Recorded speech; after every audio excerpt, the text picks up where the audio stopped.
I divvy the pie. I'ma give all of my people a portion to build them a fortune. I'm flipping the ride. I can't be mixy when iffy the vibe. And 40 on 50 is really the time. Why is you all on my phone like you want me? Like you wasn't pushing the kid to the side. I run through the money, the pressure be calling. Left on my blessings, I feel like I'm falling. The birdie is back. Tell me I'm garbage. I'm going through something. That's why I ain't calling.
What?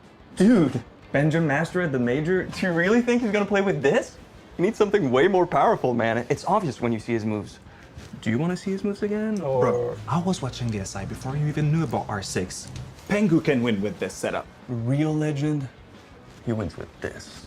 Sorry guys. I know a thing or two about Rainbow Six, so, follow me. Now this is the best gaming setup. It's the HDR 400 monitor, the XB253 QGP 24.5 inches. EO Finals 2020. I'm doing a triple kill. The monitor had to be top-notch to keep up with my moves. Frostblade fans, they can cool the best graphics card, the best processor, and even the biggest hard drive with the most memory. They keep things cool and calm like my head was at SI 2018 to win the championship. Pengu goes for one on the young. Can he go the second? Penta are world champions. It takes the best to be the best. Are they gone? Yep. But with 2 Orion tiles fully upgraded and 2 screens. Good job, man. Thank you. Takes the best to be the best. Do you want to see his moves again, or...? Bro, I was watching the SI before you even knew about R6. Pengu can win with this setup. Real legend, he wins with this. Sorry guys. I know a thing or two about Rainbow Six, so, follow me. Now this is the best gaming setup. EO Finals 2020. I'm doing a triple kill. The monitor had to be top-notch to keep up with my moves. Frostblade fans, they keep things cool like my hit was at SI 2018 to win the championship. Pengu goes for one on the young. Can he go the second? Penta are world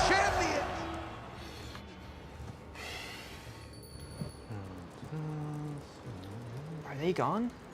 Yep. But with 2 Orion towers fully upgraded and 2 screens. Good job, man. Thank you. Takes the best to be the best.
I remember things 7 years ago. Naquela época, tudo era menor. Mais en chacun d'entre nous, la flamme brûlait déjà. Über die Jahre sind wir zusammengewachsen. Y hoy son millones los que nos apoyan. 皆さんの応援は我々の原動力です。 Ve sevdiğimiz işi yapmamıza olanak sağlıyorsunuz. และสิ่งเหล่านี้จะเป็นไปไม่ได้ถ้าหากเราไม่มีพวกคุณ Devemos tudo isso a vocês. Därför vill vi säga Gracias. Obrigado. ขอบคุณครับ Danke. ありがとう。 Kiitos. Merci. From the bottom of our hearts, thank you.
Welcome to Hit for Six. Today, we have Wolves Esports versus the Soniqs. Well, the Soniqs have won the coin toss. They get the privilege, the honor of picking the first number. Gunnar. I want 6. You want 6? Number 6. How many times has Sweden hosted a major in Rainbow Six? Just a major? Majors. Majors. Just a major. All right, you guys have an answer? I think it might be 2. I'm thinking 2. That is the correct answer. So we'll reveal number 2. It's only in the corner. What is that? I don't know what that is. Go with your gut. Go with your gut. I have no clue. Trust your instincts, Gunnar. Believe in the heart of the cards. I'm gonna count down. 5, Sean. 4, 3, 2, 1. Sunrise. Answer. Coastline. It's not sunrise on coastline. However, we can go to Wolves for an attempt there. Which number do you want to pick? 5. Number 5. How many stim pistol shots does Doc have? 3. Easy question. See, he knew immediately. That's a well-seasoned Doc player right there. Let's reveal the image.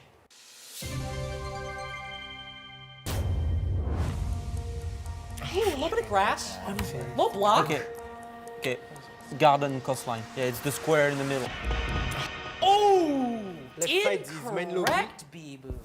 It's not called that. We call it garden in French. Easy. Give me number 1. Next question. Wolves have unfortunately not correct. Could not make the cut. Gunnar. Citizen. No. Which number? Number 1. Number 1. We'll see if they're number 1 after this question. What is Zero's real name, boys? Sam Fisher. Sam Fisher. I'd like to guess what it's at. What is the number? Give us courtyard. Is it courtyard? Yeah! Courtyard. That's a still. You know, that's the only way they won something. It's okay, in my heart we won. Well, and you know what? As long as we're still in positive spirits, that's what matters. But thank you for watching Hit for Six. Tune in for more action between all of our teams at the Copenhagen Major.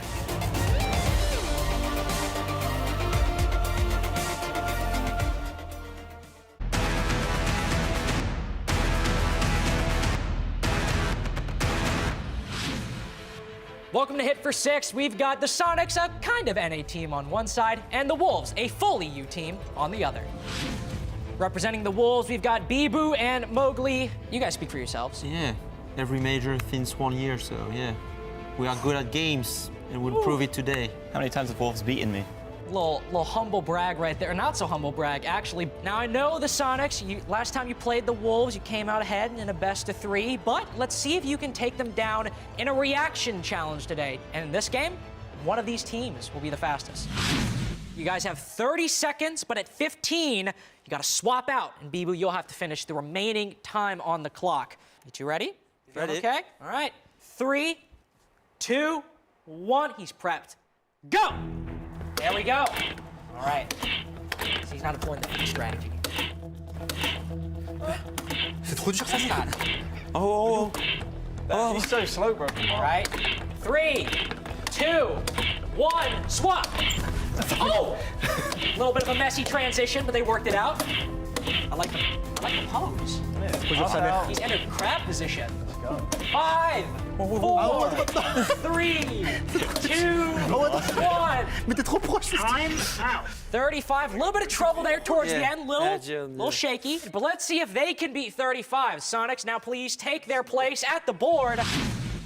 3, 2, 1, go. All right, he's got his pose. We're on our way. Go, Gunnar. Go, top right. Bottom right. Top left. Bottom right. It's okay. 3, 2, 1, swap. Oh, he's moving. He's grooving. Bit of an off stance. Oh, getting close. Almost there. 35 to score to beat. He's got to find it. Boom, he's made it. It's a victory lap at that point. 39 by 4. Well, with a beautiful score of 39, Soniqs, you have taken the victory, but that's it for Hit for Six. Thank you for watching, and make sure to tune in for more.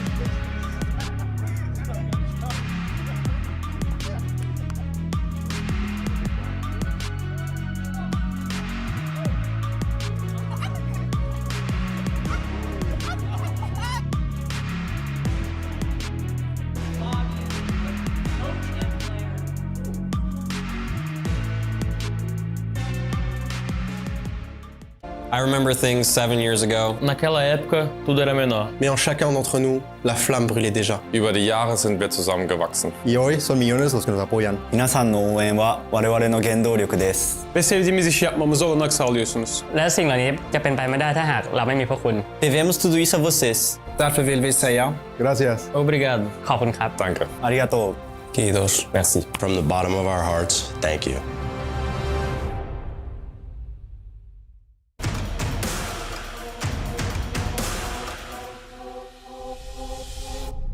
Welcome to Hit for Six. Today we have Space Station Gaming versus M&M.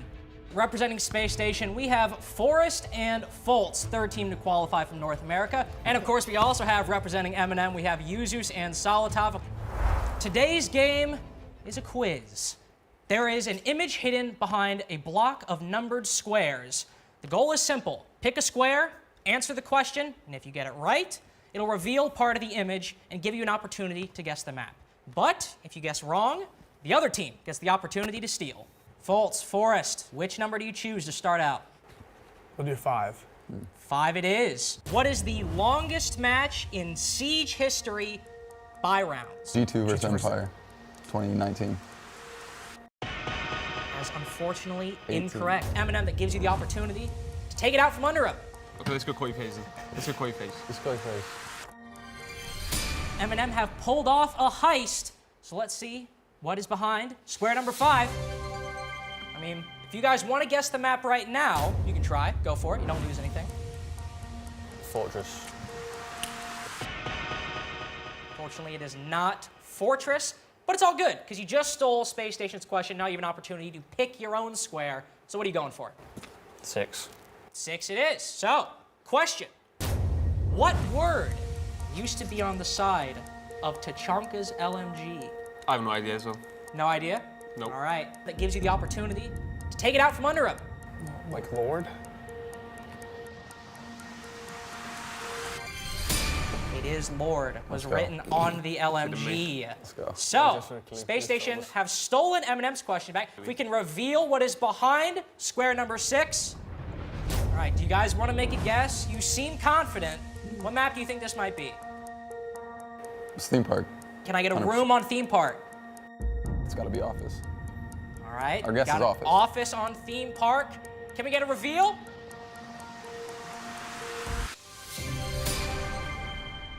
Correct. 2 squares and done. SSG have won the game. That is it for us on Hit for 6. Tune in next time.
I got problems on problems on problems on problems on problems on problems. I solve them. I run through the money. The pressure be calling. Left on my blessings. I feel like I'm falling. The birdie is back. Tell me I'm garbage. I'm going through something. That's why I ain't calling. Phone and progression is all that I wanted. The phone and affection. I summon and dub it. Cause I got problems on problems on problems on problems on problems on problems. I solve them. I run through the money. The pressure be calling. Left on my blessings. I feel like I'm falling. The birdie is back. Tell me I'm garbage. I'm going through something. That's why I ain't calling. Phone and progression is all that I wanted. The phone and affection. I summon and dub it. Why you be all on my line about about nothing, why won't you go get you a dollar? So everyone, welcome. Please find. We different, you riding, I double. I don't do discussions on bragging about hundreds. Don't go to your places, I know that they sunken. Don't call me your brother, I barely could trust it. I talked to a shorty, she bagging the bucket. And I'ma need all of my dollars on corporate, so hand me the money, I divvy the pie. I'ma give all of my people a portion to build them a fortune. I'm flipping the ride. I can't be mixy when iffy the vibe. And 40 on 50 is really the time. Why are you all on my phone like you want me? Like you wasn't pushing the kid to the side. I run through the money, the pressure be calling. Left on my blessings, I feel like I'm falling. The birdie is back. Tell me I'm garbage, I'm going through something, that's why I ain't calling.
Champions!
Giving a massive round of applause to our amazing dancers and community cosplayer, Alfie Banks.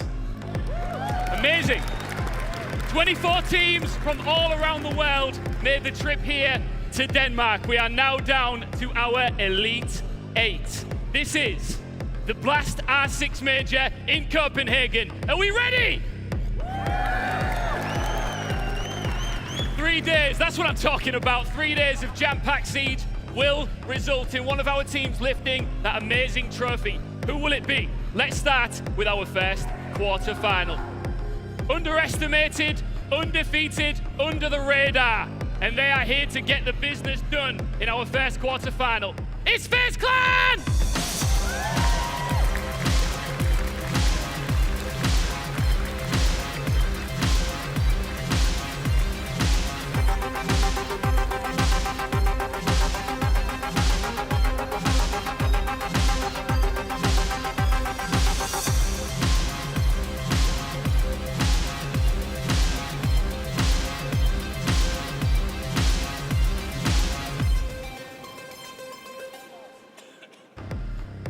Their opponents are 5 players you may have never seen before, but trust me, you see them now. Can they be a cut above in Copenhagen?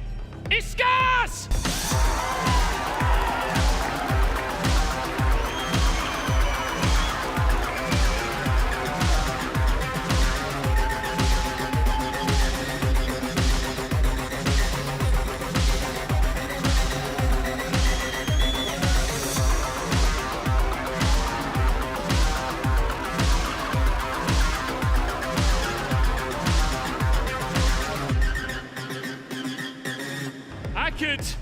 never pull that off, but incredible. Are we ready for our first quarterfinal? One more time for our two teams. All right, the stage is set, the trophy is there, our illustrious stage is ready to go. The only thing missing is, of course, our desk. Please welcome on my handsome brother, bearded brother, Milos. How are you doing? Good morning, Ian. Good morning, Copenhagen! Yeah. Let's go! Missed everybody here. Finally, we're back. It's the Major. We're back in Europe, the best region in the world. Let's make it very clear for everybody here and everybody watching at home. Hello and welcome to Blastar 6 in Copenhagen. Our major, first one in 2023, and our brand new format is ready to go. I'm Medic, your host here on the desk, and with me, our wonderful analyst, and Jack. Good morning, how are you doing today? Very, very good. We have a live audience, 4 amazing matchups. What more can you ask for? It's been the longest major ever in Siege history. We've been waiting for this finals weekend for like forever, and I'm so glad we're finally here and in Copenhagen. We finally got it together, and we are here live on set. Now, before we start off with our first match, see our players setting up in the back, let's talk about some details. First up, our schedule for today. Like Anne was mentioning, there are 4 series for the day and 4 best of 3s. That is, FaZe Clan versus Scarz is up first, W7M versus M&M will follow, G2 versus Liquid, and finally Soniqs versus NIP. To remind you, as you see on the schedule, the timing is set as a specific hour. However, a schedule is rolling, which means the moment one game is done, we'll be transitioning to the next, so don't take those times as gospel.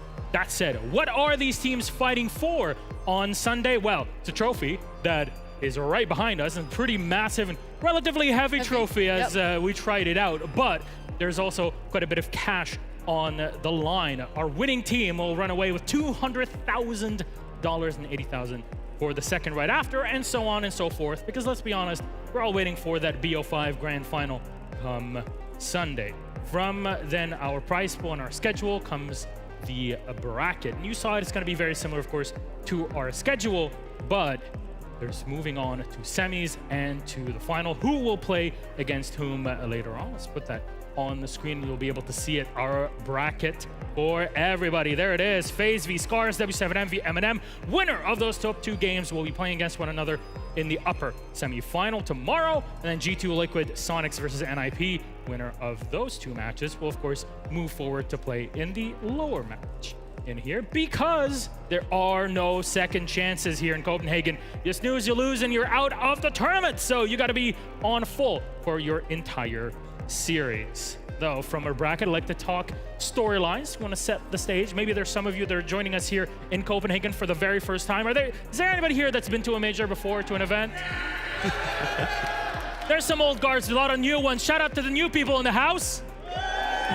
There you go, quite a few of them, of course, more straining in as we speak, and more over the weekend. But after those salutes, our storylines. First up, W7M versus M&M. This is a big deal for both of these teams. W7M in here finally, M&M making it to a stage.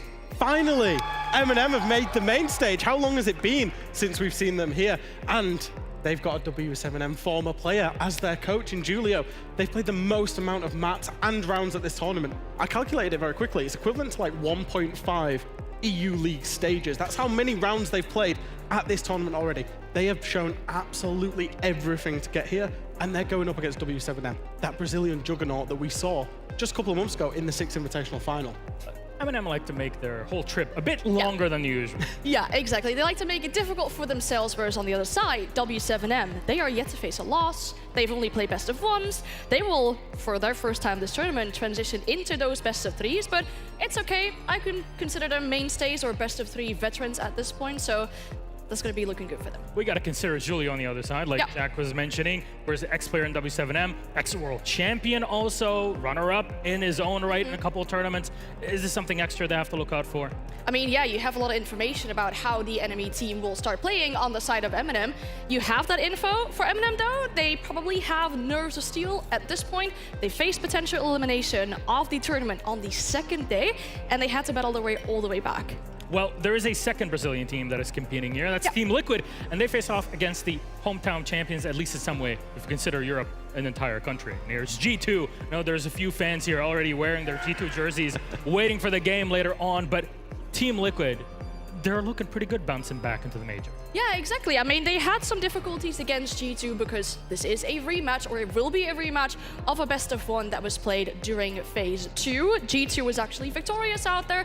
Liquid, they have played in so many tournaments and they've come so close so many times, but not yet towards that final step and winning an actual tournament, in this case, internationally. We know that G2 work hard. We know they're the current reigning world champions.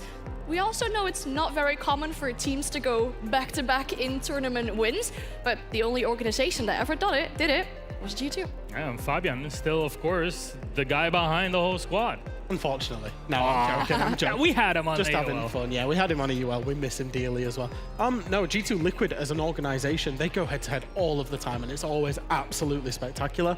I think the fact that Anne mentioned they've played each other before, and G2 won convincingly, will that play into the minds of the Liquid players? We obviously know Elemental's a Brazilian. He knows them. He's been talking to them a lot.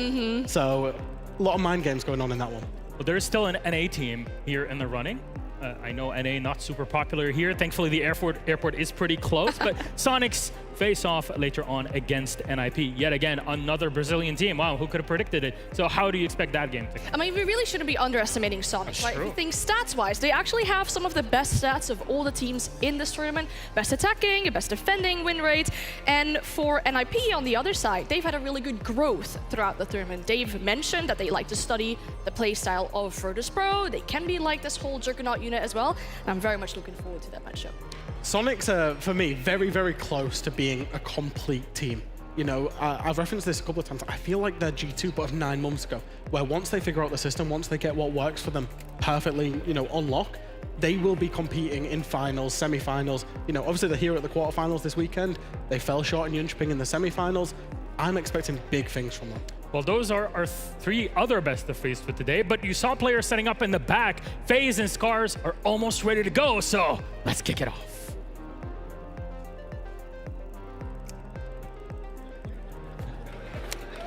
Help me out here. Scarz é time que é tiro no escuro, a gente não sabe.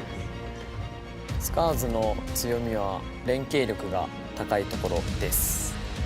O jeito que eles podem jogar, eles podem surpreender querendo ou não, são um time muito bom de skill. FaZe は打ち合いしか脳がないんで。Acredito que as forças da FaZe Clan seja o individual de cada um. 正しい時もあるので、そういったところでテンポが読めない、打ち合いにさえ負けなければ勝てる相手だと思います。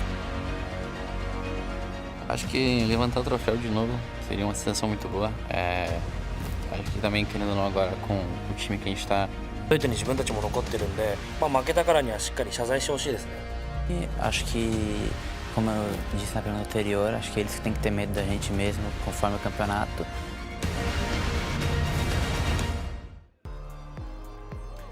And now we are ready to go. Scarz versus FaZe Clan is about to begin. First, we fill you in on the last remaining details for our 2 teams. Now, like I said, Scarz, this is their first time here competing. And did you know, last time Japan was on the main stage was Norengo back at Pro League Season 9 Finals in Milan, so again, on European soil, and they played and got eliminated, unfortunately, in their first match. That's how long ago it's been.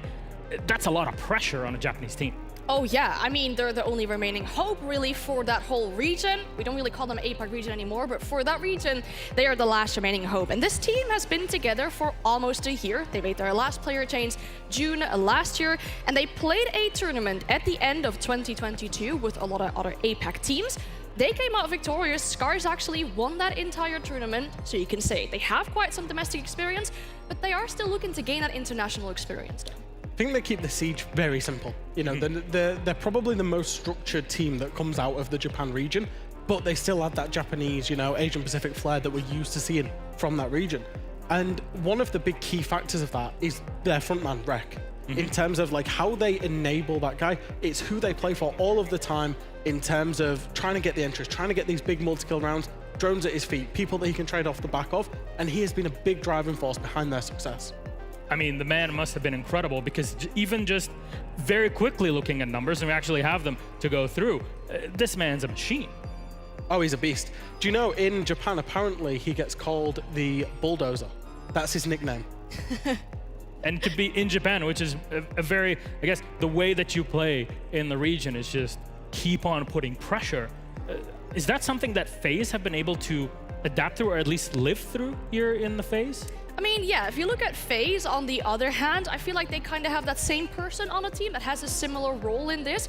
For FaZe, you'd have to be looking at Cyber in that way. I find him the person to be on the knock, to be that person that sets himself up for backstabs, to really enable his team, but it can be an unreliable win factor. You know, if that player is successful, it'll open up something for your team, but if he dies on the entry, you're looking to restructure your entire round. Have FaZe been tested so far? Do you feel that they have been? I believe they have, and it's a very crutch word to say that I believe FaZe are a flex. They only played like, what, 3 best of ones? They've played 3 best of ones, but the context of those 3 best of ones, they've played Virtus Pro, the slowest team in the universe at times. They've played SSG, the fastest team in the universe at times. And then they played M&M, who are a big, you know, I would say traditional EU meta team. They've played against everything so far. They've beaten everything. And the way they do it, they're very flexible. They use a lot of these kind of crutch ups, a lot of Dokkaebi, a lot of Monty, a lot of Ying, a lot of Lion. And they just try and, basically, they get a very fast read on their opponent. And then that's where they're very good in rounders, slowing up the pace, increasing the pace, and keeping them guessing. Is that a wacky operator pick ban something that we can expect from Scarz also? I mean, I wouldn't be surprised by that, for example. If you look on the side of FaZe, you know, they like to play with a knock every now and then, so it's not necessarily a funky ban anymore, I would say. Could see that coming out. If you look at the rest of the lineup of FaZe, you also have Vita King. We know that this roster made some changes quite recently. Some people were maybe doubting the changes that were coming in a little bit, but Vita King, one of those newest additions on the roster, is actually the best rated player on his team right now, and he has the 2nd highest cost, meaning that he is, generally speaking, quite effective for his team. Well, our game should be live in the next 3 or so minutes, so how about we bring up our map vetoes, put them up on the screen. For those that are not really cued in on how things work here in Rainbow Six Esports, we have a 9-map pool. You ban out basically 6 of them until you're left with 3. Bank, picked up first by Scarz. They start on the fence. Skyscraper, FaZe on attack, and finally Chalet with FaZe on the attack. Very briefly on the overall pick, anybody with an advantage? So the 2 picks are very interesting in terms of the fact that both teams are getting their #1 map by preference. I was very surprised to see Skyscraper get let through because FaZe are so formidable on that map. There are a lot of teams that it will just be the very first ban, get rid of Skyscraper against FaZe, especially, you know, FaZe of old, but also FaZe of new as well. In terms of the bank pick for Scarz as well, they've obviously picked it. It's their #1 map preference, but they do have recent footage having seen FaZe played it against Virtus Pro. So what if we focused on this bank? Now that you mention it, on your point though, and you see that there's something that Scarz can pull off here. I mean, the most recent history we have for Scarz on this map was a loss in their own region versus Stalin.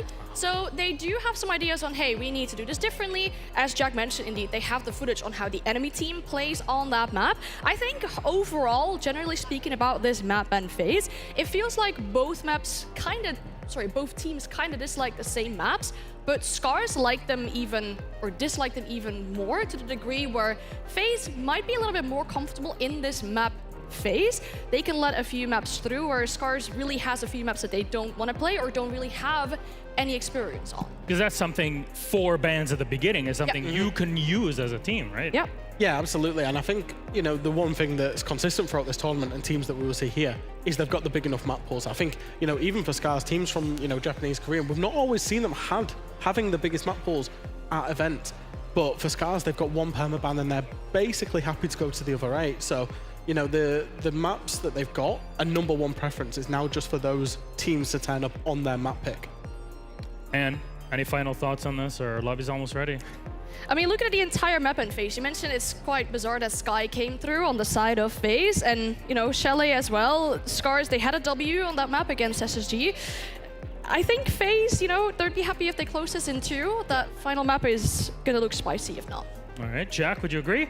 I would agree. I would obviously put FaZe, given their stature, they've been here before a million times, as the heavy favourites in this fixture. But there's just something about Scarz that they're just not going away. Even that game against SSG, they just didn't go away, they got through it. So, you know, I could see 3 maps. All right, thank you very much then. And Jack, thanks so much. That's setting up game #1 and also our pre-show, Scarz versus FaZe. Any fans of Rainbow Six in here? There's a few of them. We'll see how things go. And our gamer casters are ready, our teams are ready. Desert Ace, take it away. Thank you very much, Milos, once again. Tim, first game of the day. It's going to be a slog. We got 4 best-of-3s to get through, and this one, to me, is one of the spiciest of all. The last hope for Japan here, up against FaZe. A team I'd say many are looking at and saying, look, they're looking for that title. They came so close in Berlin. They've had a few changes come in. Is this their time? This series will tell all. It really will. You know, coming into the live finals, we looked at the quarterfinals, and it was certainly one of the games that we picked out and said, you know, we'd love to cover that. We love love a Cinderella story. We also love 3 maps and a bit of overtime, Des. You know, who knows? We might just get a little bit of that here. There could be some surprises in store.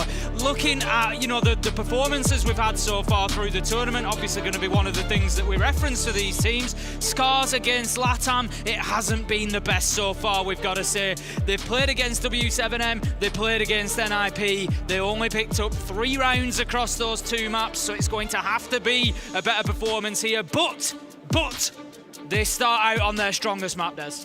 Yeah, for me, what I'm really excited about for Scarz in this series is seeing how well players like Rek especially have turned up, whereas on the other side for FaZe, the maybe cruel way to put it, the cynical way to put it, is it's been an unremarkable performance overall. The lowest when it comes to KD has been -4, the highest +3. The team is all very kind of balanced and in the middle, but there's no sharp edges or sharp elbows. There's, of course, 2 ways to look at that, and I think of Scarz, and I think if FaZe are able to shut down Rek, I have a little bit of a concern about where those other kills come from. You look at it the other way and you think, you know, maybe there's actually a lot of strength in depth within FaZe. Like you say, you know, there's good performances coming out everywhere, but no one standout. So it's a real question mark for this game, and it's something to watch out for at home. You know, will it be that everybody contributes a lot for FaZe, or will it be that they don't quite have enough across the board? That's exactly, and of course, back to a live crowd means cheers for every single band. Should you go with them, Tim, on this one? Band coming away.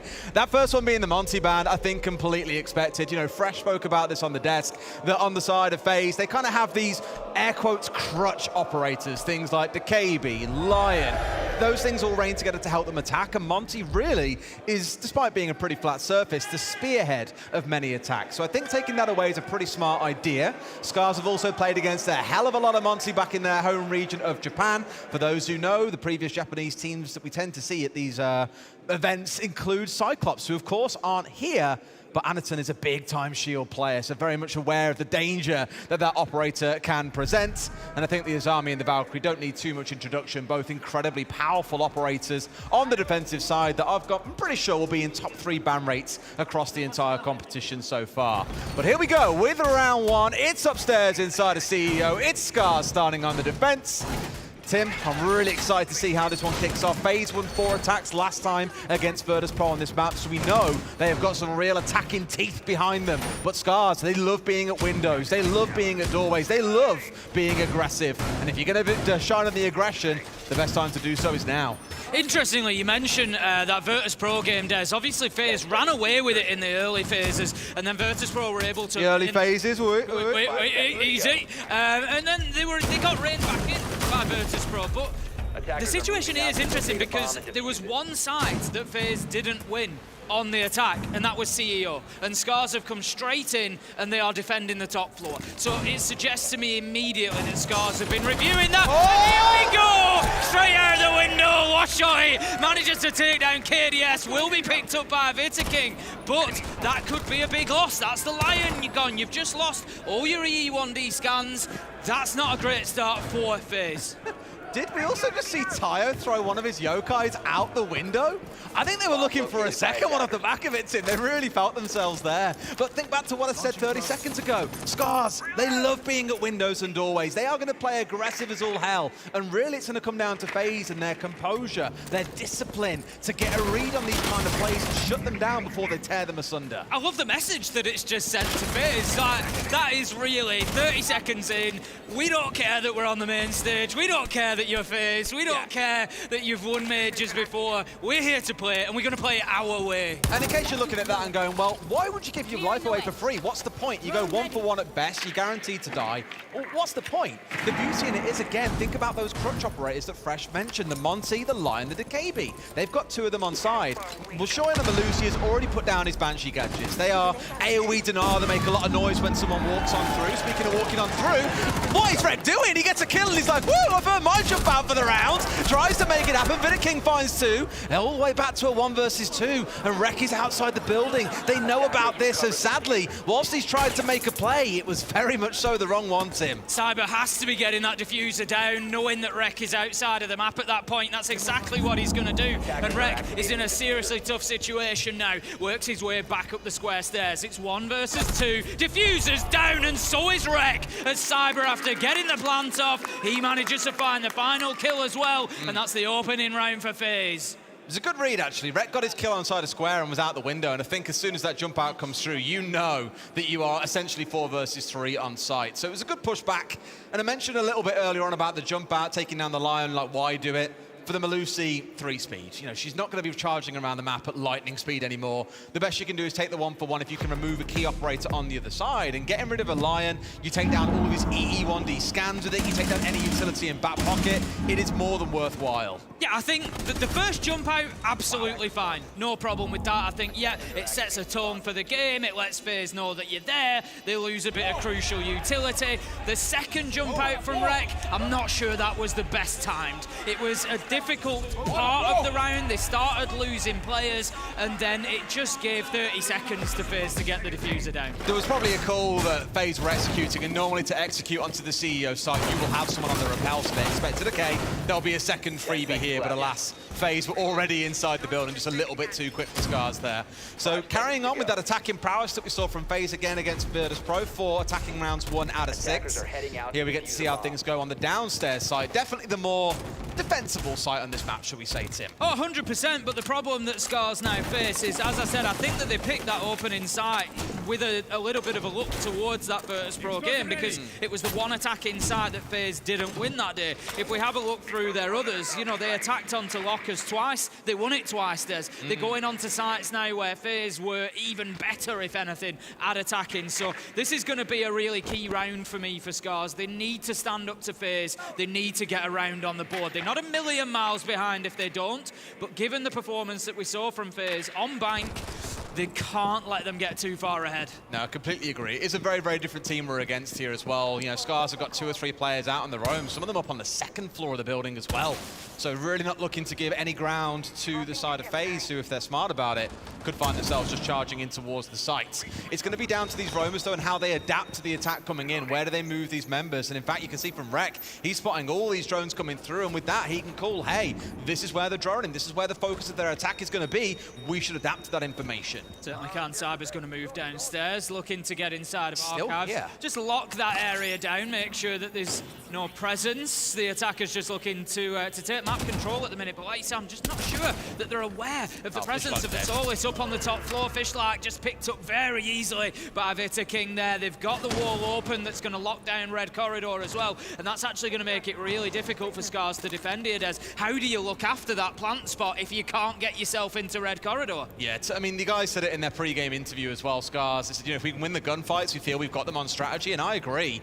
The battle that they've had through this competition, and again, not to rag on the players, but Fishlike and Tayu haven't been the brightest stars when it comes around to fragging. Here's Rek trying to make a move. They know exactly where each other is, though. Cyber versus Rek. It's entry versus entry. A flash comes out. Rek has got to get out of dodge. He's on the stairs and somehow still alive. I love that from Rek. Just has the presence of mind to hit the deck, but is unable to survive. Cyber picking him up for the 2nd round in a row, and that is going to give a 5 versus 3 advantage. They are so reliant now, Scarz, on Tayu, in position, in lockers with the smoke canisters. That is their only method at this point to be able to deny that plant going down. There's very little they can do with KDS in this position to move back across and retake site. Oh, Cyber, no. he's going to give them a helping hand as he takes down down handy, but Pion manages to find him as well, and all of a sudden we have a bit of a swing. Ty really should have been the spot to get at least one of these kills, but not going to be able to get away with it. Pion comes on the down, they've got the down as well. It's a 2 versus 2, but Plant is getting stuck. Smoke comes out, Veto King is going to commit to this one as well. We'll finally get shot down on the exit. There's still one left standing. It's Souls and Tim. If we know anything about Souls, he's a clutch master, and clutch he does. It was a great effort from Scarz. I love the retake. I'd literally just said how I was concerned about them being able to get back onto site, for them to be able to move across there, but somehow they come out and win a couple of huge gunfights, particularly taking down KDS in Garage. That was a really big part of that defensive play, but it just wasn't enough for them, because FaZe, after those couple of early kills, that time 5 versus 3, we're always going to have a man over, and FaZe have got the experience to know where is the value, where is the location to have that man over. It's to have Souls on the hatch, and they just defended that plant beautifully. Even with the team kill coming in, now Scarz have called a very, very early timeout. I'm a big fan of early timeouts if things aren't going according to plan. And Scarz, the coach especially, feels like they've seen enough across these last 2 rounds. Whether it's communication, whether it's teamwork, whether it's just the frags looking a little bit nervy. Clearly they feel it's time to have a quick team talk, and in case you are new to Siege, you get one of these per map per team. So while Scarz have called it, FaZe also get 45 seconds to have a conversation amongst themselves, and they can still use their own tactical timeout later into the map. Now, let's see how things shape up from here. In we go to round 3. Scarz sorely looking to get on the board here, but FaZe playing this so carefully and slowly almost that it's given Scarz no time to breathe. It's a slow, kind of suffocating push in from FaZe, dealing with the flanks, not letting Rek get too leery. And so far, they are fully on top of this game. Yeah, you know, it's one of the things that I picked up on coming into this game. From FaZe's perspective, if you can deal with Rek, I'm starting to have a few concerns about where those other kills are going to get picked up from. And they've actually dealt with him very well so far, especially in that last round. Cyber just locking him down nice and easily with the flashbangs on the stairs, gets himself the kill, and they roll on through the round from there. So FaZe looking very good so far. And, you know, looking further into this, Scarz have not got an easy second map to come up in Skyscraper against FaZe. So they really need to be finding something soon. There's a lot of momentum behind this team. There's a lot of fans at home, both in Japan, both, you know, all over the world that have really got behind Scarz, you know, particularly those neutral fans. And now's the time, really. Well, Shoy really is the second player you're looking at to be the one who steps with Rek falls short, but even then, I'm pretty sure that he's like positive 3 KD across the whole competition. Rek is like plus 18. It's very clear that he has been the difference maker. So I am very much with you. If Rek goes out of the round, you are losing a good chunk of the firepower inside of this team. Now, Pion, I was about to say, in a bit of a difficult spot here if the bottom side had been cut off as well, but it was still barricaded up, so he has a safe exit point. Just baiting out some utility towards the top side and then looking to move on forward. Now, KDS has slipped his way forward. I don't think Pion knows here, so he is very much in no man's land. The windows have been cut off, so he can't easily escape. If he's not too careful, they might find a player rounding down those stairs and shooting him straight in the back. Certainly could do. It's something that they're going to have to be aware of on the defense. FaZe are just, they're working so well here, and this is exactly what we saw against Virtus Pro on the attack desk. Drones going in, information ahead of them. You know, there's nothing that FaZe seem to not know about here. They're not walking into any surprises. They're doing a very good job of getting map control. They're now working on the verticals. We're only 1 minute and 15 into the round. FaZe are working quickly, and this is scary to watch at the minute. Working quickly, but most importantly as a team, which is what I'm enjoying seeing now. Looking at Veto King on the Ying, he really is the linchpin of this round. Keep a close eye on his Candelas, which he's now got out in hand as well, because as soon as they start getting dumped in towards site, that is the go sign. And really, it's the beauty of this operator. Those flashes start going off. Everyone knows what comes next, but Tim, where I'm a little bit nervous for them, is they have very limited utility in terms of drones left. 3 Candelas come out, a 4th surely will hit, and in come the side of FaZe. 2 quick kills coming in, and the plant's going down. This is just wonderful play from FaZe. It was a 3-2-1, drop the hatch, find the kills, look for the plant. They secure that as well, and Pion is left all alone trying to fight his way back into sight at this point. Manages to find 1, but he's going to need 3 more. What a prediction, Des! Absolutely beautiful awareness coming out from Pion there, managing to pick up Cyber. It's now down to 2 kills needed. Oh, can't get the last though. I mean, Souls does not lose those seemingly ever. In fact, I remember Tim a time, probably about 18 months ago, where this exact man broke APAC hearts in a 1 versus 1 against Rin in round 15 of map 3. Oregon it was, back in the semi-final. And it was just absolute heartbreak back then. It's starting to look like it already here. 3 rounds on the bounce, and FaZe are not slowing down. I cannot overstate how many rounds Souls finishes. It's ridiculous. It is absolutely ridiculous. You know, you referenced that game back in Gävle in Sweden, which, you know, I think will forever stand as one of the best games of Siege that we've ever witnessed as. It was fantastic between both teams, but I remember the document that I wrote, the preparation that I did for that event, and the first thing that I wrote about Souls on that document was, is one of the most clutch players in Siege. And he just goes on to prove it time and time again. Whether he's in a man disadvantage situation or whether he's just getting the final kills of the round, he is the one that will push it over the line. He's that guy, He Tim. is that He's guy. that guy. He's him. He really is. And he will always push it over the line. 3-0 start for FaZe.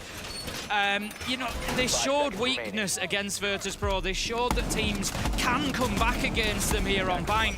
But Scarz, it's a difficult one for them, Des. You know, they've come on such a journey from the Japan League. They're here on the main stage. There's going to be nerves. There's going to be a mental game to play as well.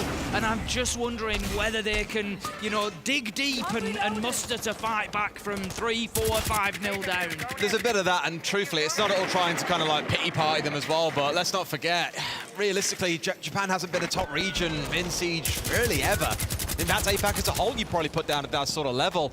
Whereas FaZe have played against so many international teams. They've seen it all before. They've been there, done that. So Scarz here getting absolutely smashed on site in a really well-coordinated execute when there's been loads of drone work coming on through, 3 or 4 players coming out of 3 or 4 different angles.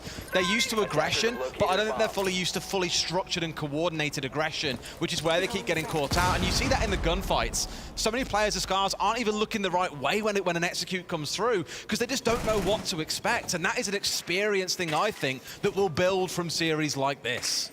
Exactly that. We're going to move into round 4 then. No kills to write home about. They really want the mirror windows for this. They really do want those mirror windows taken down. Scarz are playing this one a little bit more slowly on the defense. Last time in CEO, we saw them going out of the windows. We saw them trying to get aggressive against FaZe. Didn't really work for them. It was close, but ultimately it wasn't enough. Instead, they're forcing FaZe to play the game. Oh, you rats. FaZe just play the game so well, Des. And Souls, he's just going to crawl his way on into sight. Is he looking for... That's unbelievable. Is he looking for a plant? No, he's got the cover from the window, Des. He's thinking about sticking this, but he knows that the challenge might come 5 versus 4 as Tayu manages to pick up the first. And this is a great response from Scarz, Des. This is what we wanted. This could be a flawless round as Handy is all of a sudden all alone. Ooh, great round from Scarz on the hold, really interesting. You could see how desperate FaZe were to get some firebolts in towards long desk to deny the mirror windows. And Souls the Snake may have worked his way into sight, slithering forward, but even then, sadly not enough. He did not have anyone to contest inside of into Janitor itself. Maybe the smokes would have been better used from that. I don't know. But it does get that round on the board. And for me, that's a critical point for morale. So important. Getting the first round is that first step towards making it 2 or 3. But it just breaks the seal. And for me, it probably, I mentioned nerves in that round. It probably takes the edge off for these guys. You know, they're up there. They're on the main stage. They've got a lot of supporters out here. When they won that round, there was a huge cheer went up. You know, everyone loves an underdog, Tim. They certainly do. And, you know, there's a lot of people backing this team and wanting them to do well. And they're going to have to give them the littlest excuse to cheer. They did so then, and everybody was behind them. But it's just that moment of like, right, we've got a round, we can do this. You know, FaZe are beatable. Not only have we got a round, but we've got a flawless round on top of it. They said in the They did say again in that pre-game interview, it comes down to the gunfights, and the big difference there, although there were a couple of freebies they took, like for example, the 1v1 on towards Square, the 1v1 on towards Souls inside of sight. They lose those 2 gunfights, they have no square control, they have no site control, and that plant likely goes down from Souls. So it does come down to gunfights. I always say it, at its heart, Siege is an FPS. You can have the best strategy in the world, the best util use in the world, It doesn't mean diddly squat unless you can win gunfights against the best in the world, and that is where, again, Scarz are probably facing their greatest challenge. I'm interested to see this round now, because I don't know if FaZe maybe were just getting a little bit cheeky in that round there, Des. They've had 3 solid rounds, and then they tried to just get Souls to crawl into sight and put I love the attempt, but they didn't have Janitor locked down. They didn't have those steps that you would normally have done, completed, before you try and put that diffuser down. So I don't know if maybe FaZe there are thinking, yeah, let's just give it a go, and we're maybe going to see them. I love that. Rein it in a bit now, back to more structured. This could be a more difficult round for Scarz, but who knows, they might get the second on the board. I can only assume this was drone, but like normally you'll have players holding around, like staff an open area looking to be a little bit cheeky and drop down through the hatch inside of open area itself, whereas Cyber's basically hot dropped in through Janitor, checked both corners on his march into open area in case someone was still there. Now, obviously, it was reinforced off, so no one to be found. And hatches will now be getting opened up. That Thatcher on side, making sure that nothing is too safe from the side of FaZe. Just going to be sending the Electrical onto the lobby hatch for the time being. We're going to have one positioned there, just on the site hatch as well. But making pretty short work of these at the minute. As you say, the EMP grenade just coming in clutch to deal with that utility. And that is going to be all hatches open now, I think, apart from the lobby one. As I said, that was where the last Electrical went. It'll just be a moment for Souls to get over there, and they'll get that open. So FaZe, again, not rushing this, Des. I love FaZe are happy to go in and play quickly, but they're also happy to be patient. Their pacing has been really good so far. They're being really patient until they realise everyone's on site. Again, dealing with flankers like Rek, for example, has done them wonders so far. Now, once again, keep an eye on veto. As soon as he gets those Candelas out, you'll see the icon on his player card in the middle left of your screen. There'll be a number 4 next to it. As soon as that starts going down, you know that FaZe are all about to hit the site at the same time. For now, it's again being real safe. Drone work coming in. Hatches are opened up. They've got everything prepped they need to. Now it's getting players into position for the hit, and here come those Candelas that I was talking about. They're getting dropped in, and here go FaZe. Oh, likely to just drop the hatches. That's exactly what they've done. Handy's going to move in, finds the first. That's going to take down the man inside of lockers, but Rek there with a big double. Peon finds one as well. The diffuser's gone down, Des, but it's a 4 versus 2. Scarz do have the manpower potentially to fight this one back. They just need to start finding some kills, and as we've said so many times, Souls is still on the board. 2 going upstairs. This is the critical fight here. They've got Washoy leading in on the Okai drones, but they don't seem to know. If he pops up, he'll find 1! Finds 2, and Souls finds Rek on site. That's the kind of wrecking crew you want to call in when you need them. FaZe winning out the 2v4. Veto King and Souls take a bow. That was absolutely clinical. That is how you play a 2 versus 4. Veto King just managing to keep himself under the radar there inside of open area. They had absolutely no idea, and 2 critical kills. As you say, that is a key gunfight. If they win that, Scarz probably win the round. There's nothing really Souls can do once they lose that hatch control, and it should be more than possible for them to close it out. It was unfortunate because they stood up so well, did Scarz, to the rush. It came in on the back of the Candelas. They knew that it was coming, but they just couldn't hold on to it at the end. Yeah, I mean, call me a cynic there. As soon as you've got the Yokai in sight, you probably want to be checking behind all those open area booths, so chucking it on the ceiling, having a quick 360 scan around the room should give you an idea if you are about to be jumped on like that. But again, hindsight is 20/20. And FaZe, again, they've been in that situation so many times before. They just know exactly how to respond. Scarz with one last chance here to get something on the board. Otherwise, you're staring down the barrel of a 5-1 half. And Tim, we've seen a couple of games drag back from 5-1, but even I'm not sure Scarz will be able to do that. No, I think it's going to be a big ask. Like I said, the thing is, there's other factors coming into play here. There's main stage at the major. You know, there's a lot of things going on that are a little bit different for them. If we have a look, the Virtus Pro game against FaZe Clan, we keep referencing it because it was played on Bank. It was a 4-2 half. Virtus Pro were able to rein them back in a little bit, but a 5-1, we know that FaZe are going to be solid on the defense here. It is going to be a big ask for Scarz. We have to say that. All right, then. Let's see if this concludes the way that we all expect, which truthfully should be that 5-1 half, sorry. Because last time we attacked this site, we saw exactly what FaZe did. They all just dunked inside a site at the same time and cleaned house. Scarz looking a little bit lost and not entirely sure what was coming their way, to be completely honest with you. This time around, there's no Ying on side. I mean, they've just got a perfect read onto Washoy. You can only get away with it for so long, Tim, and this is where it's damned if you do, damned if you do as Scarz. Or damned if you don't, sorry, as Scarz. I mean, you are damned either way.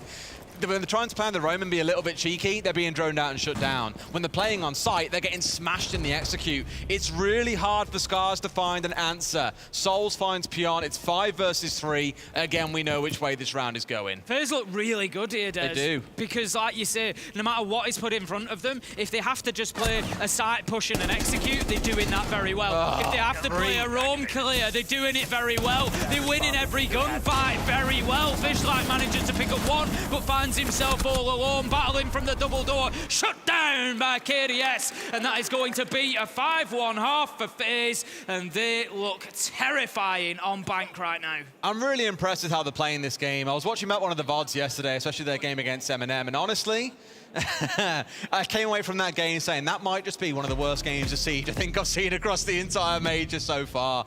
There were probably 3 rounds that M&M lost, that M&M won, that you'd look at and really FaZe should be saying, man, we should have won that one. So we're in a spot where you've seen the team now kind of get themselves together again. They're looking more composed. They're playing as a unit, which is the most important thing. You know, I was used to on border seeing them pushing 4 different angles. Maybe you'd have Handy droning in, Cyber who'd be trying to kind of poke holes in the defense and getting shot in the back. It was a very, very messy game on border. Understandably not their favorite map. Bank, not their worst map, definitely not their favorite either. As we've already said, Skyscraper is that map when we get to it. But here on Bank, they are looking so composed. Souls and Cyber right now sitting on 15 and 5 between the two of them, Des. 8 and 1 for Souls. In 6 rounds, he has only died once, and that really does tell a story of how influential he has been on this game. Here's them heading to the defense. They're going to take us up to the top floor to begin with. Scarz, they need rounds. They need rounds. Yeah, Tim, they need a few of them as well. A good few at this point. I mean, hopefully on the attacking side, we see a little bit more craziness out of them. You know, seeing the Ying on side, same as we saw for Veto King. I think it's a good read on it. You can see 2 players here just staring at windows as well. They know what the style of players they like to employ. Why would you not come to expect the same from the other side? Rek just being cautious there, I think, waiting for the drones to get in ahead of him. He's going to be bringing the knock, so has some important gadgetry in terms of the nades that he's carrying. They will be complemented by the 2 nades of Washoi, so maybe looking for some vertical action from underneath here, Des. Playing those nades, trying to pick people up, but they're going to have to deal with Cyber. I'm not sure Rek knows that his position is just on the other side of that wall. Oh, please check to the right, Fishlight. Please check to the right. Oh dear. Misdronings cost lives, and I think Rek is about to discover that one around it. No! What a reaction from Rek! Unbelievable play there, nothing less than we've come to expect from him. Absolutely slams Cyber even without the information. Maybe just heard him creeping around the corner. I think Cyber was maybe hopeful that it was actually that player that was on the drone, but it wasn't, and Rek was ready for the fight, and Des, we might just have a round here. I'd hope so. That is unbelievable, like superhuman reaction times as well. They were so ready for it. Washoi not quite enjoying the same joy as Handy snaps him off the window. 4 versus 4 then, as Rek's thinking about getting himself upstairs. Needs to be cautious because Souls is playing inside of the elevator, likely to be picked up by the drone, will indeed. Tayu manages to find Handy, a very late trade there. Rek decides to push this, needs to try and find Souls at the top. Pion just holding down Janitor, so there's going to be no rotate to come through out of there. No, Souls picks up Rek somehow, leaving us 3v3, and Pion takes a little bit of damage on that challenge. There's one. Does he know about the second one that's in there though as well? Surely he does. Got to push deep here. Candela over the top. Going to find the right spot, I think, here as well. So Fishlight in a good spot to try and make a move. They've got a bit of support from the back. Finds Souls. The clutch got himself. 10 and 2 in the game, and it's 2 versus 1. It's a little bit like the first round, Tim, but it's Fishlight trying to get the plant down. It's going to finish. Veto King was there, but Pion was just better. Scarz find another. I love that as well. Look at that. Fantastic support coming out for Scarz, and an important second round for them. They really didn't want to be facing match point at this early stage in the game. They managed to lock down their first attack. It was well worked. It was reactive, Des. They had to, work with what was in front of them. It didn't all go their way. FaZe were able to win some important gunfights there, but what I like was that Scarz just adapted along the way and were able to still get in and get that diffuser down and win the round. Whew. Even with Souls popping, that's the problem. It's still brought pretty close, and again, it's very, very reminiscent of what we saw in the first half, a couple of 1v2 rounds. I almost love that we get the 3 different mics of reactions as well. We're so used to hearing the same sound back in those replays, but you get 3 different player mics. It's brilliant. Going to be heading down to the basement for That's FaZe. a lot of hard breach, Tim. It is an awful lot of hard breach. I would imagine the basement's going to be getting opened up. They're heading downstairs. I mean, it's reasonable. They're going to likely send Thermite into server, look to open the site wall, and then they're going to be using Hibana to take out the hatches and give the verticality that, to be honest, FaZe really benefited from and used heavily in their pushes. So I'm sure Scarz are going to be looking for much the same. You've got the Lion, you've got the Ying. We pretty much know what to expect from this lineup, and that's going to be Lion to support a roam clear, make sure that the map is controlled, and then open those hatches. Candela's go in, try and get a plant on the back of it. It's very reminiscent of what we saw out of FaZe in the first half. You know, both teams leaning on these air quotes crutch operators again, helping out with the roam clear, helping with the execute, rather than kind of playing it just straight down the middle. Just making sure they've got a little bit extra juice to bring to the party. On the defensive side, though, I love the lineup coming out from FaZe. You know, I speak a lot about these kind of architects, and although Aruni doesn't really fit the definition of one to the purest sense, there's so much utility burn. You've got the smokes to work your way through, you've got the Goyo canisters to burn through, you've got the laser gates to shoot through, and that's assuming you can drone your way through the Mozzie pests that are also going to be scattered around, supported by Cyber on the Solus. So everything just screams denial for me. Great shot onto the Candela. It can indeed be shots, and that means Rek here is now a little bit wary that he can be pushed at a moment's notice. Yeah, absolutely. As you talk about denial, we see great denial of that attacking utility as well from Vitaking. So he's just going to be able to hold on to Beepers for the time being. And he knows that one has dropped, but can't find the shots, can't find the Nitro. Washoy manages to open things up with the kill onto Vitaking. And there goes Washoy with a second. And that's now going to leave us 5 versus 3. Half of the round yet to go. Scarz are looking better on the attack, Des. That's 2 kills found, but to me, it's all about the closing execute that's going to make the difference here. How Washoy has got in there, frog-legged out, just sprayed right down, and gets 2 kills on his push through. It's unbelievable, but I always speak about the difference of the early gunfights. Imagine if he'd been killed there and they got rid of the Hibana hard breach. Chances are hatches stay closed, and this round is basically done. But here, Scarz still have every chance to win out. The Aruni looks away at the wrong time and goes down. A 5v2 for the Japanese side. The fight back is well and truly on here. Red pings come out, so Cyber is aware of the man to his left. It's going to be a freebie as they stray across the main stairs, but it is going to give his location away. There you go, second kill comes in. Tayu manages to find Souls. It's all up to Cyber. 1 versus 3, Des. He's got the 2 kills, so it's going to have to be an ace if he's going to do this. 40 seconds, diffuser going down. They've still got so much to play with here as well. A 3v1, it's going to be a miracle if Cyber can pull this one off. It's looking like 2 rounds back to back. There are Vulcan canisters still intact inside of sight. Scarz completely blindsiding FaZe here, and Pion's even holding at longer range too. Cyber, does he know? He has the idea, he goes for the gunfight, but cannot win it. Scarz are awakened, and FaZe taking their tactical timeout after 2 rounds, exactly the same as Scarz did back in the first half. We knew that Bank was one of the favourite maps of Scarz.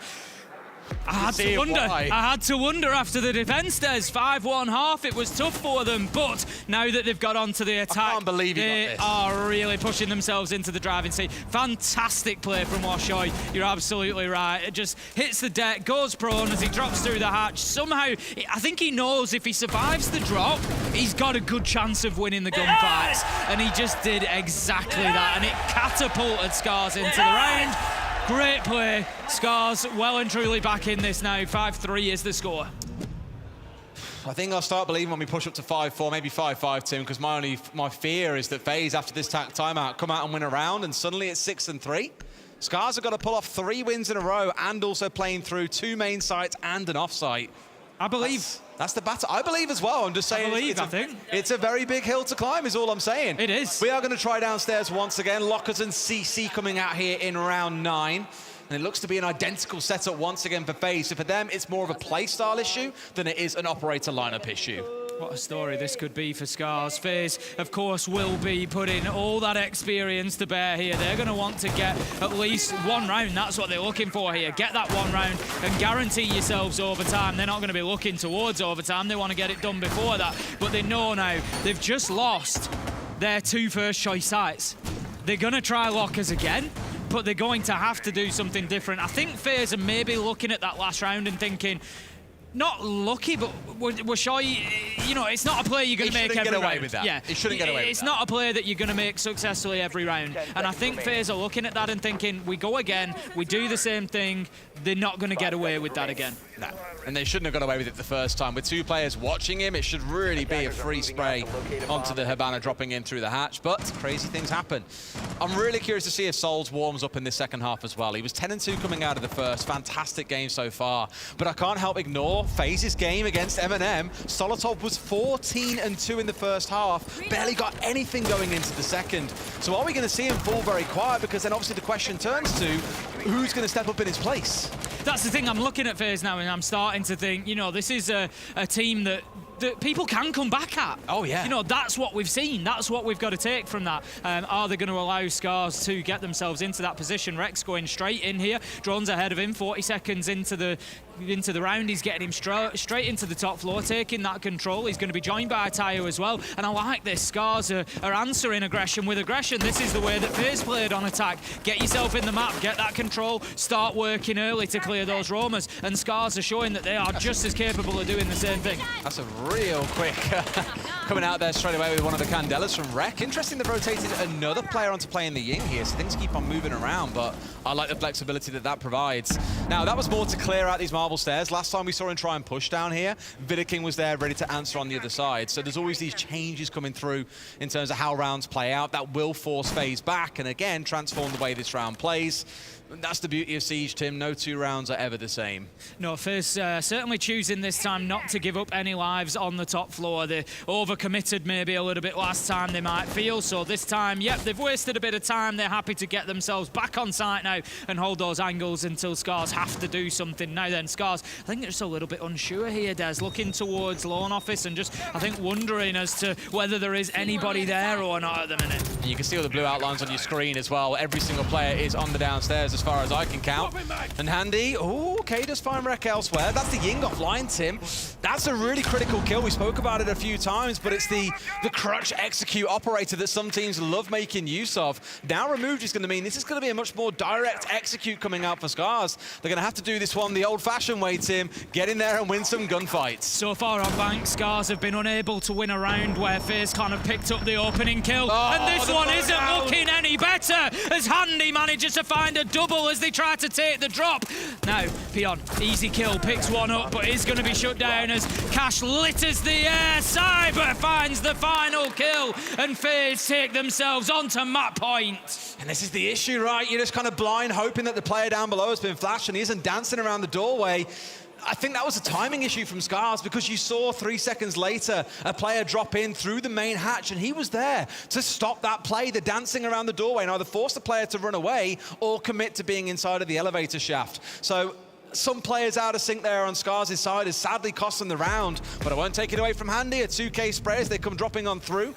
A very comfortable round coming in for FaZe, and this again is that point I was on about, right? Ready and Waiting gets the first one there on Rec. These next 2 come through, and because there's no player pushing into Vault, they can't stop him doing this, and Handy just completely clears house. It was a gamble there. You saw the flash thrown in, and the gamble was that's going to clear out elevator. They didn't bank on the movement from Handy of I can just dip back out, back in, and they're just going to follow this in.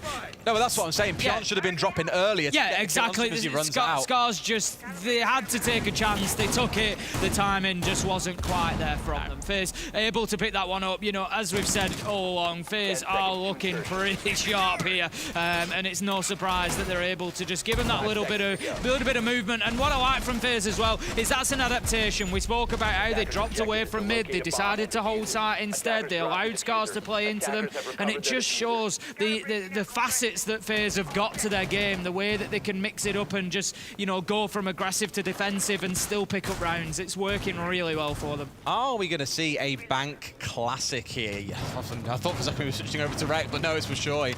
I was going to say seeing him pick up the Nook there. I think we've all seen Crouch walk in, Nooks coming up through Garage, for example, straight up marble stairs and looking to stab players in the back. That's what I was expecting to see. There is still, of course, plenty of time because Shoy is the one trying to work his way in towards Lone Office. But keep an eye on Rec because he could really be the deciding factor in this round if he gets a good backstab up and brings down a player or two.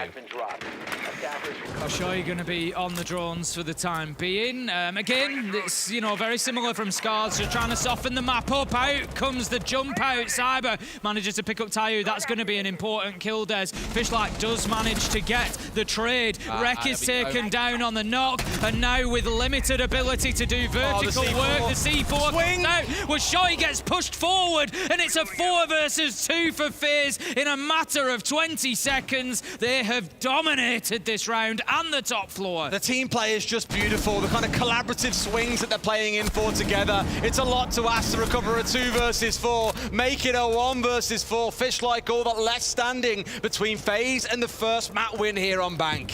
Certainly looking like it will head in that direction. He's got time on his side. I like this from Fishlike, certainly not panicking. Going to get on the drones, see if he can get any sort of advantage here. There is one looking to peek in stock. There comes the final kill. Handy Crouch walks through, finds his man, and FaZe take that after a dominant performance on Bank. There is going to be some work to do on map 2, but first we'll go to a quick break, and then the desk will break down what we've just seen on Bank. Sure. So there's a distinction between map 1 conversation and map 2. Yep, that's fine.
Hello, everybody, and welcome back to Copenhagen. We're live on the Analyst desk. Map 1 going the way of our Brazilian team, FaZe Clan. Experience winning out on Bank. We'll discuss that and debrief it here on our post-map. Hello, I'm Milosh with me.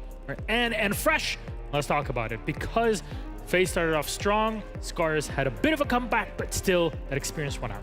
I mean, yeah, I like to see that immediate aggression from Scarz in that first round. It was something that FaZe mentioned in that showdown video. You never know what to really expect from them. They can be really aggressive, they can be really slow. And I like that on your first round, on that international stage, you started showing, we're here, ready to take this fight. Yes, they did struggle. The attack inside of FaZe was actually really good if you'd ask me. They had 4 rounds where they planted successfully out of those 4, and also by 3 different planters. So that shows flexibility on that side. They had these really good post plans as well, where they played just passive enough, where Scarz unfortunately didn't have enough information on that. And that's the point that I want to keep honing in on, is that FaZe came into these finals weekends not with the best attacking win rate, but with the second best defensive win rate in the competition. The fact that they got 5-1 on the attack and planted and were so convincing, their flexibility, their pacing particularly, was something that we highlighted. There's some rounds where they were playing them a little bit more slower, a little bit reserved, and then some rounds there was a clear 3-2-1 very early on, and they pushed and they got the round win.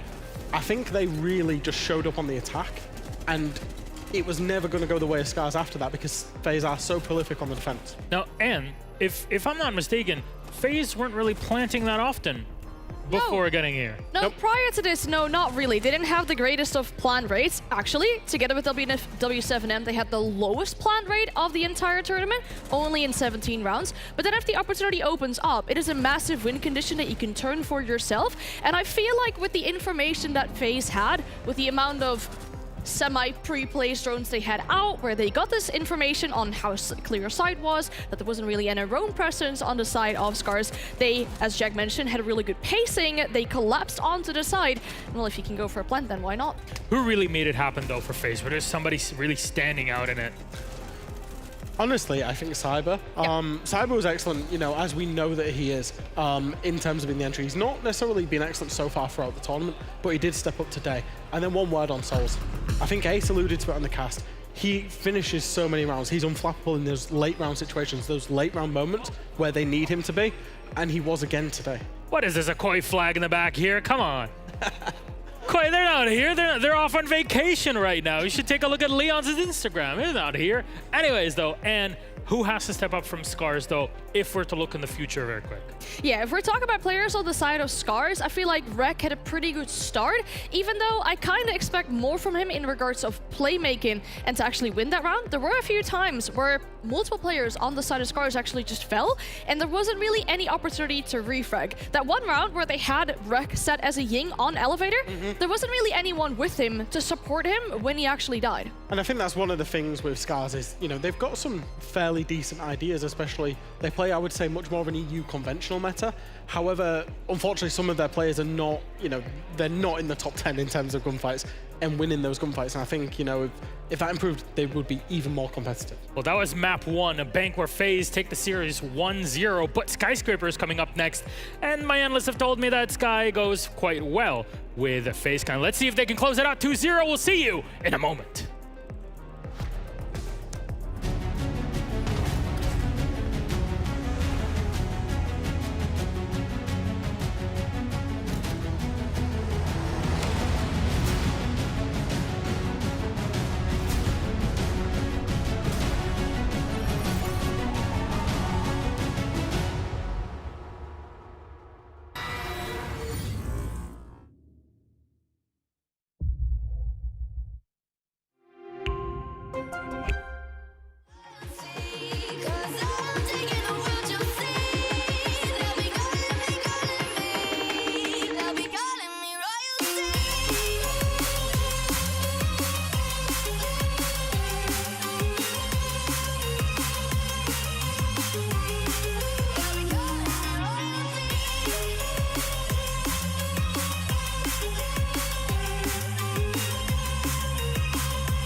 What? Dude, Benjamin Master at the Major? Do you really think he's gonna play with this? He needs something way more powerful, man. It's obvious when you see his moves. Do you want to see his moves again? Or... Bro, I was watching the SI before you even knew about R6. Pengu can win with this setup. Real legend, he wins with this. Sorry guys. I know a thing or two about Rainbow Six, so follow me. Now this is the best gaming setup. It's the HDR 400 monitor, the XB 25.3 QGP 24.5 inches. EO Finals 2020. I'm doing a triple kill. The monitor had to be top-notch to keep up with my moves. Frostblade fans, they can cool the best graphics card, the best processor, and even the biggest hard drive with the most memory. They keep things cool and calm like my head was at SI 2018 to win the championship. Pengu goes for one on the young. Can he go the second? Penta are the world champions. It takes the best to be the best. Are they gone? Yep. But with 2 Orion towers fully upgraded into screens. Good job, man. Thank you. Takes the best to be the best. Do you want to see his moves again, or? Bro, I was watching the SI before you even knew about R6. Pengu can win with this setup. Real legend, he wins with this. Sorry guys. I know a thing or two about Rainbow Six, so follow me. Now this is the best gaming setup. EO Finals 2020. I'm doing a triple kill. The monitor had to be top-notch to keep up with my moves. Frostblade fans, they keep things cool like my hit was at SI 2018 to win the championship. Pengu goes for one on the young. Can he go the second? Penta are world champions.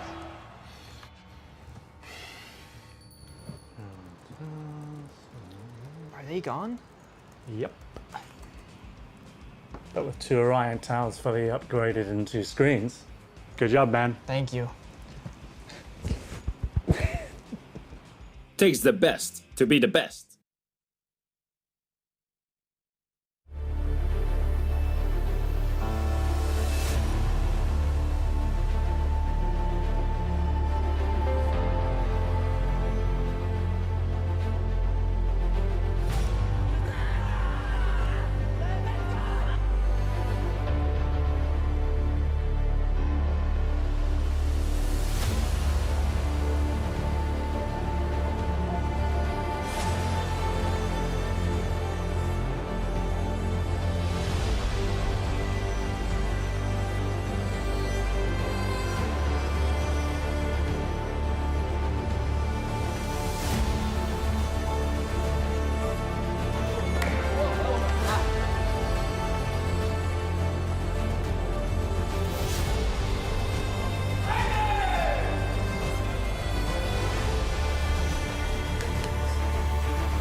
Welcome back, Copenhagen. We are live again in our venue here in the Forum City Center. Our wonderful little happy kingdom here. Hello, I'm Analyst, your host. With me are Anne and Fresh, and we are a couple minutes away from getting started with map number 2, which is Skyscraper, between FaZe Clan and Scarz. FaZe are already up 1-0, taking it handily on bank. Now the question is, do the stats back up a Scarz comeback? It'll be difficult. It's kind of difficult also to find information on Scarz. I mean, they have this lot of domestic experience. They don't have a lot of international experience. For them to find this background information on Skyscraper, they actually took a loss against Ninjas in Pajamas quite recently, so they will know what they need to improve on, what they need to do differently. On the side of FaZe, I mean, Fresh already mentioned it, it's kind of surprising that it came through. They're a very good team on Skyscraper, currently running on a 2-game win streak, and they also have their best defensive win rate on this map. Every iteration of FaZe has been excellent on Skyscraper, genuinely excellent. To the point that FaZe played the 6 Invitational 2 months ago, it was banned in every veto against them. Nobody wanted to go on Skyscraper against FaZe. It just simply does not happen. They are one of the most formidable teams in the world. I think back to the Berlin, we've seen a koi flag for the Rogue team. I think back to Berlin when Rogue and FaZe went head-to-head on Skyscraper, and it was one of the most high-quality Skyscraper games basically there ever was. This team is prolific to the point that I'm very, very surprised it got let through in the veto. Then what can Scarz do?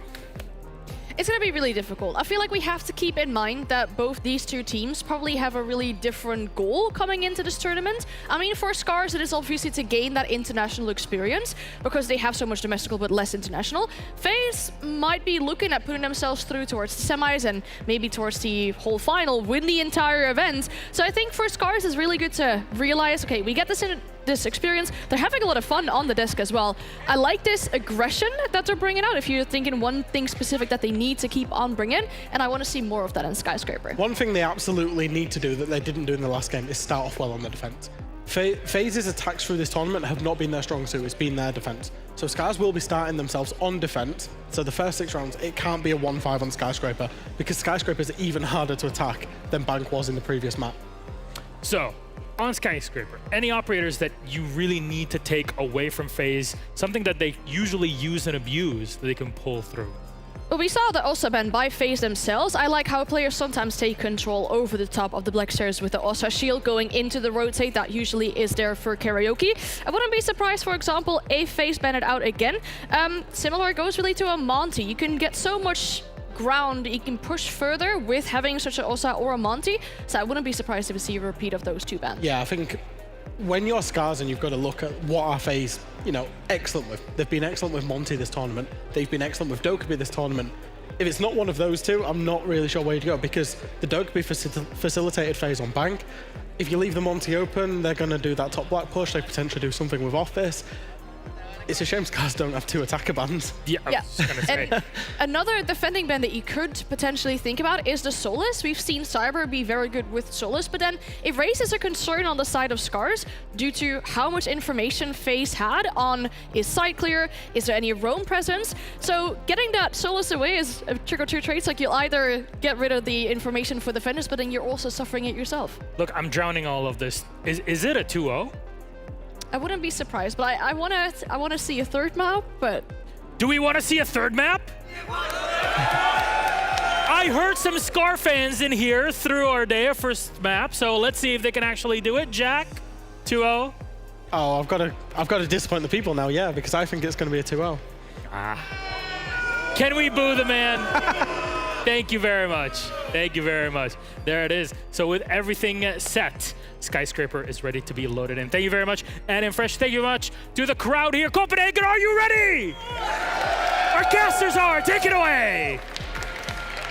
Thank you very much, Milos. Trust me, even backstage here, I was like, boo, boo, Fresh. To be fair, you'll boo Fresh for anything. I don't need an invitation to boo Fresh, but I'll join you in that one as well. The thing is, sadly, I think I agree with him. Given how good FaZe have looked so far, I just can't see how Scarz bring it back again on an absolute fortress that is FaZe's Skyscraper. The thing is, I don't think that it's even anything to do with Scarz, really.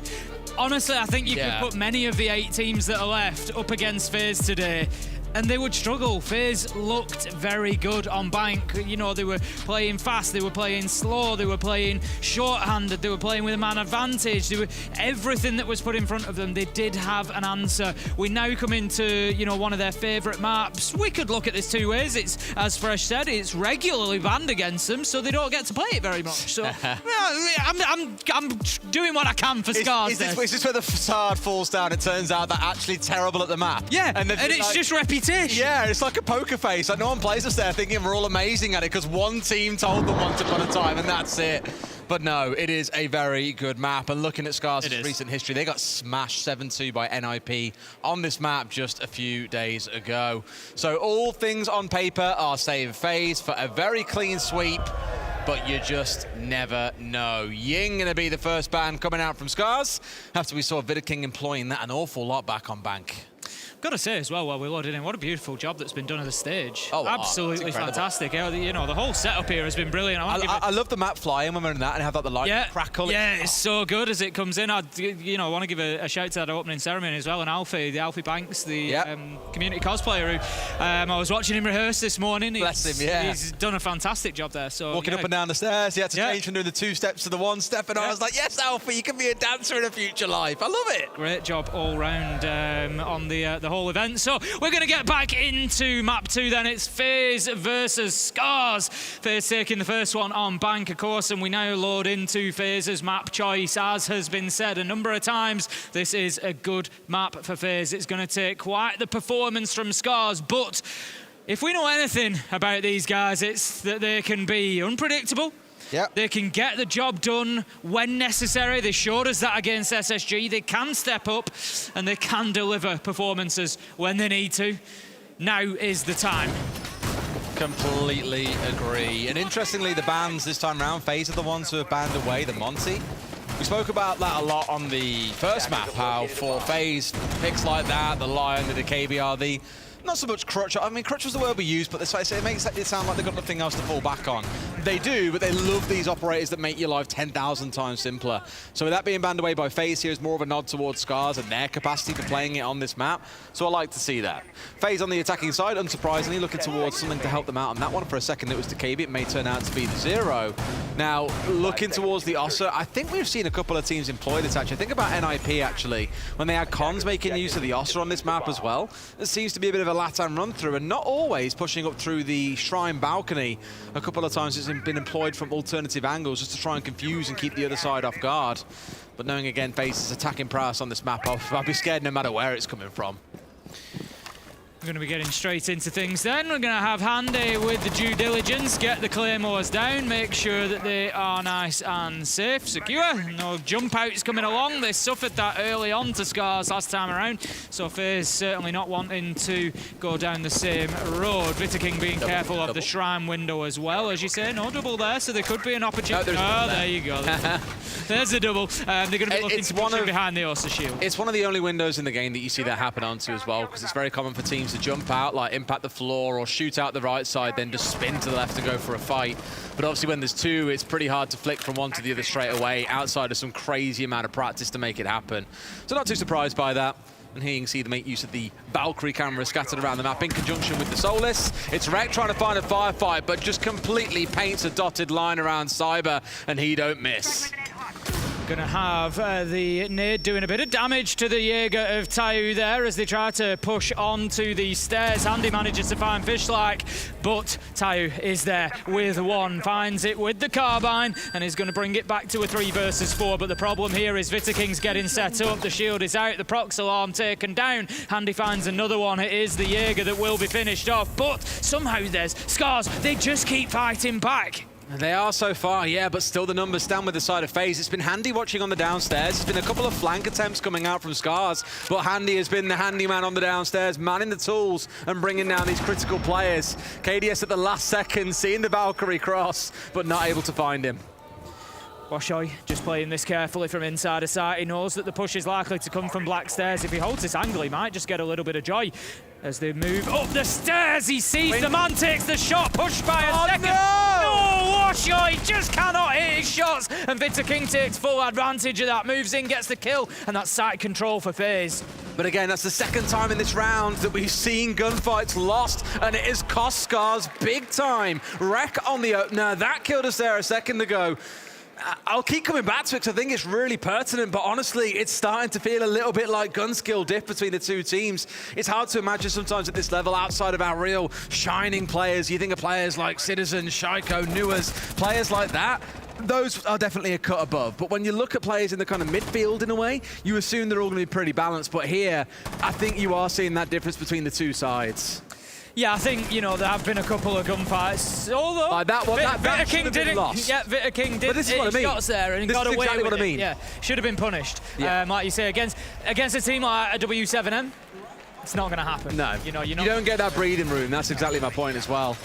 So let's see if Scarz can warm into it. I'm wondering if we get an early tactical timeout again if things do keep on going against them.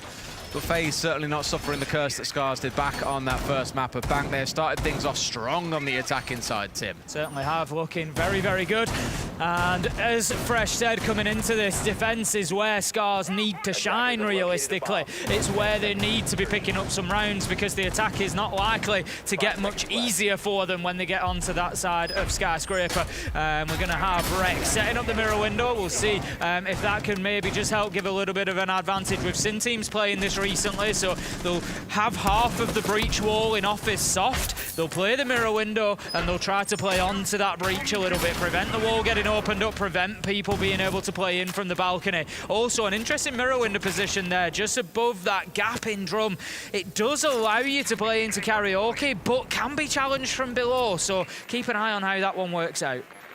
Well, let's see one towards the left, but the question now is what do they do with the information? Still being yellow pinged. If Cyber gets away with this, it's a freebie, and freebie it will be. Pion, no idea he was being droned out. That's the second entry for Cyber.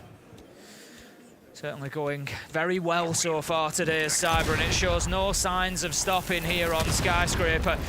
Currently working on the breach. They've got a man on the rappel as well. FaZe going to be softening things up. Could be a little run out. They're thinking about it here, Scarz. Certainly wanting to bring the aggression, but FaZe are ready for this. If they watched the game against NIP the other day, this is the exact hold that we saw coming out of Scarz. It's why they try and deny so hard into the wall to destroy away the exothermics in Veto King's back pockets. Rec really fancies himself, but they don't know that anyone's actually trying to open the wall. All they know is that someone is around there. Cyber finds a kill. Souls again playing patient as ever. They haven't got to open the wall when they're finding gunfights everywhere else, and there's still over half the round to play. Looking good once again for FaZe.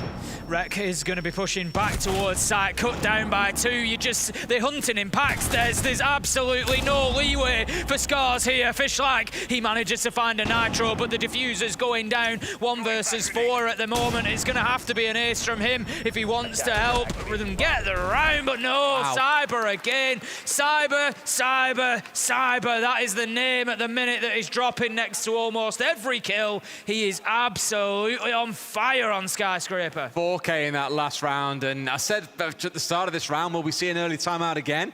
We absolutely are. Again, they've lost the first 2 rounds, and Scarz have yet again called in a tactical timeout. Now, the flow back on Bank was he came back into it, and they lost round 3 as well. It wasn't really until the latter end of the half that we saw them start to warm into things, and they've really got to make it happen here. Again, a big shout for the players, though. They've never really been seen on an international stage. They've done fantastically. They've won basically everything there is to win domestically, but this is their first time experience on a big stage, and it's either kind of a fright or thrive sort of thing on this stage as well, where the first time you get up there, either you lavish in it, you relish the energy, you perform better than normal, or you kind of like fade into the background a little bit. And so far, sadly for Scarz, you can see the gunfights being missed. It feels like we're seeing more of the latter. It does, but for me, this is, it's part of the process. Scarz come away from this. If they make it next time around, then they've been on the stage. Yeah. And, that's ultimately the only way that you get that sort of comfort, that you get that sort of ability to play with that experience. And hopefully this is going to be, a platform for Scarz, win or lose here today, to build on and to move forward, and for us to see them as a more regular fixture at these events. Completely agree, Tim. And I said it in the first map as well. Cyclops Athlete Gaming is the only team we're really used to seeing at this level. We saw a couple of other teams kind of challenging the status quo a little bit, for example, but never really enough. I think it was Reject that we saw pushing forward for a while. It looked to be a pretty shining light from the Japanese region. Now it's Scarz that everyone's starting to look to, given even making it to the live stage itself was a massive achievement. As it stands today, you are a top 8 team, which is a wonderful thing to have on your side.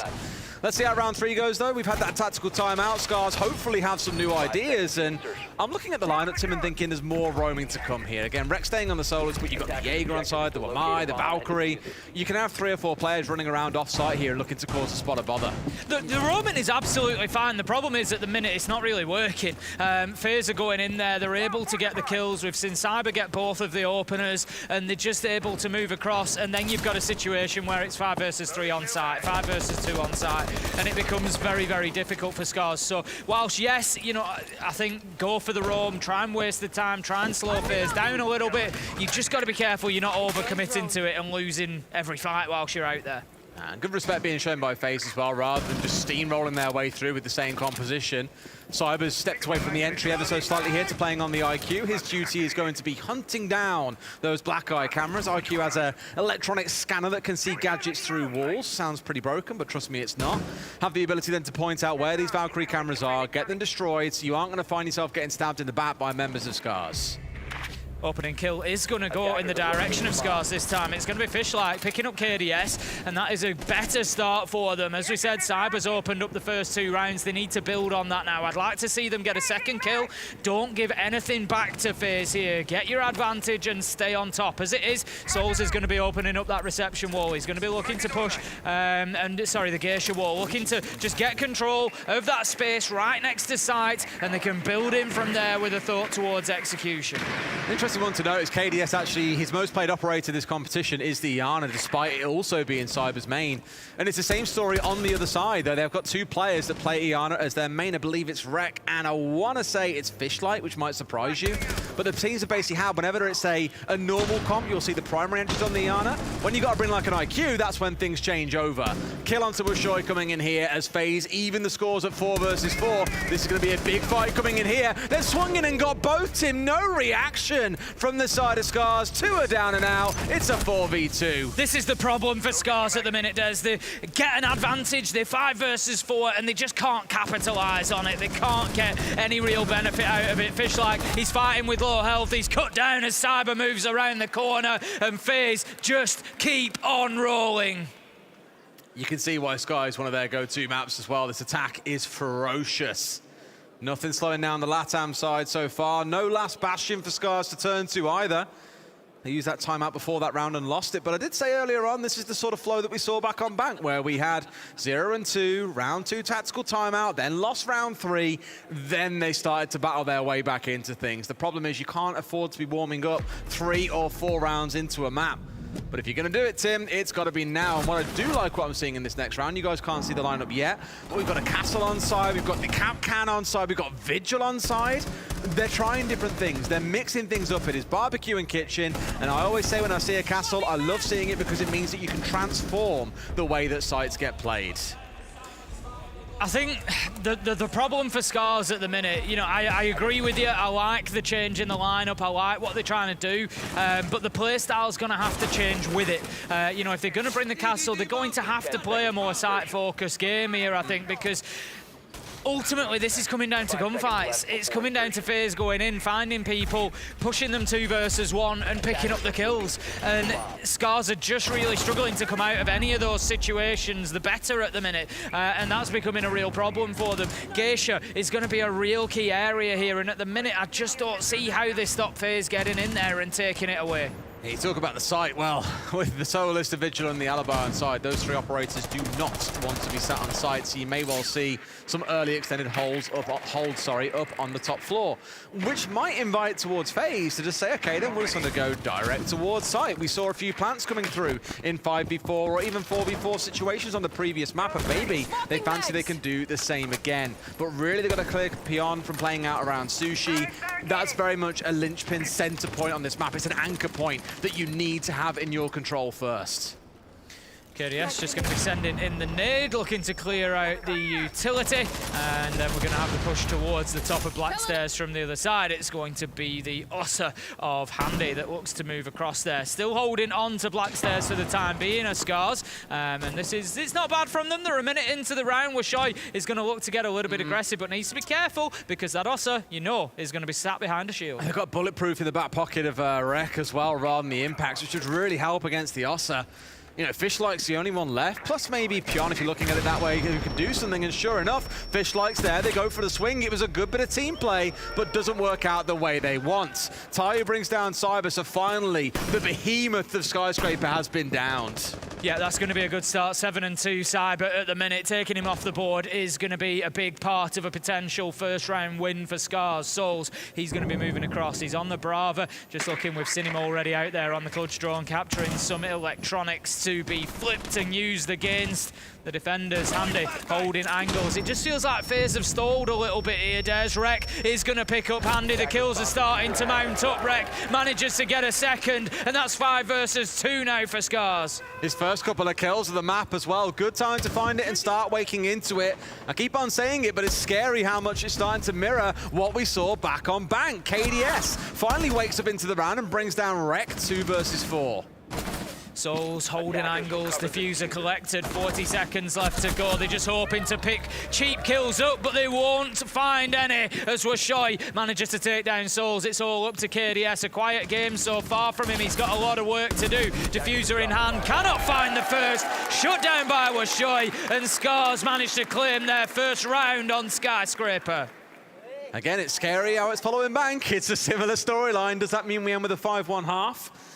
2 more rounds to determine. It does again still feel like it's going that way, given we now have to rotate back through a couple of different sites. Karaoke and T going to be the host of round 5. And that one was good, I think, because we saw them getting quite cheeky around the Shrine balcony. Just to kind of touch back on that previous round, there was a lot of focus and a lot of traffic going through the Shrine balcony. We saw the Ossa shields used, impacts coming back the other way, two-way swings coming out of Scarz. It's the first time I feel in the series that we've really seen them look to play as a pairing or even as a trio and try and aggressively challenge the side of FaZe in a particular spot of the map, whereas on Bank, it was very commonly 2v1 in favor of FaZe. Yeah, that's exactly it. And, you know, if you're going to be losing the gunfights, it's a good way to deal with it. You know, make sure you're engaging in numbers, because if you do lose the fight initially, you should pick up the trade. And that's something that Scarz can certainly benefit from. So, as you say, round 5 is going to be back over in Karaoke and T. We've seen this played twice. It's been 2 FaZe wins so far. Scarz have been unable to hold them back, but that said, they're going to be fighting in very similar areas again to where they saw success last time around. There's going to be some action at the top of Black Stairs. They're going to be trying to hold on to Geisha. It's going to be very similar from Scarz. Maybe they can just double down on that and keep the ball rolling now.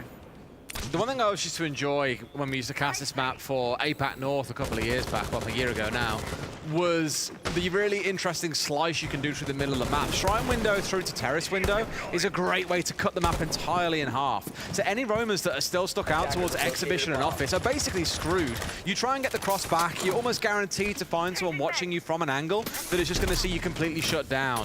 Now, here, once again, we've got FaZe looking to go direct towards site, up through top black, with making use of the Ossa.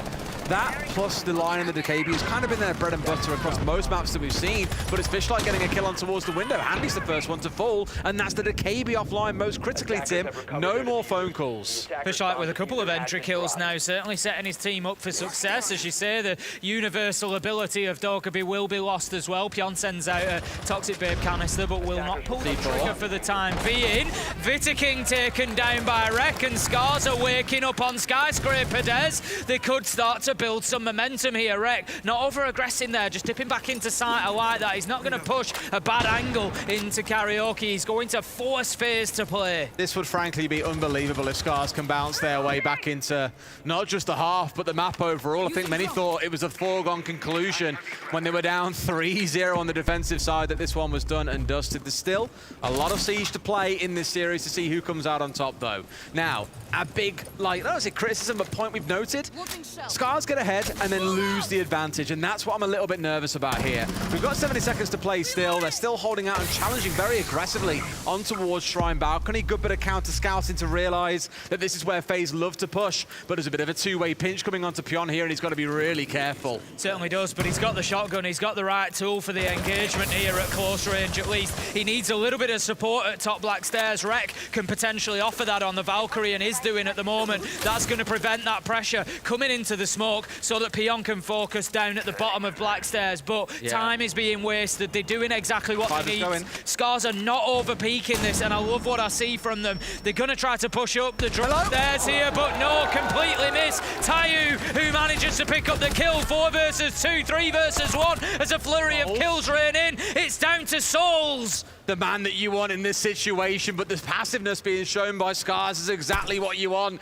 Don't give him an inch in these gunfights. If he can isolate out 1v1s, I'll give it down to him to win. So all they're going to do is sit back. He does not have Diffuser in hand, so unless he can find the kills, this one is done and dusted. Tim and Scarz will finally have found 2 rounds on the bounce to keep themselves competitive here on Skyscraper. Excellent round from Scarz. I like the way they managed the mid-round there. Round about the 1:30, 2-minute mark. They have the advantage, 5 versus 3. Rek supporting Pyon on Black Stairs, not allowing that pressure to build up too much. You had Tayu out on Drum Stairs, able to pick up a kill there. As you said, just a little bit unaware, I think, FaZe there. And if you think back to Bank, one of the things that we credited FaZe with was playing this excellent team game, this information game, drawn in ahead of each other, knowing what was going on. And that was just a little bit absent in that round there. Cyber it was, completely unaware of the man-led prone on Drum Stairs. Again, Rek picking up Souls, not really sure where everybody was. Much better from Scarz there. Better, but is it enough again to bring down the Titans of Skyscraper? That second half is going to be so interesting when we get there. On the right side, at least, Tim, is Scarz are giving themselves a little bit more breathing room. We came out of the first half on Bank 5-1. there was very little space to work with there. You lost one more round, you were at match point, you were basically done and dusted. This one here at least gives them a little bit more. Now, we're leaning once more into this utility-based composition. You're seeing both the Solus and the Valkyrie on side. Valkyrie has been the kind of go-to consistently. Here, by the looks of it, FaZe aren't going to bother bringing along the IQ. Cyber's saying, look, forget about that. We need the Flores. These shields are a problem. Because if you recall in the last round, they had the Zofia on Shrine Balcony trying to get rid of the shield at top black, but there were just ADSs scattered around, consuming those impacts as they came on through, so they never actually got rid of the shield. They did get the kill from behind the shield, which was fine. They got rid of Pion, who was on black stairs, but it slowed them down a good 45 seconds or so, and they simply want the Flores to help clear through any critical utility. The damage here being that Scarz have brought basically nothing that you can destroy with those Flores drones, so it's a bit of a mismatch for me. We're going to have a little bit of a jump out there, I think. A little bit of attention to the outside of the map. Handy's going to drop down. Doesn't know, I think, that there's one directly inside of the window. What's going on? Washo, he's going to flip to the Deagle and see if he can find his man, but no. All he does is eat a bunch of bullets, and Handy walks away scot-free. I mean, he's got, had the pixel angle held as well. If he gets away with this a second time, it'll be absolute magic. The longer angle being taken, we switch away as that fight is going to be missed out for now. I really thought we might see the C4 come out onto the window, and it could have done the damage, but not going to bother here. No, I think just wanting to keep that in pocket maybe for a little bit later in the round. The potential is there, of course, for a plant denial. They do have another one in the hands of Fishlight, though, so there were certainly options, but we will see reception wall getting open. That's going to force a little bit of a relocation for Scarz, but again, Des, not too bad. They're halfway into the round. I was just about to say they haven't lost anybody, but Souls does manage to pick up the opener onto Rek. We'll show you low health. It's a round that Scarz need to be careful with. I saw that flashing white lights and was like, oh my God, you're keeping this one tight.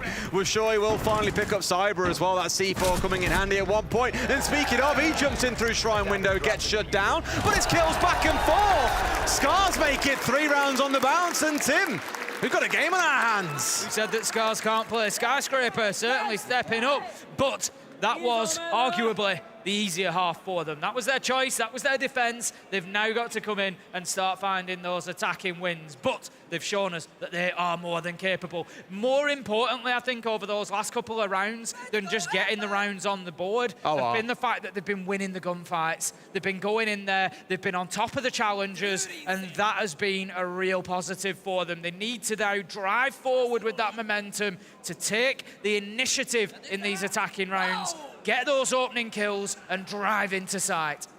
I'm generally quietly optimistic when a team's on the attacking side, only because you have the bigger guns. Bigger scopes, bigger guns. Players maybe that aren't so confident in their recoil control, as we've seen from a couple of the players on Scarz.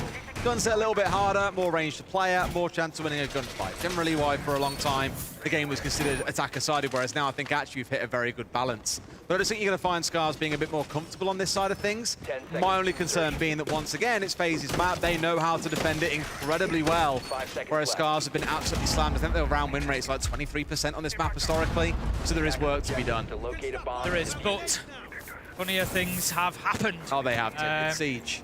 The thing is, you can't discount things like the momentum that Scarz are carrying now. They're on the main stage, they've got themselves 3 rounds, you know, they've taken an even half, they feel like they're in this one, and maybe there is a route for them to be able to get this map done. Alrighty, let's see how things shape up. It's looking similar once again, where no Lion / the KB on, well, sorry, the Lion on side, but no to KB this time round. We saw quite a lot of that coming through for FaZe in the first half, whereas the Flores is here, of course, for Shoy. No doubt trying to find a gadgetry to destroy, although once again, there isn't really a lot of it. His main target, I expect, is going to be magnets, going to be ADSs that are scattered around the map. Should be looking for those to clear the way for grenades to come on through. Rex starting things off, and down goes Handy. But as always, there's another player on FaZe there ready for the trade.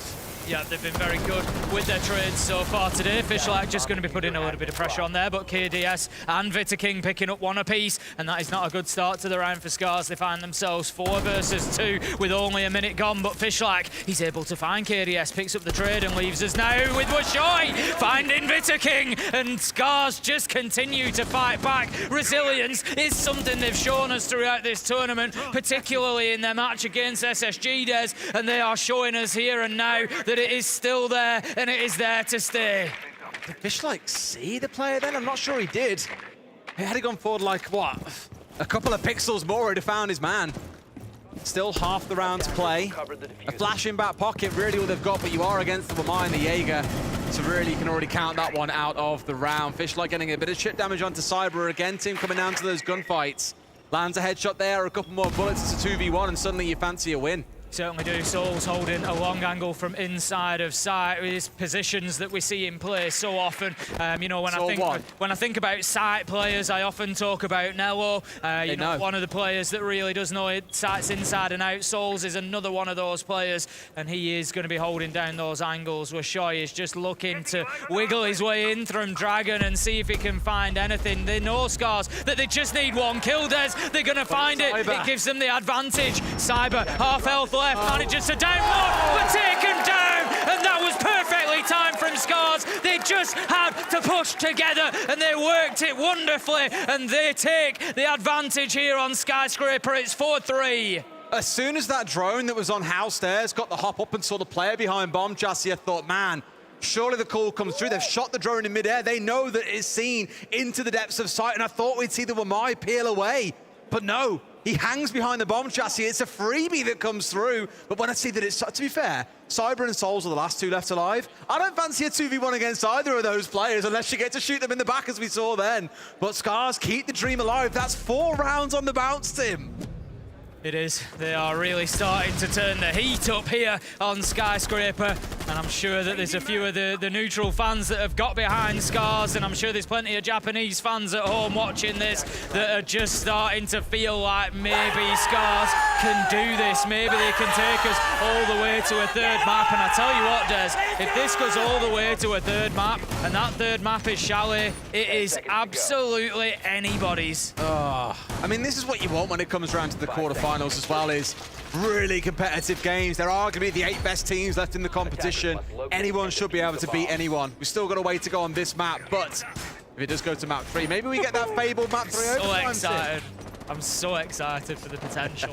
As you say, we've got a good way to go yet. 3 more rounds are required for Scarz to win. We're playing, of course, in our usual best of 12 format, so first team to 7 rounds. If it's then we'll have a few extras.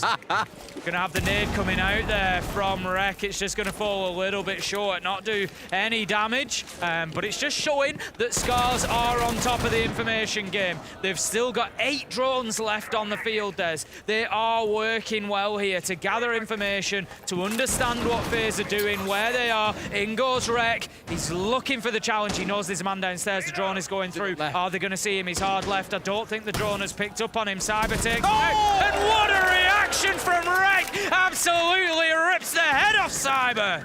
Because he was crouched down, he didn't see him. All he saw was the drone, but didn't see the man. Shows that crouch walking through a map is never a bad idea when you've got a lot of time to play with. With Shoy being juiced back up again here. And this is the concern. We see teams like, well, players more specifically shine in certain halves of the map and then fall silent in the second. We haven't really seen Cyber here in the second half of Skyscraper yet. I know we've only seen 1 round, but it's, well, now 2 rounds that he's going to have had no impact. That's exactly it. And coming into the game today, we commented, you know, about FaZe had been a very even team, you know, but would that be evenly enough? Or would they fall short overall? And right now, nobody's stepping up to find those kills for Cyber, and it's starting to get a little bit difficult for them. I like the game that Scarz are playing. Strategically, they're playing it well. They're clearing the utility. They're using the vertical nades. They're trying to work their way across the map, make sure that they've got the advantage before they push onto site. It is going well for them so far. 1:10 left to go. They have time to use the drones, use the intel, try and get that next kill, and then that's the go time. I think this Barmy, they've got 12 flashes on side as well. Like, normally you see a bit more variety in terms of what you bring, especially with a Flores on side. Like, you don't need to worry about burning through magnets, for example. Rek has no nades left, so really here, they are there purely for the execute, but you've got to deal with a Warden on the other side. So you've really got to respect Handy here and the damage that he can do. You cannot rely on those flashes. That's a really nice angle opened up by Washoy there, just using the skeleton key to get a line of sight all the way through T-Room. What a couple of kills. Peon Rek managed to pick up 1 apiece, 5 versus 2, and this is the time, Scarz. You need to push in, get aggressive, push your way through onto site. They do exactly that. They pick up round 8, and that leaves them now, Des, 5-3.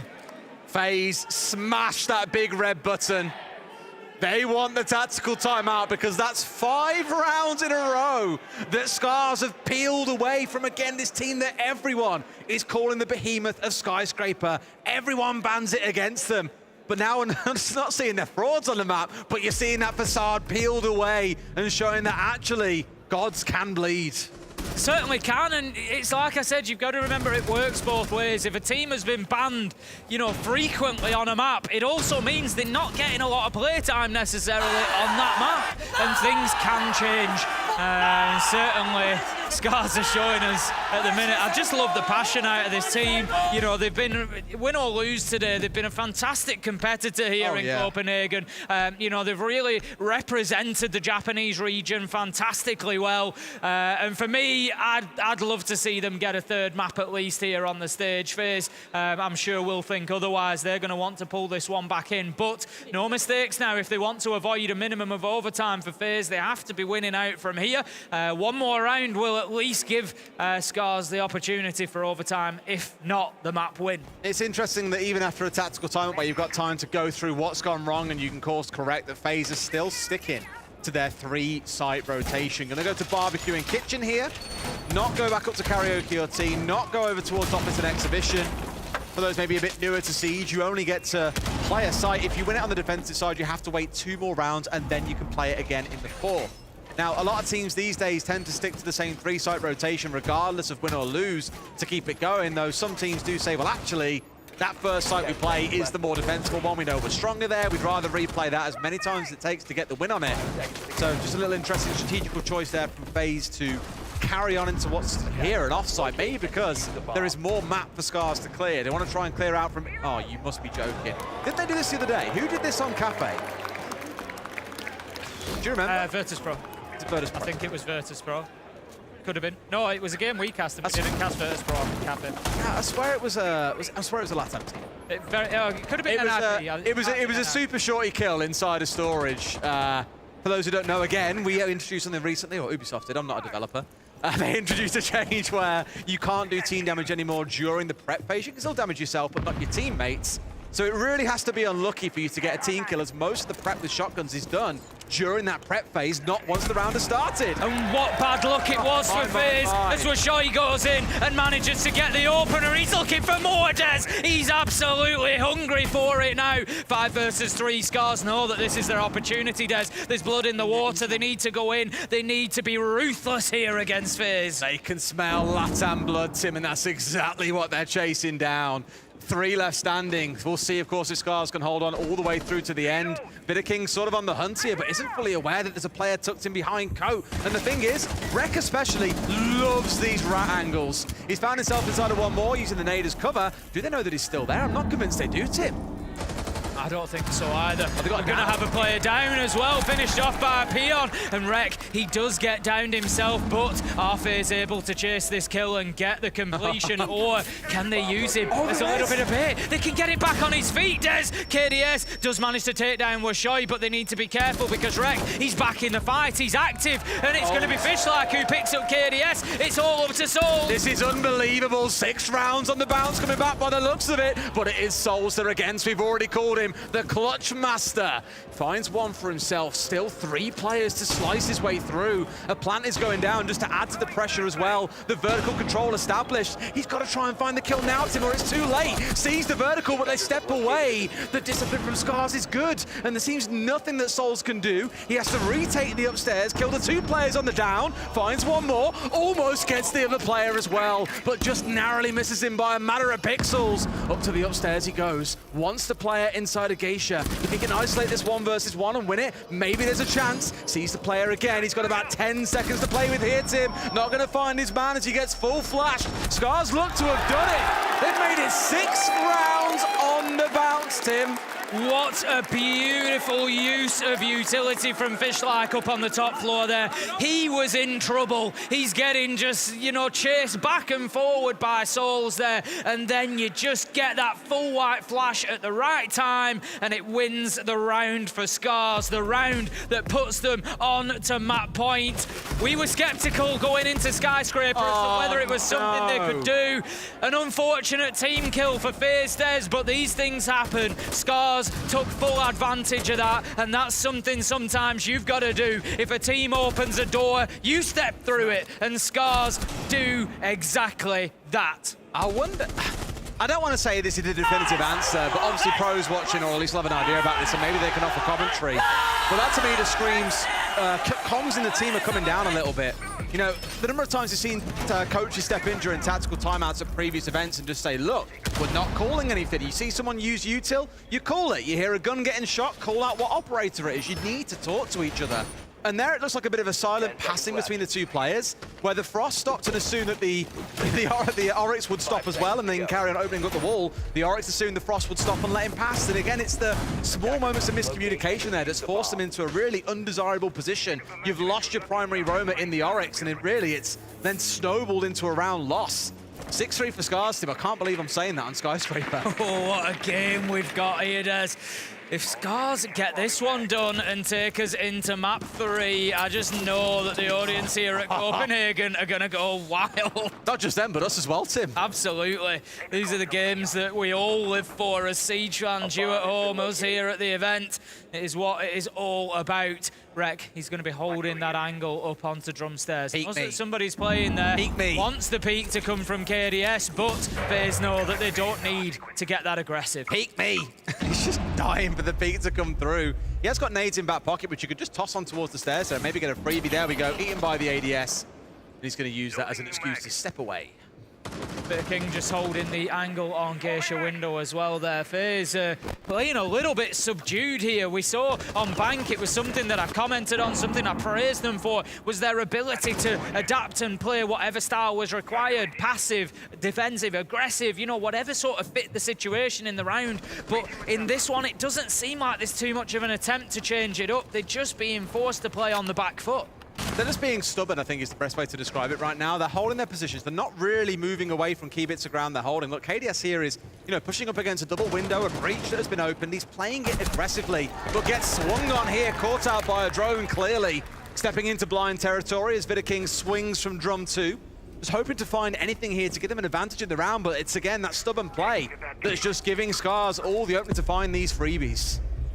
Souls again in and around site, just holding those angles, looking for any advantage he can find for FaZe, but it's just not been something that they can come across here. With Shoy just peppering shots through Shrine into Dragon, looking to find his man once again, forcing FaZe Clan. It is all about Scarz forcing FaZe Clan to move, and they're not aware of Vitaking up on the mini roof. He's going to find himself a kill before he drops away, but then picked up by Rek, and again the trade have been coming thicker and faster for Scarz as this game has gone on. I spoke a little bit about extended holds earlier. Great nade from below. Rek is destroying House and all the players inside of it. Shoy finally gets down. Handy swings on towards House, expecting Rek to push up, but he's simply not there. 25 seconds left to go. This is Scarz's opportunity, Des. They're 3 versus 2 here. They can really get this done. Tayu, he's going to have to open up this wall. Burns the laser gate as well. 2 versus 2. FaZe fight their way back in fantastically, keep themselves going in the game, in the round, but it's 1 versus 2.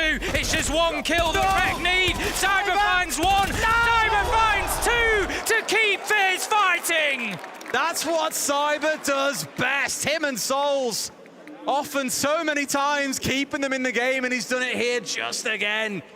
A real kicker, because Rek got into such a good spot. I was talking earlier on about the slicing of the map here that you can do from north to south and vice versa.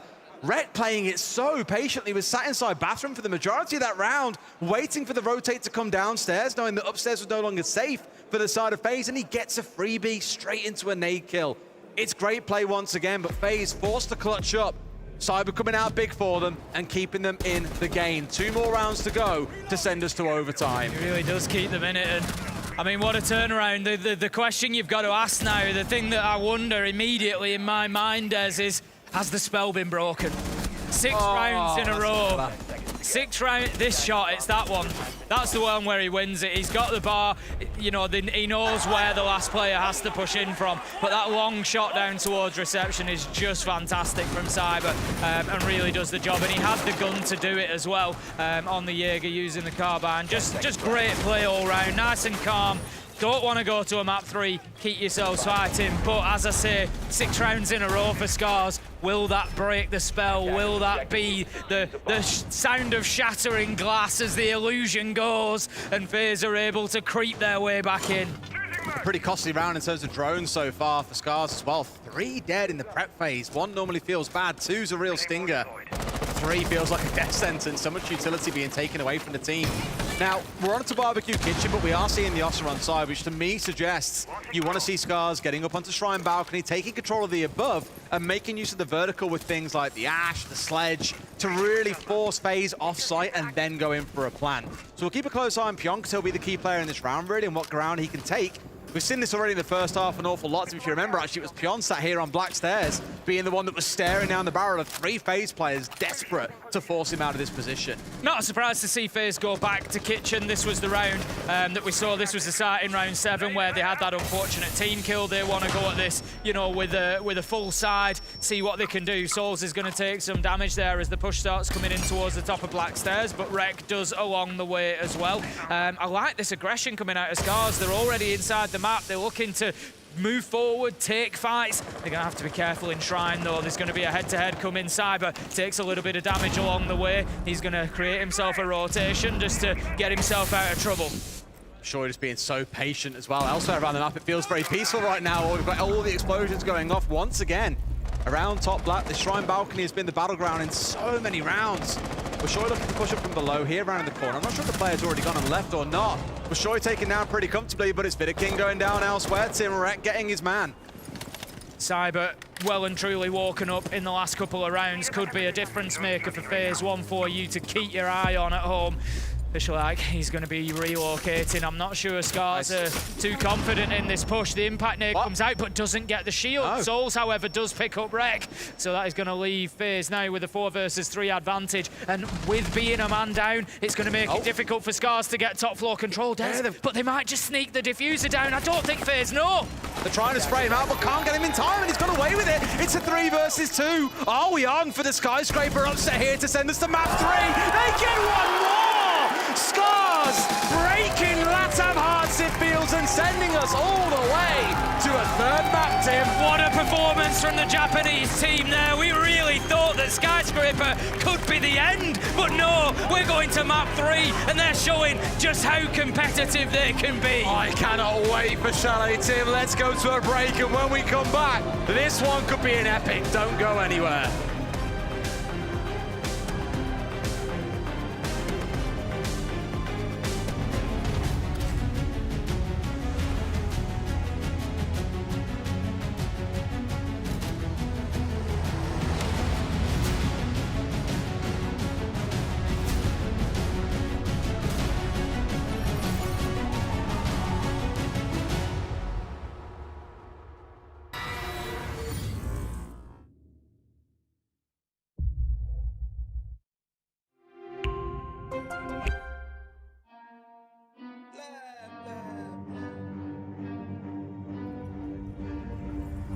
I got problems on problems on problems on problems on problems on problems. I solve them. I run through the money. The pressure be calling. Left on my blessings. I feel like I'm falling. The birdie is back. Tell me I'm garbage. I'm going through something. That's why I ain't calling. Phone and progression. It's all that I wanted. The phone and affection. I summon and dub it. Cause I got problems on problems on problems on problems on problems on problems. I solve them. I run through the money. The pressure be calling. Left on my blessings. I feel like I'm falling. The birdie is back. Tell me I'm garbage. I'm going through something. That's why I ain't calling. Phone and progression. It's all that I wanted. The phone and affection. I summon and dub it. Why you be all on my line about nothing? Why won't you go get you $1 or something? Don't hang with it who line for nothing. I see that we different, you riding, I double. I don't do discussions on bragging about hundreds. Don't go to your places, I know that they sunken. Don't call me your brother, I barely could trust it. I talked to a shorty, she bagging the bucket. And I'ma need all of my dollars on corporate, so hand me the money, I divvy the pie. I'ma give all of my people a portion to build them a fortune. I'm flipping the ride. I can't be mixy when iffy the vibe. And 40 on 50 is really the time. Why are you all on my phone like you want me? Like you wasn't pushing the kid to the side. I run through the money, the pressure be calling. Left on my blessings, I feel like I'm falling. The birdie is back. Tell me I'm garbage. I'm going through something. That's why I ain't calling.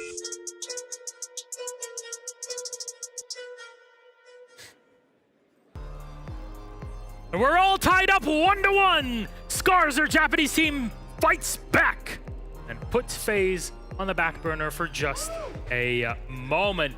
Both of my analysts here, both Ann and Fresh, telling me Milosh, hello, what a transition. That FaZe look really good numbers-wise in Skyscraper. It's your favorite map, yada yada, and then surprising that Scarz didn't ban it through. We have 4 bans first, and yet still it went through. And it's a tie 1-1.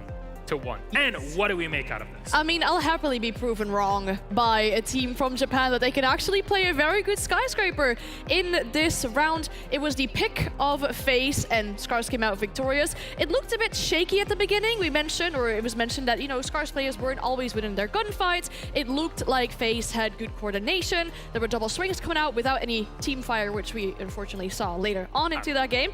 But an immediate thing that I saw that Scarz did better in this game was getting rid of the information and getting rid of the drones that FaZe had in their possession. We saw in Bank so many pre-play drones. FaZe utilized the information very well, and during these attacks, it often came down to FaZe only having 2 or 3 drones left, which they had to get their information from. That's not a lot.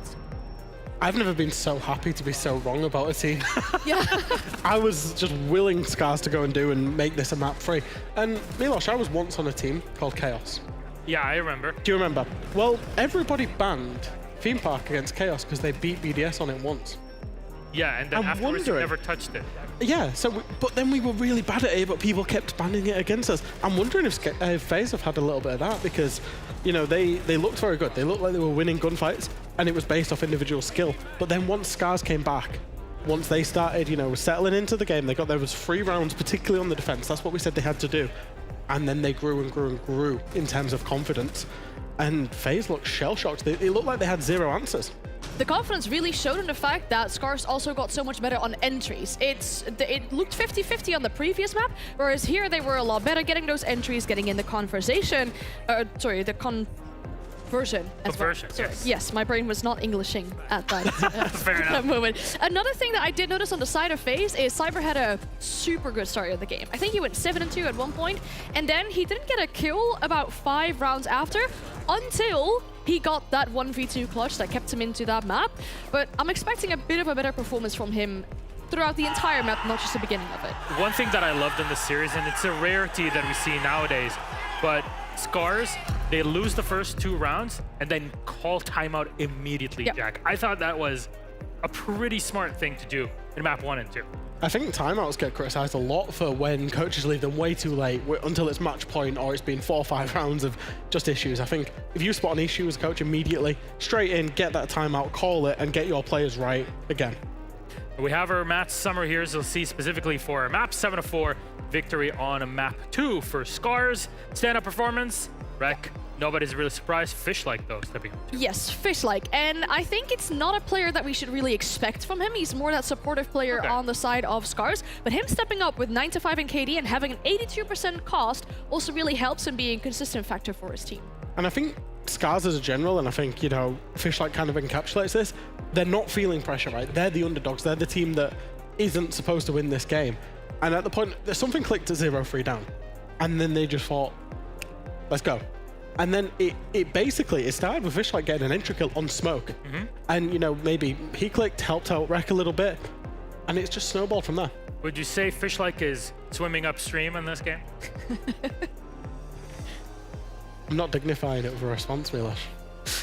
Thank you very much. Well, this is, I guess, what happens. It hasn't even been a week, and we're already on it. There you go. Well, Fresh and that was our post-map 2. We still have a 3rd one for this series, and at this point, we might as well wipe the slate clean to see how it all works out. So, map 3 coming up in just a moment.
What?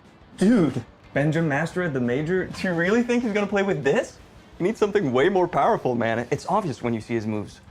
Do you want to see his moves again? Or... Bro, I was watching the SI before you even knew about R6. Pengu can win with this setup. Real legend, he wins with this. Sorry guys. I know a thing or two about Rainbow Six, so follow me. Now this is the best gaming setup. It's the HDR 400 monitor, the XB 25.3 QGP 24.5 inches. EO Finals 2020. I'm doing a triple kill. The monitor had to be top-notch to keep up with my moves. Frostblade fans, they can cool the best graphics card, the best processor, and even the biggest hard drive with the most memory. They keep things cool and calm like my head was at SI 2018 to win the championship. Pengu goes for one on the young. Can he go the second? Penta are world champions. It takes the best to be the best. Are they gone? Yep. But with 2 Orion towers fully upgraded and 2 screens. Good job, man. Thank you. Takes the best to be the best.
And here we are back again. Scarz tie it up 1-1 against FaZe Clan. And now we set up for map number 3. On to Chalet we go. Hello, welcome back to the desk. I'm Milosh. With me are Ann and Fresh. Let's break things down again. We'll pull those map bans onto the side just for you to see what was played before and what was banned in between. But now to Chalet. It seems like, Ann, any numbers that we could use, I mean, they won't be as reliable when we're on the server. I mean, yeah, up until Wednesday, I would have thought, this map for Scarz, maybe not the greatest, a current 3 loss streak, but Wednesday, they brought it out in their game against SSG, had a 7-4 victory on that, so a pretty good result. And for FaZe themselves, they have a 66% win rate on this map. It is their best attacking win rate, but then we saw that, you know, numbers didn't really guarantee anything for the previous map either, and their most recent result is a win versus Black Dragons. Now, I'd like to add one more thing. We saw the players coming up, for the people at home that haven't heard or watched this, we saw the players coming up on the side of Scarz, and the crowd was going insane. And there's Scarz fans in here? There's a couple. So they have the backing of the crowd, which I think is really important, especially being on your first international main stage. And the players themselves, they seem like they were loving it as well. I mean, Dev Marta was jumping up on here on the desk to witness the moment, but it seems like Chalet is going to be a tough cookie for FaZe. Yeah, I think it is, and I think there's a big determination here between momentum, which Scarz currently hold, and experience, which FaZe currently hold. FaZe have been here. You know, if we kind of look at this objectively, FaZe have been here time and time and time again. They've got people who've won majors on different rosters. Scarz, though, they just beat FaZe on a map that they should have been impenetrable on. They've got the crowd behind them, and crucially, they've got the momentum. So what is there that Scarz can really utilize to break FaZe? Because that experience, I mean, it weighs a lot. You can go to university for 10 years, but then, 10 years of experience after that, it's gotta be something extra. Exactly, yeah. It's good for them to get this international experience. I feel like they kind of cracked the code on that previous map as well. It was really important to deny information for FaZe. It was important for them to get those entries, and from there on, constantly trade until you get the round victory. I feel like if Scarz can keep that up, it might look really good for them. I think FaZe have got to not underestimate their opponent. I think they got a few rounds in on Skyscraper. They got, what, 3 rounds? And then they were maybe just thinking, hey, we can just win this out on gunfights. We don't need to put in a professional performance. So I hope for FaZe that they've gone away. They've had a chat with themselves and their coach, and they've gone, hey, we consider ourselves the better team. We consider ourselves a top team looking to win this major. Fully reset and then put in a professional performance from round 1. Who wins it? Simple as that. Are we tossing coins? Scarz, because they have the momentum and they have the crowd back in them, which is also really important. Jack? Well, I last backed FaZe for map 2 and I was wrong, so in the interest of doing that again, I'm going to say FaZe. He's a FaZe fanboy. Wow. All right. I'm trying to test me, we're going to need your energy for this one. Scarz v FaZe Clan. It's map 3. It's Chalet. Back to our casters. Enjoy. We got some energy, Des. We got some, but what I love is Fresh is playing the double bait here. He said, I'm back in FaZe, and what it really means is last time we said FaZe, Scarz won.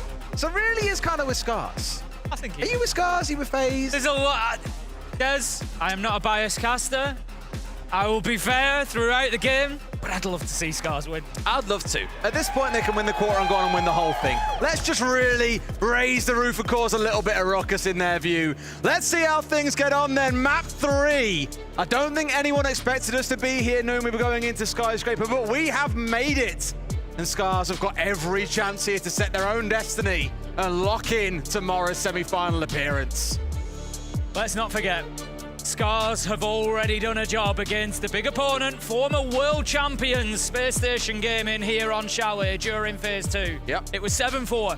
It was a 3-3 half. Scarz started out on defense, and then they stormed through the attack 4-1. Absolutely demolished Space Station Gaming in the second half of that game. Our social prediction is highly in favor of FaZe here, Des. You've got to weigh something for their experience. They've been in this position, at least a number of these players, Souls and Cyber particularly, have been here countless times. They know what this is about. They know what the pressure is about. But you're playing against something that can't always be factored in. You can't always put a number on what Scarz have got at the minute, Des. And that is the passion, that is the belief, that is the momentum. The one thing I can't help but look at, I know we were talking earlier and Fresh was saying, number 1 map is Bank, whatever it was he said. For me, we've got slightly different equations in the way that we work this out, but for me, Chalet is the number 1 map for FaZe. This is where I feel a little bit nervous. For Scarz, it's their lowest prep out of all the maps they play. Their win rate isn't particularly high when you look at the round count. I know they've done all right, for example, against Space Station, but let's not get too excited for Scarz just yet. There is still a long hill to climb, and of course, FaZe, they want to be able to bounce back from that. They've been smarting, no doubt, in the break after that. I just hope we see the comms stay up, because again, there were a couple of times at the team kill in that last map where comms clearly just fell slightly, and it cost them dearly. Bans are all done and locked in, Tim. Scarz starting out on the defense for those that may have missed it, which means FaZe have got to put things together on the attacking side and show us some more of that prowess that we saw back on Bank. The one thing that I will say for FaZe here is there'll be many things that I'll say for FaZe. They, are going to be a difficult team to beat here. But the bans that have come in, we've got Ying, we've got Nock, we've got Azami, we've got Valkyrie. Scarz have taken the Ying and the Valkyrie out. That's the same bans that they brought against SSG on Chalet. So It's only early yet, but I look at that and I think, you know, Scarz, do you have a game plan here that's different to what you did against SSG? Because you better believe FaZe will have watched that, they'll have studied that game, and if they're going to come here and try to turn out exactly the same, it could be that FaZe are prepared for that. FaZe are a very good team at countering people, so if they come and try to do the same, it could be a tough day for them. So I'm hoping that Scarz have got, you know, the bans are the bans, but hopefully when we get into the game, the strats, they've got some plan Bs, plan Cs that can change things up a little bit. Absolutely. Right. Let's get things going. Baron Gaming to start things off as well. Not normally the go-to starting site for most teams, I'd say, but Scarz here clearly wanted to keep things twisted up a little bit, keep some surprises going on. You can see that drone perched wonderfully on top of the shells that Tayo clearly has no idea is even there. I guess the beauty being that for most teams on this site, you will always expect to see a player sat here inside a split looking to do a little bit of work. So with the drone there, it's not like they're getting a huge bit of like, oh wow, that's a massive surprise. It's known information, it's expected information, but it's information nonetheless. Yeah, absolutely. You know, you really do think there's going to be somebody in there that's going to need to be cleared at some point. Cyber already into the basement. He's going to be working his way up West Main stairs here, and I'm just wondering if he can maybe get all the way up to the top floor. The camera hasn't been checked. He's sort of feeling like, do you take that out? Do you not? Do you leave it? He does take the single shot. That will, to a very careful pair of ears, give his location away. But I think there's an opportunity for Cyber to potentially work his way further up here. It's a bit of a Cyber special, that is really. Again, against M&M, we saw it a lot where he would just kind of crouch walk into a really dangerous part of the map that wasn't really fully droned or cleared out. Did have a drone in front of him, but that was all it really was. Didn't have full information otherwise. But it would just create some really awkward kind of gaps in the defense where they knew that certain areas of the map were no longer safe because Cyber has walked in and taken it for free. So there is that to consider here. veto King on the drone through, gonna again see a player playing inside a split. But it feels like a lot of drone work being done here by FaZe and not yet really moving too close towards the site. Cyber's looking in towards blue, Soul's up main. A bit of a split coming out from the depths of hell here, Tim. Yeah, so what we're going to see there is the Maverick dealing with that area of split. Just going to open it up. Nobody can play inside of there now. Obviously going to be more dangerous. But top floor control still not gained. Handy manages to take down Washoy to open things up. But meanwhile, Peon, he picks up Cyber elsewhere on the map. And there's another one coming in for Scarz. They're picking up where they left off here, Des. Handy's in a frost mat. It's effectively a 4 versus 2.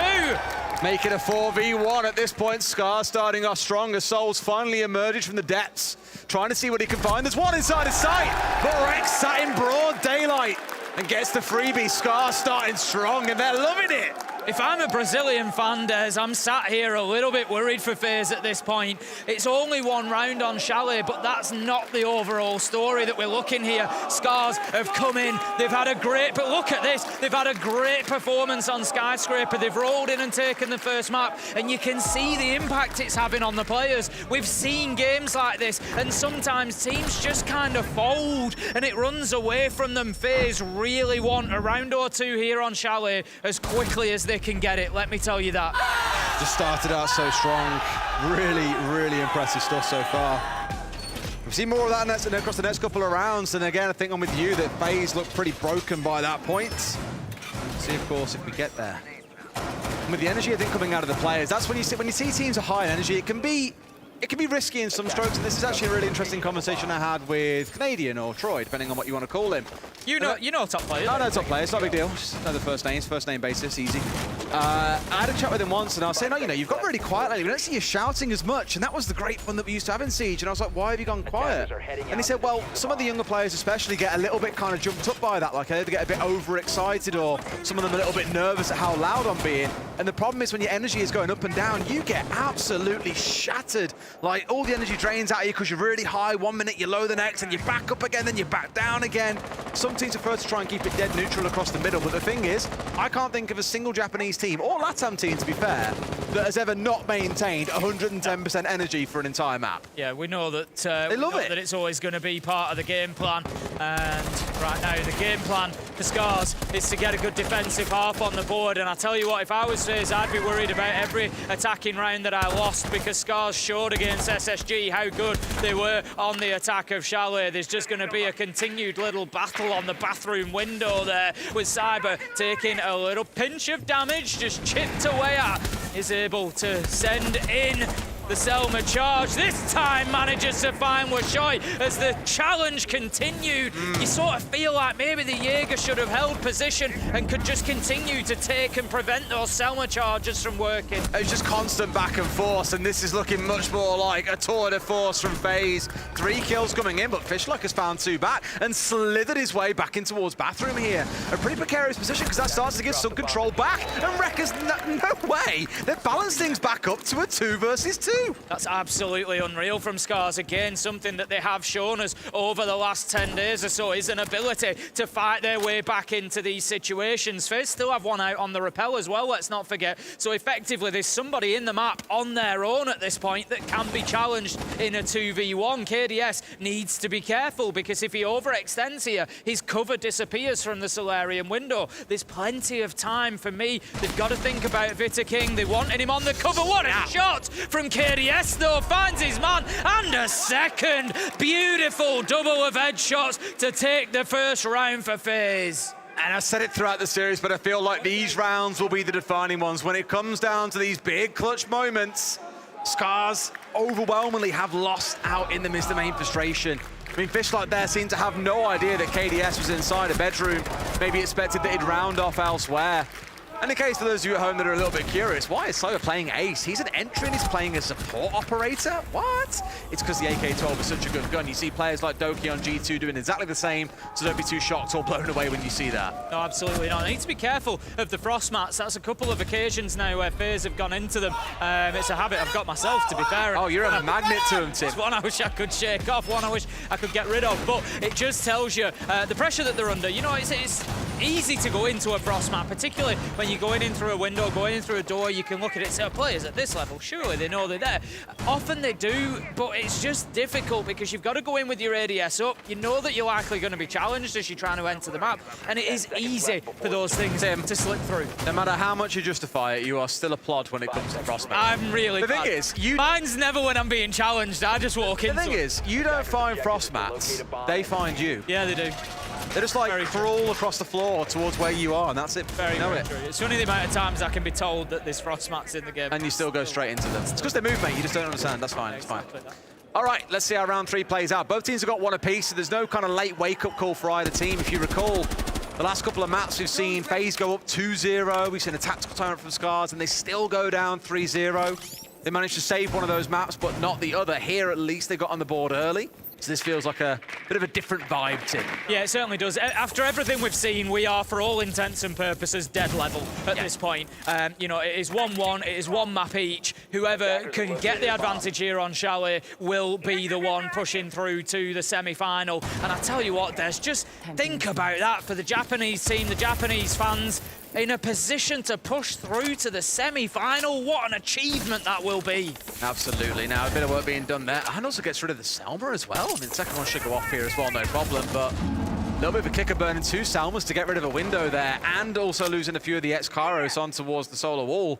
It's a good start for Scarz, given again they're only looking to hold that temporarily. Yeah, Scarz are taking something they did in the last map and picked up on it, the way that they dealt with the information game, denied the drones. They're pushing that even further now. They're controlling the utility and they're controlling the map as Washoy goes out of the window and gets an opener onto Cyber. I've not seen a mud jump out for a long time, but that's the kind of play you want to bring down Cyber. They do balance things back up. Tayo, who've been a real pest around Bathroom, has finally been exterminated, bringing things all equal. But look at the damage done to so many members. 5 players across both teams, half HP or less. Pion just taking the challenge onto the doorway there, continuing to stay at West Main Stairs. He's not moving anywhere. He wants them to feel that pressure inside a trophy so that they can't build the Solarium-sided attack. Souls, meanwhile, he's trying to move through Library. FaZe Clan are building this sort of 2-sided push at the minute, but they're going to have to find a way to bring that together cohesively. Scarz clenching their teeth, but still finding themselves in a spot where no one has yet been found out. You can see how close a couple of members of FaZe are, though, just getting these longer angles opened up and daring the pixel to change color. You pull the trigger, it should be a headshot onto one of the other players. Fishlight dug in close, finds his man up close. Shotgun was about to come out, but Rex there for the assist. 2 quick kills come on through. It's panic stations for FaZe here. KDS trying to find one more, but it's not going to happen. Scarz go 2-1. What a battle that was between Pion and KDS. We had it there for the longest time. We saw Pion trying to hold that angle through to Trophy. And as I said, he was just keeping his position in West Main, and I love the way he's played that round as he hasn't overcommitted to his position. He knew that simply by being there, KDS had to hold inside a Trophy. He knew the fight was likely to come at some point, and when it did, he won his gunfight, he won his one, and Scarz win the round. Starting to get some of those chants out in the crowd as well, Tim. A lot of support for Scarz here. Believers in the chat, believers in the crowd, believers on the desk, Tim. Starting to see how it's doable. A believer in a fantastic game. FaZe have had their moments. FaZe are certainly capable still of turning this one around. We cannot, overlook that fact. No. They are a fantastic team, particularly Souls and Cyber have been outstanding so far today, but it just feels like the momentum has shifted a little bit. They need to get themselves a couple of rounds and a little bit of a lead, I think. They just need to assert their dominance.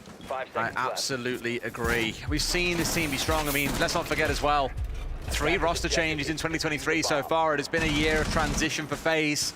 I know we spoke about wanting to kind of make up for missed opportunities, looking again back towards Berlin where they missed things out in the very final round. 68 of 75 rounds played in that best of 5 against Koi. Unfortunately, well, Rogue in that time, now known as Koi, but between the two back then, there's no doubt some hunger still in some of these players to get back to a final and this time get the job done. Just looking a little bit like it may be a bit too soon if things carry on this way. Still, I always say there are 2 halves to a game of Siege, Tim. See how things change once we get there. For now, at least, it does feel like Scarz are in control. This is it, and you've got to remember for FaZe, they are a very storied team. There's not many teams that can boast 2 major titles, and that is the position that FaZe would be in if they continue here. They won back in November 2021. Team play. KDS just forcing Washoy into a no-win situation. We're going to have the shield taken out, and it's going to be time soon for Scarz to dip away from these top floor positions. The timing on it was just so sharp with the EMP through the wall to disable the ADSs that were protecting the Jaeger holding in that back corner, and then a nade immediately follows through. Like you say, there's no time to react, no time to breathe. Great little bit of team play. It's one offline here. It's not the end of the world in being the Jaeger, but it's still an opening. Now we're sure, Rex, trying to step into his grave to see what he can find. It's Fishlight to capitalize onto KDS, and Rek is still trying to challenge these windows. 2 more kills. Fishlight has been awakened and become a whale, Tim. He really has, Rek, as you say, absolutely not wanting to give up that window position and just making it as uncomfortable as possible for FaZe to move in. But they don't mind a little bit of discomfort, Des, as they manage to find a double. Pion picks up Vertiking. That's 1 out of 3 that he's going to need. He's going to drop himself back to site, but with 1 minute 10 left on the clock, he is going to have an age of pressure to hold on against. It's a lot of work to do, I think, to hold here for Pion. FaZe have got the time, all the time in the world. They can sit on drones if they want to here. They can keep opening up vertical. They've literally, what they do choose to do next is entirely in their hands. 3 flashes on backside as well. We know the Jaeger went down, so probably none of those sat on site. They were all up in library. Everything should be theirs. Oh, surely not. Challenging into a 1 versus 1 here. Who sees who first, though? Finds his man, but misses the shots. This is what's really hurt Scarz so far today, and it's going to sting them again. It's 1 HP to his name. It's Cyber versus Pion. I know who most would fancy on paper, but 1 shot is all it takes. He misses his man, and Cyber wins out the 1v1. Cyber with every advantage there, playing it beautifully. He knows he doesn't need to risk a plant. 30 seconds on the clock. He can try and find that fight. There will have been information come back into him to say, I have lit that guy up. He has got to be low health. So Cyber at that point makes the smart choice, goes in there, shows his experience, gets the round, and FaZe level things up 2-2. I can't help but ignore again this, they're talking about energy and comms. FaZe have just won a round. They've got things square in map 3 of a quarterfinal. Their first day in front of a crowd, but you guess they've just lost a round or barely even open Siege. It's still so calm and muted on the team. But I do want to see that energy coming up. Again, I completely get it. Stay at the kind of mid-level, not too excited, not too down, but this is the time to be getting excited. I don't want to draw too many parallels, but we must remember. I love that cosplay, by the way. Brilliant, isn't it? What an effort. Absolutely, like, all the cosplayers that we have, not just here, in Copenhagen, but in the community, in a wider sense as well.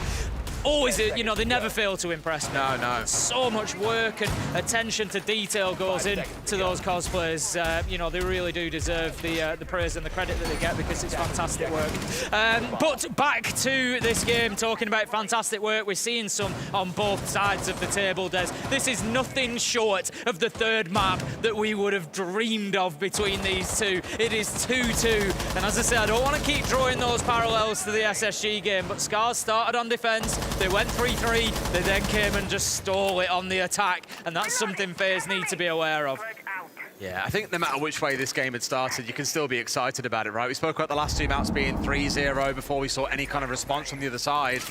Even if it comes to that, I'd be like, oh, I see the map again. Rek here looking for a run out. There's two on the windows, but they've got a read, and there's two players ready. Handy was just ready for that one. I wouldn't be surprised if there was a drone sat in, to be fair, seeing exactly what was coming. Cyber loses one of those Brava drones, and it's a great pick here into the Maestro, because with those Evil Eyes on site, they can, of course, be hacked and used against the defenders. Yeah, they definitely, you're not going to get away with simple runouts like that against FaZe. Cyber walks in, manages to find Tayo inside of sight. Veto King's going to be able to put the diffuser down. This is barely outside of the first minute. Now then, Pion, he's able to find the planter from above. That brings us back to a 4 versus 3 where Shai starts working down Solar Stairs. Can't see the man in through the line of sight hole that's been opened up. Verticality is being used, but Washai is going to be taken out. Maybe able to be collected, but they're going to have to be quick because that diffuser's going down again. They'd rather collect than try and stop the plant here as well. In fact, there's a couple of kills traded elsewhere. They do get the one back at least. But you're in a 2 versus 3 with the diffuser down. FaZe can just scatter to the high winds here, play these longer angles, and it's going to force a lot of discomfort out of these final two players on Scarz. Pion just looking for that long angle, trying to get anything going. Fish like it is though, having a great game here on Chalet, manages to find another 2 versus 2, but only 14 seconds left to go. And I love this smart play from FaZe, opening up new angles, making life difficult. And how about that from Souls? Picks one up, Handy the second, and FaZe, they roll through round 5 and pick up their third of the game. And back into the lead they go, 3-2. Really smart play, and I love the kind of last minute thinking there out of Souls too. Both those Selmas going down the left and right-hand side of the wall. The reason why he shoots the left one off is so he can play tucked in against the wall and challenge the hard right angle. If that left side is opened up, he can't play in the open, he can't play against the wall. He has to round out and towards the corridor instead.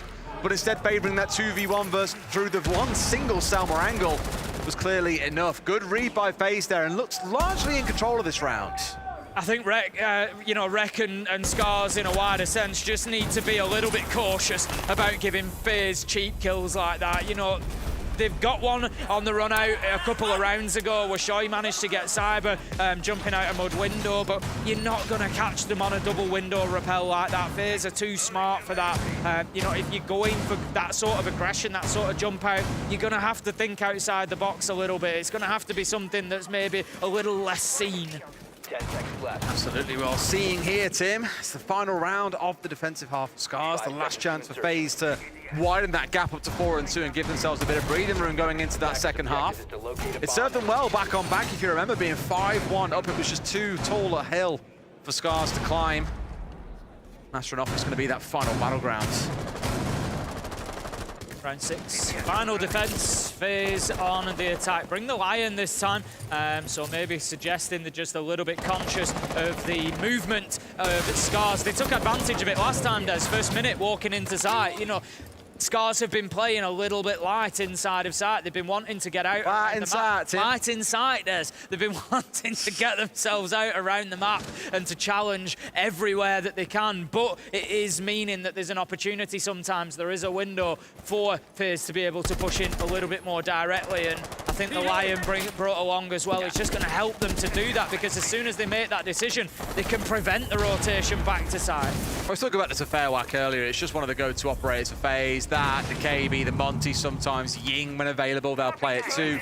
Of course, they're banned away by Scarz, so not on the menu for them to be able to employ it and bring it along. Still doing good work with what they have got on the table. Souls is going to be on droning duties for the time being, making sure that Library is clear. Rec is out on Library stairs at the minute. They've also got the Solus of Washoy playing underneath site at the minute. Toxic Babe Canister is going to prevent that office door push, and FaZe just stalling out a little bit here. They're certainly putting some foundation work in, not the end of the world, but they're not really breaking down the defense as Cyber gets in, finds the kill underneath, but that's really what I was talking about. They're not breaking down that top floor hold. Rec, he manages to get one, but Vitaking, he starts putting the diffuser down. Here comes Rec on the move as well. There's no one outside. This could be a freebie, and sees the man through the smoke, gets one. Cyber's on the flank, so it's trade for trade. A 2 versus 2 suddenly, as Handy finds one more outside the piano window. It's been a bit of a smash and grab operation by FaZe, but enough to get them in a spot where they can look to make this work. Shotgun out the window is not going to be enough. Pion wants himself a go as well. Out he goes, but Handy simply cannot be stopped on the flank. Watch this map. FaZe found themselves a little bit of momentum with back-to-back rounds there on the attack, and it is a good passage of play from them, really in control there. As you said, there's smash and grab. It was a little bit like we saw against M&M at times from FaZe. They were able to just get in there, take the opportunity, and again, get that diffuser down. They're flying pretty close to the sun in some ways. It's, you know, if Vitaking gets taken down inside a site, there's kills going on elsewhere. Maybe it's difficult to hold on, maybe it's difficult to get that diffuser back, but one way or another, FaZe are getting this job done at the minute. They got a good read onto the aggression largely coming out from Scarz as well. Even the fight against Rec, you know, they were aware it was coming. Still, they lose it, but again, it's the read that's important. They're not being shot in the back, for example. They're not being too surprised by anything that Rec are doing. And vice what Scarz is doing, sorry, bringing it down to a much more neutral kind of gunfight-based round. 4 and 2, though, is not bad going at all. I'd be very happy with that if I was FaZe. Again, it gives you that breathing room. They're just 3 rounds away from sending Scarz packing and moving on to the semi-final. This is the big question now. As I've said, we've seen Scarz on Chalet previously, and we saw them do very well on the attack. It was a 4-1 half that finished the game off, finished 7-4. So FaZe may well have their work cut out here to stop Scarz on the attack. This first round is going to be particularly important. If FaZe can get a defense locked down here on Bar and Gaming, they only need to find one other site that they can hold on to. That's it, same starting point as well as where Scarz kicked off their defensive half. A little bit of a change in terms of the attacking lineup as well. I know we've seen the Flores and the Lion, for example, but the Capitale makes me wonder, where are we going to see that employed? Especially those firebolts. I imagine you put those inside a split, for example, when you're trying to go for an execute, so no one can play there. FaZe very much took a different approach of getting the Maverick into the basement, working the way up lobby stairs, and just drawing a line on the bottom of that wall. In fact, here we go, smokes over the top. Sorry, firebolts over the top. Hoping to find a player tucked in, but that player is long gone, Tim. Yep, not going to be taking any damage from that FaZe, just dropping away, but giving up a little bit of that top floor power. KDS trying to hold on from the library box at the minute. He does have the support out on the mezzanine. It's Souls playing on the smoke. He's got his deployable shield, and as we quite often talk about this top floor hold, when you're looking at Bar and Gaming as a site, it's about keeping all those 3 players in position. One on library stairs, one on mezzanine, one on library. They all support each other. When one goes, they usually all go. I feel like they really need Rashoy here to be able to help get rid of the shield. This will get eaten by an ADS, I imagine, on the fly over. Loads coming in over the top, though. Rec has walked his way inside a site, and they simply did not know. Good start to the round for the side of Scarz as FaZe scatter back towards site. Yeah, that's perfect. As I say, you take out one of those 3 legs, you take down the man on mezzanine, and everybody else has to leave. Cyber's taken down, and the attack is already looking pretty good for Scarz, but here comes Vitaking. I'm not sure that Scarz are aware of his position on the flank. If he chooses his moment just right, he could be absolutely lethal. He finds 1, he finds 2. What a flank from Vitaking, and he gets himself out of there, Des. That's going to leave Scarz guessing as to his position. A really good snap as well, because they had Handy coming up the library stairs for the 2K as well. So they had this double flank stepping in to provide a good bit of assistance. Great start for FaZe in the mid-round to at least equalize the kills and undo all of Rec's hard work. It does, and it starts making Scarz again have to burn through more time, check, make sure they're not going to get flanked, put new drones out, hold new angles before they can start pushing towards site. It looks like 2 of them have moved on to the double window. Yes, doesn't know, but Handy does. He's got the cover. He looks after his teammates back and ensures that KDS is still still there into the late round phase. Now take a man advantage, 3 versus 2, 3 versus 1, as KDS only just saved, manages to repay the favour, picks up the kill and leaves them now in a 3 versus 1. It's like I said a couple of times, Tim, just the work done by Handy. If they win this map, I would put so much of it on his back. He has been so solid in playing for the trades, in anchoring down and watching on the flanks. He's just been so good across those first 7 rounds. Scarz calling in their timeout here. They're down 5-2, Tim. We've been here before, and last time round it didn't end so well on Bank. No, I think the problem for Scarz here that they're facing, you know, as much as there's a lot of excitement around this team and, you know, coming in from the Japanese region, representing so well, ultimately the problem that they face now is they are against one of the best teams in the world, one of the most experienced in terms of particularly Souls and Cyber and the experience they bring at this level of play. But the others, like you say, KDS, Handy, they're really stepping up and they're doing a great job. And the problem now for Scarz is that FaZe are well and truly on top, and it is going to be a difficult fight back from here.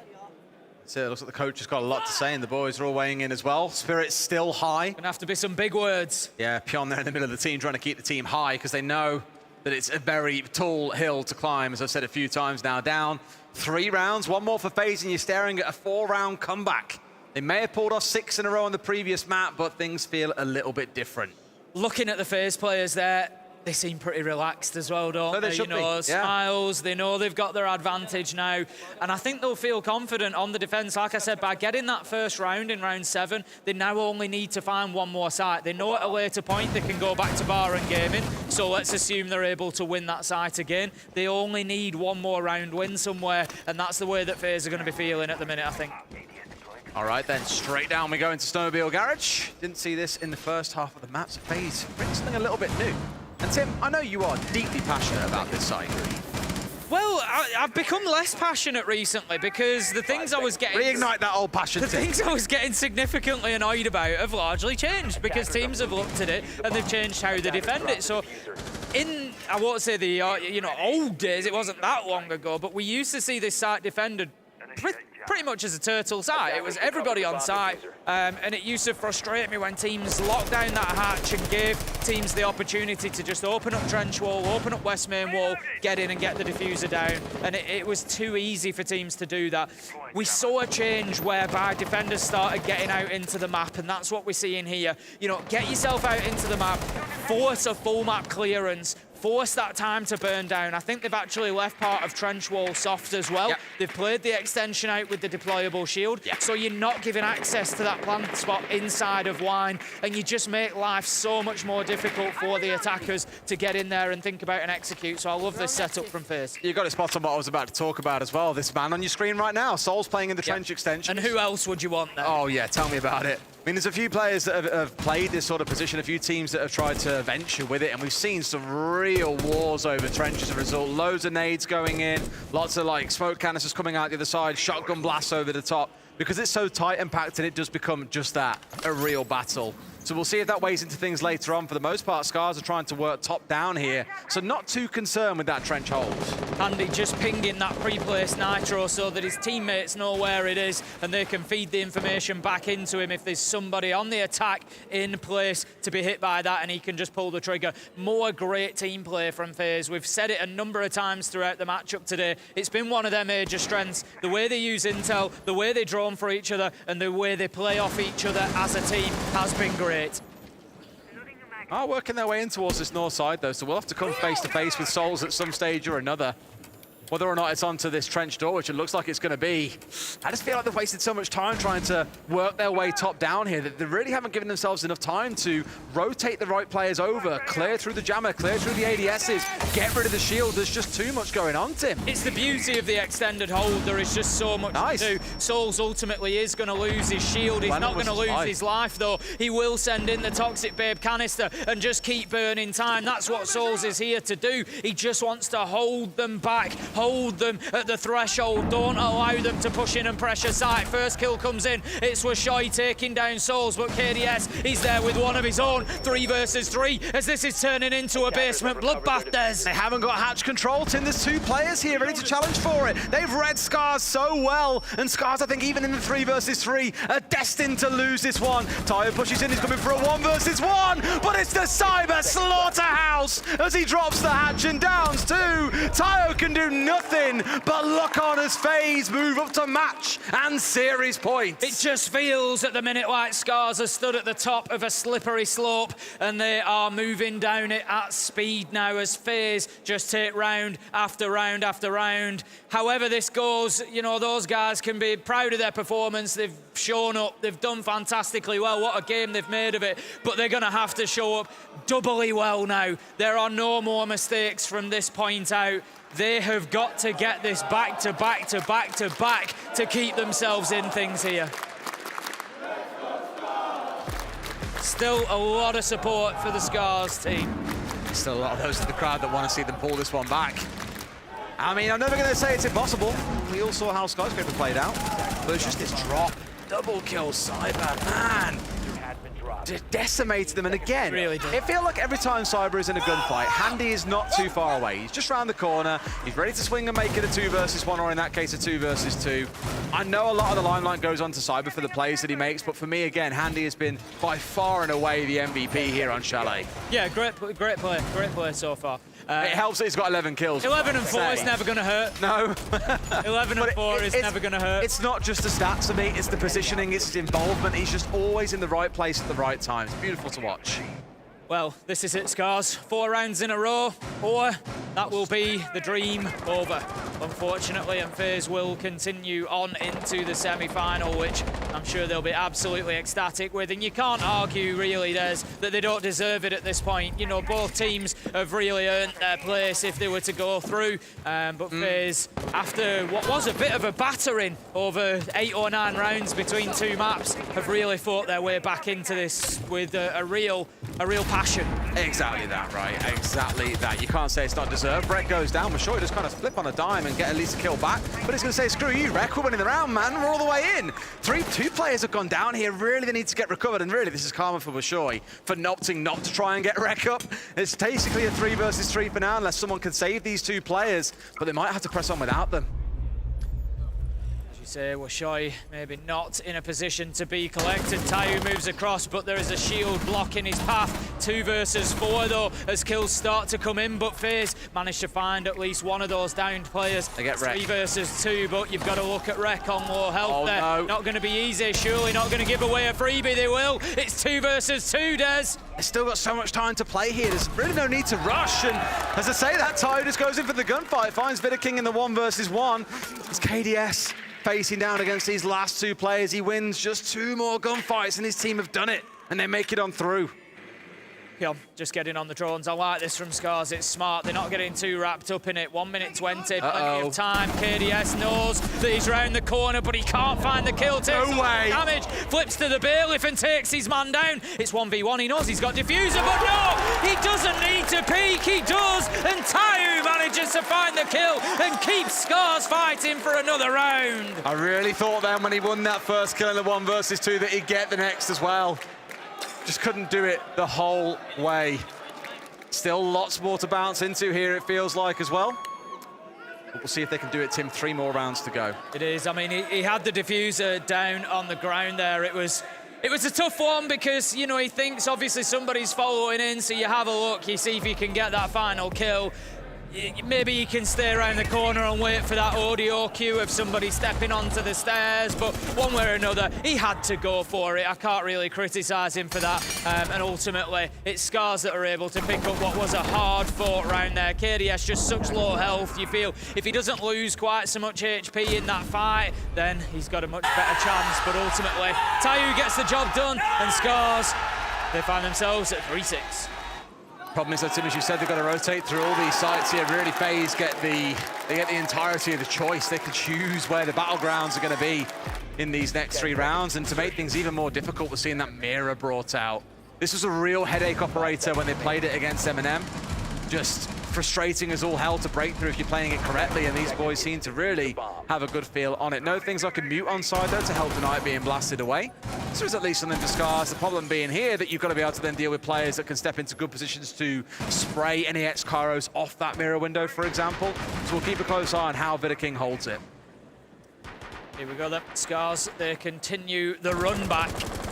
Be looking to get themselves another attacking round. Rec straight up to Solarian window. Cyber's actually up there on the Solace and could find himself under pretty intense pressure quite quickly here. He does see the man outside droning, sees the drone come in, knows he's being hunted down. He's just going to be denying the Japanese team that utility, that information that they're looking to capitalise on. Handy's thinking about getting out of the office door here. He wants to get aggressive. FaZe, they want this done here and now.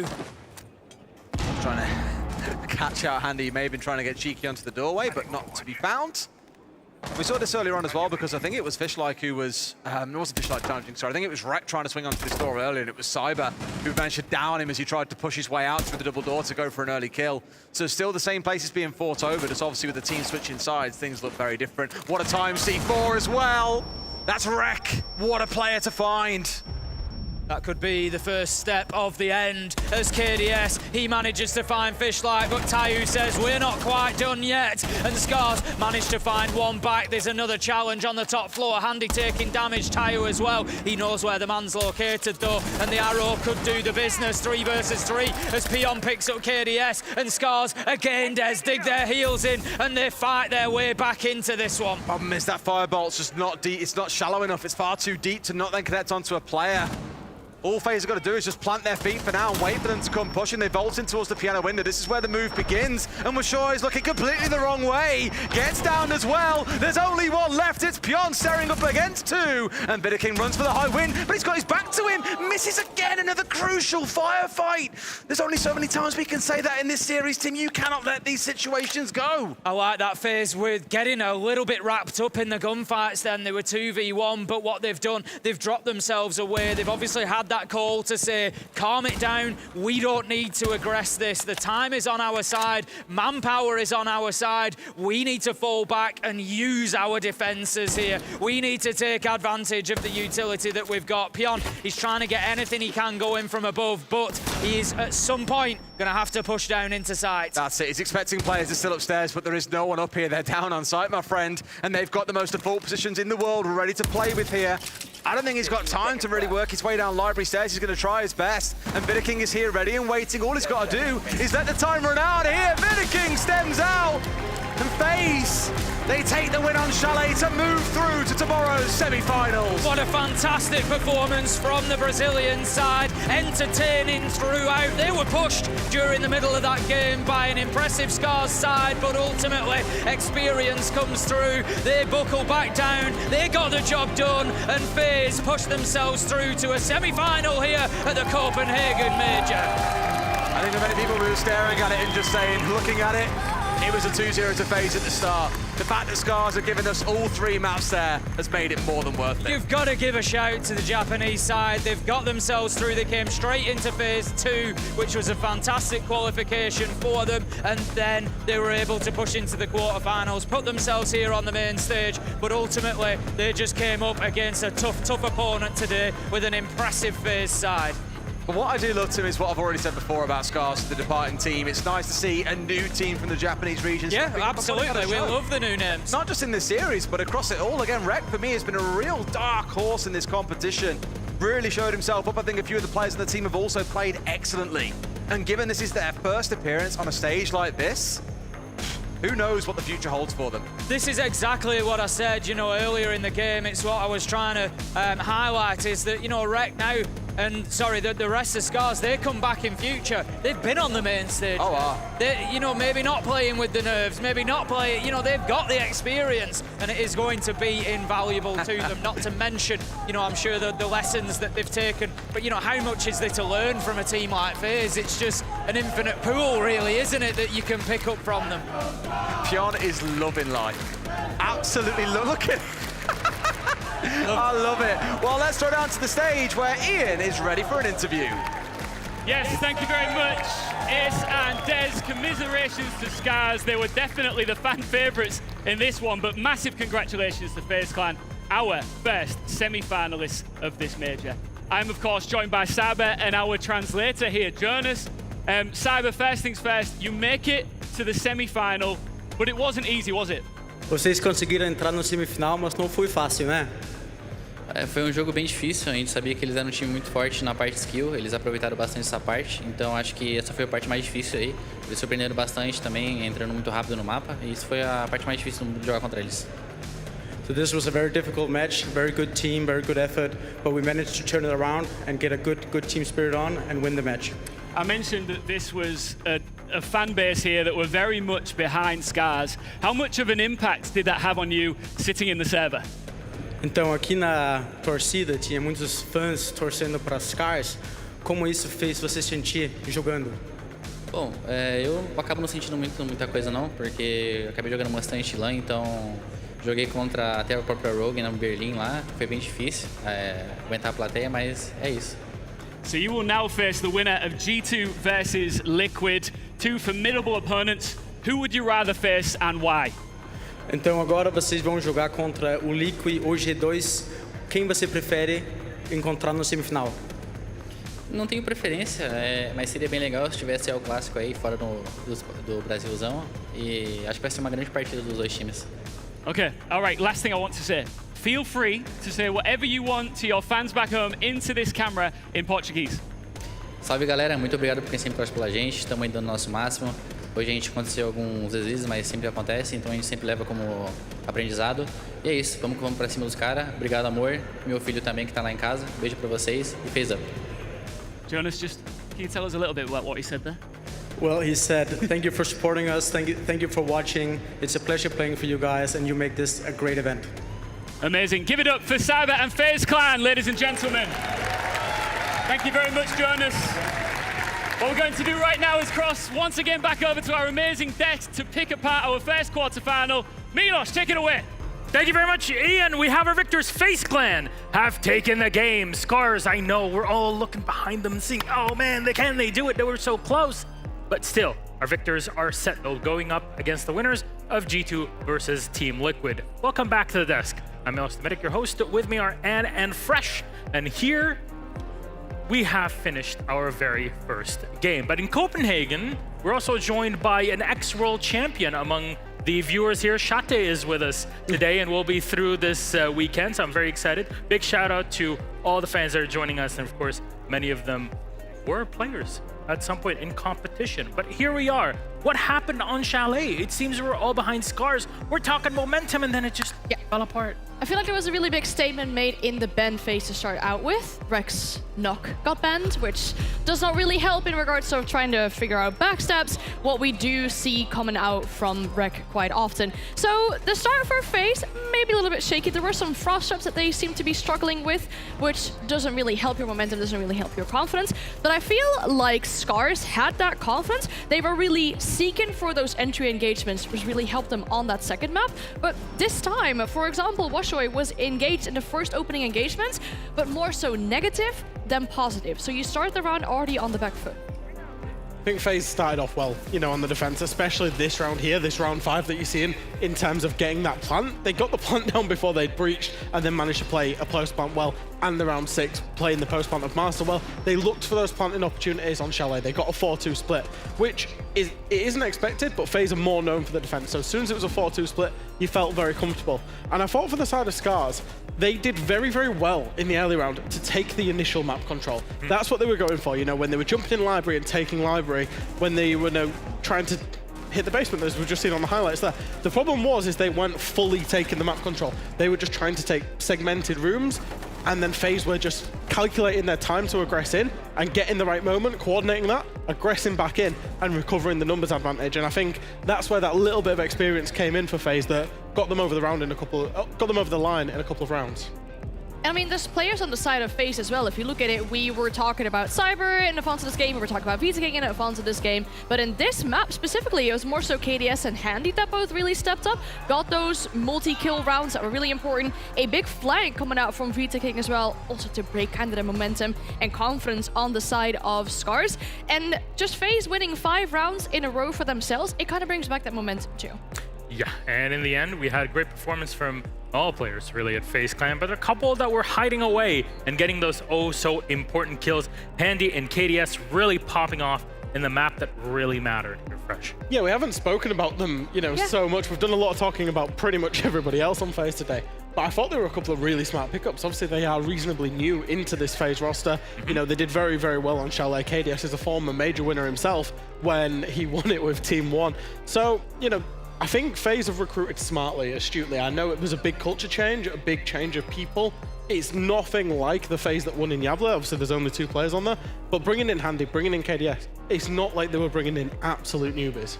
No, and it's good to see those 3 newest additions, like you mentioned, on the side of FaZe, leading the scoreboard here. On the side of Scarz, I'm very happy to see Fish have a consistent performance over that second map into the 3rd map, but he is a bit more of a passive / support player, so you need those frontline players around him to step up, and that was not happening.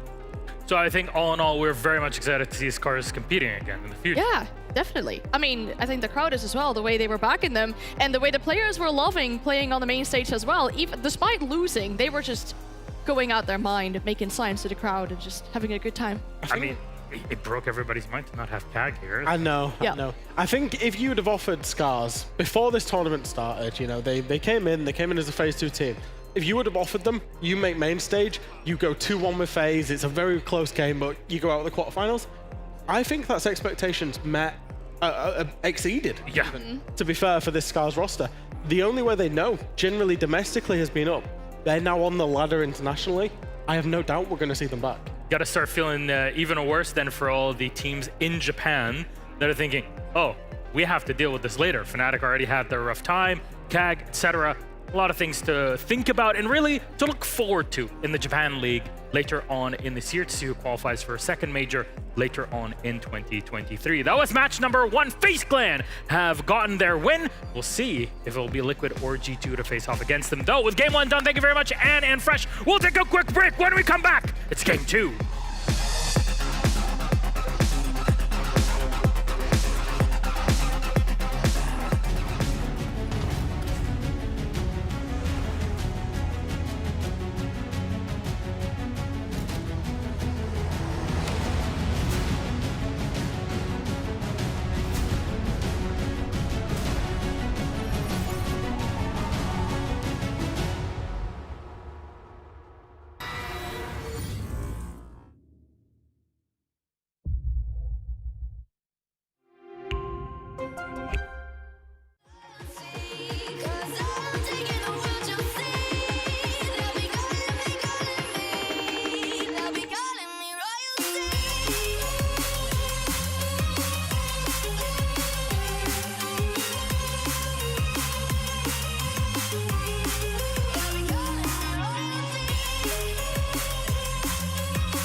What? Dude, Benjamin Master at the Major? Do you really think he's gonna play with this? He needs something way more powerful, man. It's obvious when you see his moves. Do you want to see his moves again? Or... Bro, I was watching the SI before you even knew about R6. Pengu can win with this setup. Real legend, he wins with this. Sorry guys. I know a thing or two about Rainbow Six, so follow me. Now this is the best gaming setup. is the HDR 400 monitor, the XB 25.3 QGP 24.5 inches. EO Finals 2020. I'm doing a triple kill. The monitor had to be top-notch to keep up with my moves. Frostblade fans, they can cool the best graphics card, the best processor, and even the biggest hard drive with the most memory. They keep things cool and calm like my head was at SI 2018 to win the championship. Pengu goes for one on the young. Can he go the second? Penta are your world champions. It takes the best to be the best. Are they gone? Yep. But with 2 Orion towers fully upgraded and 2 screens. Good job, man. Thank you. Takes the best to be the best.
Do you want to see his moves again, or? Bro, I was watching the SI before you even knew about R6. Pengu can win with this setup. Real legend, he wins with this. Sorry guys. I know a thing or two about Rainbow Six, so follow me. Now this is the best gaming setup. EO Finals 2020. I'm doing a triple kill. The monitor had to be top-notch to keep up with my moves. Frostblade fans, they keep things cool like my head was at SI 2018 to win the championship. Pengu goes for one on the young. Can he go the second? Penta are your world champions.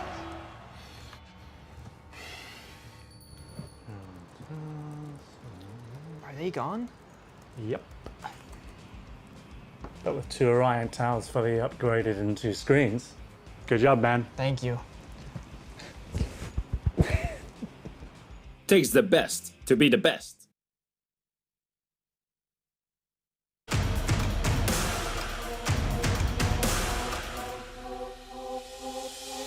Welcome to Hit for 6. With Phase 1 ending, we've got the Phase 2 teams jumping into the mix.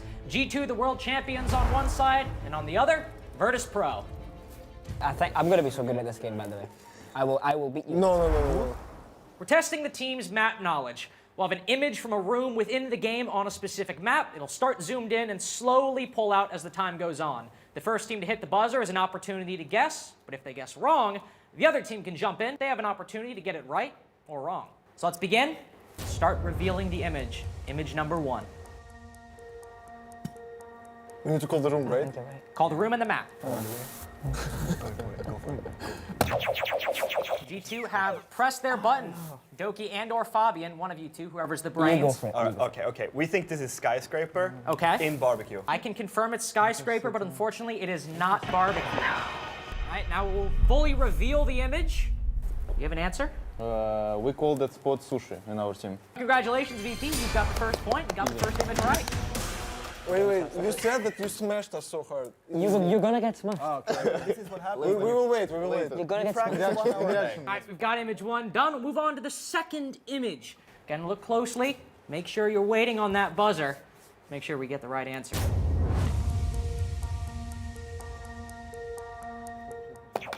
Oh, G2 have hopped in. I'm pretty sure this is Bank CEO desk. It is Bank yes. CEO. Let's go. Let's move on to the third image.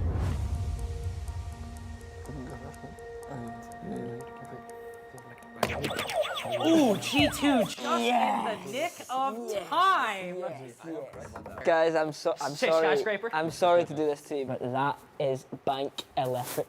Let's go for the reveal. See if the guess, Bank Electrical, is correct. Indeed, it is. That means G2 won the series. It's deserved, you know? Very. Deserved comeback. Very deserved. Good comeback from G2. Camaraderie all across the board between both teams. But that's all for Hit for 6. Thank you for watching. Make sure to tune in for more game show fun throughout the major.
I remember things 7 years ago. Naquela época, tudo era menor. Mais en chacun d'entre nous, la flamme brûlait déjà. Über die Jahre sind wir zusammengewachsen. Y hoy son millones los que nos apoyan. 皆さんの応援は我々の原動力です。 Ve sevdiğimiz işi yapmamıza olanak sağlıyorsunuz.และสิ่งเหล่านี้จะเป็นไปไม่ได้ถ้าหากเราไม่มีพวกคุณ Devemos tudo isso a vocês. Därför vill vi säga gracias. Obrigado ขอบคุณครับ Danke. Arigato. Kiitos. Merci. From the bottom of our hearts, thank you.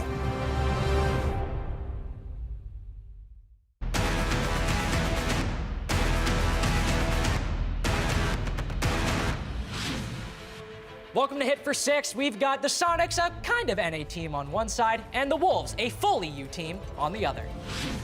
Representing the Wolves, we've got Bibu and Mowgli. You guys speak for yourselves. Yeah, every major since 1 year, so yeah.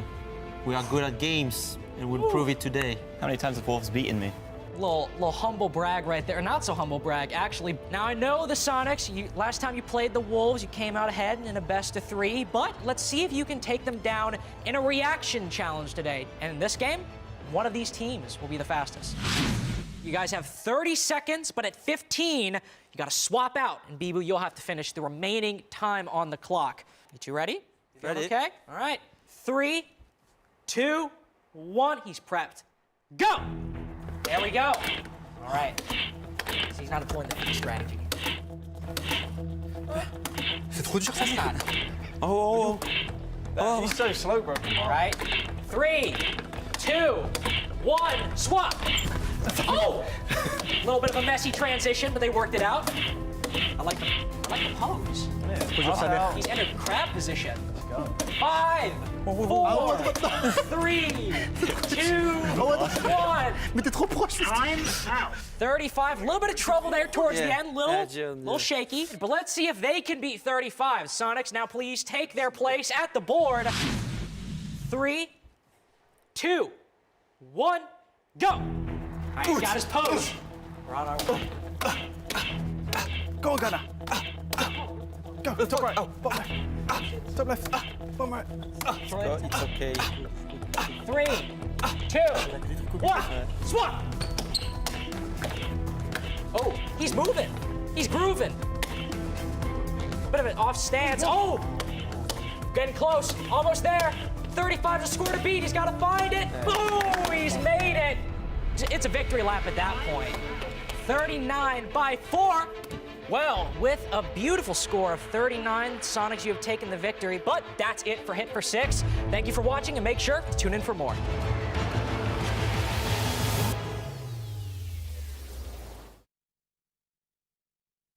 Did you want to see his moves again, or? Bro, I was watching the SI before you even knew about R6. Pengu can win with this setup. Real legend, he wins with this. Sorry guys. I know a thing or two about Rainbow Six, so follow me.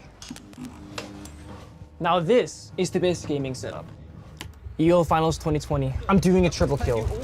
The monitor had to be top-notch to keep up with our moves.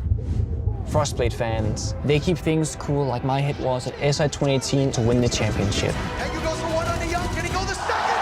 Penta are your world champion.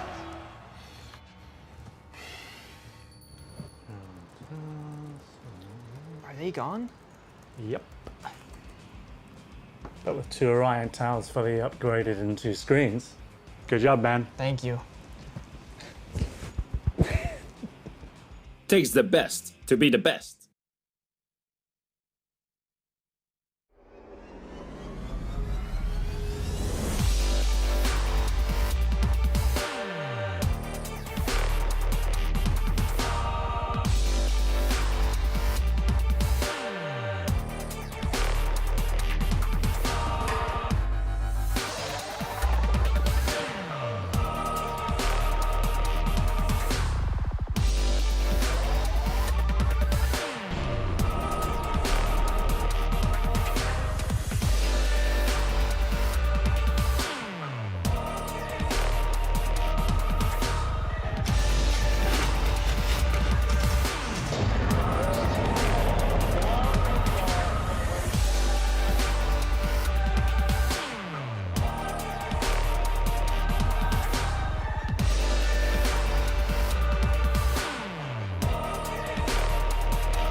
I got problems on problems on problems on problems on problems on problems I solve them. I run through the money, the pressure be calling. Left on my blessings, I feel like I'm falling. The birdie is back, tell me I'm garbage. I'm going through something, that's why I ain't calling. Phone and progression, it's all that I wanted. The phone and affection, I summon and dub it. Cause I got problems on problems on problems on problems on problems on problems I solve them. I run through the money, the pressure be calling. Left on my blessings, I feel like I'm falling. The birdie is back, tell me I'm garbage. I'm going through something, that's why I ain't calling. Phone and progression, it's all that I wanted. The phone and affection, I summon and dub it. Why you be all on my line about about nothing, why won't you go get you $1 or something? Don't hang with it, who line for nothing. I see that we different, you riding, I double. I don't do discussions on bragging about hundreds. Don't go to your places, I know that they sunken. Don't call me your brother, I barely could trust it. I talked to a shorty, she bagging the bugging. And I'ma need all of my dollars on corporate, so hand me the money, I divvy the pie. I'ma give all of my people a portion to build them a fortune on flipping the ride. I can't be mixy when iffy the vibe, and 40 on 50 is really the time. Why are you all on my phone like you want me, like you wasn't pushing the kid to the side? I run through the money, the pressure be calling. Left on my blessings, I feel like I'm falling. The birdie is back,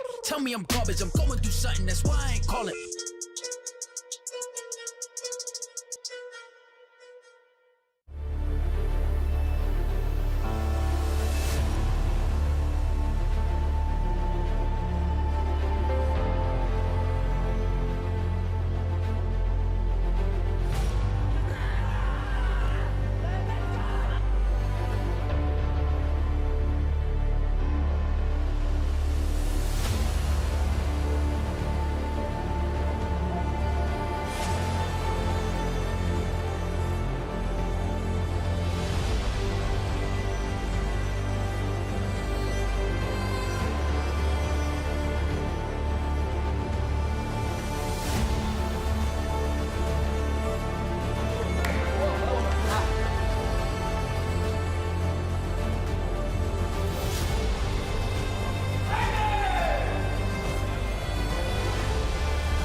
Welcome to Hit for Six. In this edition of the show, we have G2 going up against VP. Representing G2, we have Doki and Fabian. Representing VP, we have Joystick and Dan. Today's game will be a reaction test. One teammate will spend 15 seconds clicking all the buttons they can, but then at second 15, the other teammate will hop in, finish the race, and by the end, we'll see which team has the higher score. Danny, you ready? Yes. All right. Well, 3, 2, 1, go!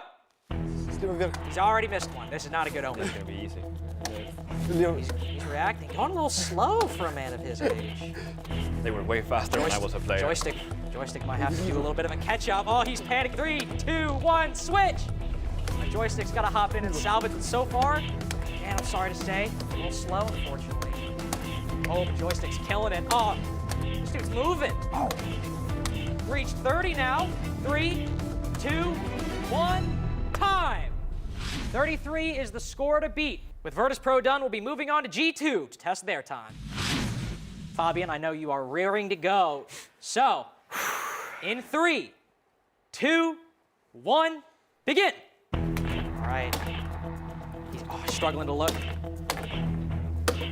Reaction time and eyesight both starting to go, but he's making it now. He's on his way. All right, every button first.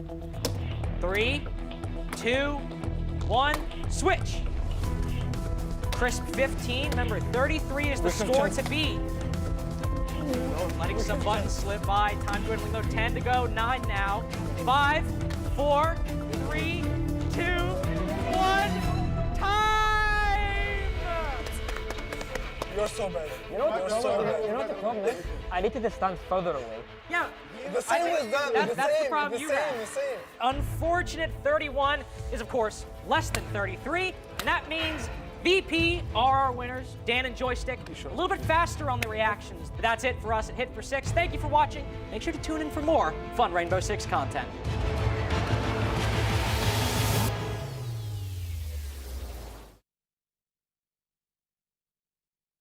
I remember things 7 years ago. Naquela época, tudo era menor. Mais en chacun d'entre nous, la flamme brûlait déjà. Über die Jahre sind wir zusammengewachsen. Y hoy son millones los que nos apoyan. 皆さんの応援は我々の原動力です Ve sevdiğimiz işi yapmamıza olanak sağlıyorsunuz.และสิ่งเหล่านี้จะเป็นไปไม่ได้ถ้าหากเราไม่มีพวกคุณ Devemos tudo isso a vocês Därför vill vi säga gracias. Obrigado ขอบคุณครับ Danke. ありがとう Kiitos. Merci. From the bottom of our hearts, thank you.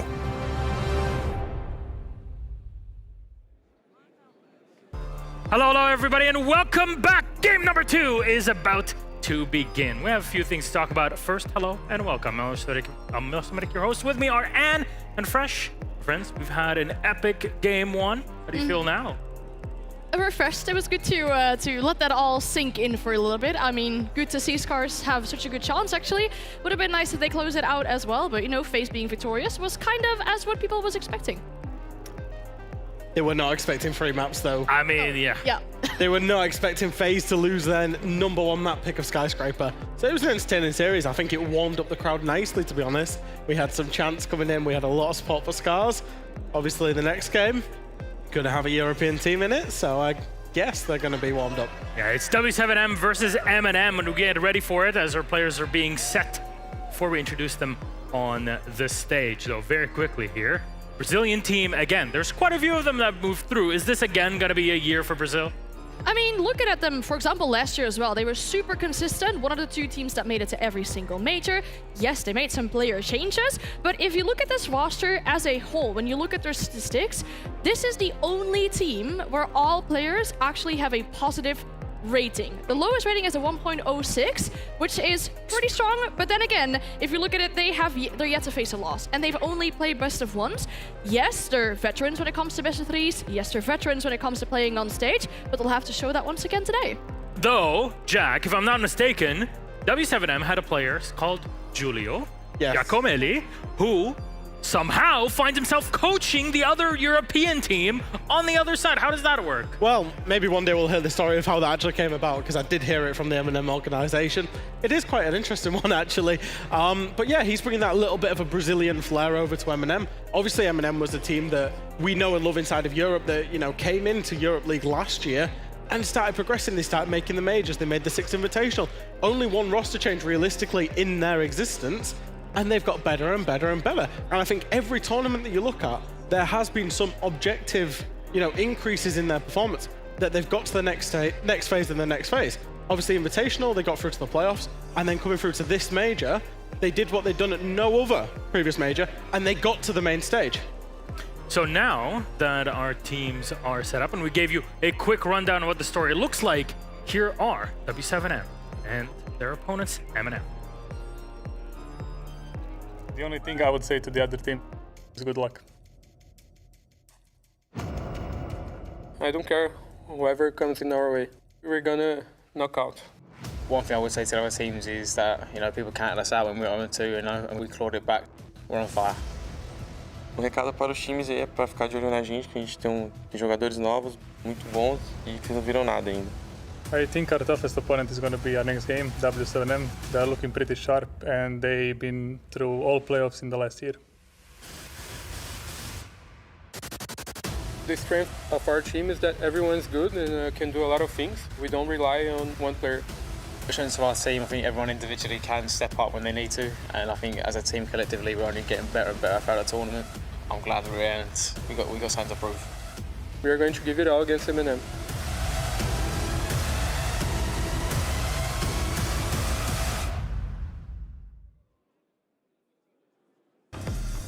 Welcome back to the Blast R6 Major in Copenhagen. We are here. Hold on a second. We are here. Let me try and get the pronunciation right in the form. Is that right?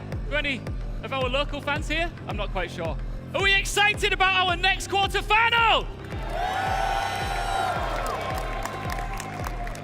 Do we have any W7M fans in the building? Real quick. Any M&M fans in the building? Well, let's bring them out. From rags to riches, this team has been everywhere but the main stage. It's time for the marshmallows to light up a major. It's M&M!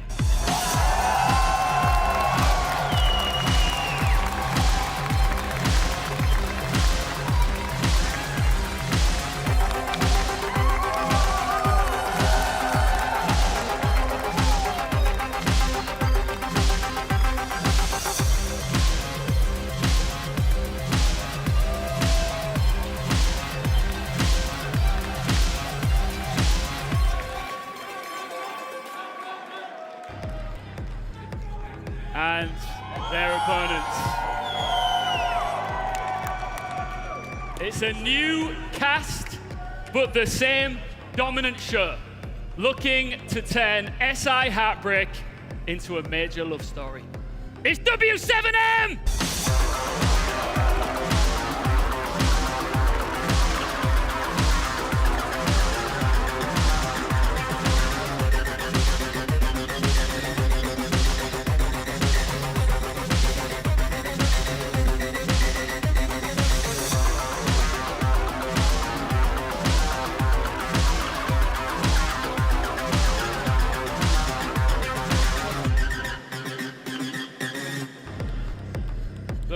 guys, please do take a seat. Everybody except for Felipox, do please come and take a step next to me here on the stage. Nello as well. Just before we throw you guys into our second quarterfinal, just want to ask you a couple of questions. Felipox, you joined W7M just 2 months ago. How do you feel like you're fitting in, and are you enjoying it? It feels amazing to be a part of such a good team. We are fitting very well, and yeah, that's it. Well, it feels like it is. Look, you are right here on the main stage and you deserve to be here. Now, Nello, it has been 1,272 days since you were last stood on a main stage. That time round, you actually lifted a trophy as well. It must feel incredible to be back. I mean, I've been waiting for this for years, literally years. So I'm going to enjoy every moment of it. Copenhagen! And the fans love you, by the way, just so you know. Felipox, you know, you're surrounded by teammates that made it to the SI final in February, and they suffered heartbreak. Are they using that to drive them on to be a better team? Yeah, I think so. They got so close to winning the Invitational, and now we are hungry for more. Absolutely. And Nella, there's a couple of special people in the crowd here who've come to see you in action. Do you want to give a shout out to them? Who've we got here? My girlfriend Matea, my mom Sandra, and a bunch of other friends. Shout out to Nella's mum. Is there any concern that Julio, of course, former world champion, former teammate of your roster here, is now their head coach? Does that concern you at all? I think they have a little advantage on that. They know how we play, but that would be no problem for us. Final question before I send you back. Any last words for your opponent here? Good luck. Good luck. That's very kind of you. What do you think? Good luck for him too. You need.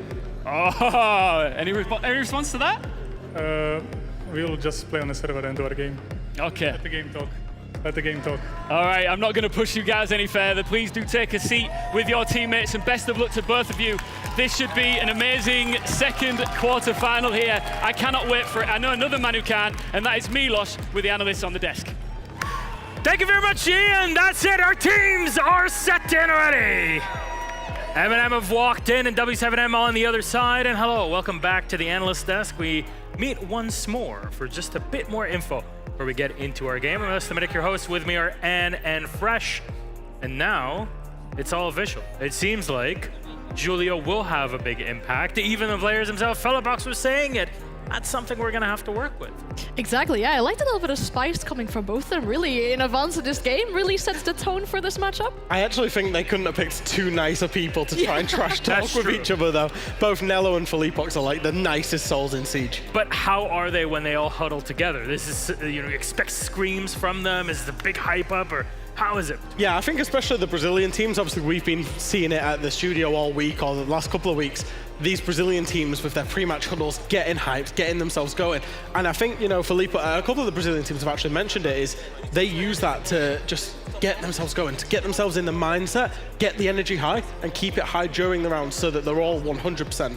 They're not going the same length as Dark Zero when you have all the war paint on you, but that's, I guess, another psychological segment that, you know, some teams would like to play with in the future. But now, M&M, what else can they pull? Because for all intents and purposes, setting Julio aside, W7M might have their number. I mean, they look incredible going into this tournament. Yeah, I mean, they had a really good start at this tournament. As I mentioned, yet to face a loss, only played best of ones, whereas M&M certainly had a more difficult path coming into this game. But I like to, you know, sort of bash them, M&M saying in EUL, for the fact that they didn't do that well on entries. They've actually stepped up massively with that, and they have one person on their team that we really need to be looking forward to. I mean, Usis has the best entry rate of this tournament, but then on the other side, Solotov, he's been putting up kills. He's got the best KD stat of all players right now. And he's just putting kill and kill and kill after kill. And M&M aren't just doing that against, you know, run-of-the-mill teams. M&M have played up against FaZe, who were the #1 seed of Brazil. They played up against M80, who was the #1 seed out of NA. They played VP, the #1 seed out of EU, and they've played up against G2, the SI champions. M&M have got here through playing a lot of maps and a lot of rounds, and against some of the most fierce opponents out there in totality, and they're still putting up increased entry rates, increased stats. I think it definitely is on another level when you go up against W7M, which for a lot of people out there is nominated to win the entire event, even if we're looking back at what happened at SI. I think when you've got an SI finalist coming to an event, obviously you're going to have high expectations for them. But they lost their IGL, they lost their support player in Julio, and they brought in very good players and very good replacements in terms of, you know, Philippox and Nade coming in.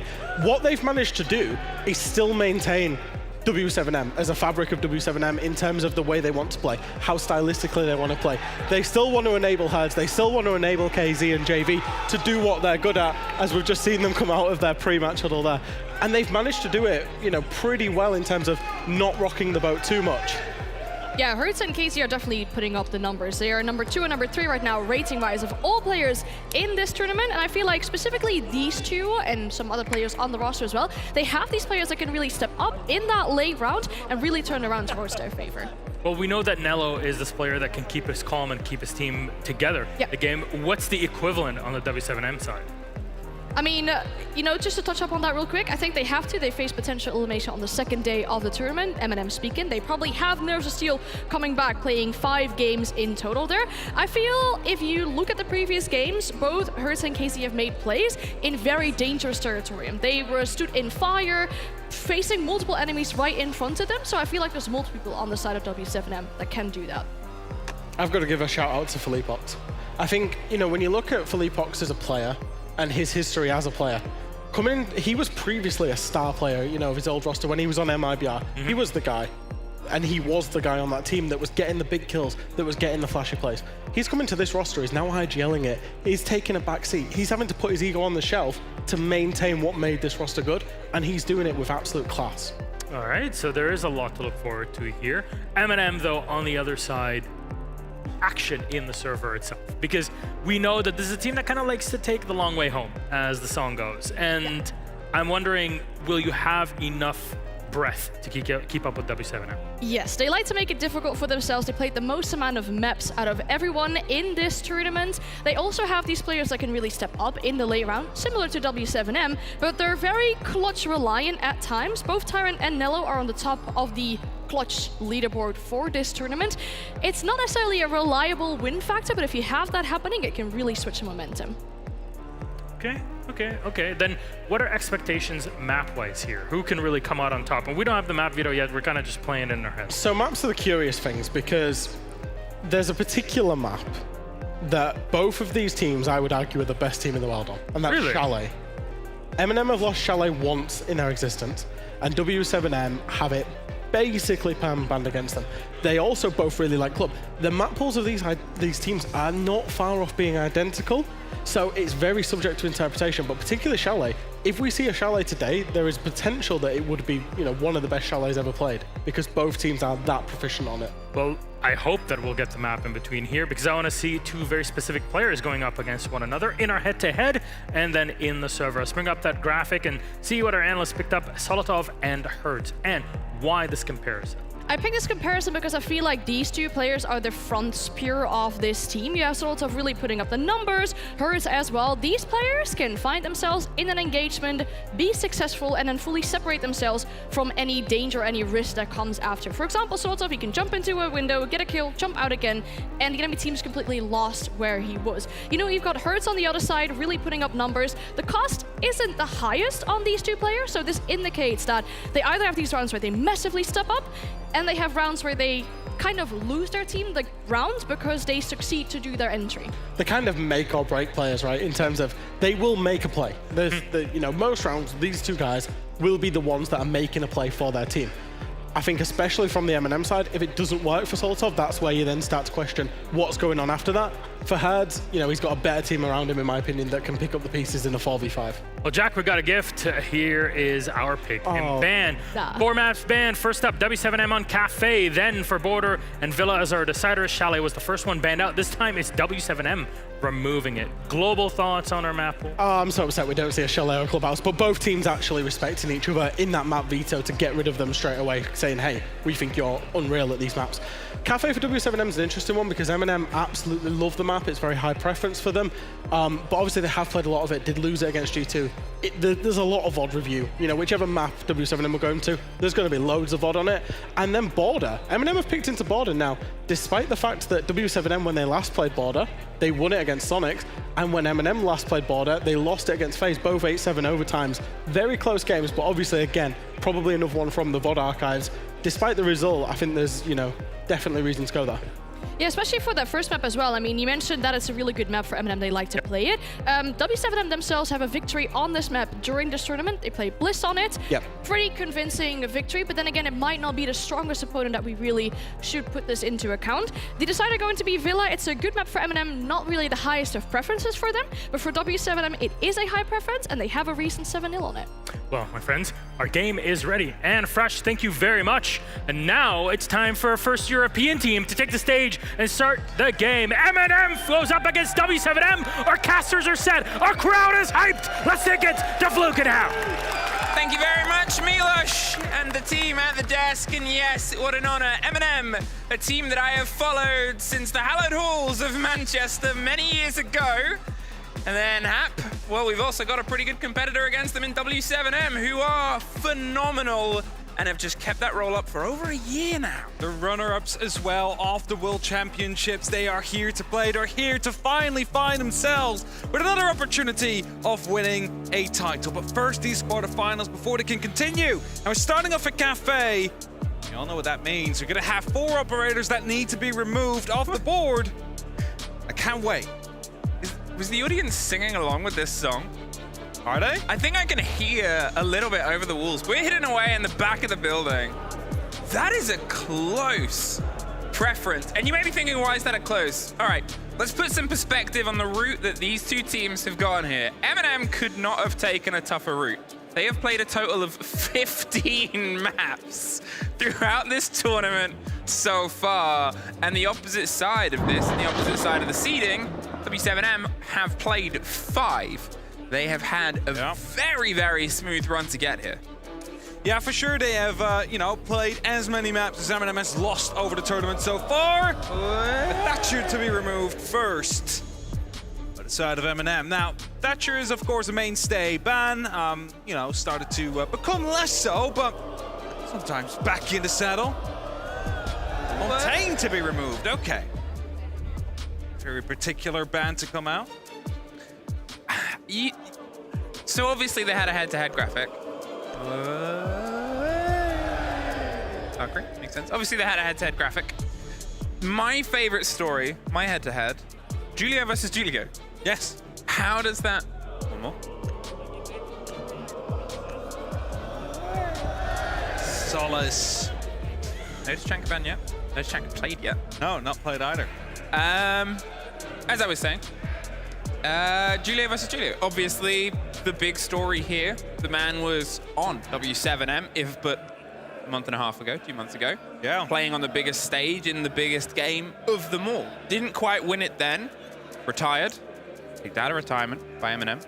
A team that has for a long time seeded championship players into the core of our scene. Look throughout this tournament. Soniqs, Citizen, Doki and Blur, obviously on G2. M&M has fed and filtered a lot of talent into this pool. It's the first time they've plucked championship talent back out, and it's got them here, their first major stage. Well, ever. Yeah, they finally made it. They've made it to quite some majors, you know, but this finally on that main stage, that's what counts. And they want to give it a go as well. Let's see if, you know, after getting all those talents, all those players that have won championships into the professional scene, they can now find one of those championships themselves. They're here at the final stage of the tournament in the quarterfinals. It starts off very soon here as the action phase is underway. They're on the defense. They get to set their own puzzle. They'll do so with the castle. They'll do so with his army. It's definitely going to be making things a bit difficult here for W7M to break through. A lot of utility will have to be used to stop these angles from being used by M&M. One of the fun things about comparing these two teams is we don't actually have a direct comparison. For all the times that they've been able to make their way onto a major stage, they've never actually faced each other, but they have had a couple of tastes at the region. And currently, W7M are on a 50% map win region, right, against EU. A little bit worse for Wolves, who've been able to pull, M&M, who've been able to pull 3 of the 7 maps that they've got. Cafe, ironically, one of the ones that they lost against NIP SI 2022. Julio was on that roster. Has he been able to give them a couple of tips so they can try and beat their opponents? It starts with the pressure here. Tyrant holding on towards 90, the pressure onto the white corridor window. Isn't quite able to get the catch on the player. KZ wants the fight, and so does Hertz, who swings his way in.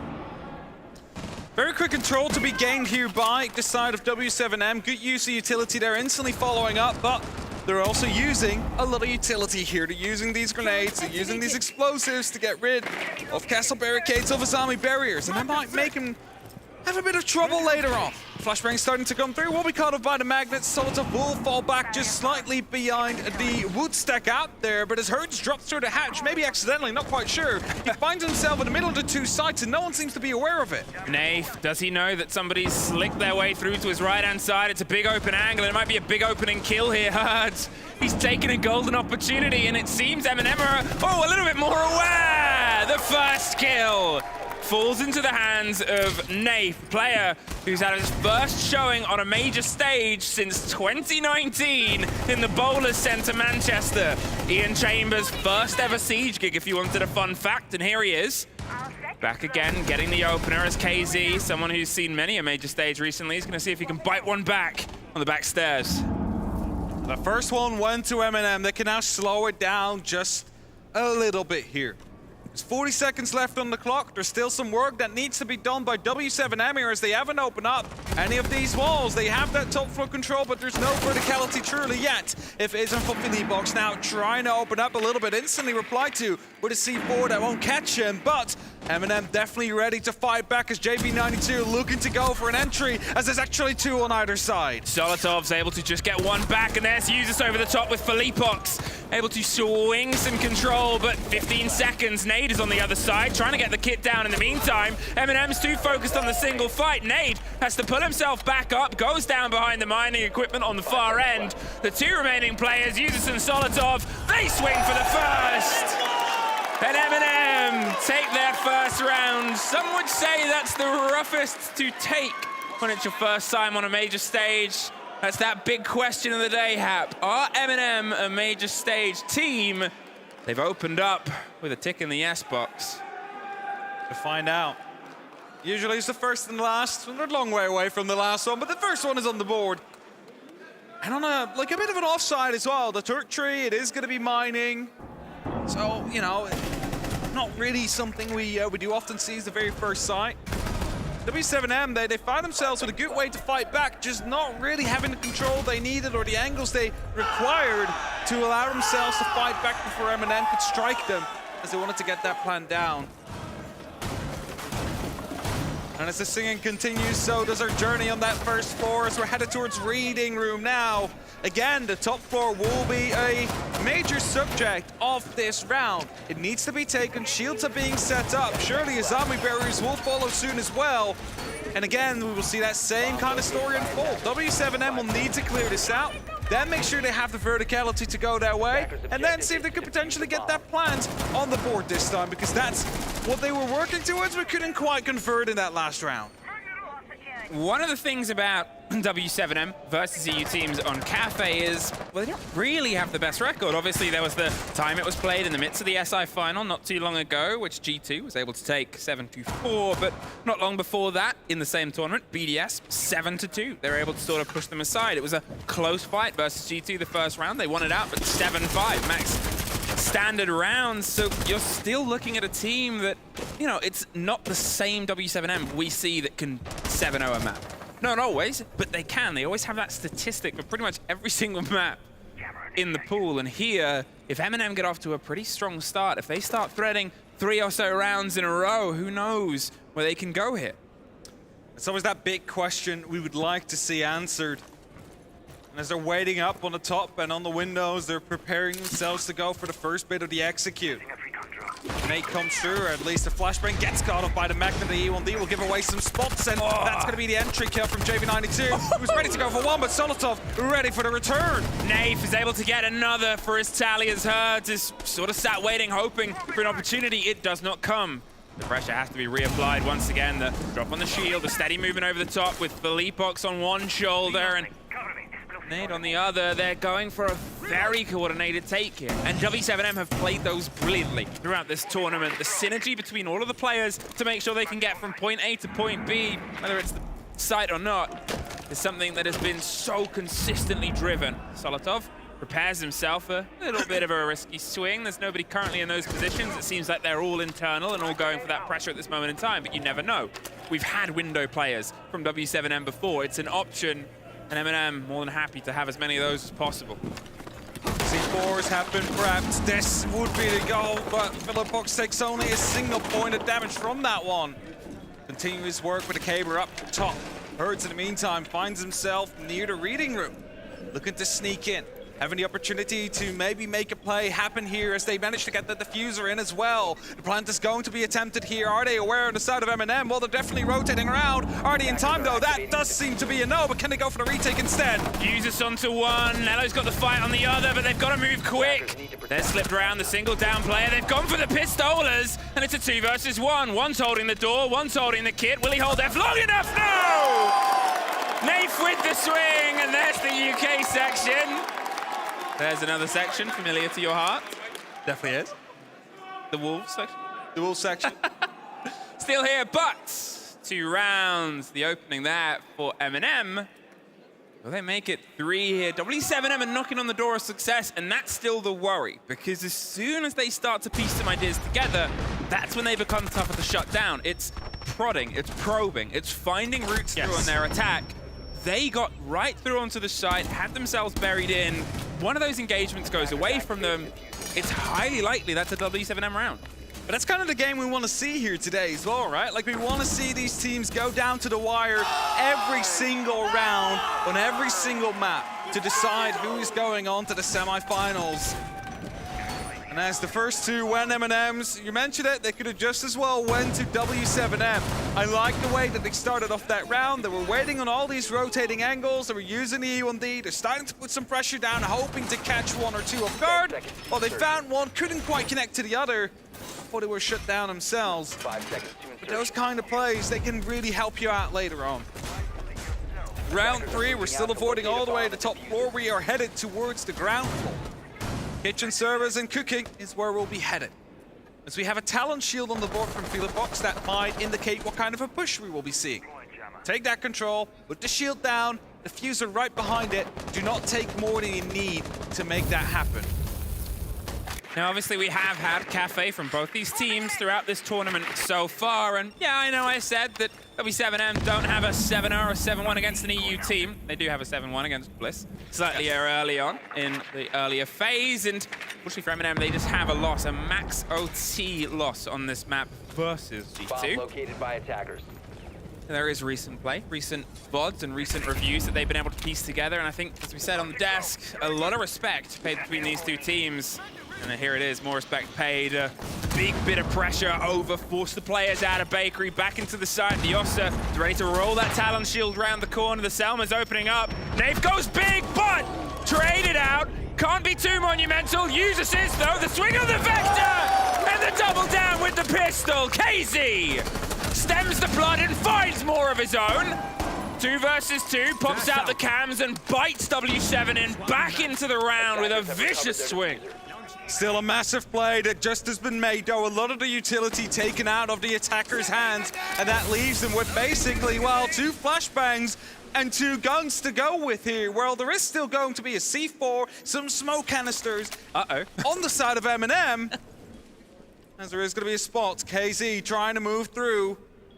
Are they aware on the side of M&M? That's that big question. He's creeping closer and closer. The crossfire was there, but it failed, and it is going to be W7M that locks out the round and finds himself at the first on the board. One bit of intel led there to the great take on the first. They had the cover, but a little bit too far out of range there. M&M lose their first round. W7M claim theirs, and, well, you look at that explosive middle section, That is what this game can and probably will be.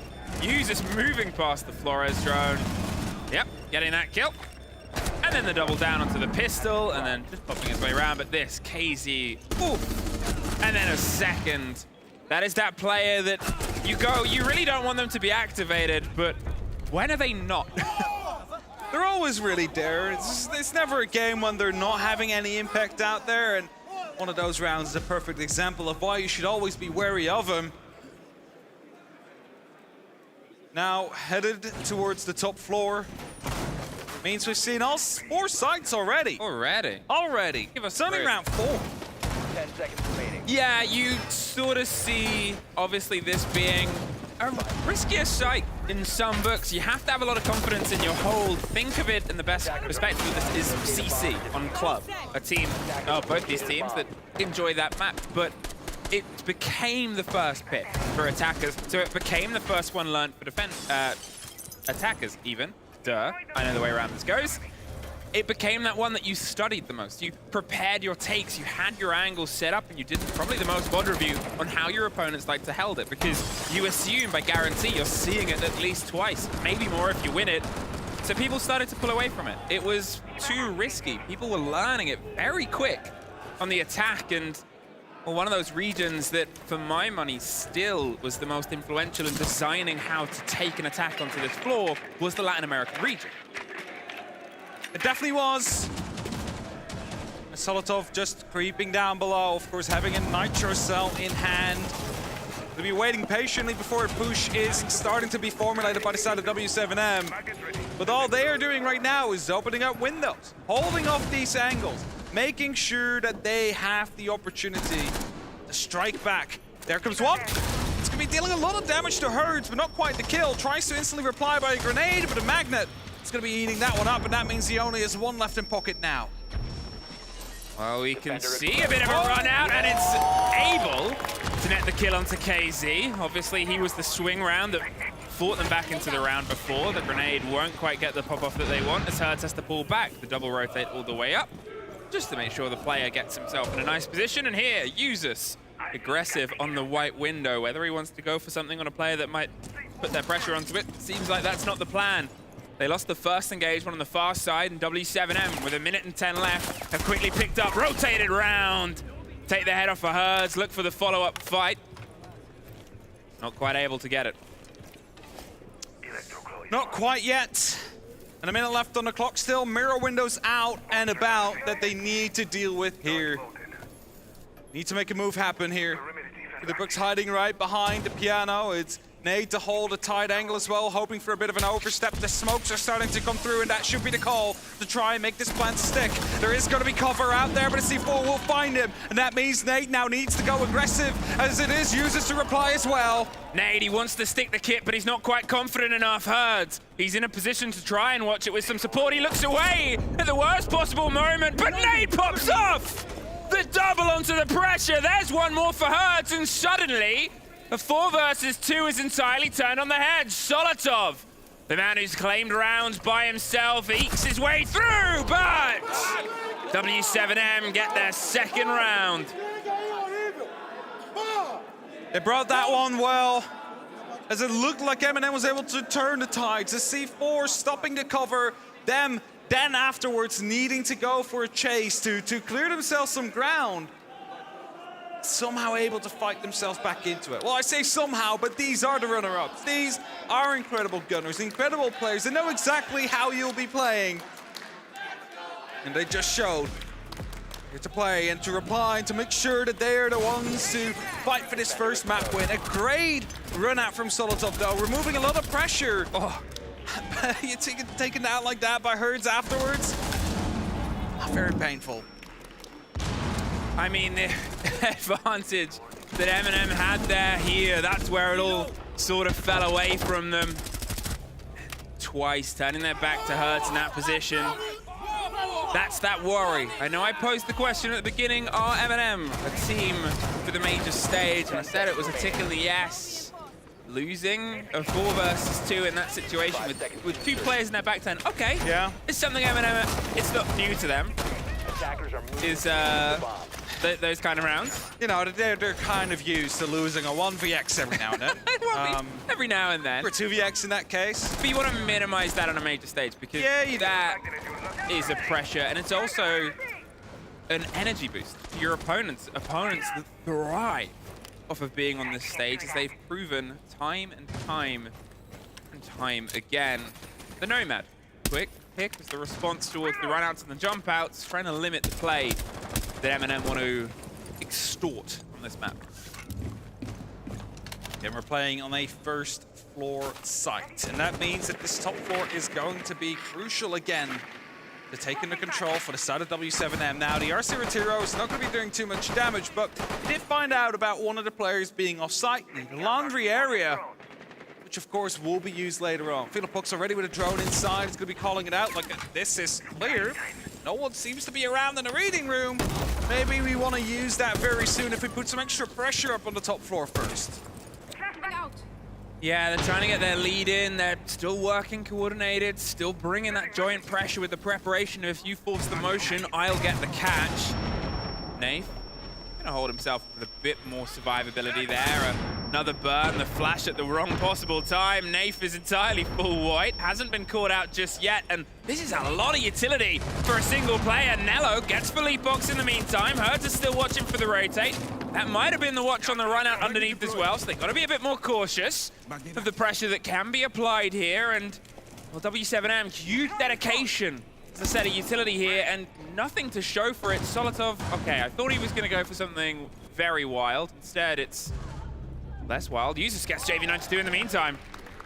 Nello holding tight as well from the pillar. Knows there's someone coming in from the main door soon.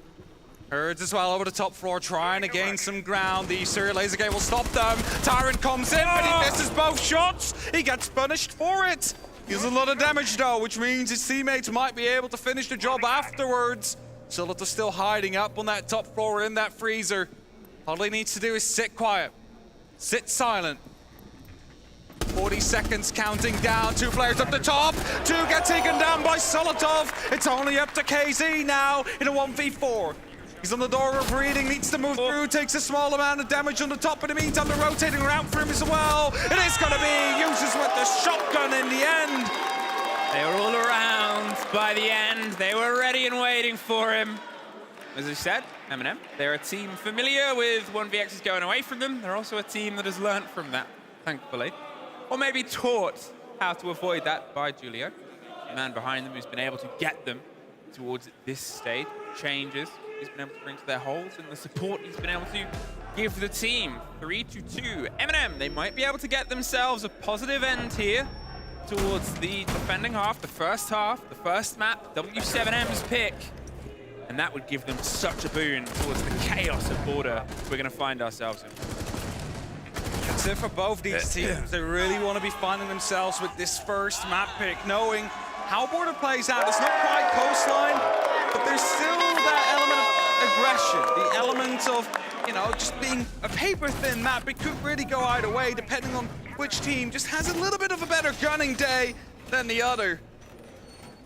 As we head towards the kitchen, back towards the ground floor, it's the final round for M&M's defense. 5 seconds to go. We're looking to lock it off with that 4-2 split to do the home crowd proud. Moving to defuse a bomb. I mean, that's the sort of thing with an EU crowd. You can tell who they're cheering for. Or can we? You get a vague idea. It's just a slightly vague idea. I think... It seemed like there was a lot of Scarz fans out there. To be fair, we know where we're going for SI. We know what the crowd's going to be like there. Loud. Yeah, very loud. Make sure that we beat that one in the two upcoming majors. Doubt that is going to go through right away. 20 seconds have passed, 40 seconds have passed. No real control yet from the side of W7M. It's just doing some prep work, opening up the hatches, sending in some drones, Geminis for information to try and see how clear the top floor is exactly, because we do, of course, have to go down all the way towards the first floor, all the way towards the kitchen. You do not want to get caught off by any of these roamers early on, because that just completely ruins the entire push you want to go for. Last time around, this was quite a close game. It was a 2v2. A single piece of information, and the missed opportunity on the cover was the reason why it was W7M's in the end.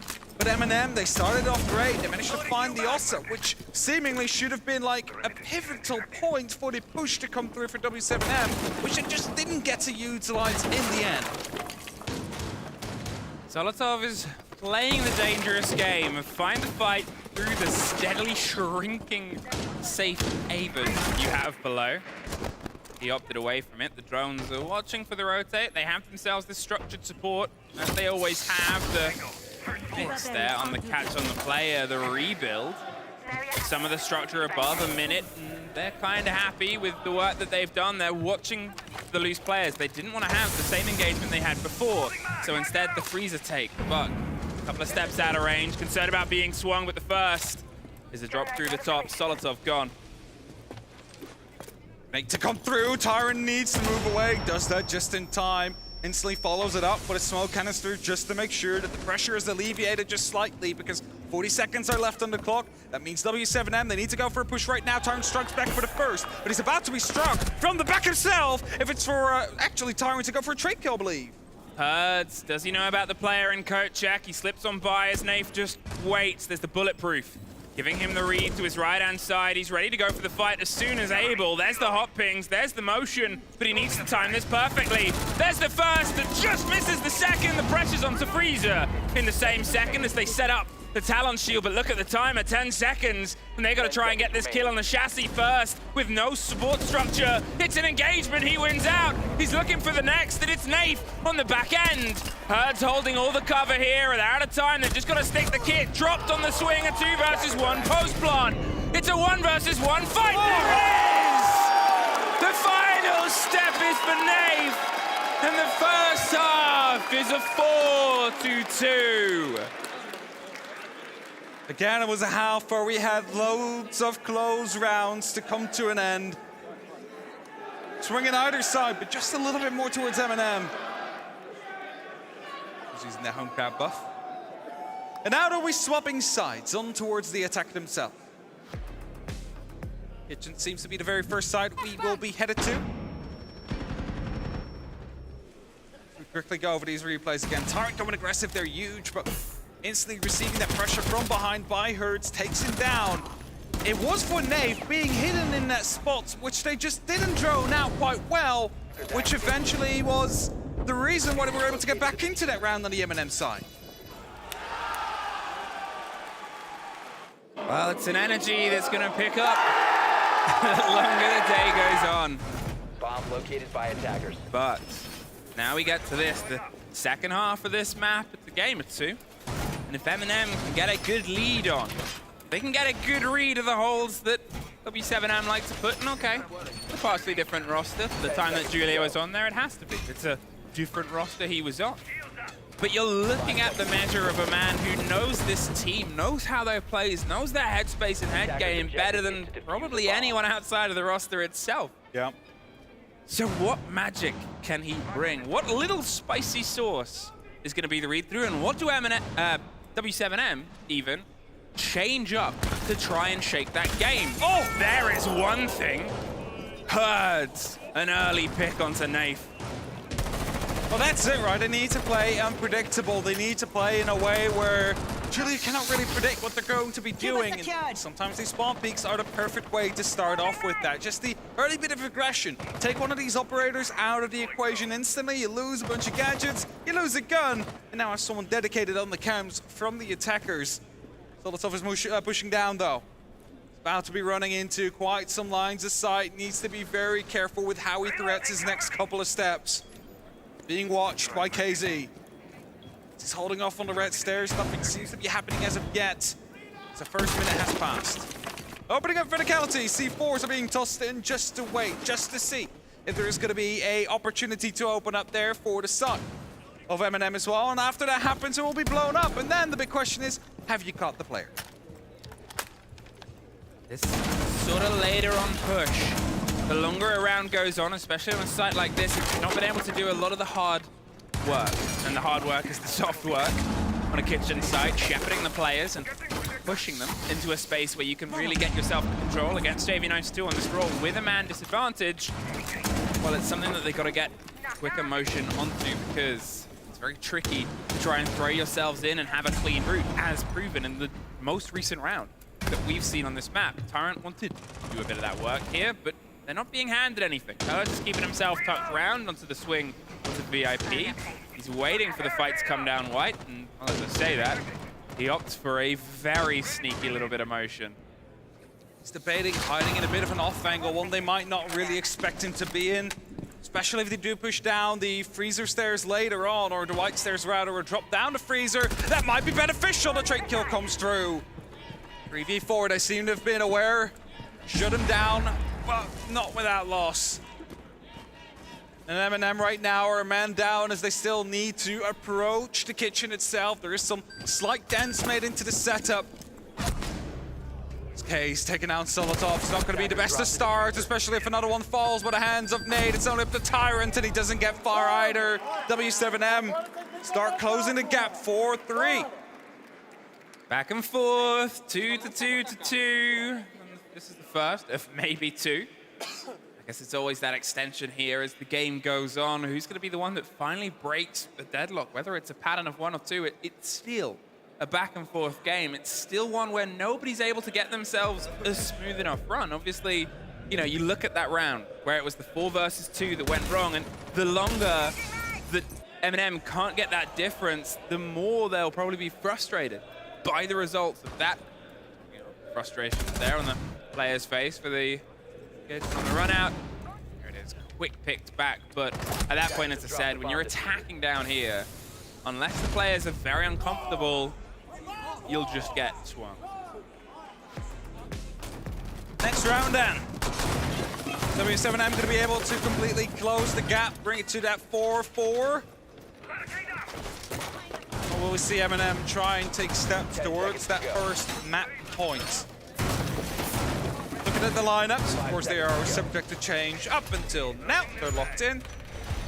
Seeming like the Lion and the Doka beat might be used to either help one of these players in, like Solotov, playing on that Nuke already on a sneaky operator, could make some moves happen, or to be on the back of a larger push. Something from multiple directions, especially when you have information on the board. Make sure your swing will stick. Opening up some windows, nothing out of the ordinary. Filofox down below, still roaming around on that Mozzie. Has the opportunity to still catch a drone if he does get droned out. And that's maybe exactly what he's looking for as we speak. And as we push through, it's M&M just waiting patiently. E1D goes off, nothing really happening as of yet. However, JV92, he seems to be ready to go for a bit of an aggressive jump out if the opportunity presents itself. Smokes coming through, pings as well. Taran moving in from below. Is he aware of the player inside of reading? That's going to be the big question because he's about to be struck from the back. Yes! Philipbox finds him, and the entry will go to W7M yet once more. They're trying to see if they can just get a handle, an angle here. M&M, they're leaning into the first engagement. They're leaning into the first fight and hoping that there is just something that they can pull out of the swing here of W7M, but that coordinated play that we've complimented before, that ability to move as if they are water and as if they are one, is one that is so hard for teams to pull apart and find a weakness and a weak spot on. Solotov is waiting for the catch. The Nooks got themselves tucked into a position. At this point, there is some chances of players getting close, but they're just not heading that direction. Philipbox isn't too far away. They've got the player isolated. Nello's trying to force the motion, but Philipbox isn't taking the bait or the bite. Solotov coming in from the back though, gets found by Philipbox and now has the opportunity to run out. The E1D pops instantly, tosses a C4 right afterwards to make sure he doesn't get chased. Users will find the kill with the grenade though. JV92 eliminated from the round. Nello waiting below. Still needs to go up one staircase to make sure that the diffuser can even reach the site. Philipbox down below is that main issue. They're looking to chase down. Hertz from above though is going to be able to provide some security, finds users. Nello coming in next from the same doorway. Surely cannot go for success as well. There it is. One bit back, but look, 30 seconds. How can they try and make this work here? They don't have the vertical control. They don't have the confidence to go for the hold here. It's a swing right into the smoke.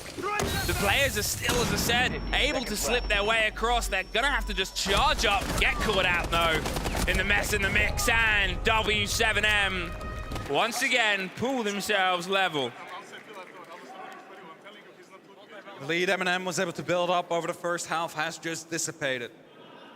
These rounds are starting to seem a little bit more one-sided than some of the others we have seen. Those were really back and forth. Now it seems like M&M constantly on the back foot. Started off with veto here, turns off his phone. Tyron, seemingly unaware of it, gets picked up by him. veto then as well will be replying to a second and a third for the round. 10 seconds to go. That leaves us in a 4-4 situation. Now, 2 sides have been locked off, and that means there's only 2 more they can go to. Will we seal 4 again? We might. We might. It's reading first. So the mining is still yet to be played by the side of W7. Well, they've only played 3. That's true. But, like, it would be weird. That quaternary site, really, like, the other 3 we see a lot more. The 4-4 mining is a bit more of a statistical 10 seconds left to come through. Haha. So, maybe don't. Will this be the first time W7M pull themselves into the lead? It's the second time they've got themselves back level from a 2-round deficit. Neither team has been able to get rid of that sort of double shake. It's always the third. It's always that final situation of just breaking that deadlock. They refuse to let their opponents get themselves stretched to, and you know, maybe it's the considerations of the map. A 2-to-1 rotate isn't the most outrageous thing. It definitely feels like it's more the players' ability to bite at each other, and said here is W7M's chance to really shift the momentum of this game. It does not start in their favor. Tyrant takes care of hers. They went for something a bit aggressive potentially there, and they've paid the price. All right. Deploying core. Getting the entry again finally after 3 missed opportunities going to the way of W7M. Solotov now on the drone trying to go for the chase. Top droned in, but didn't really get spotted, so he tries to dig himself towards the side. A direct line of sight all the way through. Need to find someone somewhere. It's a train carriage now, spots one. Very difficult angle for him to grab, though, especially with the lack of control up on the top floor. So that is something the rest of M&M needs to start working on. The Nomad on their journey to the roof took a little bit of a shake of damage. Otherwise, fine to keep standing. And you can see they're trying to just piece together the holes, get the sad taste, the drone angles on where the players are. As Nello starts to put the pressure across it, they get the rotate down towards the back end. But as long as KZ's in that position, well, it's not something that they can try and break their way through. They have to either force the players out from the back end, which has the structural support of those keeper barricades, or put the pressure here on the opposite side, on the quad wall. Moving past, the wall's still soft. There's Nade looking for the fight out the open door of it. Felipox takes a bit of a blow, takes a bit of a bite, a minute on, and all the pressure's starting to come through. The read and the support on that structure, and KZ, he now has to pay attention to 2 different angles. One to support the Capcan, there's no way to support the Mute. They're gone. Alongside the Jaeger. And they're holding on to the best of their ability. KZ going aggressive here, gets the pre-fire, actually does not connect. Solotov instead finds the kill. The second attempt of Felipox, hoping to find a reply, will finally do that. The diffuser gets dropped, but instantly he dropped himself as well. Nade now hidden in the corner, gets shut down by Solotov and M&M. They stay or retake their lead.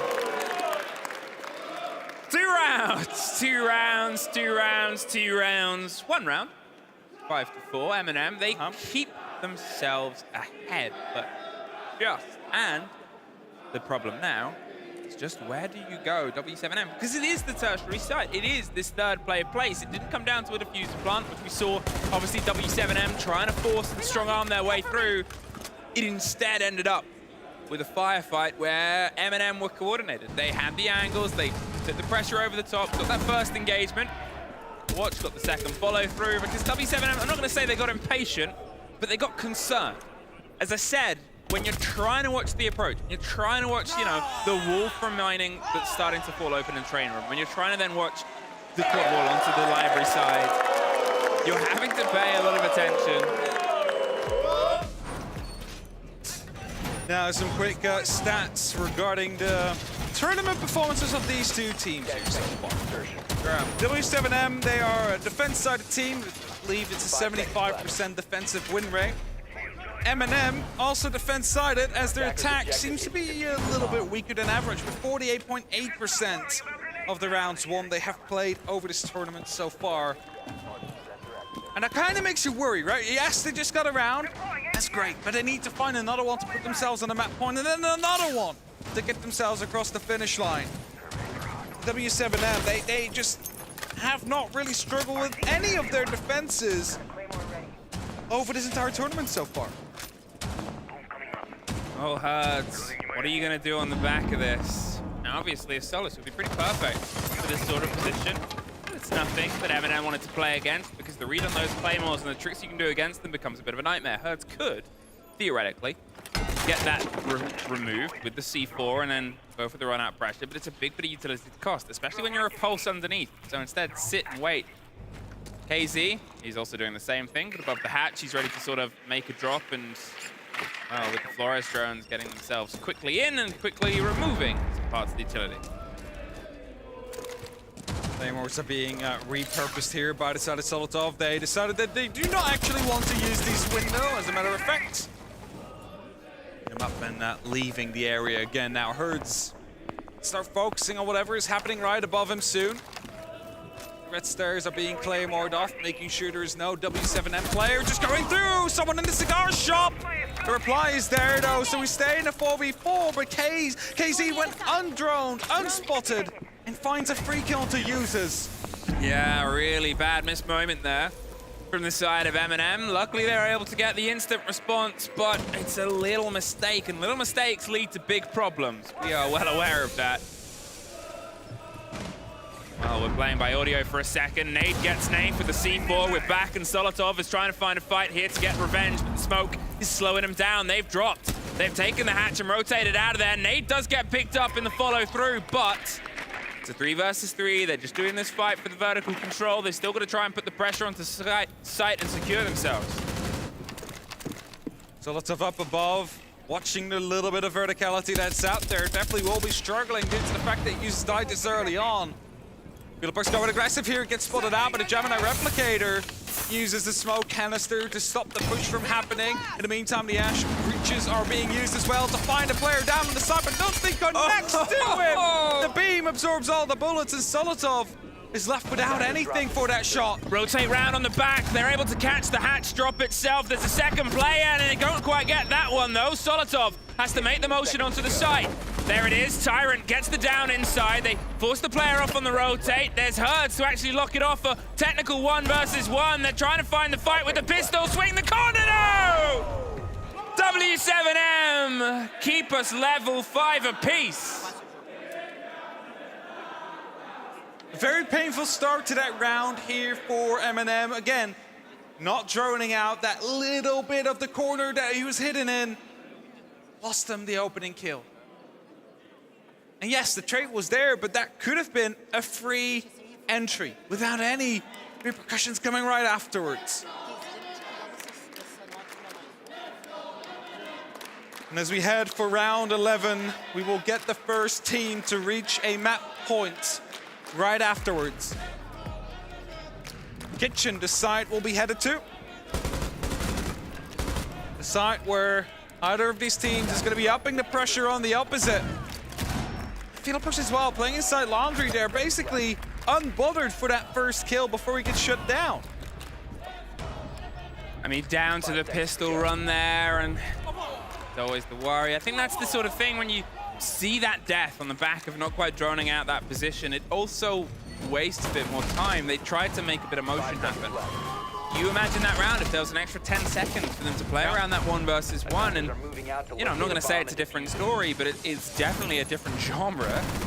Goes from a thriller into a action movie.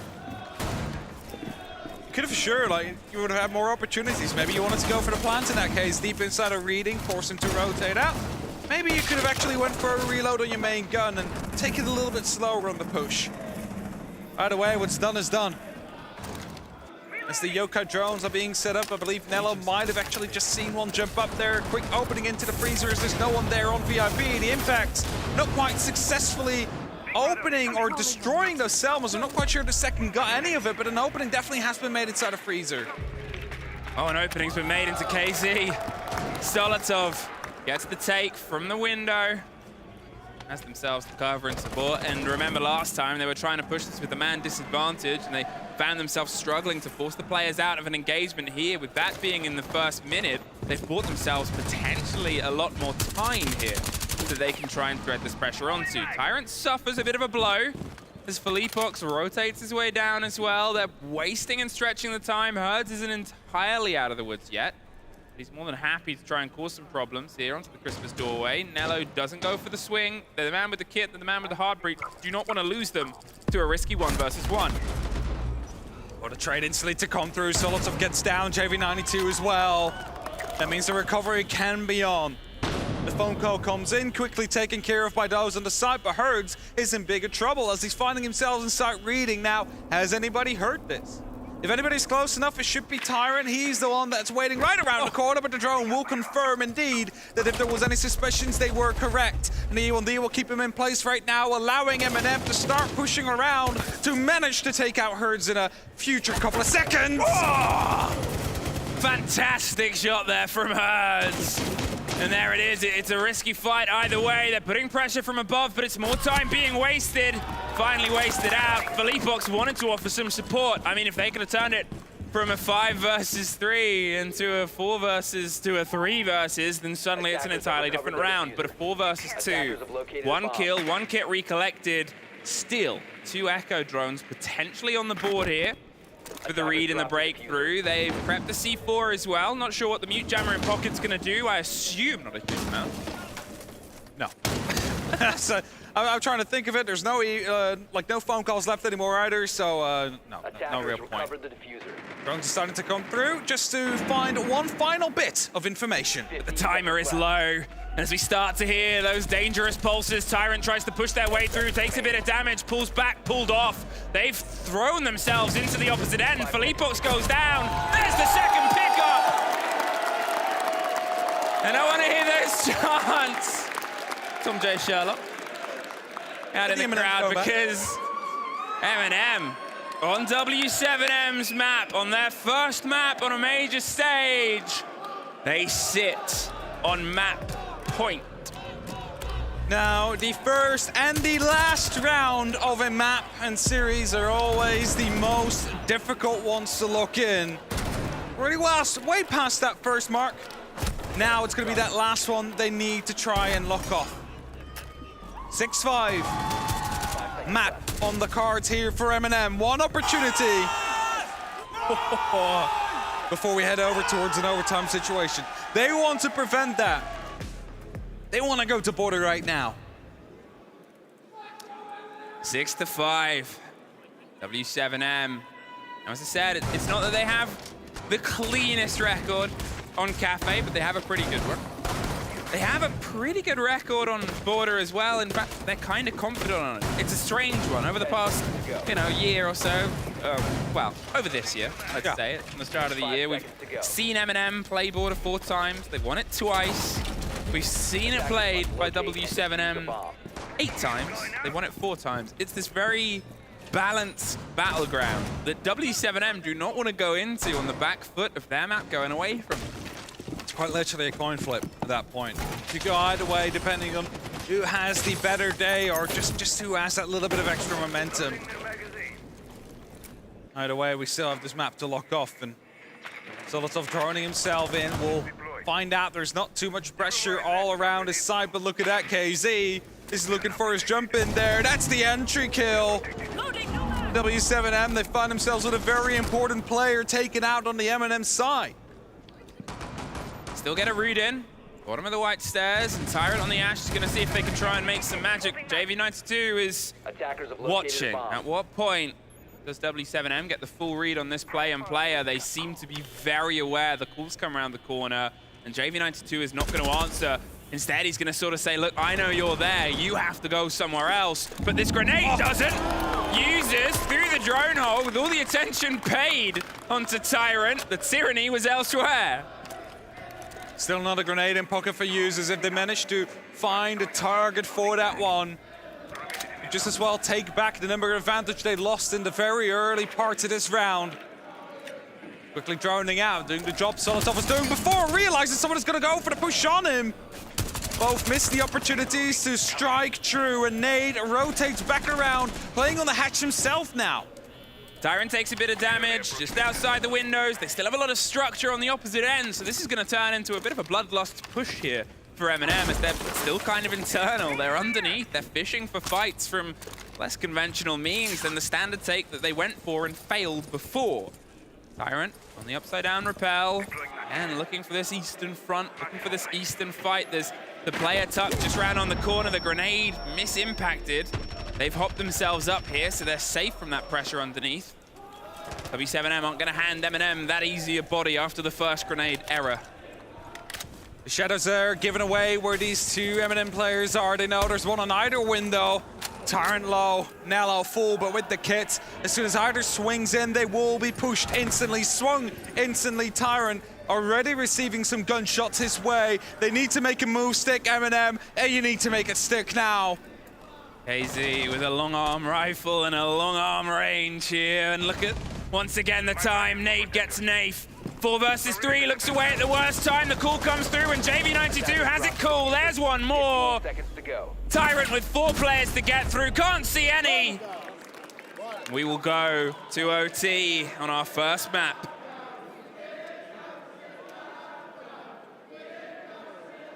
To make the play stick.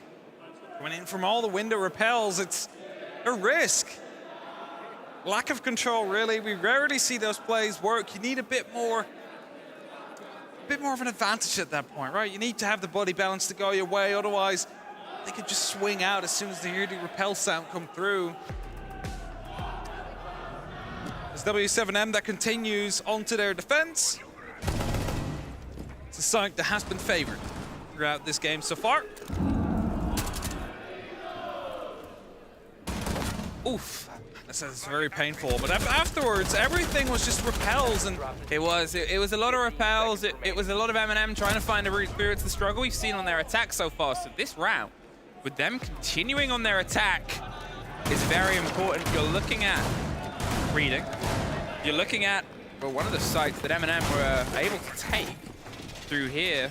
To W7M opting to go back here. I'm curious how the read was, because when we were here before, it was very well taken by M&M. They got themselves in onto the back, they put the pressure around, and then they widened it. And whether W7M are going to see if they can set something up more around pillars and stop that route through, that M&M, I'm not going to say it's been free for them, but a lot more casual than the rest of the map. They've definitely been able to make quite some ground there indeed.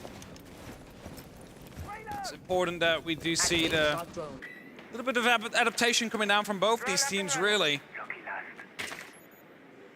Seeing the Twitch come out, we've seen quite a bit of it. It's actually Shock Drone trying to deal a lot of damage out here. Found one default chem.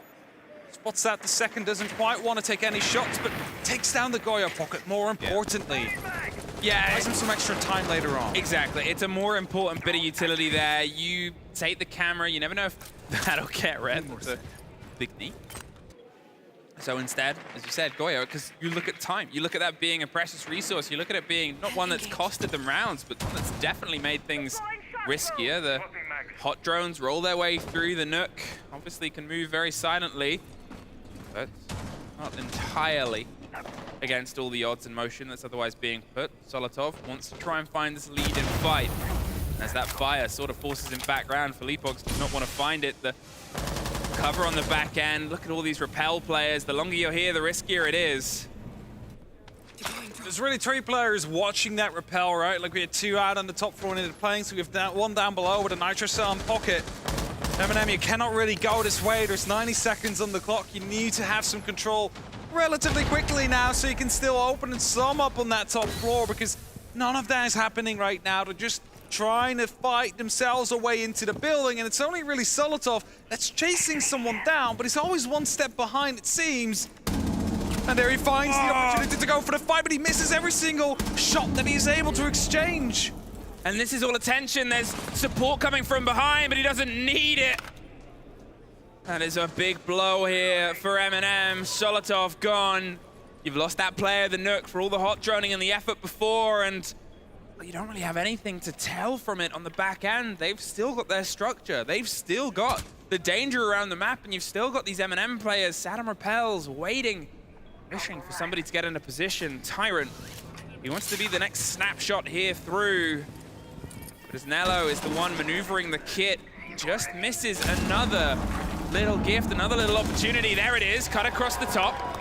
There is a fight that's about to happen, but with 20 seconds left, stuff has got to happen quick. KZ, he roots his way through. He's somehow able to win it out.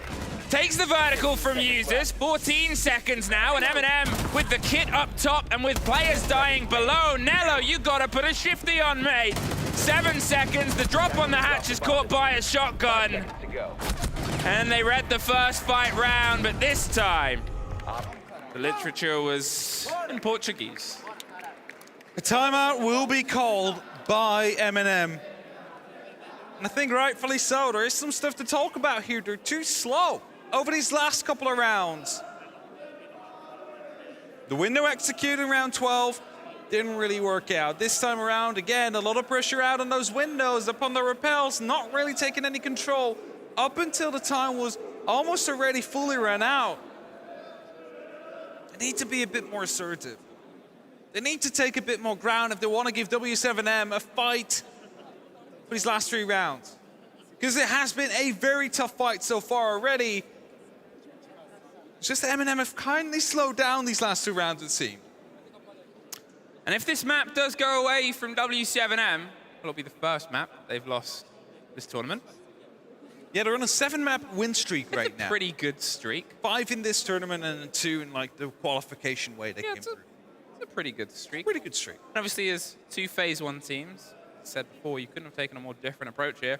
M&M, it would be added to the 5 games or so that they've lost so far. One of them was Cafe.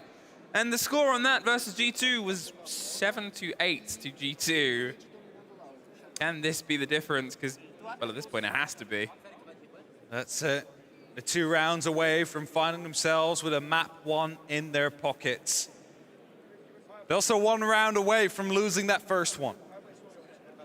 It's now going to be W7M that has the opportunity to go for that lockout that M&M had in round 12, but were unable to convert. We'll be headed towards the mining room again. The site they chose in the very first round, M&M, when they were on the defense.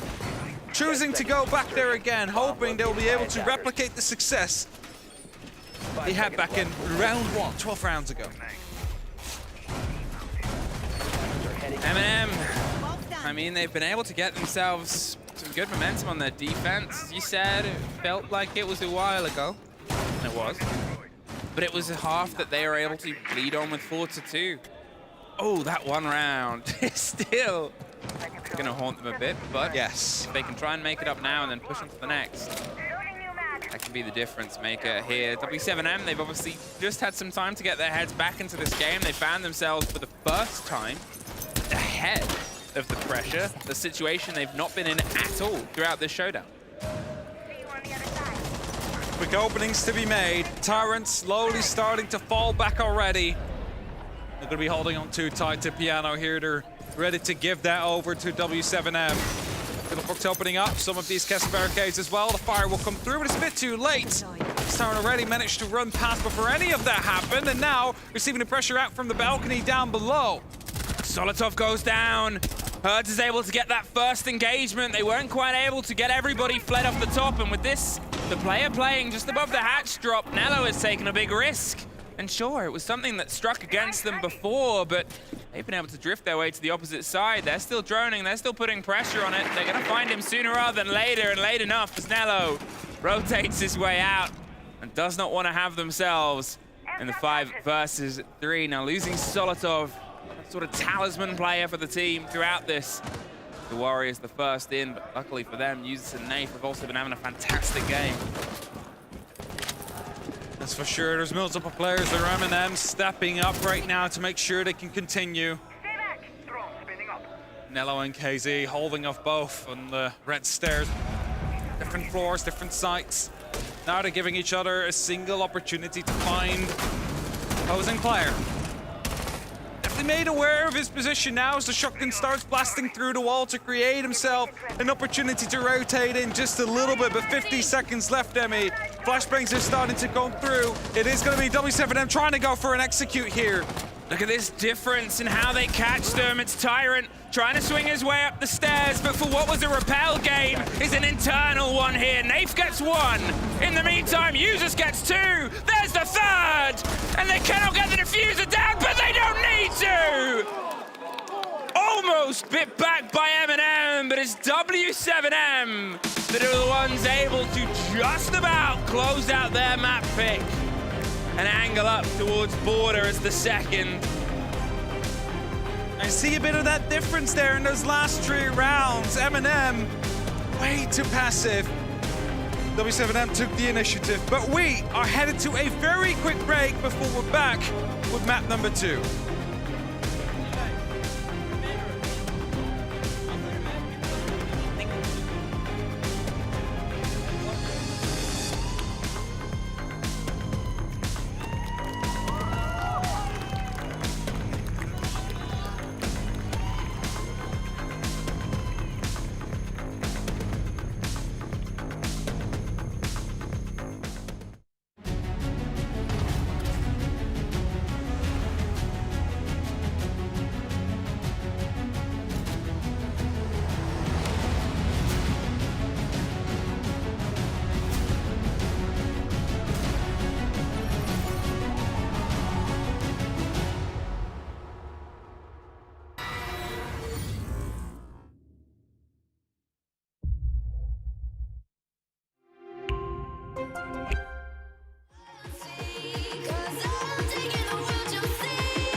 Now I do. Okay. Yeah.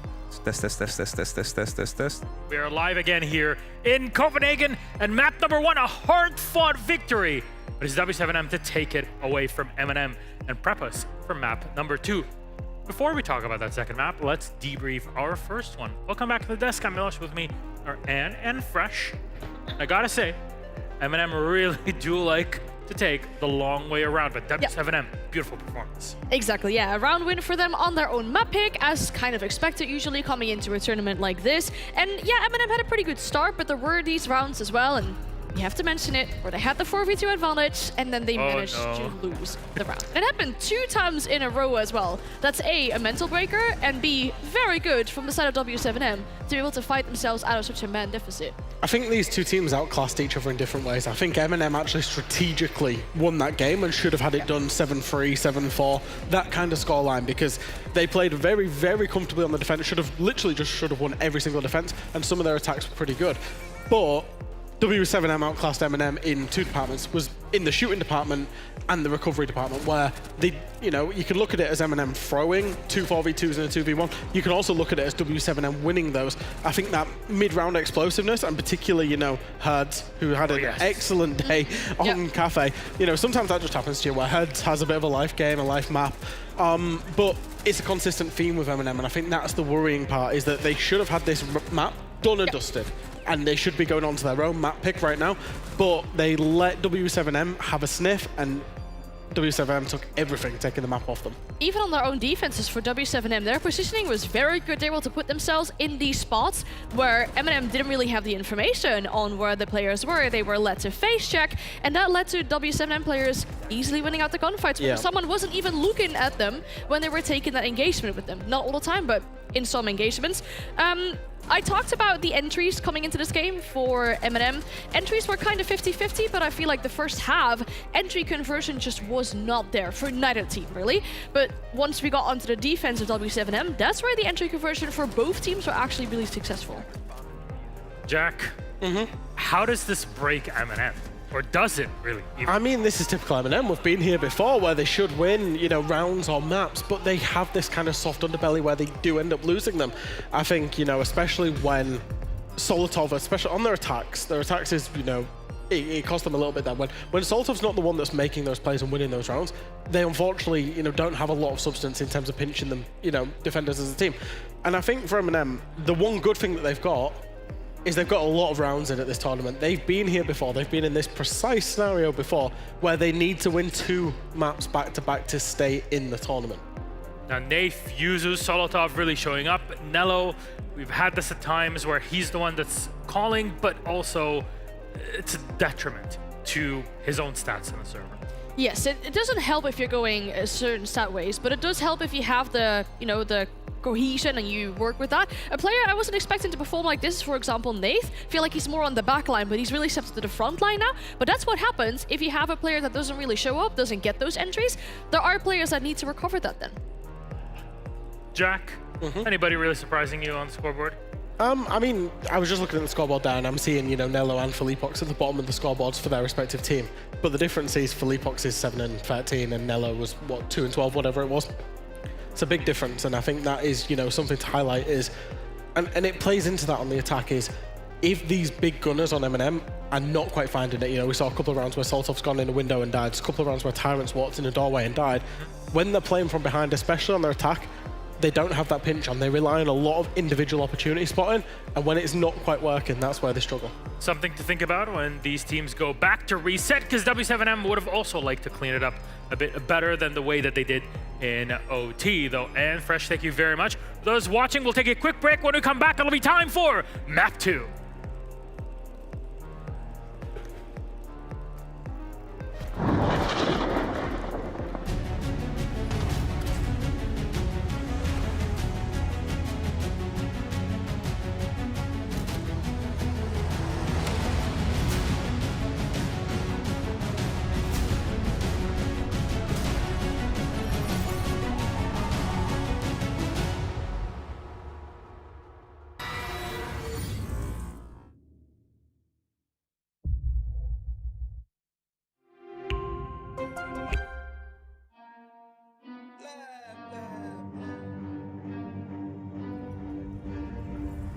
I got problems on problems on problems on problems on problems on problems I solve them. I run through the money, the pressure be calling. Left on my blessings, I feel like I'm falling. The birdie is back, tell me I'm garbage. I'm going through something, that's why I ain't calling. Phone and progression is all that I wanted. The phone and affection, I summon and dub it. Cause I got problems on problems on problems on problems on problems on problems I solve them. I run through the money, the pressure be calling. Left on my blessings, I feel like I'm falling. The birdie is back, tell me I'm garbage. I'm going through something, that's why I ain't calling. Phone and progression is all that I wanted. The phone and affection, I summon and dub it. Why you be all in my line about nothing? Why won't you go get you $1 or something? Don't hang with it who line for nothing. I see that we different, you riding, I double. I don't do discussions on bragging about hundreds. Don't go to your places, I know that they sunken. Don't call me your brother, I barely could trust it. I talked to a shorty, she bagging the bucket. And I'ma need all of my dollars on corporate, so hand me the money, I divvy the pie. I'ma give all of my people a portion to build them a fortune on flipping the ride. I can't be mixy when iffy the vibe, and 40 on 50 is really the time. Why are you all on my phone like you want me, like you wasn't pushing the kid to the side? I run through the money, the pressure be calling. Left on my blessings, I feel like I'm falling. The birdie is back, tell me I'm garbage. I'm going through something, that's why I ain't calling.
I remember things 7 years ago. Naquela época, tudo era menor. Mais en chacun d'entre nous, la flamme brûlait déjà. Über die Jahre sind wir zusammengewachsen. Y hoy son millones los que nos apoyan. 皆さんの応援は我々の原動力です Ve sevdiğimiz işi yapmamıza olanak sağlıyorsunuz.และสิ่งเหล่านี้จะเป็นไปไม่ได้ถ้าหากเราไม่มีพวกคุณ Devemos tudo isso a vocês Därför vill vi säga gracias. Obrigado ขอบคุณครับ Danke. ありがとう Kiitos. Merci. From the bottom of our hearts, thank you.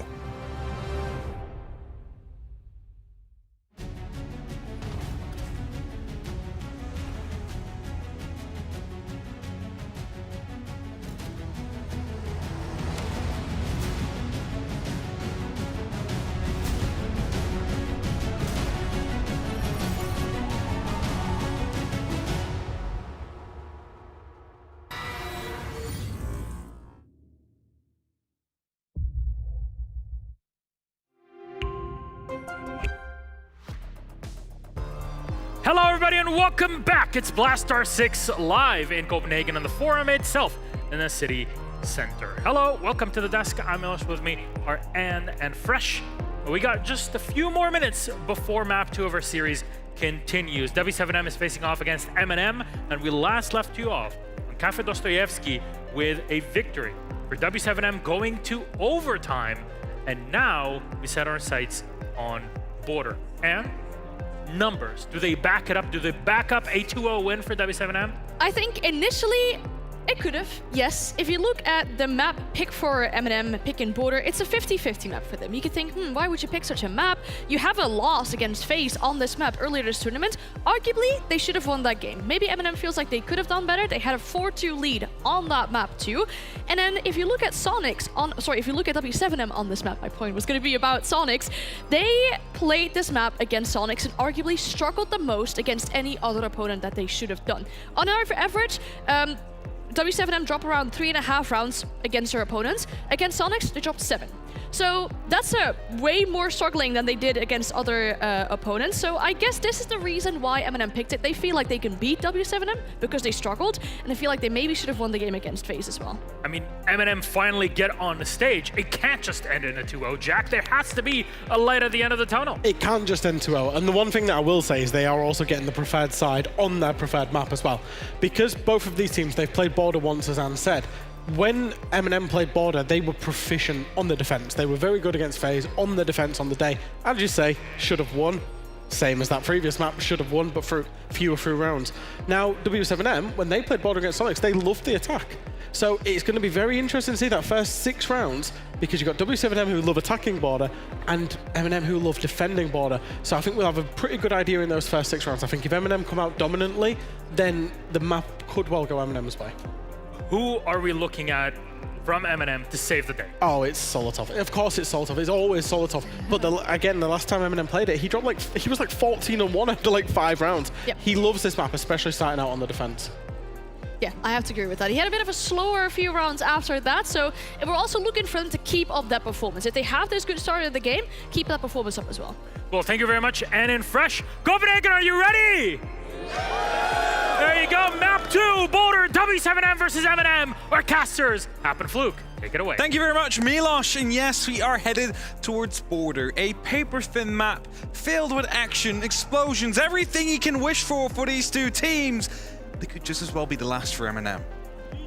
That's a worry. That's a worry when we've obviously already had one of those Latin American teams from earlier on the day make their way through. Will this be the second? Well, it's a close fight on a first map with a couple of, I don't want to say trademark M&M moments of 1vx's going away from them, but it's ones that bite a lot worse.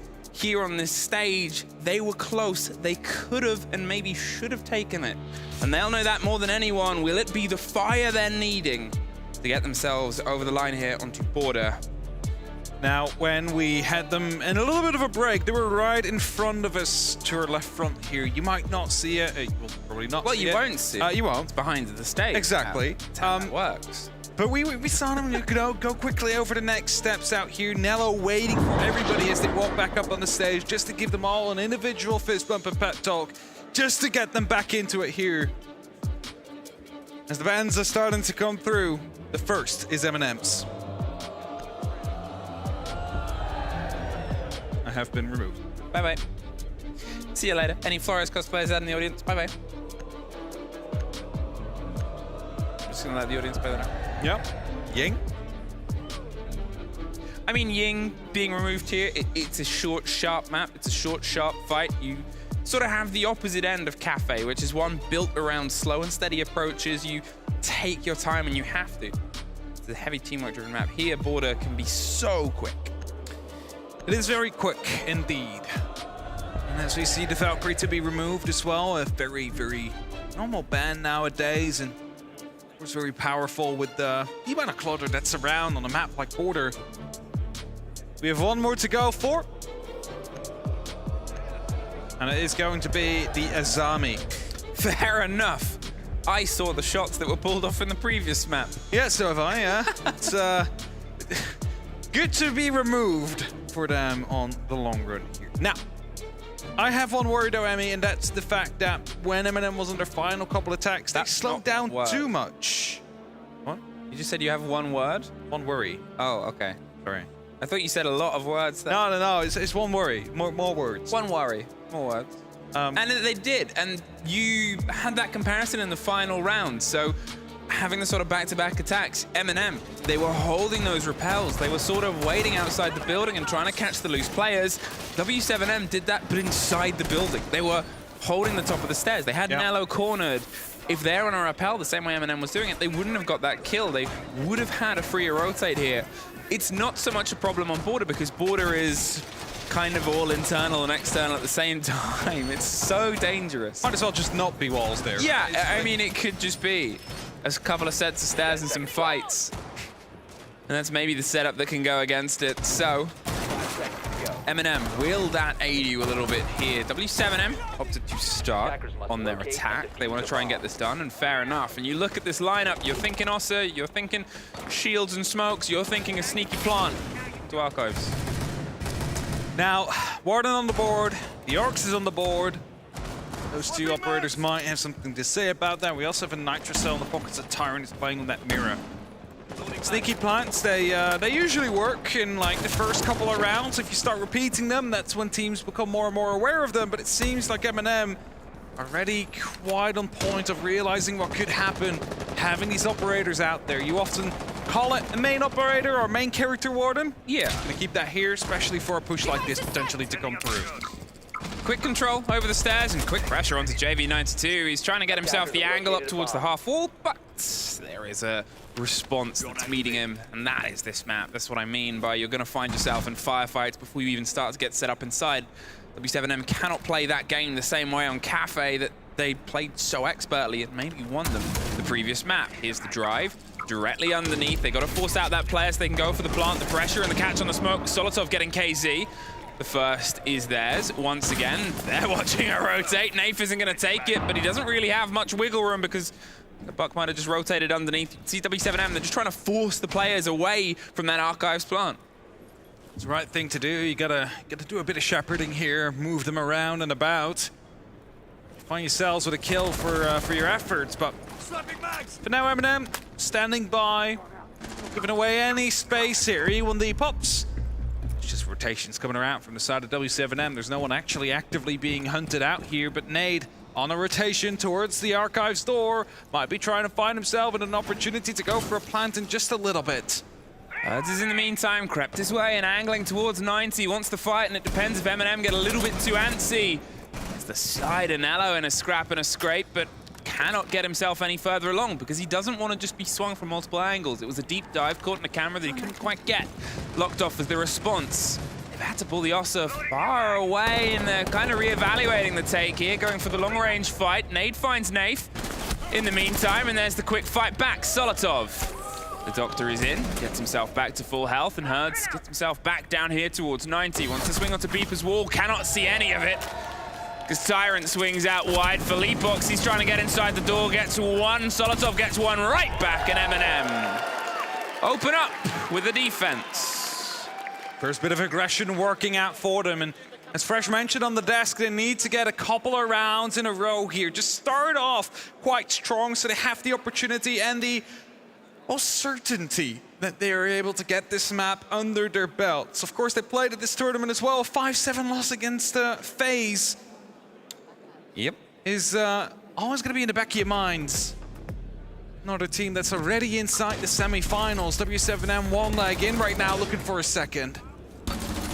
In terms of playing it against EU teams, W7M, they played it against Koi at SI, lost it in Max OT, 6-8. They also, once upon a time, played it against G2 and Heroic. That was all the way back in Charlotte and Berlin. So that was, I mean, it was a different team, obviously, at SI, but it was a very different team there, especially with, obviously, what went down at Charlotte. Yeah, for sure. Circumstances that didn't really aid them in the... I wouldn't say it aided them, no. No, that's what I'm saying. I would So agree. it didn't really aid them. Because otherwise, you know, there might have been like a top 4 teams in the majority of the majors last year, right? It's like, they got so close, even though with everything that was going on. First nets to be set up. How effective will they be? Always the question. Also some Capcan traps, but those will quickly be swapped out by the Brava clutch drone. Crime. Crime has been committed. Thievery. Will it pay off? Oh, another one. Oh, they're taking so much. That one is probably the more dangerous one. Obviously, it's rare to go for the rotate there onto the double. That's meant to stop the rush through. If you're that sort of player, I mean, that ground is kind of at maximum danger from the beginning. Now that just removes them anyway. He's not going to play around with the risk. The other one, though, right under the hatch, it is a rotate that some teams take, and it's one where you can sometimes drift too close into it. AZ takes a bit of damage through the door and the swing, enough to survive. There's the frost mat tucked underneath. Salatov also loses a big chunk of health. He wants to try and find a route out, and as the grenades start to fall, that's a very wise decision. Pocket reinforcement gets popped, and they've wasted a minute so far. He's getting out of there. Doesn't want to stay in the fight longer than he has to. Tyron now thinking the same as well. The wall around him is starting to open up, and thus he'll decide it's time to move. Spots out a drone. Doesn't really want to go for an engagement. It's just to make sure if he has been spotted on his move outwards, and that wasn't the case. He's still holding tight though around in the office with that. Doc has the opportunity to heal himself after the fight to get the very first. As well as going to be opened up, and he's not going to try and challenge it. Drops down. In the meantime, Salatov gets dropped by Felipox. They don't keep their body advantage for very long. They also don't get to keep the vertical. There is one more. Nath takes care of KZ over the top. It's a big gun and a big gun are removed twice in a row without being able to have a big impact. They still have the softs, they still have a grenade though. They still have a lot of time to try and construct their route through onto it. Hertz is watching and waiting. Inside, the three of them have that vertical control. There is still a player up top on the far end of Armory that's just going to sort of wait for the right moment to strike. They are not being intently pressured. They're not being intently droned out. The players underneath are, though. Nave has not been spotted though, and he's still hiding around in the towers, so if they do go a bit too aggressive out there, they might be able to find him as he just finds one. Felipox trying to go for at least something over the top floor. Nade out there inside the bathroom, won't connect either, and it's just scrappy gunfights all over the place. I mean, top to bottom, the worlds are being rocked. Felipox is Nello. No. Nello taken off with the swing round, but a lot of time wasted. Oh, Nave! I said it! Nave hiding in plain sight, and the sight is theirs. 2 rounds in a row for M&M. In the previous map, they were unable to get more than 2. Will this be the first time as they head onto their 3rd defense here on Border? They've definitely looked a lot more confident in these last 2 rounds in terms of the way they locked him out, if compared to like any of Cafe, right? Like these just no real pressure coming down onto the side, able to just, you know, win those gunfights out quite comfortably. The trades are working out as well. As we head towards the bathroom tellers now, it's W7M that needs to find a reply. They're 1 leg into the semi-final already. They are just looking to make that next step. M&M hoping to hold them back just enough so they can give themselves an opportunity to go through 3rd as well. Now the reactions here for M&M, much more calm, much more controlled after their round wins. You compare them with the first, and obviously there's a different bout of pressure, but there was a lot of hype, and it's kind of that mixed bag here. Is that one of the conversations they had? Look, we know our game. We know we're on a major stage, but to be honest, we play sometimes cooler and calmer when we're not thinking about that. We know the job that needs to be done here. That's the experienced voices that you need to sort of pop off with that. That's Julia, that's Yanello conversations. I mean, the man lives around a 1 versus 4 clip from Tokoname. The man has been So close to the death now. He can definitely try and offer some words of wisdom, and Julio maybe has the wisest words of anybody in the whole scene. Sorry, Fred. I agree with you on that one. It's definitely been around for a very long time in many different roles. And that experience will definitely help these younger players. Openings to be made into customs. It's not going to be too worrisome if you're looking at the site for M&M. Sort of spending quite a lot of time outside Really? areas. I want to make sure this is in the exact right area. 40 seconds. Ooh, Tyrant. Oh. He's got a read. Oh. He's gone for the... There's one! He confirmed the kill. He didn't swing up to the second, but there is somebody coming in for the pressure underneath. The P90. It's very powerful at this range, and they're well aware. The rotate over the top! It's Tyrant's to take. And he was a player that wasn't quite able to get fully activated. He's up and then he's knocked right down. Before the dot can kick in, Philippox gets a bit of revenge, but you look at the two names that he's taken off the board. KZ and Herds have defined games before, and they have not been able to get into this. Solotov as well! And M&M, they find themselves in the 4 versus 1 with 1:30. Philippox is a player who joined a very powerful roster. But I have the news that they're going to spend a lot of time talking, because this round from M&M has made W7M go, uh-oh. Scratch that. No timeout coming in. They cancelled it. I got the call there was, and then there wasn't. Because they have 1:15 to talk now, and it's going to be Philippox to find the first. Finds Nave. Still has about 60 seconds left to make something happen, and, you know, M&M, you're kind of known for losing 1vXs, but I'm pretty sure this one should be within your reach of locking off. You've been quite comfortable so far on this map. As Philippox drops inside the waiting room. He's looking to isolate angle. Spots one! And gets shut down by Solotov. 3-0 to M&M.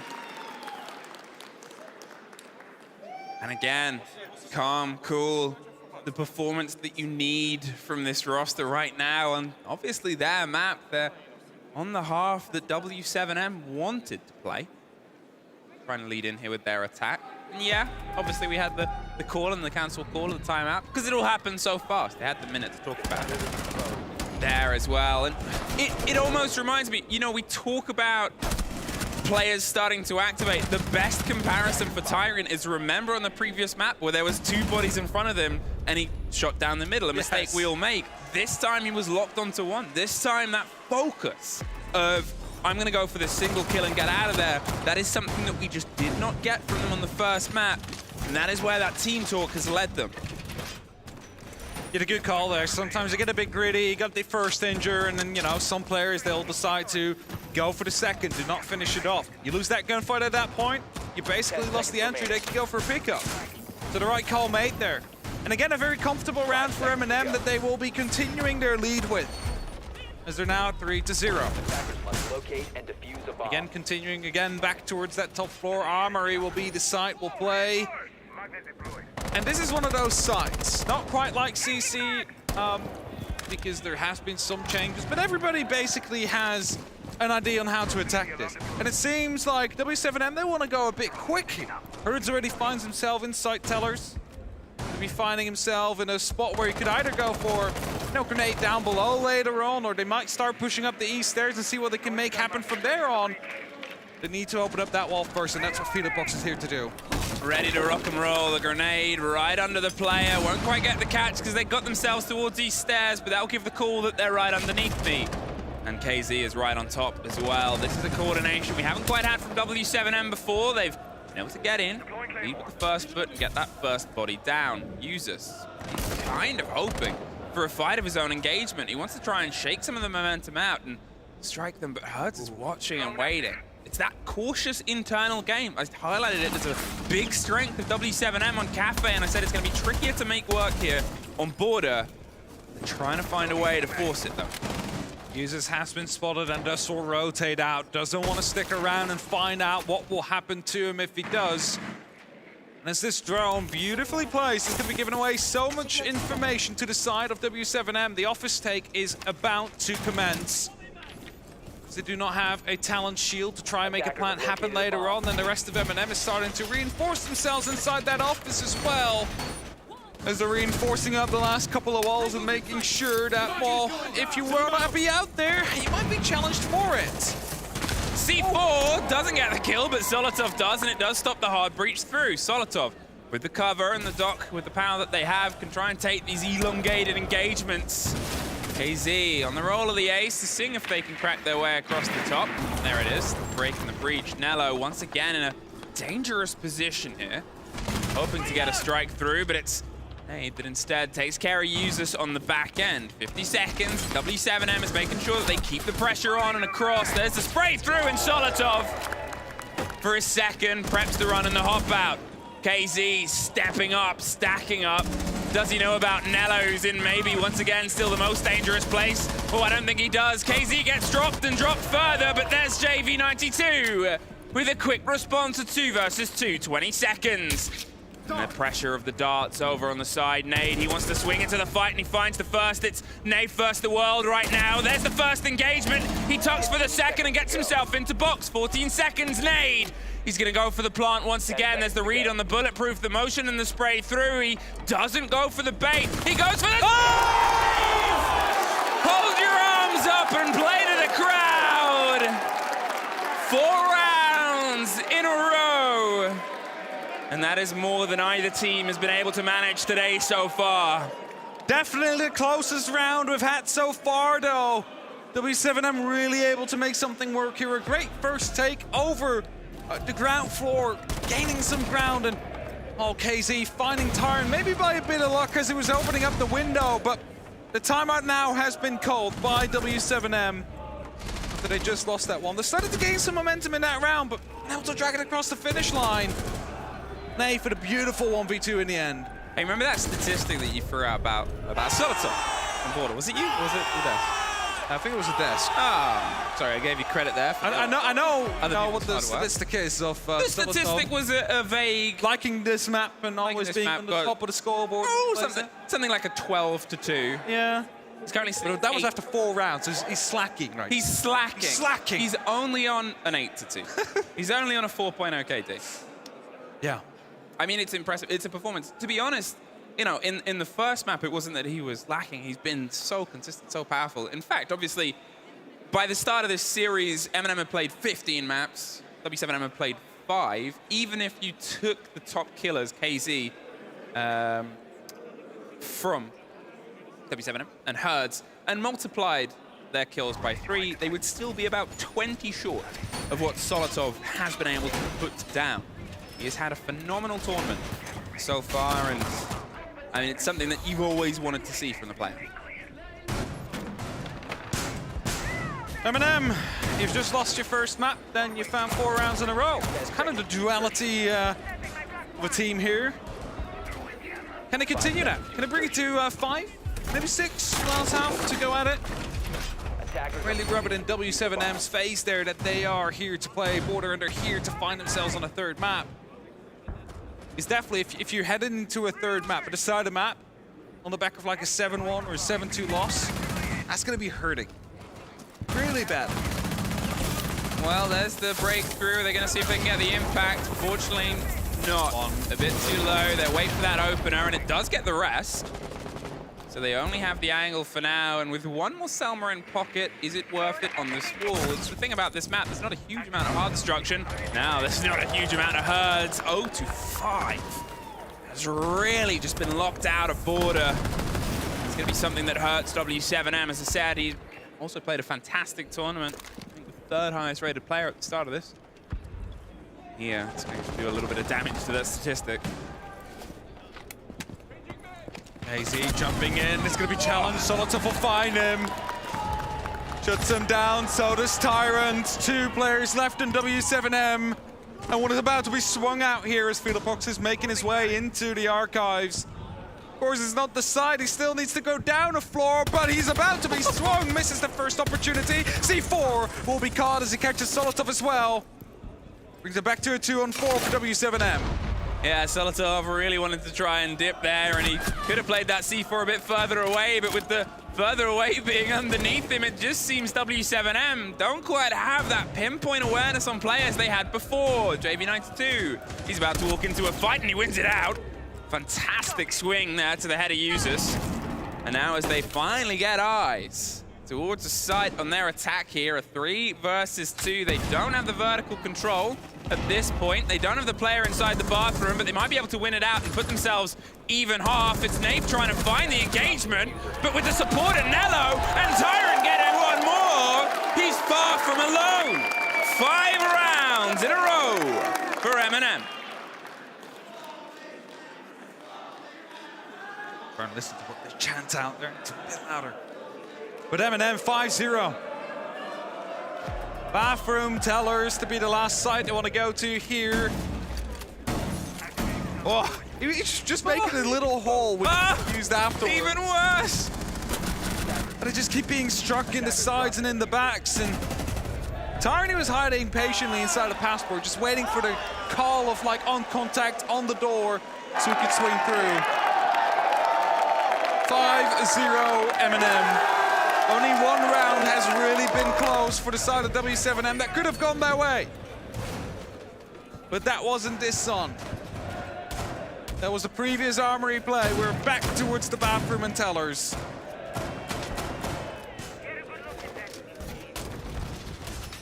Fun fact, yeah. In the SI final that we had recently, the W7M were part of, Nath actually did make an appearance at one point in all chat, thanks to Doki. I was going to say, it's like he didn't play the game. He didn't play the game. Doki gave him a shout out in all chat in front of the 100,000 watchers. Nath wants to replay the favor now. Keep that going. Dispatch another team. Go to the final, say, hey, Doki. Shout out to Doki. Doki still has the opportunity to make it himself. He still has the opportunity, and that would be a very funny final. Nath and Doki against each other. KZ going through. Drone has somehow gone unseen as they were opening up. I think they hoped that they were just droning on the other side. And to be honest, it's the play that we've seen from M&M successfully throughout this half so far is take an opportunity. What are they going to do? Yeah, for sure. But a mirror win already taken out, or that comes through. Garrett 92 gets fired for a second, no! And he gets shut down from the opposite balcony, so one-on-one trade this time. Maybe a bit too greedy out there. Wanted to go for the second. But still the Zofia off the board and a lot of damage done to Yana. Yeah, that's the sort of swing there. They almost gave Herds an impactless half there. Sent him home 0-5 on this. But, you know, it's a great gun close range. It's a tricky gun at a little bit more. Solotov, he's angling for an engagement, but he cannot win it out, Herds. Finally finds his first kill for this half now and a breath of relief. They have the man advantage too, something that has not really been theirs, but not for very long. Nave does the final end to that player. They're concerned about the entrance here. Philippox is here to offer some support. They slink on through the C4 from underneath. Reloading. Nade, once again an engagement with Nave. It was a 1 versus 1 that these two had earlier on before. This time Nade wins it out. Puts them into a 2 versus 3. Still a floor that needs to be covered by the side of W7M, but they have the man advantage in 1:15 left. The Gemini Replicator will be gaining a lot of information here for the side of W7M, exactly on where Nello is located and where the other player is not going to be located. Users in a crucial rollout here up the top. If he finds 1 or 2, this round can be turned around, and as a flashbang gets pulled, they might be aware of his position. Yeah, they are not throwing opportunity away here. They know the read on users. There comes the flashes through. There comes the drop of the hatch, and they just take control of the territory. User still has the C4, but it says this, the route underneath, and now they have the vertical control. He's playing this gamble. Does he want to try and loop the C4 up under, or does he want to see if he can get the player hoping for the fight above the hatch itself? They've got to take it. At some point, they take it very clean. Nello. 1 versus 3 situation. Cannot find anything. W7M, they get a round from their half, but outside of that, even using their timeout, all they have ahead of them now is the hope of playing the rest of them successfully. It's a buffer. You're allowed a single round to slip away from them. I want to be able to get the victory still out here. Tyrant out here, finding one. Just missing out on Herds out there, and I'm not sure if he would have left after the first kill, if he would have lived, or if he would have still been picked up, but maybe a bit too aggressive here and there. I mean, it's always the tricky thing, isn't it? When you're in that sort of situation. I mean, you're 5-0 up, you want to be aggressive, right? You want to keep up that pressure. You're 5-0 up, it just takes one of those bullets to hit the head. From that sort of damage, it's a spray, it's a lot of bullets you're flinging down the long range. It's just tricky for them to sort of hit the mark with the full impact that they could possibly have. I mean, if it's a double, it's potentially the whole round secured. It's a risk that I think when you're 5-0 up, as you said, you're willing to sort of take. Here, though, hey, remember that operator that was banned? The first map, the Monty, well, they're not going to make an appearance, actually. 6-pick off towards a blitz in the hands of Tyrant. I do love a cheeky bit of blitz nowadays. Sneaky blitz or normal blitz? Sneaky blitz, normal blitz, cheeky blitz, quick pop blitz with KZ going for the swing outside. They down on the gadget. He's very sneaky now, trying to make sure they don't know there's a blitz on the field. Yeah, he's someone you can hear in Milo. He's walking very slowly, shield up. Staring at a wall. Staring at a wall, not giving away anything. Just making sure that he's staying hidden until the time is right. Well, Solotov in underneath, wants to try and play some grenades up towards the rotate, force any CC players out of position, give them a bit of control of the ground there. In terms of where the blitz can go, obviously you want to try and make sure that you have a good read on the route, and whether you go straight up a stair set inside the core of the site itself or not, well, that still means you've got to get rid of KZ. You have to minimize the chance of somebody just popping up and appearing behind you. Okay. Now, what are you going to do, Eminem? As you're trying to formulate an attack out here, the Vigil is active. You see the stripes just come on your screen as KZ is trying to rotate around. Spotted out, though, as he rotates by. Back into his spot. It's time to be shut down from the side. Yeah, as I said, you need to have the awareness. Solotov does at least get the kill on the back of it, but they've lost what their idea of the surprise strike was, and with a minute 30, they get some of the control of the territory, but it's quite obvious. It's not as clean as that. W7M have those angles, have that watched, and still have the stretch over to Office as well. It's always that thing with Eminem's attack that we saw on Cafe. It took a little bit too long to bring to a boil. They sort of hoped W7M would get impatient. It's a team that's definitely learned the rules of patience over the past year they've had in Rainbow Six Majors. And that comes back to the overall M&M attacking win rate we've seen so far in the attack. 48% of them have been won.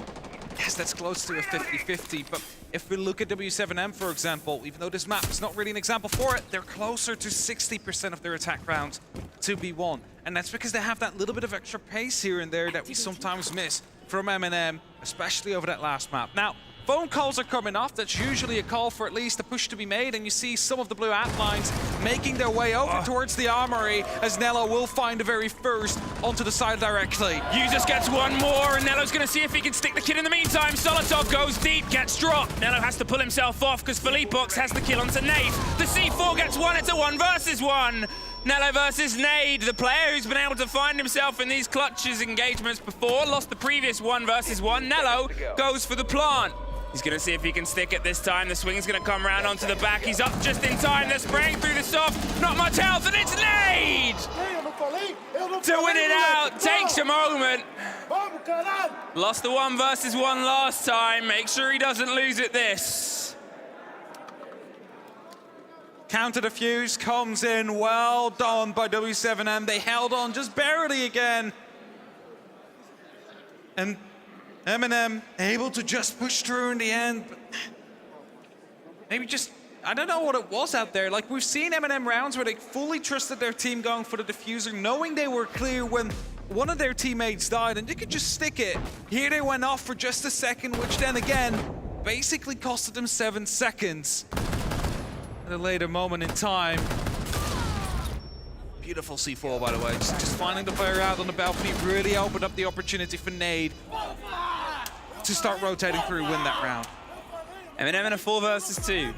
What could go wrong? Yeah, I'd say that, right? What could go wrong? An anthology. Okay. I mean, as I said, the pressure is obviously still in the pockets of W7M. Sure, they got the first map, but this being so handed so quick. Eminem just need 1 more to put themselves in a very good situation, and they're on the attack on border. it's trickier for the defenders to get themselves locked in convincingly on this map, and it's a great bit of speed for them there. Get some hype behind the play. But that overextension costs M&M just a little.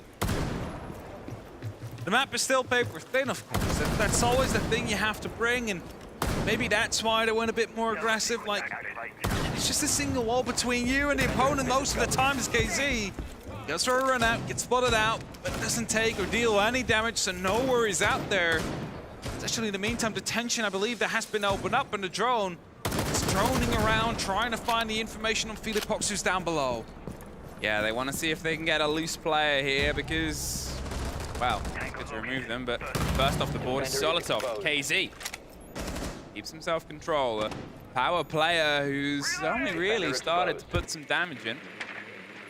Again, you look at the sort of combination of KZ and Herds not being able to find really anything in the first half. The more and more they get into this game, the more and more this becomes dangerous, especially with Solotov being the first shut off. They'll root themselves through, they're holding themselves slightly lower on Repel. It's still that conversation of, you know, M&M not quite getting themselves inside the building, keeping themselves a bit further away. There's pings on a player. Oh, and there's the drop. Nave had the intel. KZ still causing problems, though. All they needed is one step to be made by JV92. He did it, and they managed to instantly reply on a good communication on the back of the information to come through. Back in a 4-on-4. More players to be found by the side of M&M, but as you just mentioned, and we have mentioned many, many times before, they need to get in the building to start punishing these players. They're still playing outside for the majority of it. Even then, when they're so close to be entering, they just step back out. Philipox, the next one in line to take a fight. Is there a drone to feed information to the rest of M&M? It doesn't seem to be the case, as Nate finds Nate.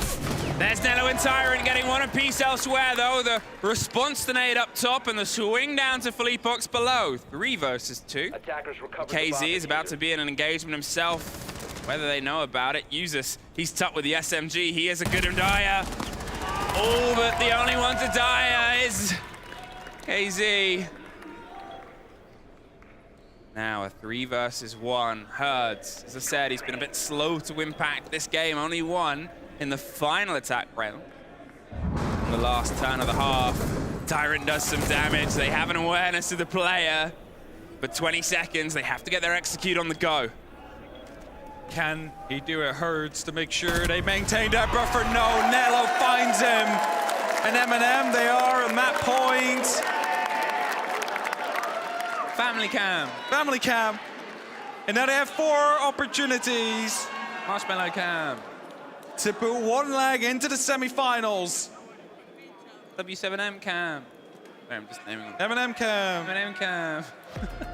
Replay cam. Okay. M&M. 6-2. Now it's not a 4-2, so you might have a chance of winning it. That's the most dangerous scoreline. Yep. 40 line for any team here, and as I said, it's just been a fantastic shutout. That was filthy. Yes. I'm glad we have a replay machine just to see that. There it is. It's these sort of scrapes through, but the continual shutdown of those 2 huge players, 2 of the biggest in not only this tournament, but also the most prominent over the past year of Siege, just have not been able to enjoy the game of Border. Now I think we might just be having a very quick tech pause, unfortunately. Those happen. They happen. Right now, the statistics are 11 on 11 on opening kills. Very even. Of course, W7M, they already have their 1 map in their pockets. M&M, 4 rounds to find their first map as well. And pushes to the decider. So the players, of course, they cannot talk right now. They will be silent, they will be quiet. Who will that favor? Well, I mean, I would guess M&M right now, considering they're the ones in the driver's seat, and W7M just suffered a loss. They would probably like to try and talk out. Obviously, we're set up to maybe be in Villa, depending on if this map goes into M&M's favor. Yep. Last time that we saw an EU team go up against W7M on Villa, it was Koi with a 7-0 win to W7M. So, a terrifying prospect for a team to fight them on. That was at SI 2023. We do not have a Villa in the books for M&M versus a Latin American team. No, we do not. But they have slightly less maps to play. Hey, look, there's the M&M section. The plushies. Love them. Love a good plushie. Love the good plushie. They're everywhere.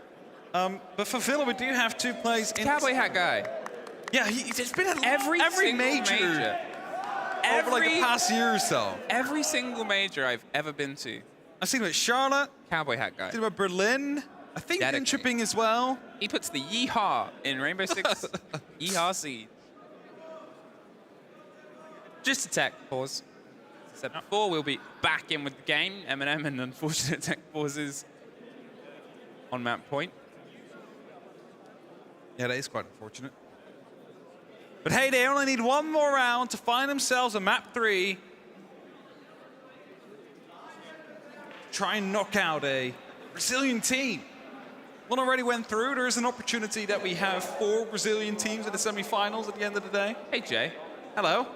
Look right, Jay. Look right. What's the right? Yes, there you go. There you go. It's Jay, no limit. You may see them. Asking you to call it. One of our fantastic cosplay community. Yes. Ventilation Workshop, if we get back in, is going to be the site that we'll be headed to. The site where W7M tries to fend off the marshmallows that are currently on fire. Your defense is terrified. What's the rest of the shot going to be then? Marshmallows on fire? Let's see if they take it out. I don't want to be the one that curses them. Hey, there's our trophy. The game will be on screen in just a moment. The players are getting their setup done. As we said, it's the vent site. There we go. It's the vent site itself, and they've got the stretch around underneath now. No pocket blitz, but the solace is in the hands of KZ. We've seen a juggle up and down, and obviously we've unfortunately had the stats removed, as is tradition in a rehost. But I can tell you that it's sort of summed up by one story, too. Herds and KZ have not really been able to get a big bite of this game. And, you know, people have off games. But as I said, that's the 2nd and 3rd best rated players from the whole tournament. 2 of the best gunners this game has at the minute. They have just not been able to get a good taste of border. In the meantime, the guns of M&M have come in quite balanced.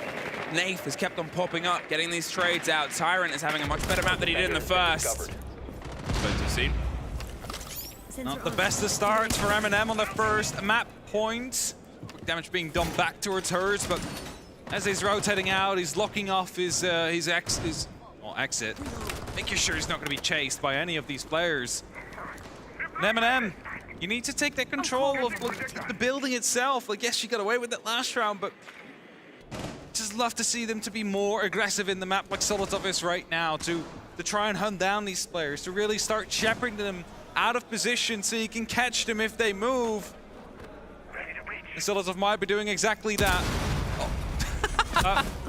That was hilariously timed, but that was not what killed him. It was the cap can on the walk through the door itself, and suddenly it's 5 versus 2. M&M blinked and you missed most of this round. Now they're going to get themselves an angle through onto the pressure on the back end, but they've still got to take the vertical, and then the site itself at this point, with a minute 30, this is really W7M's to lose. The first player is in the hands of Nello, and they can put the pressure onto the quick hop. They take the hatch hop, they're out of there. As I said, they don't need to hang around to that territory too directly when you've still got C4s as well. Border is a map that works well on retakes. You can get yourself rotated around to the back, come up the back stairs once again, especially in a 4 versus 2. So paper thin. The users out here looking for a kill.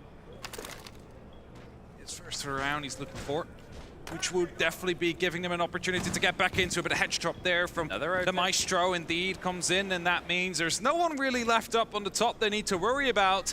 It's now just going to be users dropping into the side that gets called off, and Nello alone in a 1v4, needing to clutch it to secure the map and push them to to a map number 3. KZ gives away his position and he will be found. 35 seconds left on the clock for Nello to try and make this work.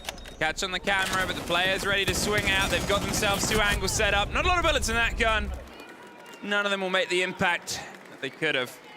W7M, their 3rd round, their 2nd defense. They're 3 away from pulling themselves back to OT. M&M's 1 away to pulling us to what you can hear the audience chanting. 1 more round is all they need. And they know it. They're fully aware of it. Don't you worry about it. But these first and last rounds, keep saying it, it's so difficult. Hands under attack. All right, that's a bit of comedy timing out there. I mean, detonates it, he blows himself up by a different explosive. Very funny timing. I doubt they found it funny. Maybe not now, maybe later on if they watch It's funny back. for us. It's funny for us, yes. They got this. 1 more round. And they're through. All right. Top floor, Armory. We've seen this one almost go to the way of M&M before, but then they maybe overextended a little bit. They started giving away these fights in that 4v2, and suddenly it's a 1v1 post plan that gets won by W7M. But plenty of time left to make the counter defuse stick. A different kind of play is coming out now, though. See the Montaigne. See the Dokubi out there. We might be trying to eye up a bit of a sneaky plant from Nello. I mean, as we sort of saw in the previous map, we didn't see any of Monty. Was banned, was removed by W7M, and they've tried 1 shield this map so far. M&M not quite have the impact they wanted it to. This is a very different caliber of shield. This one, we'll see if Nello can get himself in, maybe get that turtle shield placement just on the inside of the door of the site. Watching ready hurts. Holding on, has a C4 to maybe try and loop out. They're not going to take the route up just yet. M&M, I mean, we've sort of paid some of the word to how their approach can be deemed a little bit too slow and hands-off. In that sort of situation, it does pay off. We wanted to see a grenade to follow up right after that window got opened up. There was a bit of, you know, it's early in the round. You don't have a drone inside. You wouldn't have known that Herds is playing inside that corner at that given time. I was a bit worried there. I was a bit worried as well because I saw Nave walking through with a grenade about to be tossed, but they put back in. It's going to be close. That bounced enough. There's the first. Nave gets the camera out 2nd. There's Nello re-picking up the kit.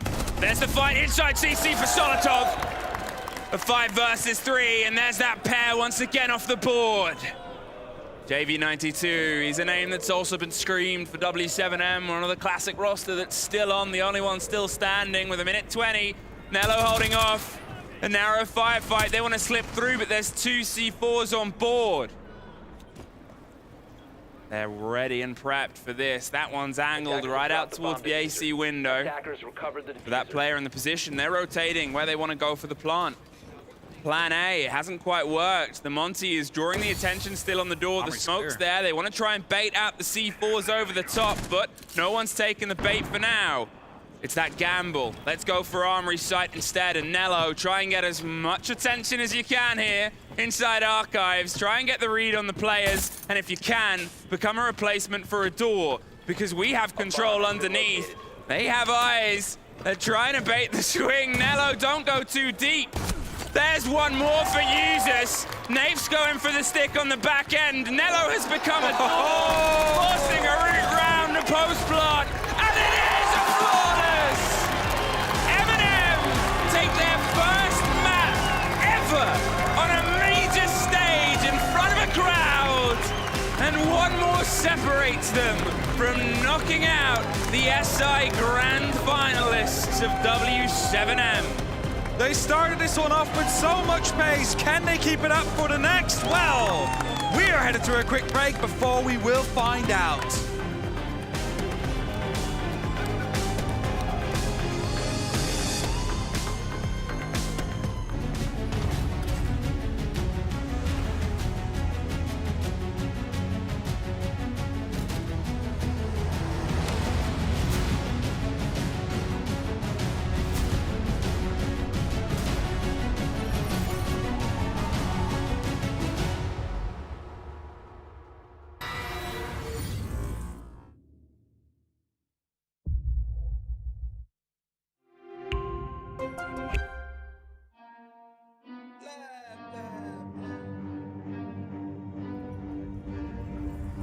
They got problems on problems on problems on problems on problems on problems I solve them. I run through the money, the pressure be calling. Left on my blessings, I feel like I'm falling. The birdie is back. Tell me I'm garbage, I'm going through something, that's why I ain't calling. Phone and progression is all that I wanted. The phone in affection, I summon and dub it. Cause I got problems on problems on problems on problems on problems on problems I solve them. I run through the money, the pressure be calling. Left on my blessings, I feel like I'm falling. The birdie is back. Tell me I'm garbage, I'm going through something, that's why I ain't calling. Phone and progression is all that I wanted. The phone in affection, I summon and dub it. Why you be all on my line about nothing? Why won't you go get you $1 or something? Don't hang with it who line for nothing. I see that we different, you riding, I double. I don't do discussions on bragging about hundreds. Don't go to your places, I know that they sunken. Don't call me your brother, I barely could trust it. I talked to a shorty, she bagging the bucket. And I'ma need all of my dollars on corporate, so hand me the money, I divvy the pie. I'ma give all of my people a portion to build them a fortune. I'm flipping the ride. I can't be mixy when iffy the vibe. And 40 on 50 is really the time. Why are you all on my phone like you want me? Like you wasn't pushing the kid to the side. I run through the money, the pressure be calling. Left on my blessings, I feel like I'm falling. The birdie is back.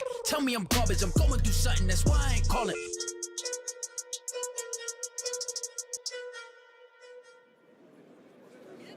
Welcome back, Copenhagen. Here we are. Map 3 is on the books. M&M come back to tie it 1-1.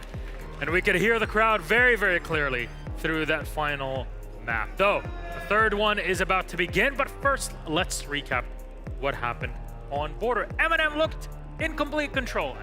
Exactly, especially those first few rounds on their own defense, and it kind of feels like, you know, M&M in combination with the Doc on border feels like a match made in heaven. It allows them to roam, it allows them to put a lot of pressure onto the map, then stim themselves back up and keep on playing aggressive into the face of W7M. What happened on the side of W7M, a few players that you usually see step up, a few players that usually do really well, Hertz, KZ, they didn't really have the brightest start to that game, causing W7M to lose round after round after round. M&M, in general, on their defense, just managed the timing very, very well. I think I set the expectation that whoever won the first half was probably going to go on to win the game. I thought that, you know, W7M, when they played against Soniqs, they had very good attacks, but it was also a very clear counter strategy onto Soniqs. But M&M, when they, you know, played it against FaZe this map, they were prolific on the defense. They were prolific again today, like you say, finding those entry picks, using the Doc. I thought that was it's a vital part of their plan because they get themselves into so many entry early engagements, stim themselves back up.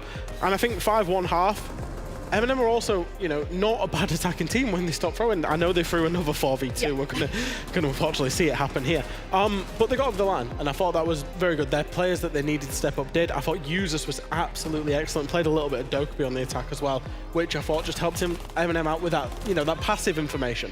I'm not surprised that W7M banned out the Montaigne on the previous map. This map, they let him come through, and it was so influential in that final round where Montaigne was able to kind of give that Phantom pressure onto Archives, whereas the execute was actually happening on the other side. That led to M&M having a lot of information, and then they could clear the round out from there. If you look at the side of W7M on their own defenses, they got quite a few rounds by having really good passiveness, just holding angles, waiting for an M&M player to, you know, maybe over-aggress, maybe over-peek, but step into that line of sight. I mean, if things get real tough, then you might as well bring a Monty and make it all work, right? Yeah, I mean, that's exactly what happened, and yeah. It's a good solution. M&M bash through, take the map. Of course, we have our M&M fan corner here over to on our right-hand side, left-hand side of the screen, and everybody's looking pretty happy about it. However, what changed with W7M from map 1 to 2? I actually just think that M&M changed. If you looked at how W7M played Cafe, they should have lost Cafe, but they had big players stepping up in big moments, but M&M allowed that. On map 2, M&M did not allow that. They had total control. You know, we saw KZ Hertz have a lot of fun on Cafe. A combined 5-18 for those guys. That's not what you know, throw JV into that mix and it gets even worse. Is it the same herds as the first map? Definitely did not like. No. But this is why on border it works so well with those Doc stims. Like they could allow themselves to keep that pressure, play in W7M's faces, and keep on, well, kind of peeking them basically. And I think that's potentially part of the problem with W7M's kind of strategy and win condition, because it's more around enabling JV, KZ, Hertz into finding those opportunities and having those big moments and big plays. It's not necessarily strategically, you know, default that we see inside of Europe, where it's much more about taking the ground and working through the processes. And I think when you have that and those guys aren't firing and you can't enable them because teams are shutting down those solo plays, it's like you're just running into a brick wall over and over again. And to really translate it from map 1 to map 2, if I recall you correctly saying after the first post-game, you said, oh, well, it looked like M&M is better on the strategies, but W7M seems to be better on the gunplay. And I feel like that, not necessarily switched fully, but M&M definitely were better on the gunplay in this round. Well, there you go. It's still, if anything, we got the tie. We're going to map 3, our second one for today. Fresh, and thank you very much. Let's take a quick break. When we come back, it'll be time for Villa.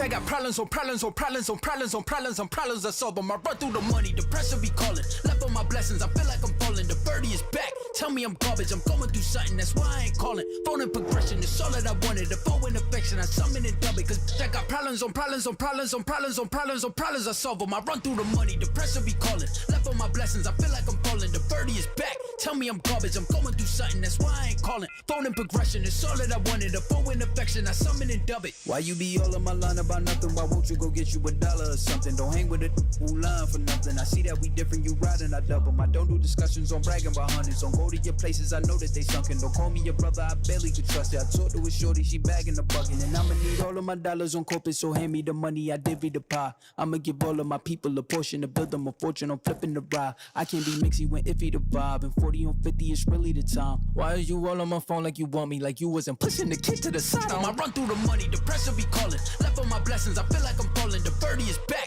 tell me I'm garbage. I'm going through something, that's why I ain't calling.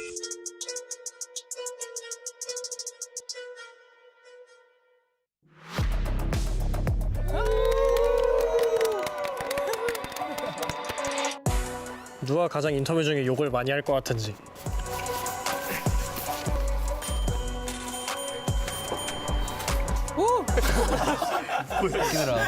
약간 말을 할 때 필터링을 안 하고 그냥 말을 막 하는 것 같아서 생각 없이 말하는 것 같아서 욕을 많이 할 것 같아요. 네, 제가 원래도 욕이 많은 성격이어서 네, 맞는 것 같습니다. 똑같은 스폰킬을 2번 연속 당할 것 같은 사람은?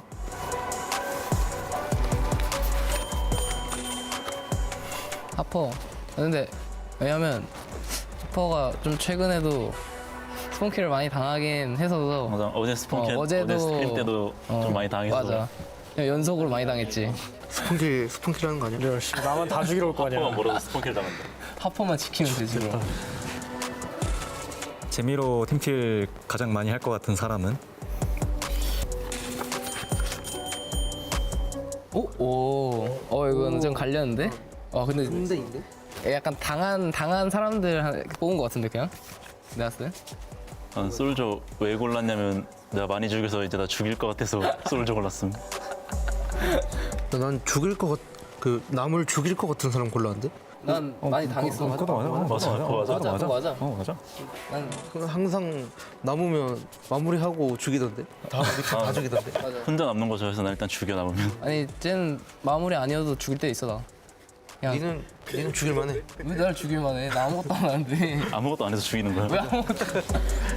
0킬하고 전체세 GG 이지 질 것 같은 사람?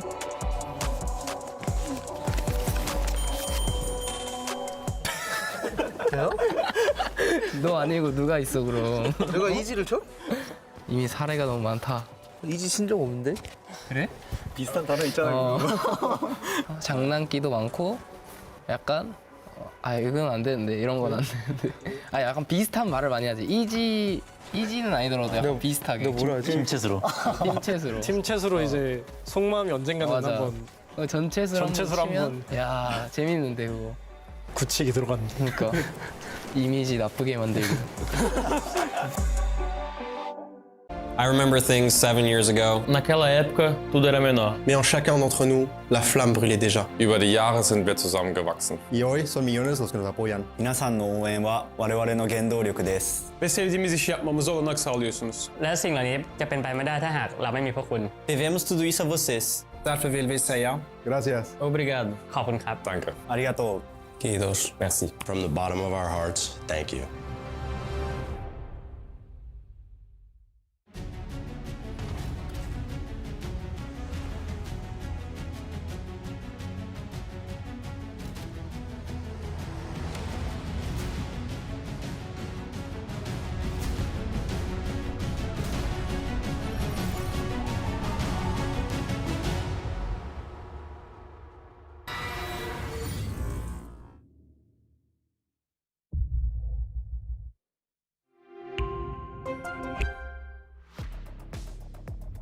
Hello, everybody, and welcome back to Copenhagen. We're live at Blaster 6 Major. I'm Nostamedic, your host. On the desk here with me are Ann and Fresh. We've just seen a tie-up 1-1 between W7M and M&M. W7M and M. Yeah. How we're going to do it from now on, just to make it a lot easier for everybody on here. But we go to map 3, Villa. My question is, how the hell did we get to this map? Well, I want people to think back about the final part of this map and phase, draw your attention to that, because M&M have pulled off something which I think is really, really smart. They have 2 permabans, Bank and Theme. You'd think, why would you let a permaban like Theme come through so far in this map and phase? They haven't played it at all this year. Right, W7M don't play that map too often. It's a highly contested ban for W7M too. So for M&M to have the confidence to let it come through so far, so they can then say, hey, we don't want to play Theme at the very final ban, to draw everyone towards Villa, where they themselves have a pretty good history. They have a 7-5 versus VP, a 7-1 versus Sandbox. It's also kind of high preference for W7M, but their last match on that was during SI with a completely different lineup. So that's something that you can exploit in this case, but you do leave yourself open because you've played it and there is intel on your check. There is intel, and I think M&M will be operating throughout this whole, bracket, should they get on today, with their opponent having intel, because they're not going to, I mean, they might play Bank, but they're not going to play Bank. Maybe Theme Park comes out. So M&M, for them, it's about getting them on maps where they're comfortable.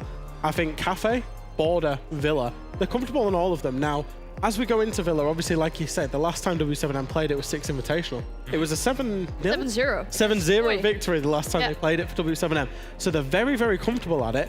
But also, for the longest time, Villa was known as an M&M map. In EUL, teams were not taking M&M to Villa because if they were losing it.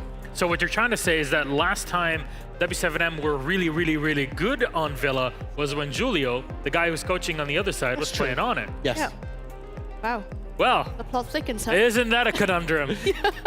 Something that definitely could be exploited by M&M in this case. But we need everybody to step up in this case, and M&M can't just rely on the laurels of the past, but also map 2 and their win on Border.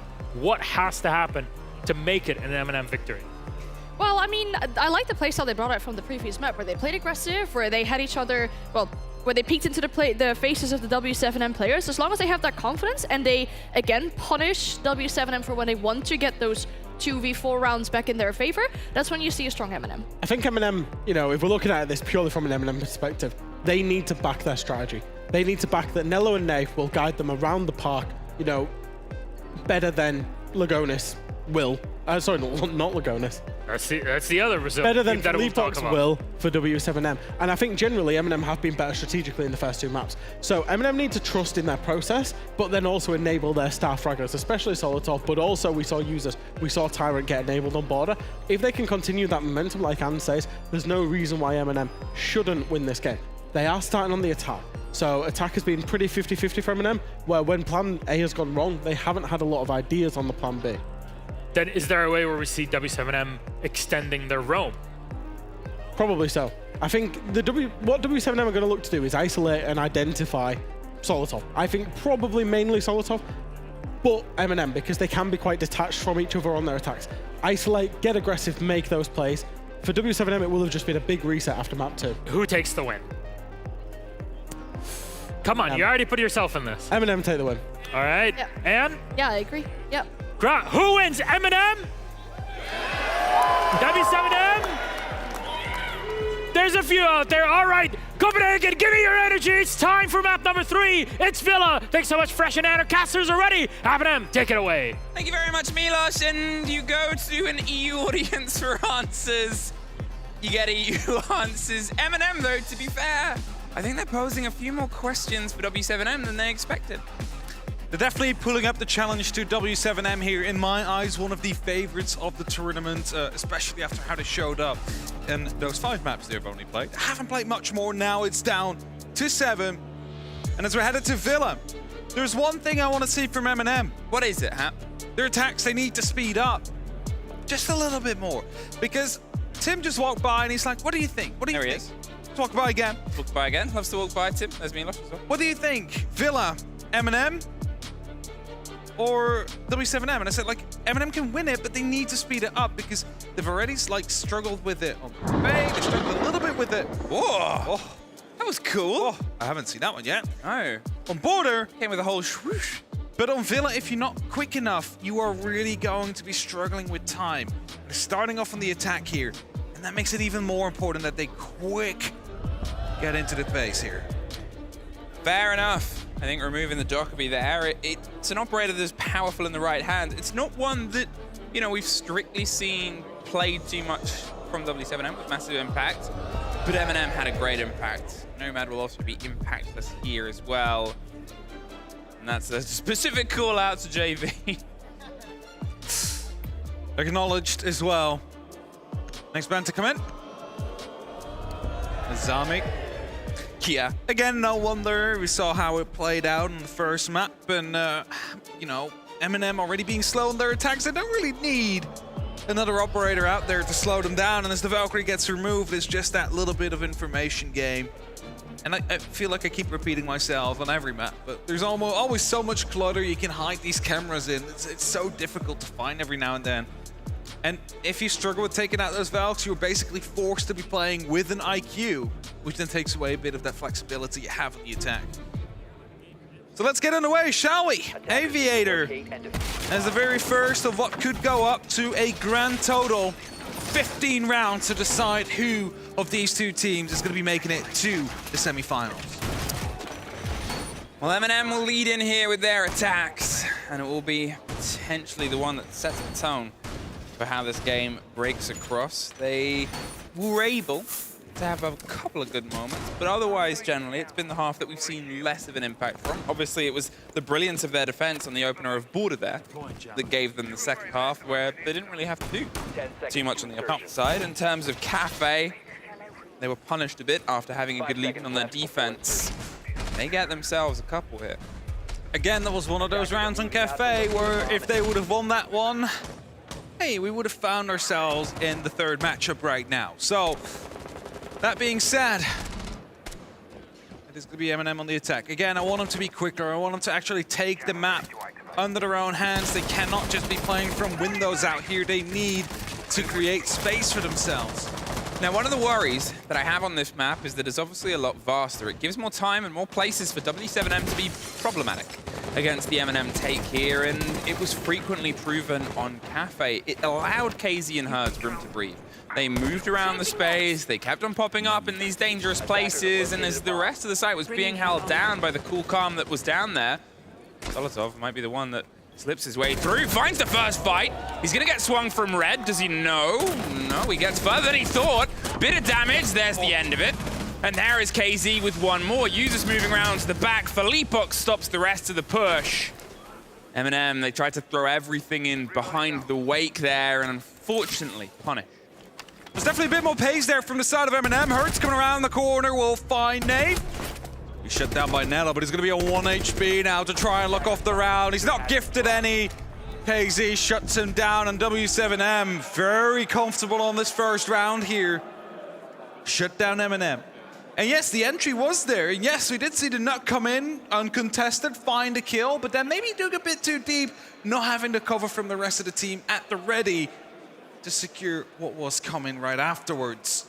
It's that sort of situation there as well. Obviously, it was very early to get the kill. They then kept on moving into the side itself. They you know, maybe didn't expect the player from Red to be that close, that ready to swing. Yeah. They obviously didn't with the position that they got themselves into. They wanted to tuck the fight towards the back end and hoped that there was a little bit less of W7M on the site itself. Instead, what was a quick advantage and could have been maybe pulled back with some study hold and control, with some pressure up on the back of Felipox, then at that point wouldn't have been able to rotate out. It's those little moments there from M&M where they ended up costing them. They had a bit more pace, but unfortunately, it wasn't what they needed that time round. Hey, it's your first Villa hold. It's always that dilemma, right? Like, if you get an opening kill on the side that early on, what do? Do you meet it with, like, extra pace? Or do you slow it all the way down and play, like, fully strategically? And it seemed like the call was not very synchronized, or at least W7M was ready for at least a quick option that was chosen at that point. And were able to fend off the opening kill to go against them. Stat tree now. The next site, W7M. Will be extending themselves over the top floor as a whole. I believe there's also a single player that is playing somewhere around on that first floor down below to be a bit of an ace up the sleeves of W7M. Someone who can freely rotate around to wherever needed and potentially get a C4 up. Or has he rotated around? He's rotated up now. Now, what are M&M going to try and formulate on the take here? The pressure's coming. Said underneath, the rotations come around, skips their way past the pass. That might allow them to get a little bit more of a breathe of the information. Tyrant, he's tucked on the side of Mudroom. There is the player caught in the middle of library, whether they double stack or not. Solotov is that motion with Herds playing on, and it's sort of turned into a little bit of a standoff. Do they know they're about to get caught between two players? Oh, doesn't matter. Herds wins out. Relatively little damage done to Herds himself, but Solotov sneaks around to the library, finds the kill either way, so we have a one-on-one trade. 2 grenades taken care of though, M&M not able to use those as they died with Tyrant. Still 2 left in Solotov's pockets. And as the rest of M&M is looking to mount an attack over the bedroom and the walk-in closet here. This Solotov down below still hunting to see if there's anybody to be found, and he isn't quite wrong on that, because Felipox is still down there, still out in that basement near the staircase. C4 in pocket he could use as soon as they do enter the bedroom or the walk-in closet, and I believe there's definitely some information out there that they will need to deal with. Pressure onto the wall, the break as the roll through, the Thatcher will get this done pretty quickly. You know, you're probably not going to be able to play against it too aggressively, but there, second pop, you've got the worry on the other side on the split. Solotov, does he know about the player? No. It's seemingly turning into a repeated question here. KZ is tucked in a good place. They've been able to impact, stop the breach coming through cleanly. Nello wants the fight across the long range. But now, with only 30 seconds left and with what is just pieces of the wall removed, they're about to find the pressure round onto Astro itself. Nello goes and gets caught instantly by JV92 watching the long range. Felipox does get one, but W7M, I was going to say the trade out. Right there's the take. Bit of the same as what we saw in the early attack rounds in Cafe, where it just died. 2 players still out on the flank from W7M. A lack of information, as you will. Just a little bit of dysynchrony out there. Of course, they're on the attack. It is statistically the harder site, and historically the harder side on Villa. But we still expect them to get 2 rounds. That's what they need to have themselves a good half here, or a decent half rather. And it starts off with the third tree side. This is where we need to see them have a reply at the ready to make sure that they at least put themselves on the board. You know, you always sort of look at it and you go, is it a lack of awareness of the players in these positions from the side of W7M, or M&M just trying to get a bit lucky? The Nook drive up the top of Red, looking towards the site itself. I get what you mean, but it's like, you cannot really, on this level, at the main stage right now, think it's going to be clear if you do not have a drone ahead of it, or you need to have done very extensive VOD reviewing that you know that there's no one playing in that position to go for it. And the last time they, like W7M played this map was SI against Koi when they won 7-2. That's a long time ago. And they've changed over then roster, but also, of course, like tactics. So I don't think you can rely on just walking through and hoping you not get seen every single time. Well, there's some drone intel. Somehow doesn't get seen. The Solace, of all people, looking the wrong direction. Located by attackers. KZ should get that in just a second, but obviously it'll only take being actively watched. There's the ping, the play, the move against the Razor Bloom, and there it is. Herds strikes the Nook. There's an early take. There was another player around the top of the stairs, but they've otherwise pulled themselves back. There it is. And again, like, you're losing the entry to a player being aggressive inside of Aviator Games. Now, they might have been aware of that, but there's no cohesion there on the side of M&M. They're not working together to take out that player. It's just Solotov out alone. Stolen Twitch drone. No. The worst kind of crime. And that is giving them a lot of a read here. Use that to get rid of risky utility. Hertz gets rid of Nafe. There's KZ getting users. And this has been a hefty shutout here. Tyrant, the only thing stopping a flawless round, but he's now got to go flawless himself to claim the round. Cannot. W7M get their third defense on Villa. Must be attack timeout coming out from M&M right now, because it is. They've just been looking absolutely clueless on this map. They've not been able to make anything happen. And just looking at the kills, they have 4 over 3 rounds. One of those was an entry kill, and some on the back of that, but again, they're just taking these engagements. There is no droning ahead of it, or seemingly no droning ahead of it, as far as we can see. They just lose the first player, and then they lose the second, and it all just goes down south very quickly after. W7M, they were here to play and to show that Villa is their playing ground. Again, I'm going to be mentioning it. Last time this team played this map, SI 7-0 against Koi. I think the people know that now. They know that now. Said it a few times. Are they on route to get another one, Amy? I mean, the worry is, for me, the noticeable difference from map 2 and map 3 here is that Danger Pair have struck again. They've brought themselves back into this engagement. You're seeing now this energy back from them, and you know, they're 12 kills between the pair of them over the opening 3 rounds. And that is that danger. That is that worrying statistic that every team faces when you go up against W7M. We'll be going back to AVG next, and the way this one sort of started was, well, in the favor of M&M. They got that first read. The Nook was able to get themselves in short and sharpish. And then from that, they moved into more of a creative engagement. I mean, it just took any engagement at that point, right? It's like they get the first, they felt like they needed to go quick. Maybe that was the plan, I don't know, but it's like these gunfights are taking place all over the map, and they're all headed towards the W7M camp. That needs to be stopped now. There's gonna be no Nook this time on the side of M&M. Decided to go for the Yana Solotov. Line on the back will maybe provide with a bit of extra safety if they want to go for a push somewhere. So at least the opponent will stay still and is not going to be actually trying to take an active fight back at you without you knowing.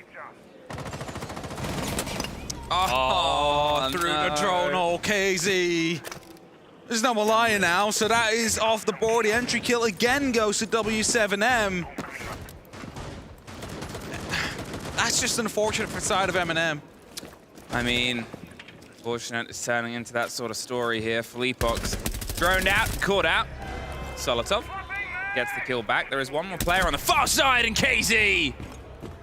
Great response for W7M there, and they're not going to overstay their welcome. That's 3 people dead, almost 4 in the opening minute. KZ not going to try and challenge users out here. Hurt the DMR from that window and decides it's been enough. Taking my 2 kills. I'm rotating back towards the side and wait for this push to come to shove. Nave down below is trying to gain some information. Doesn't see anybody out here, and normally this would be the sign for the grenade operator to come in and try and hit something from below, but Solotov already died. Hasn't had the opportunity to play with it. KZ gets spotted out, might be pushed from 2 different sides at the same time now. Nave picks him up as the C4 blows. finally get revenge, they finally get an even body balance, and they finally have some map control here. Something that they haven't really seemed to get too smoothly on the first 3 rounds. And obviously they've had the tac timeout to talk about what went wrong. What can go right now? They still have the power position on the stair set itself. JV92's got the shield, they've got time that it needs to still be cleared out, and Usus is doing just that. The role of the Twitch drone, a player who's had a big impact in the run for the team up to this point. Hasn't quite been able to have it in this map as of yet. Just no real utility there to get rid of these shields, so except for this RC Retiro, that will be able to all the way dig through and manage to take care of that shield, which now will allow MNM to potentially go for a plant if it wasn't for the smoke canister to pop off. There's still 2 more in pocket as the Twitch drone takes care of some utility on the main stairs. It's MNM now that need to force a play to happen. Yeah, they're trying to get themselves stuck just behind the vault door itself and go for the plant, but that smoke canister is perfectly played. 20 seconds, and that is a huge risk now for the fight. Nafe holding onto the door, but they don't have control of the main stairs itself, and now as another throw through gets thrown across the board, you're still looking at coverage of smoke. What are you going to do here, MNM? Unfortunately lose the first engagement. Usus picks up the kit, goes for the plant in the same position. There's a watch, looks away at the worst time, a 1 versus 3, cannot find it. W7M get their 4th round in a row. MNM, they got a lot closer in this round than they have over the entirety of the attack for Villa so far.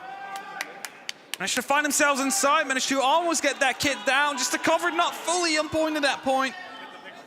That's improvement. Still, we mentioned it, 2 rounds. That's what we look for them here. They find 2 rounds, they have a good opportunity to go into that second half and actually find themselves competitive. That is definitely going to be used in ranked from now on a lot more. It was the best round, as you said, that we've had from MNM, the closest for sure to that final setup. And it's kind of what we talked about at the start of this, is you have KZ, you have Herds playing on the stretch and going for those fights elsewhere, but then you have a strong backline as well. 3-storied players in a position to lock this down. MNM, they haven't quite been able to get themselves into the gun game as well as they did on map 1 and map 2. It is that big missing strike here. 4-0. W7M sit. 5 seconds left. Looking more and more like that team that was in SI Finals. Attackers are moving out to locate a bomb and defuse it. Now, as MNM was able to put some pressure down before from the opposite side, and, you know, from the bedroom, or at least tried to, there's going to be mirror windows deployed in that area now. And guess what? There's no Twitch anymore. They removed that operator from the board. It's actually going to be quite useful now to get rid of those positions. And otherwise, MNM will have to go for opposite sides. This get used to try and use the Scarz to get rid of those mirror windows, but so many angles that can still be used by the side of W7M to just clean those mirror windows up for any Scarz on there. Trying to find, once again, the first engagement with any sort of sign of it being clean. That's nothing that W7M are opting to hand to them. They'll instead step into this approach. It's the call of the drone motion. Otherwise stepping in, KZ all does a scratch of damage to Tyrant, and he's not going to risk the second engagement. Instead, the Flores drone getting some important work done first.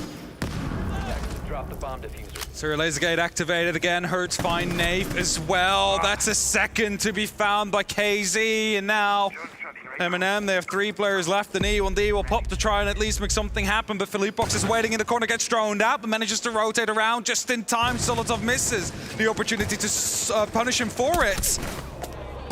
What? Turns around at the right timing. Kills another member. There's 2 left standing. Usus goes aggressive and will find 1. But they still need to find 4 more. Nitro will find him instead. Nello, the last man standing, gets the player behind the mirror window. He gets flanked from the back. KZ shuts him down, and W7M, 5 rounds that they have managed to find in a row on this side of Villa. It's rough.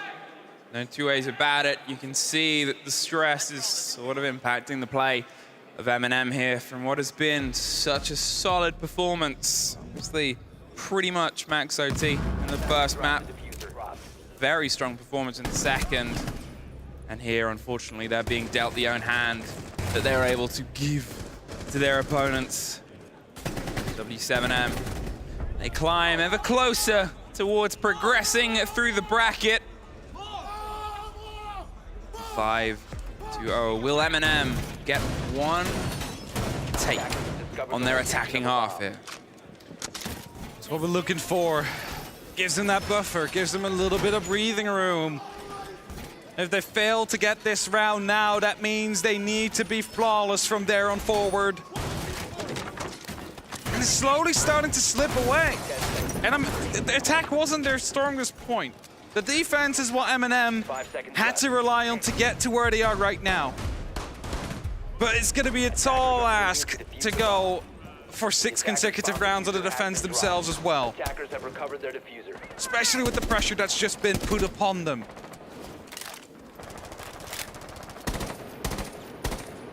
Will the first blow be one that they can strike? Said the gun game is still one that unfortunately hasn't really been able to get off the single digit of the singlest digit for one for most of them. Really, Solotov has had multiple successes across the 5 rounds that we've seen so far. Scarz is trying to angle into an engagement from the long range, sprays down towards a player that's just tucked into a semblance of safety. Nello, he's eyeing up some pressure onto Laundry, into the swing round, just that drone ahead, getting the steps and the pings on the players. Pulse has the read right back. 3 bodies, 3 calls, C4 on the door, and it's timed to take care of Nafe. Baits for the second engagement. It's suddenly a trade out inside, a 3 versus 3 as Solotov, the Nook, has found some success. The kit and the plant is currently out of pocket and out of hand. There's Tyrant round the back. There's 1, there's 2! Tyrant with a massive moment here. There's Herds. Is everything to try and stop M&M getting a single round. Sees the first pickup. The kit is back in their hands, 1:30. They can move it towards a slightly different plant spot. And, well, they don't have the ability to get that as a quick drop. The drop is the hatch itself. Around on the other side of a soft, a lot of noise being made. The swing and the take on Solotov. It's pinpoint, but in a post plant, they're going to rotate. They're going to pull themselves slightly further back. A 2 versus 1 for M&M to have a chance at a single round. Herds cannot hold it. And M&M have a lifeline, but it's one that they must clutch to with everything they have. It's definitely looking dire for them, but it is doable. Onwards to the defense now. It's been their better sight over this entire tournament so far. We're asking for 5 rounds at least to push you to overtime. Aviator Games, the first to be played. But my worry here is, what if W7M just throw in a very quick attack? Just a quick of a pressure play. How ready will they be for such a play like that? Attackers need to protect it. Good use of the vertical out there. The lifeline that M&M need has been gifted to them. I wouldn't say gifted. Well, they've taken it. I would say fought for. They fought for it, but it could have just as well gone the other way after that first C4 hit and the, top floor and everything being in the control of W7M. That's what makes it 4-4. If it was. Yeah. But M&M, they find the first 2, as a lot of teams were expecting. Sure, that puts you in the 5-3. But the concern here is that W7M just need 2 attacks. They just need to take the tertiary side at this point. They get 1, and suddenly the only thing you can look forward to is OT. Suddenly the only thing that you can fight towards is that best of 1 of 1 of 1. Now M&M, they have a 7-1 victory against Sandbox, 7-5 against Virtus.pro on this very map, on this very tournament. The majority of them came from the defense though, so that hope is there. KZ with the drone. Just making sure his entry is safe before he activates the Inox and jumps in right after to see if there's been any defenders active in the area, as he would start to hunt them down. Herds 9 kills, KZ 10, but Solotov finds 1. Nade gone. That's your partial hard destruction removed. There's another with a cap can, KZ. And that is a huge blow. The Jackal removed from the board, and obviously the Nomad was the ban. M&M want to play this game with a lot of exploration around the map itself, and Dockerby gone as well from W7M's own hand. It sort of limits your options. You could pull down on the Lion that we saw obviously played a lot by M&M. Jackal, which is obviously no longer with us on this stretch. Bit of pressure, bit of misthrown. That'll break the soft. Eventually he will. Take some time. Take some time. Herd's down below. He has 2 grenades in pocket and he's going to fish for it. It seems like he might be aware of someone down on the basement or the ground floor rather, as he's slowly creeping around the corner. Is he aware of it? The pre-fire might happen. He knows, he gets the kill. Yeah, the camera not quite active. The bounce of the grenades round. Nath is going to shuffle his way in towards the site. You can see the Capcan wanted to fight on the window itself. There's a bit more coverage. Another canister has been dropped, and the grenades will rock from under. You got to sort of play yourself in slightly off positions. They've got that control with the grenade operator, and now they've got an even man count. Solotov swung onto the window. The next fight is this stair set. Herds doesn't feel confident enough to go for the swing. You got 30 seconds. You've still got to try and get that kit in towards the site itself. It's a sturdy structure, and with JV92 watching onto the window, I'm not sure if the gun vault itself is open. You can see a quick change of hands of pace, the pressure over onto the top, the flashes, and nothing else on it. The kit is out the window, so is JV92. All down to Herds now with 15 seconds and nothing in his pocket. He's trying to find an engagement round onto the swing. 10 seconds, nothing really to show for it. And at this point, I think it's fair to say M&M, well, they're able to get their first defending round. 1 out of 5 to make it to 6. It's been game. And now it's the matter of keeping up that momentum, keeping up the pace, and making sure you do not allow W7M a single moment to breathe over these next couple of rounds. You mentioned tertiary sites is probably the name of the game here. Whenever M&M will be on the least comfortable site they have, that's when W7M needs to strike, and if they do that, they'll find themselves in the best possible spot.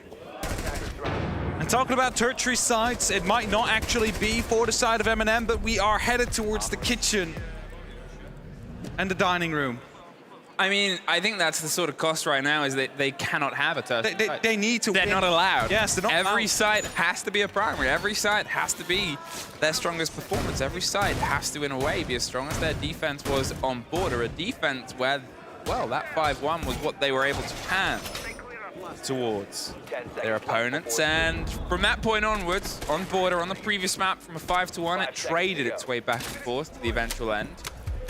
If M&M can get themselves a second round here, it's a slight growth. It is a different map. It's obviously a very different structure and a different setup. To be fair, from what was a 5-3 became a 3-3, worryingly quick. There's always that, like, fact. And the M&M play, sometimes these clear leads they have, they just dissipate out of nowhere. And it's partially due to that clutch factor as well that W7M has available to them, just finding those engagements, making them go your way. And as the clutch drone now comes through, that's some valuable information gained from that one drone. Entirely a 90 can be watched out there. Ooh, they're already watching that. The rotate round to the top. Herds goes for the extended firefight there. A bit of a risk, and Herds actually comes off a little bit worse for wear. The break with the Salmons across the top forced the players out from above the site itself. They have a couple of C4s, so they can play underneath if they wanted to, the rotate, but it's early pressure. Within a minute, W7M has been able to force those players off from the top floor and can try and move their way in and inside. And, you know, it's still that worry of the gun game here. Herds and KZ haven't slowed down. Between the pair of them, they're 20-7. Add Felipox into the mix as well. And it's that danger that we've just not had from M&M this map. C4 prepared. All they are waiting for is the information to blow it up now. Looks coming around with a clutch drone though. Finds one PC utility, goes for the second PC utility. Not sure if he's going to be able to find a third, but as the sledgehammer is starting to open up, if there is still a C4 out there, this would be a perfect moment to strike. They're watching, they've got it pre-placed, just tucked onto the side. They're hoping someone drifts a bit too close to it, and it does a lot of damage to KZ. But it does not quite net the full bite of the player. A minute is gone, Solotov gets KZ. Herds wants to try and make his grand entrance onto Laundry, and Solotov wants to try and stop him, but he's a second too late. The Banshee, just within range, just taken care of before it properly screams out. They're trying to find a lead-in kill with the soft work they've done, but the Oster Shield, if that can get tucked round onto a plant, it's going to be tricky to get out of there without the C4, or potentially one of those two impacts round onto the side of it. Herds is watching the rotate, and Solotov is knocked right out of it. You can hear the plant going down, I'm assuming behind, just there, tucked onto the side with the Talon Shield right next to it, probably. There it is. Oh, there's the catch, a little too late. There's one right back, JV92 gets Nath. Suddenly everyone's at the races. The fight over the top is a very important one, and it's one that JV92 wins out against two users. He's going for the fight, can it be three? Nello's on the defuse, Nello's on the watch. He's concerned with a close swing, can't get the netted kill. Gets the shotgun follow-up, a 2 versus 1. He's holding on to as best as he can, has to come off. And he cannot do more than that. 6-2. One round left for W7M. And the semi-finals are there. There's no more slipping up for the European team. If there is a moment they need the energy, it is going to be now. They have just lost what we often classify as a tertiary side, but they are not allowed to have fun in this game. And thus, instead of running it back for now, they'll first bring it to trophy stat tree, the other second floor site. It is about trying to gain a bit of momentum now, and if they win this one, Aviator will open up a site which they've already won. But every single mistake is going to be highlighted in tenfold now from the side of M&M, because it would mean the end of their tournament run. Attackers have located a bomb. I asked it at the very start. Our M&M a main stage team. They've definitely shown they have some of the capabilities. Fortunately for them, W7M, including their pickup of Philippox alongside Nade, have already proven that they are. And they could not have had a tougher test as their first game here on the grand stage. It's not over yet, but the route M&M not opted to take, but were forced down, was the roughest route to get to here. And now they have the roughest route to stay on it. 4 rounds in a row to get to OT.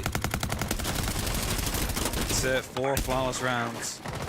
And W7M, knowing, majority of it at least, what it is to be a runner-up, are hungry for a title, and they smell how close they are to go to those semi-finals to try and reach them once more. Our Sirotira pops off, not quite sure what that was supposed to hit. I hope it was the castle barricade, but it was failed. Castle barricade did not, but Solotov gets nade. Swings back in. They lose their hard destruction once again. Candelas are on the board. The concern is they can move quick, and Usus is going to have to be the one that stops the fight. Oh. There's a rotate. They still have no idea. KZ removes Nath, gets a second. Tyrant stops him. A tragic moment covered by the audio. Usus holds on to the back end. A 3 versus 3 out of nowhere.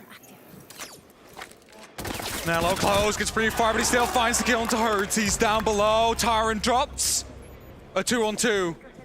It's do or die for M&M. Usus takes so much damage, but he lives just barely as it rotates back around towards the sites. Philippox on the hunt. They're not aware. There's the strike, and Nello, famed for a clip of a clutch, can't double it down. And W7M take their map and progress on.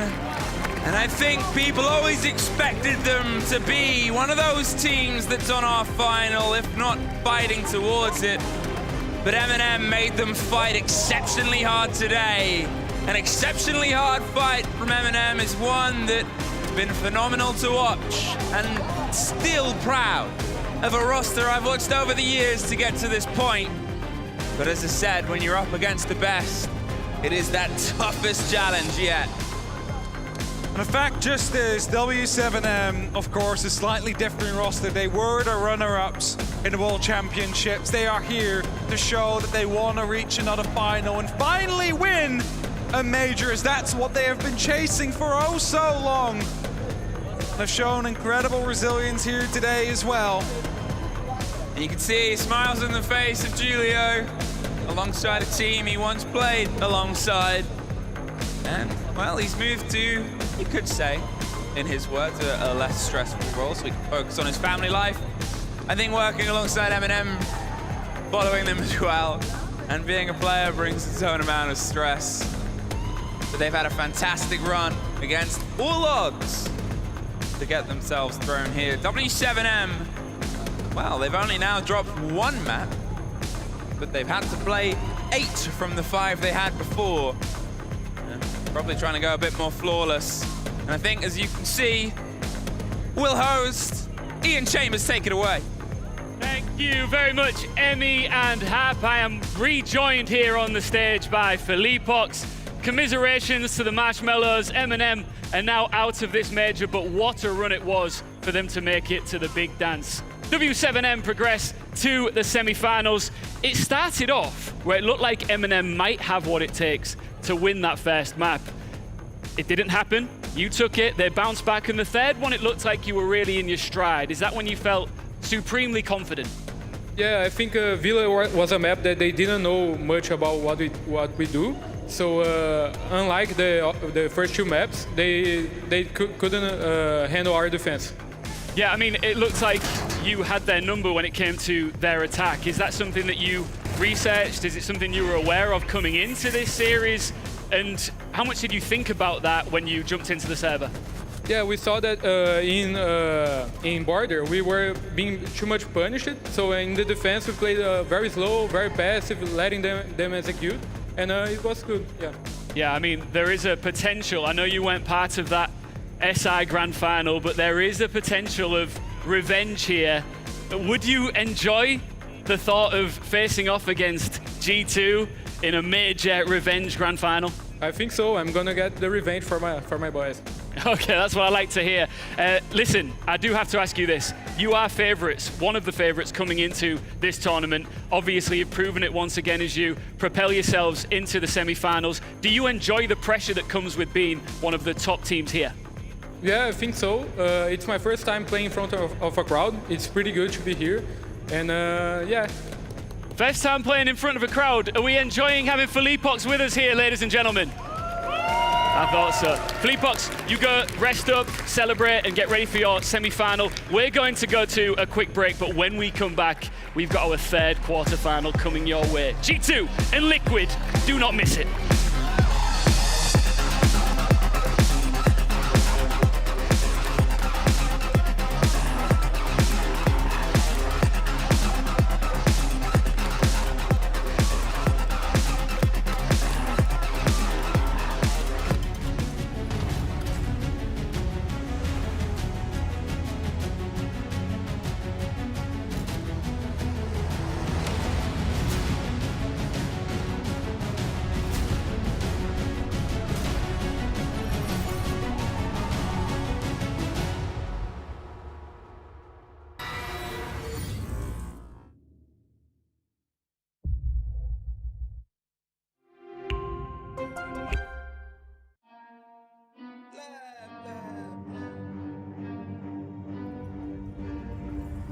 I got problems on problems on problems on problems on problems on problems I solve them. I run through the money, the pressure be calling. Left on my blessings, I feel like I'm falling. The birdie is back, tell me I'm garbage. I'm going through something, that's why I ain't calling. Phone and progression, it's all that I wanted. The phone and affection, I summon and dub it. Cause I got problems on problems on problems on problems on problems on problems I solve them. I run through the money, the pressure be calling. Left on my blessings, I feel like I'm falling. The birdie is back, tell me I'm garbage. I'm going through something, that's why I ain't calling. Phone and progression, it's all that I wanted. The phone and affection, I summon and dub it. Why you be all in my line about nothing? Why won't you go get you $1 or something? Don't hang with it who line for nothing. I see that we different, you riding, I double. I don't do discussions on bragging about hundreds. Don't go to your places, I know that they sunken. Don't call me your brother, I've barely could trust it. I talked to a shorty, she bagging the bucket. And I'ma need all of my dollars on corporate, so hand me the money, I divvy the pie. I'ma give all of my people a portion to build them a fortune. I'm flipping the ride. I can't be mixy when iffy the vibe. And 40 on 50 is really the time. Why is you all on my phone like you want me? Like you wasn't pushing the kid to the side. I run through the money, the pressure be calling. Left on my blessings, I feel like I'm falling. The birdie is back.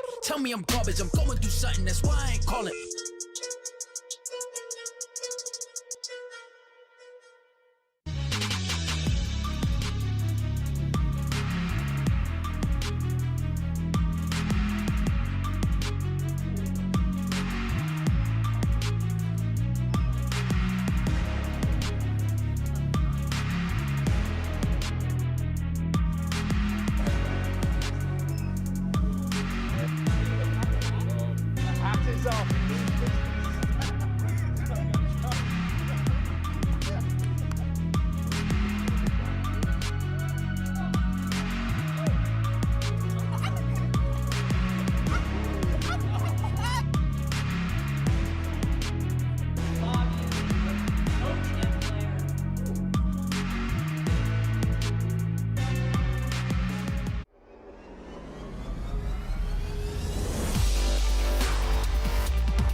Do you want to see his moves again, or? Bro, I was watching the SI before you even knew about R6. Pengu can win with this setup. Real legend, he wins with this. Sorry guys. I know a thing or two about Rainbow Six, so follow me. Now this is the best gaming setup. EO Finals 2020. I'm doing a triple kill. The monitor had to be top-notch to keep up with our moves. Frostblade fans, they keep things cool like my hit was at SI 2018 to win the championship. Pengu goes for one on the young. Can he go the second? Penta are your world champion.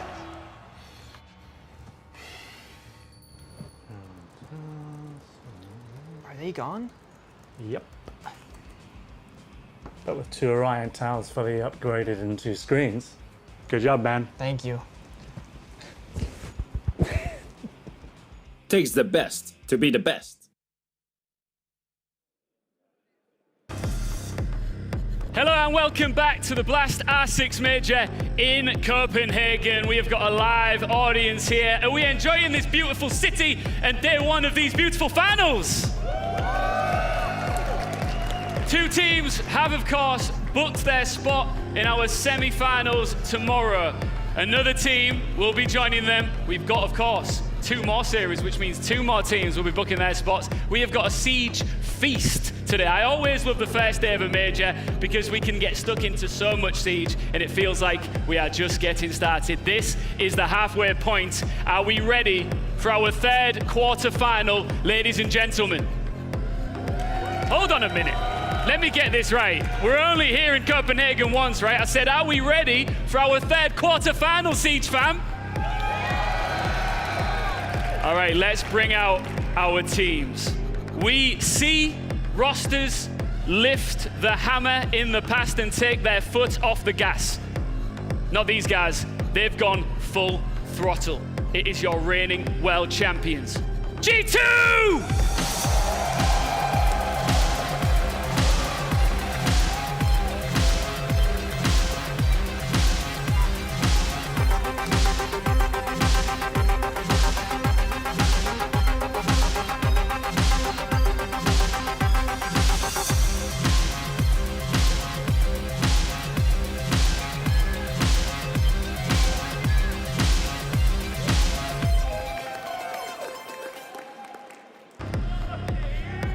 Their opponents have been a part of many major movies, but have never managed to see the credits roll. With Siege superstars ready for action, it's Team Liquid!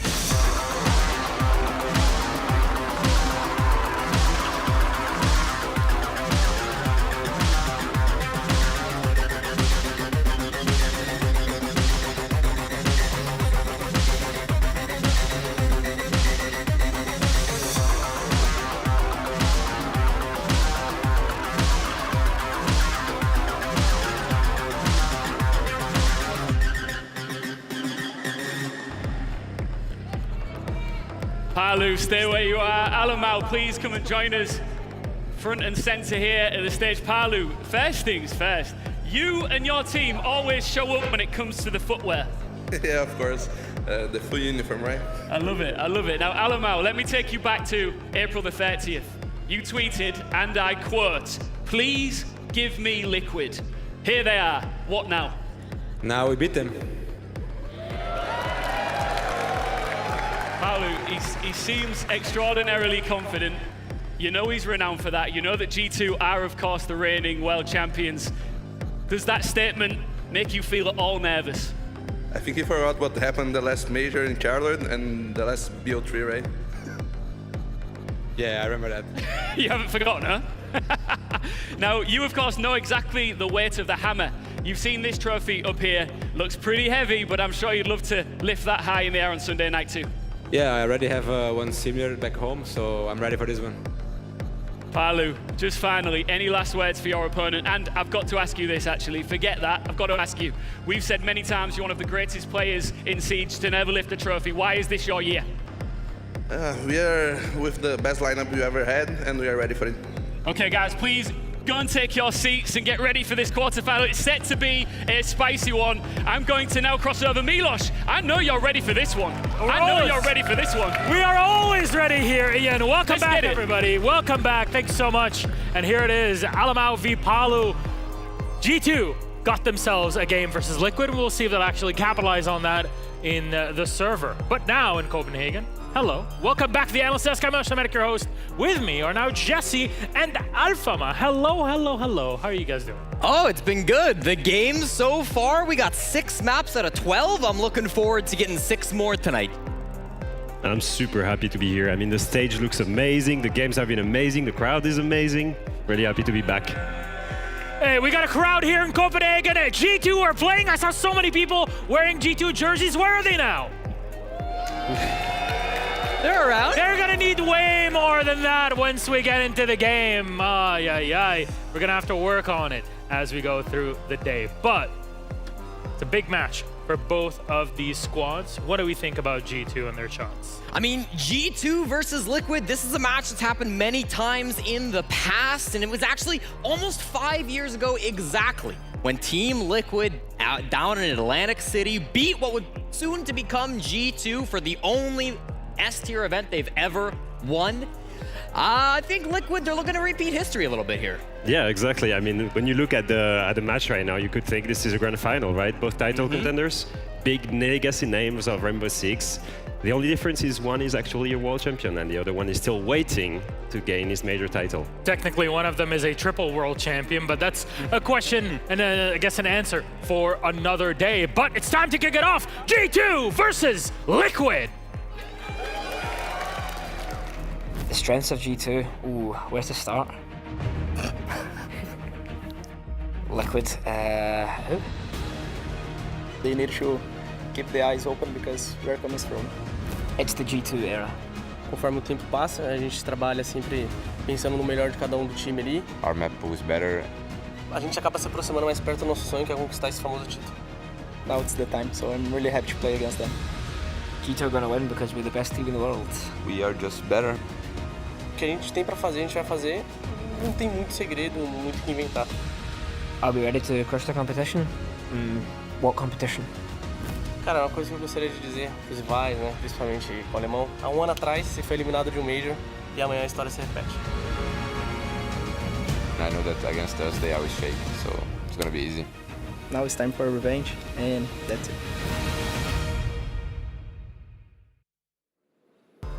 And here we are back again, G2 versus Team Liquid. Like Alpha was mentioning here, it is a big moment for both of these squads. It could have been a grand final if you looked at it in a different time. Or squads, you'll see them on the screen in front of you. We mentioned G2 for a bit. The Team Liquid, we've seen them so many times in these tournaments, but never lift a trophy. Exactly. I mean, this is a squad that's been working together for a long time. You know, they're starting to make some moves here to bring in this lineup to its peak form. Obviously, they still have the contenders who have been carrying them for so long, Palu and Nest. But I really think with some of the younger players coming in, we've got Lagonis, the head IGL, really shaping this team to his own vision. And then Volps, the new pickup, stolen from W7M last year, made it to an SI Grand Finals. It feels like Liquid are starting to build that super team that can finally battle back and be the best in Brazil. Yeah, I truly think this is the final iteration of the Team Liquid. At least they're hoping this is the final iteration of them, because all the way back in SI 2021, losing to NIP, they've started a big transformation from a really methodical and structured team into a more aggressive one, bringing in new vision, leaving PSK, Moringa, Sexy Cake, all the old guard of Liquid, and building this with resets, with Volps and now Lagonis, right? New blood, fresh vision, more aggression. This is what they needed. And if we're talking about, I guess, fresh vision, you know, new blood into it, we have to compare players from both of these two squads. And I'm told that we have a couple head-to-head of players that you guys want to talk about. So production, you can bring up whichever really you want, because our analysts will be ready to talk about them specifically. Benja and Volps, I guess, new gunners on the squad.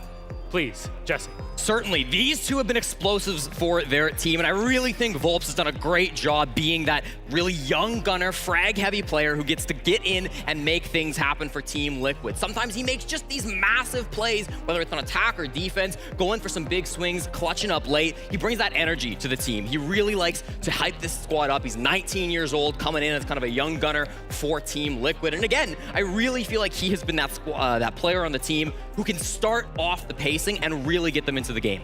And I find that kind of funny to compare him to Benja, because they're both 19 years old. They're actually both born in August, they're like 3 weeks older.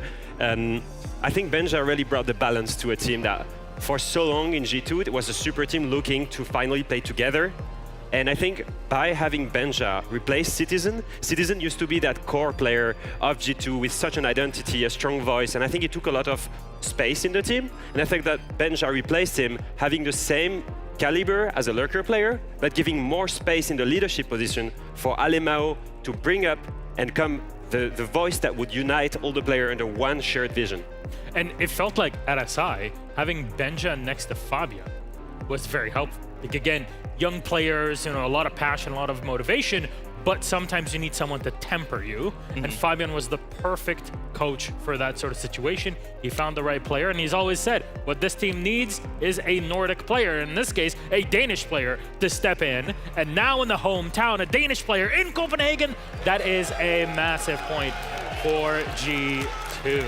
But we have another head-to-head lined up, so let's put those stats on the screen. Why, in this case, Alamau and Lagones? I mean, it's kind of funny. These two were used to be in the same team in Mexico, won the Mexico Major with Team 1. And at the time, Lagones was the in-game leader and Alamau the shot caller. Now they're both in-game leaders, they're both facing each other. And there's kind of the villain and the hero story right now, right? Absolutely. I mean, these are two IGLs who are very different in many ways. You've got Alamau, this villain for G2. He likes to talk a big game. He's really the type of IGL to get in the mud, get dirty with the team. He's going to be in the front of the pack, making sure he opens up space, relaying that information to his squad so that they can come in and clean things up. Lagones, on the other hand, you know, he's the knight in shining armor. He's the hero. He's calling things from the back, a real leader for the squad, making sure that they all know exactly what they need to do. So the styles and the storylines between these two former teammates coming against each other here in the quarterfinals of Copenhagen just doesn't get a lot better than that. Definitely so, and like you said, they won Mexico off of a big fluke. A lot would call it also. It's Team 1. I would say definitely that was a hell of a fluke of a game. I mean, CAG fans crying. They weren't just crying then. CAG fans are crying all the time, and they know exactly what I mean. Here it is, our pick and bans for the series. Oregon first for Team Liquid. They start off on attack, G2 and Skyscraper, and finally on Theme Park. Global thoughts, even for someone like me who knows nothing about Rainbow Six, I can tell you, this seems like G2 have won this map phase. Well, we start on Oregon, and it is a good map for Liquid. I understand why they've picked it. 8-1 record throughout the last 6 months. Their only loss being to FaZe Clan in the Stage 1 BR6 finals. They are extremely good at this map. They've got so much history on it. And for G2, it's one play all year long. They did lose it, 7-4 to Virtus Pro. Now, it was a great map for them at SI. That brought a 6-map win streak for them. But still, you see that weakness if you're Liquid. You've seen that match. You know it's a comfortable pick for you, so why not? Yeah, and I feel comparing it to Border right now, because G2 actually faced Liquid on Border 2 days ago and won that 7-3 pretty easily. And the playstyle they came up with was to play around intel gathering and play aggressive on the entry points of Liquid. This is something you can replicate on Oregon, and they should definitely change the way they played it, because when they played against Virtus Pro, it was way slower and trying to deny the execute. I think if they can replicate what they did on Border, they have a decent chance of winning the map of Liquid. What about having Skyscraper here? Yeah, this is kind of a shock here. A lot of people, we were thinking maybe they ban out the Skyscraper and then G2 pick Bank. They're going to leave Skyscraper open. It's been a long time since we've seen Team Liquid play this map. It was the Yongshiping finals, the last time they found themselves on Skyscraper, and in that time, G2 have assembled a 5-game win streak on this map. They are incredibly dominant here on Skyscraper. 4 matches to decide, and then 1 coming here in Stage 1. No, I have a theory. I have a theory for why Liquid let it through. Yeah, I mean, I think it's we'll see if it's confirmed or not, right? But let's assume that Liquid hasn't played in official since Jönköping, right? And they lost it 7-0 to W7M. And now they've got a player from W7M, Volps. And usually when a player comes into your roster like this, it can change your map pool because there's a certain way he used to play the map in his previous team, and he can bring that strategy to your team on Liquid. There is a way they can actually learn from him and play the same way W7M did in Jönköping. An interesting theory. So it gets proven in-game. At least if we're looking back at, you know, W7M's game against M&M with Julio on the M&M side, at least moving from player to coach on the other side is not a valid theory, but player to player, that's another question. Yeah, maybe he will use the same plays he used in Jönköping against them. I don't know, but at least there's a reason why they let it through. They wanted to throw a curveball in this BO3, and it's definitely one we did not expect. Yeah. And just a reminder for everybody, our first 2 matches are done. FaZe Clan defeating Scarz 2-1 and a 2-1 for W7M against M&M. FaZe Clan already set in the top semifinal for tomorrow. That'll be playing against the winner of G2 versus Team Liquid. And I don't know, I'm starting to feel an all-Brazil final, which I know terrifies so many people. We've had EU winning 3 events in a row. We do not want to start 2023 on a massive L in this. Today is Brazil versus everyone, and I gotta tell you, everyone's not doing so hot. It's big Brazil all day, all long. It feels like this might be the biggest chance, though, for the rest of the world to finally get a win. And of course, in the lower bracket, we saw W7M defeating M&M, and they'll be playing later on against tomorrow, against the winner of Soniqs versus NIP. We'll get to see that again, maybe we'll just have 4 Brazilian teams in the semis, and that'll be its own theory to test out and how we can get through it, because it is a different play style once you put these Brazilian teams against one another versus when they play against one another at home, or here internationally, or when they play against other regions. Though, what can work out for Team Liquid? What makes them so strong on our first map, on Oregon? I think generally speaking, the way VP has beat G2 was playing super structured and methodical, and is something that Liquid is known to be good at, right? Historically, they were the most structured team in Brazil. Now they've got Lagonis that's able to add that bit of adaptation to the table, Volps that can be the X factor. They should be able to play fundamentally really good on Oregon and win that attacker side. For me, this is 2 teams who are exceptionally good at preparing strategies and coming out with stuff that you're not going to expect. I think both of these teams throughout the Swiss stage played maps and played them in incredibly new and diverse ways that we really haven't seen from teams in the past. And I think when they came out prepared, when they came out with a really fundamental, great defensive strategy, we saw both teams finding success. We saw G2 doing it with the Cafe, beating both Eminem and VP in 2 very different ways. And then for Team Liquid, you know, we saw Chalet, really interesting setups coming through from Chalet with the Castle and Mira. We saw Clubhouse being played in multiple different ways against both Dark Zero and Wolves. I think the creativity from these 2 teams, we're really going to see it today, especially because they've had so long to prep for this game. Everybody talks about Benja, and I know hometown favorite and everything, but what about Doki on G2? Oh, I think Doki's been amazing. I think Doki is having a really fantastic major. I think he started a little weak. You know, Doki said in an interview that Space Station game, the one match that the G2 have lost so far, was a rough one for him, and it was. He was giving away a lot of swings that he really wasn't supposed to. He was dying more often than he should be, but he's really turned that around. I think he's become that great leader for G2, working alongside Al now, being that kind of pinch player who can come in and get those frags. It's been very impressive from Doki. But one thing that really stands out for both of the squads is the sheer size of their support staff roster, because both of them have, you know, great coach, great assistant coach, great analyst, and they can bring a lot of data to crunch and prepare in this situation. I mean, this is what you can expect from title contenders, right? Teams like G2 and Liquid, they will have all the support they can get. They will have really good scrim conditions. They will have everything they need to actually dominate the world. And that's why they're always here at these events, right? It's because they've got the support staff behind them. And also players that are working hard. I think especially coming back to Alemão, I know he tweets a lot. I know he can look goofy at times, but yeah, I think he's a professional. Yeah, I actually think he's a professional. He takes so much time preparing these counter strats. I think only for the border game, he spent like 4 or 5 hours prepping for this BO1 only. And I think maybe facing his former teammates in Lagonis and his rivals of Brazil, maybe gave him more motivation to work this game really hard. Yeah, I feel like, you know, it really takes a good coach to be able to sit down and explain a map ban phase like so in depth, so precisely, and so knowledgeably. And for Fabian last night to come down and do that with a completely made up ban phase. With Dev Marta, myself, fresh down at dinner the other night, he completely said the wrong ban phase that was coming through on purpose. And he explained it without missing a beat. So for him to be able to be so confident and so knowledgeable to be able to do that for a map ban phase they weren't even going to play, I think that really speaks to the experience that this team has as a roster, and of course Fabian as a coach coming in for G2. The support staff cannot be underestimated from either of these squads. I've seen Fabian's ability to make something out of nothing, to not say a different way of words, in this case, or different sequence, when he was on the EUL desk, and I'm sure that it's translated also into his coaching position with G2. And now here he is, 3-time world champion, standing behind the players, but has repeatedly said, I don't want to be the person to do the interviews or to be in the media content, because I want these youngsters now to be the next generation. I'm old. This is not on me anymore. It's on them.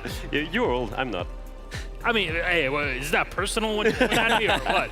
Well, I'm actually 22 and already retired, man. That's true. You played Mira all the time. Yeah, that's why. I probably went older. You know why? I probably went older because I was playing support and I had so many tense situations. That's probably it. How does it go? 20 seconds on the clock? No. We're not getting back into this one, please. No, I mean, listen, these 2 squads, Alfama may be aged by the stressful teams that he was on, but these 2 squads have been as well. I mean, G2, this team's been around the block for so long now. They've been together as a roster. They've won the World Championship. But then you look at Paulo and Nesk. I mean, these are 2 players, specifically Nesk, who's been around for so long. Oh, yeah. really been struggling to get to the very top of the world. Obviously, there was that play back in Atlantic City, but it's been so long that he's been hunting for a hammer, hunting for a real big tournament win. And to come in against G2 in the quarterfinals, I would say it's kind of an unlucky matchup. But if he can force us into a match win for themselves, make it an all-Brazilian semifinals, I think they'll be happy. Oh man, you just hurt so many people's hearts. So you know what? Oregon, who takes it? Give it to me quick. Players are ready. It's their map pick. I'll go Liquid. I go G2, if they adapt really well. All right, Copenhagen, are you ready? There we go. We got a European team. We got G2 versus Liquid, two of the best teams in the world, and our casters are ready. Take it away. Thank you so much, Kassan and the guys on the desk. I don't know about you, but I reckon it's about time that the world champions took the stage. It's G2 versus Liquid. Mandy, it really does not get much better than this. Absolutely not. We've got a big crowd here in Copenhagen. It is absolutely buzzing, but we also know that there are plenty of you watching from home today. So wherever you are in the world, thank you so much for joining us, and we hope you enjoy some Rainbow Six. And this should be a banger match for G2, is to go back-to-back, which no team has done since Empire back in 2019. No team has ever won in this SI into a major. G2 could be about to break that streak, but for Liquid, the name of the game is revenge. That's exactly right. Liquid, they were such a high-performing roster, right? They've been at so many international events here time and time again. So much consistency goes into this team, but they never seem to be able to take the trophy to their name. G2, though, they just come off the back of SI champions. But can they do it twice? It's a great question. It's Volps versus the team that stole his hammer in Montreal. Alamau versus Lagonas, former teammates and champions in Mexico. And it's about time we get stuck into it. G2 will be the favored team according to the social prediction. And as we head into Team Liquid's map pick, Oregon is our determiner location on this first map. So Alamau put out a pretty telling tweet that we just happened to read while looking on the desk, and he seems pretty confident that after the map veto, G2 are going to take it nice and easy. Now, do you agree with that? Let's be real, Alamau talks a lot of smack. He's kind of known for it. He does. And he especially loves to taunt the Brazilian teams. He fled Brazil to go and join a team in Europe. And he knew going into this bracket, going into the finals, he wanted to go up against Liquid. He tweeted out, in fact, right before the bracket was drawn, he said, "Give me Liquid." Well, Alamau, your wish has been granted, and it's about time that you get stuck into your opponent's map pick. Liquid have taken us to Oregon. The stage is set, the players are in the server. It's time to kick off G2 versus Team Liquid. Big matchup here as the band phase will start out here in Oregon. Really curious as to the approach for both of these teams. Both of them have this very adaptable attacking style. It makes me curious as to whether they're going to ban out something more fundamental or try and go for a target ban. Okay. Not something you see every day. Capital. When was the last time we saw a Capital ban? Well, I feel like in this current meta, you really want to ban out those disruptor, area denial-like kind of operators, right? Okay. Liquid are the kind of team where on their attacking half, they're going to be really good at utilizing those utility-heavy operators to create an in onto the building. The smoke ban from Team Liquid. Wow, okay. I feel like we've hit quite a spicy ban phase here, man. Yeah, look, not just that, but they totally just banned out Doki's Iana, as he's just put in the chat as well. I smell the fear, says Doki. He's been target banned and he doesn't mind whatsoever. Back in the day, people used to target ban Alamau with that smoke. I'm not sure what the idea is for Liquid, whether it's a specific target ban similar to the Yana, or whether it's more that they're expecting to be pushing in that late round. They want to get rid of as much of that late round denial as possible. Surely, Manny, we're not seeing the Caveira be stuck by Doki in I'm the telling you that round. much. We are seeing the Caveira being picked in the opening round of Oregon. It is a basement defense, and these guys are not going to sit pretty on the site. They're going to look to roam the entire map. There's one thing for certain, GT, you never know what they're going to bring out next. This is a team that loves to mix it up, that loves to play with their prey and toy with their food. Team Liquid on their attacking side are going up against one of the most difficult bomb sites to attack in Rainbow Six. And G2 are toying with them. Just have a look at this lineup. Incredibly aggressive. You've got the the Caveira, you've got the Oryx, the Warden, the Mozzie, these amazing roaming operators, and Doki's gone for a bit of a jog. Well, Liquid though, they could be meeting fire with fire. Resets, he's got a Maru, Nesk has been given the Ash license. Maybe they're gonna meet this extended hold with something fast-paced of their own, but Doki, he's hiding all the way in Small Tower. I don't think they know that he's there. It seems so unlikely that he's gonna be able to find an interrogation, but never say never. I expect the rest of G2 will be looking to shoot drones and pretend like they're roaming and falling off and allow Doki to pick up the pieces on the flank. But this is a damn ballsy opener. You see Benja, he's the one to play inside a Small Tower. To bait out like he is the only roamer up here.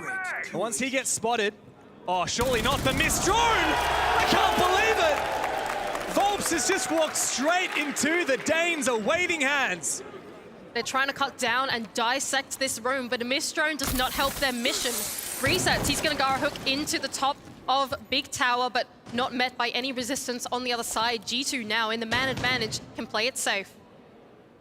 Oh, Liquid, what are you gonna do about that? Do you go to hunt the rest of the roamers? Looks like he might be trying to. Nest goes down. Benja's on a tear. Alone on an island, and it doesn't seem to matter. A C4 blind, a Stoff and audio call doesn't find anything. The onus is absolutely on Liquid here to punish. Elusive still inside a kitchen, but Lagonis has him cut off. Diffuser in hand, but the time is ticking away and still ground full control. Not there for Team Liquid. Rounding the corner now is Benja with the P10 Roni in hand. He can't collect anything, but here comes Doki. Oh, no way! Doki up for the flank inside of King's Dogs! We have an interrogation! In the opening round, G2 show their mettle! They're just having a laugh. Lagonis, the last one! And he is surely doomed to die. Disaster now for Team Liquid, the opening round. Not going their way whatsoever. The Vultures start to swarm around him. They can give it one, but not two. Benja to close out. Yet another pick for G2 and the first round in the series. The first time a Dane plays on stage on home turf and he finds a 4K in the opening round. This young prodigy has fit like a glove on G2. He's already a world champion only 31 days after joining the roster. And now he's just having fun, running around the map like nobody's business. This is not how you start the mission if you're Team Liquid. This is your map pick, and in the first round, you've already been made a fool. A Caveira interrogation, unheard of at this level of play.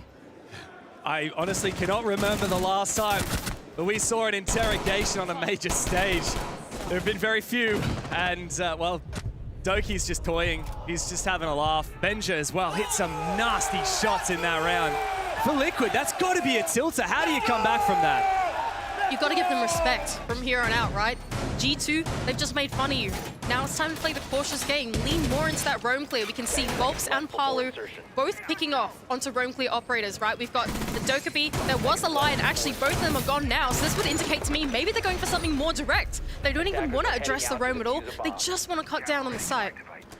Not a bad idea, but you've got to get to the building first, and Benja's not interested in letting that happen.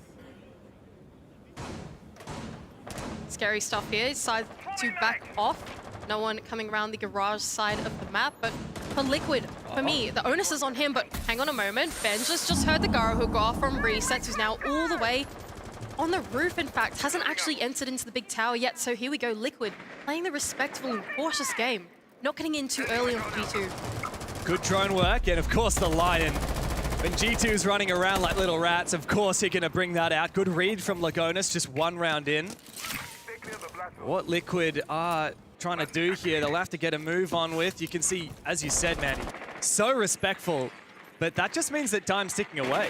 Well, that's what you got to do when you play against G2, right? These guys play such a proactive defense, the most adaptive team, in my opinion, the entire remaining 8 roster here at these finals. They're going to be on that front line. They're going to be facing you as you come into the building. You need to be respectful as you walk in. The second line scan to bring out almost 4 players on drones there as well. They're really cautious to enter this building. G2 know exactly when to dial it down as well. Have a look at this. Doki's just playing this really passive game. Oh, he's actually made his way back into Master. Benja finds the opener with a C4. But hang on, here comes Volps and Palu straight into the site. G2 somehow managed to find one out of it. Alamau He's got a kill. Benj is doubled on down, and Team Liquid, a nice attempt, but Alamau says absolutely not. Palu with it all to do inside of the site. 4 players to find. He's picked by Doki. G2 take absolutely no prisoners, and it's an easy retake. It was a good try there from Team Liquid. They tried to hit the double window side of the map, come up wide, come up behind the defense of G2, but Alamau was there and he was ready for it. He had this really aggressive setup on side of the closet, right? And he could rotate into the front of the site and to the back of the site, and as well, he completely shut down that attack from Team Liquid. It was unsuccessful. G2 fans coming out in full force already. We're just 2 rounds in, but this has been a dominant match. Even though we've barely begun. 2 kills in 2 rounds for the entirety of Team Liquid. And the replays are really just a Benja highlight package. Let's have a look at this C4. Just perfect teamwork, isn't it? Doki calling out, hey, there's a player up here. Alamau almost caught out, but he ended up having quite an impact in the round as well. What a performance already from Benja. He hasn't yet died, and he's got, what, 6 kills to his name. The perfect start here for G2 as they make their run through the finals bracket. The next bomb site of choice will be Meeting and Kitchen. Tertiary bomb site, of course, as they've won the previous 2, and it looks like G2 are going to look for a bit of an extension over onto the top floor. There's not too much going down inside of the small tower. It seems like Liquid have identified that. They've put 2 or 3 players over on that side already. Meanwhile, pressure from the big towers we've seen time and time again as well, just trying to pinch out both sides of the map and see where the opportunity comes from. We haven't really had a proper round yet from Liquid, have we? But perhaps, as you said last round, going more direct could be the play. It's what Liquid tried, but unfortunately, Alamau put a stop to it. This round, it seems to be, I don't know, a bit of a mix for Liquid. They've got some set up directly towards Big Tower, and here some towards Small as well. Palu on the Hibana just clearing out some of these castle barricades. I like this from Team Liquid. They're putting pressure on every side of the map. They're keeping the defense guessing, making sure that G2 don't exactly know what's going on. It's unpredictability is the name of this game, right? They've even got control inside a garage and are about to cut down on this meeting setup, although Mute Jam is going to stop their way. This is not super easy now for Liquid. A lot of information to gather. Alamau with the M870 on Thorn, not something you see every day. He's playing on these rear stairs. He's got some barbed wire to assist. This is a very awkward setup for Team Liquid to tackle, as Alamau actually gets a little bit aggressive here. Nice off position for Alamau, but he's flashbanged out of his position, forced to retreat back down to the stairs. 2 Liquid players now have entered into the building, but might not realize they can still see through the little footsie holes. Nesk, though, he's completely away. He turns around and collects a second. The timing was perfect there for Nesk, and now Virtue, he's got no clue what's going on. Doki and Benja to pick up the pieces in a 2v5, but it could well be nigh flawless for Liquid. Poor Benja, 7 kills.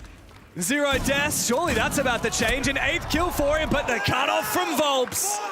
Liquid are finally on the scoreboard. They absolutely needed that.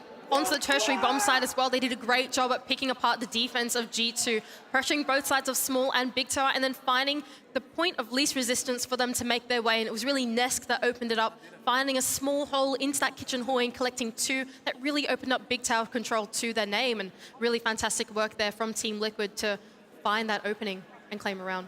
It's similar to what we've seen 2 rounds in a row now from Team Liquid. This very opportunistic, hey, I think I see an opening, let's go for it. Volps tried it with Palu in the 2nd round on that Dorms attack, but unfortunately, just not checking corners correctly meant that the round was not theirs. But Nesk here really made a massive headway for Liquid by getting those first 2 kills. From then on out, it was a spiral. As we so typically see for G2, sometimes if the rug is ripped out from underneath them, they get a little bit ahead of themselves. And now that Team Liquid have found their first round, I'm starting to feel, Mandy, like that momentum that G2 had asserted is starting to slip away, and Liquid might have finally woken up. Well, what worries me is that G2 can go back down to that basement bomb site, and they were really dominant on the first round. Now we're seeing a very different philosophy here. There's no more Kavira, lo and behold. There's still the Oryx. They can still be mobile here on the ground floor in their room, but it's a little bit more reserved towards the bomb site. Benja's gone onto the Goyo. He's going to set up for the late game. And Alamau somehow has found the opener onto the Maverick. Not exactly sure where that went down. I think that went down onto blue. In blue, okay. Yeah. It's not bad. Unfortunate, trying to get that blue bunker early, but was met with a little bit of aggression on the other side, and so Team Liquid are down on their Maverick. Now, this is really important, right? There's Cade on the board, and so having Maverick was mission critical to try and getting open some of these hatches if Habana can't do so. And so now Lagonis, making his way in from lobby, has got a lot of work to do as the only remaining support. But it looks like, once again, Liquid have found an opening and they're sending it down. 2 players have made their way down the freezer stairs. Now it's a very awkward position to push while the wall is open. Benja! He's broken double digits in just 4 rounds. He's having the time of his life. And well, what do Liquid do from here? Tough here from Liquid. It's time to back up and have a chat, really. You've got a full minute and 40 seconds left on the clock. You may as well have a chat about what's happening next, right? G2 have been so dominant. Benja, in particular, 10 kills to his name. Blur hasn't even got 1. Neither is Virtue. To be honest, I don't think most of the G2 players have ever even found themselves in a position where they need to. Benj has just been straight farming. Nesk is waiting for over-aggression, but I just don't think that's going to happen. G2 are cold as ever. Yeah, they're playing a discipline game, even in 5-on-2. Look, they can give Nesk 1, that's Virtue. He's looking for his first. Isn't able to find it, but Alamau is... Yeah, Benja to close. My God, double digits, 11 kills. He is having a ripper of a game already. He's looking so good so far in the series. 3-1 now. Alamau's animated as he's ever been here on the major stage. Major stage, which he's raised the trophy on before as well. It's actually only 3 players in the match right now who have never raised a trophy at a major, a Six Invitational, or a Pro League Finals. It's Palu, Volps, and Resets, all 3 of which, of course, on Team Liquid. But Lagonis is now the leader of that team, and he's got to pull the guys' heads in.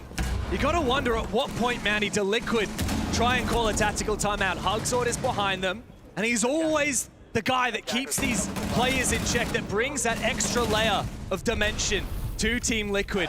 And it's exactly what they need when G2 are just having a laugh. I don't think they need to call it just yet, right? For me, it's more about this early game that's going wrong for Liquid. They're not able to shut down Benja. He's always there in those opening engagements. He's getting his head straight in. He really plays it for the crowd, doesn't he? Alamau absolutely loves it. I have no doubt that he can hear you guys. When you get loud, Alamau, he can hear it, and he's playing with you. I think the crowd is very much felt in the presence of the server for sure for G2. There are so many of them out there, all VL fans at the moment. But yeah, for Liquid, this is such a tough point, right? Technical timeout, I think, is where we're at, so it does give them an opportunity to talk. Probably why they didn't take the tactical. Well, it's Lagonis who's got to do a lot of the talking here. Of course, Hugzord, as this is not a tactical, it's a technical timeout. The coach can't speak. I don't even think the players are able to speak. As you can see, all of them just chilling out. I think Liquid do really need to chill now. They need to just steel their nerves. Don't get too in their heads. Look, you're 3-1 down on Oregon. That's not too bad. G2 aren't able to go back to Laundry Supply. This could very realistically end at a 3-3 half. Liquid just need to pull their heads a little bit on those Dorms attacks, and they could definitely find 2 in a row here and even it going into their own defense. I think it's exactly right. I think it's time for Liquid to recompose and try and win out on these early games, because really, it's just the getting into the building and actually winning the entry fight that's not quite going their way. The man advantages are almost always swung in the way of G2. Yeah, in fact, every single round so far, the team that's got the opening pick has converted to a round win. So the only round that Liquid won was when Ness got past, I can't remember who it was, Alamau playing on the rear stairs with the Thorn on that meeting attack, and he snuck through, got 2 kills. It was a big opener for Liquid, but as we've said, G2 have been in control of these early rounds. It's good that we get to have a look back in on the first few ones. This is going to traumatize Liquid for a while, isn't it? Yeah, I could watch back that clip with the interrogation all day long.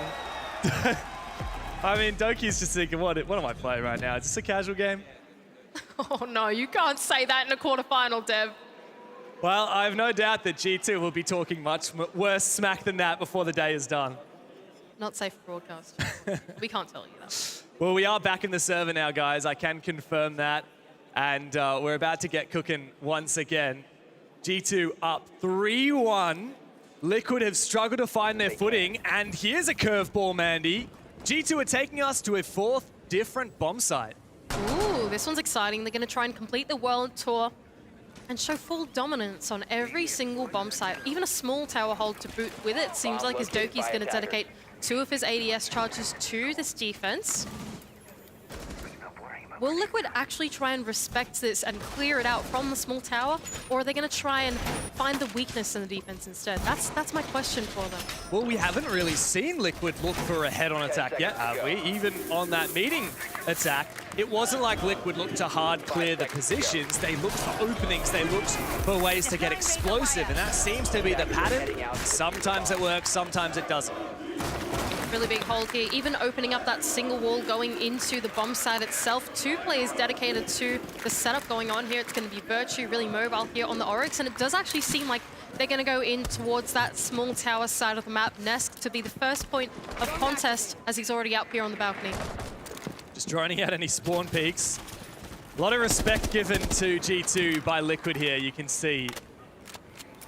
But yeah, what is the clear, right? Is this going to be a small tower into dining execute? Is this going to be some pressure on meeting, some pressure on the green hallway into kitchen? Perhaps a full dorm state. So it seems like Nesk has discovered the setup now here inside of the small tower and is going to try and keep Bay on it. Meanwhile, the rest of his team seem to be droning elsewhere on the map. This is the Liquid playstyle.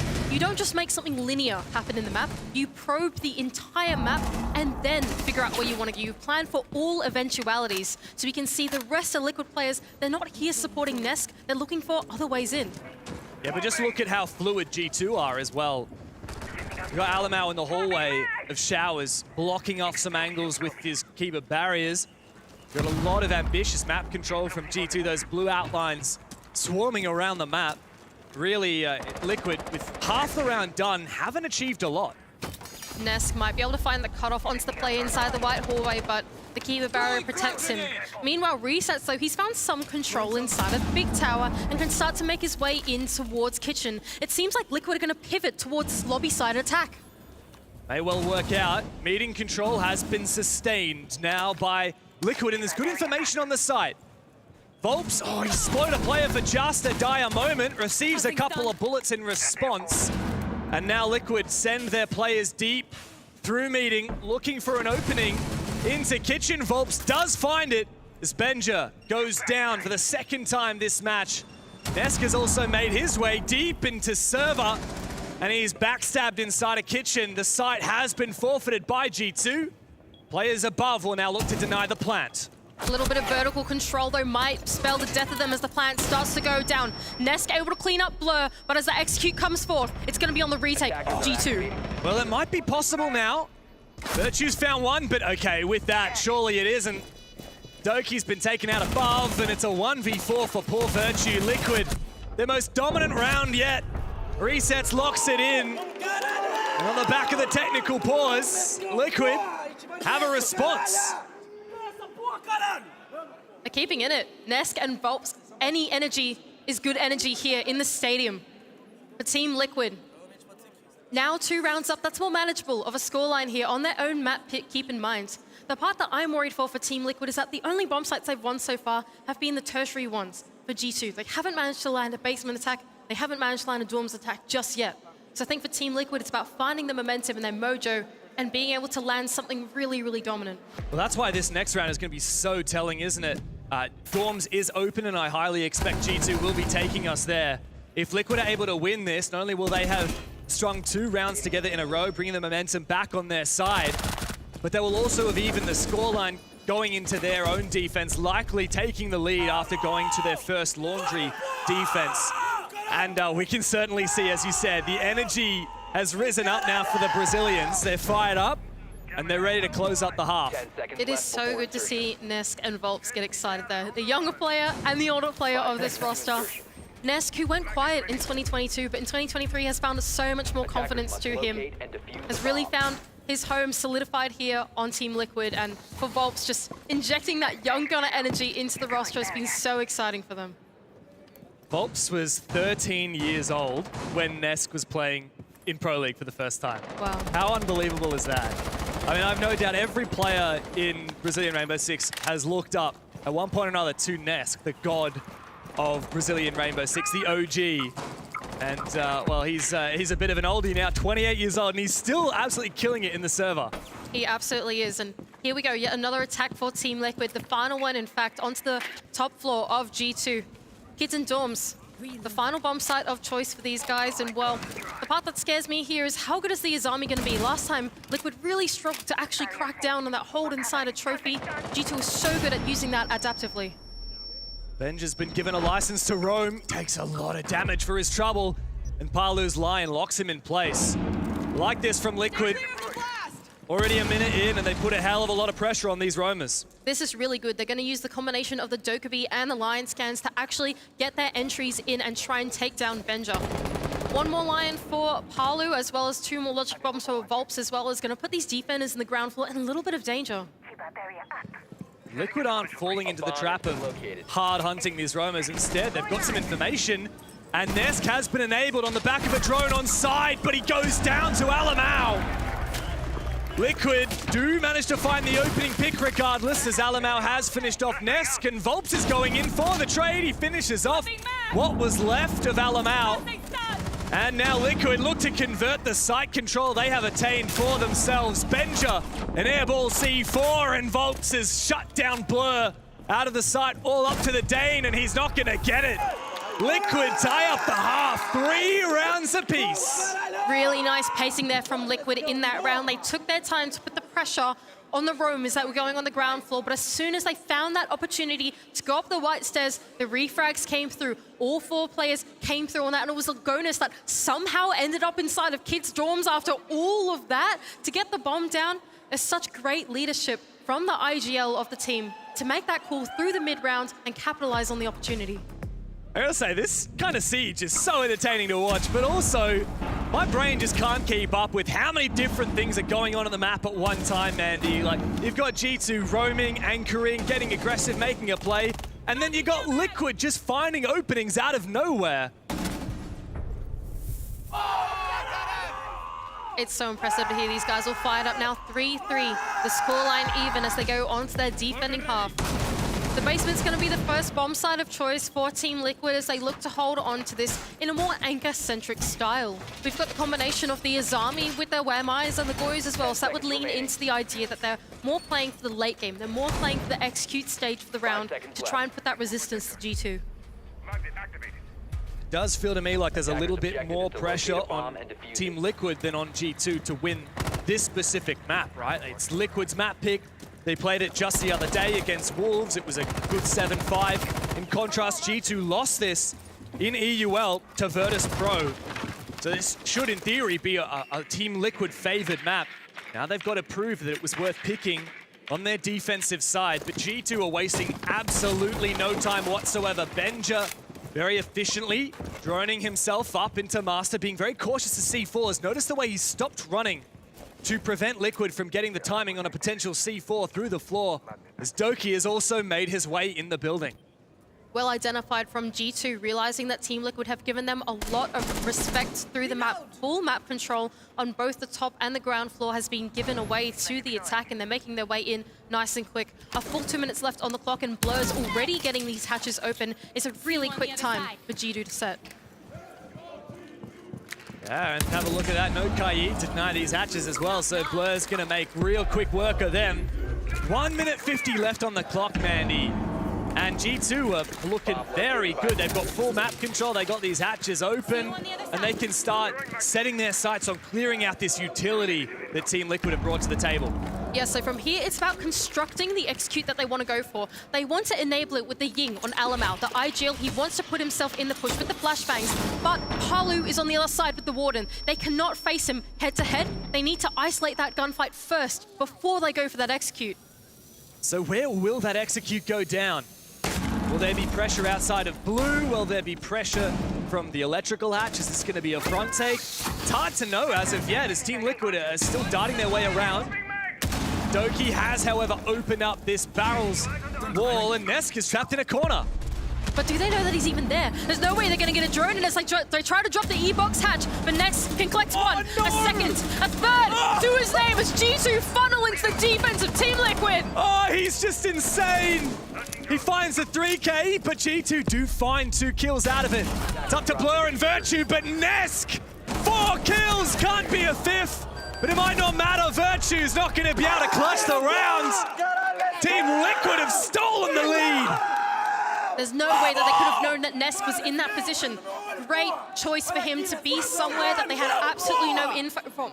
And as they went for that hatch drop, he completely just collected all those kills. They didn't even look at him.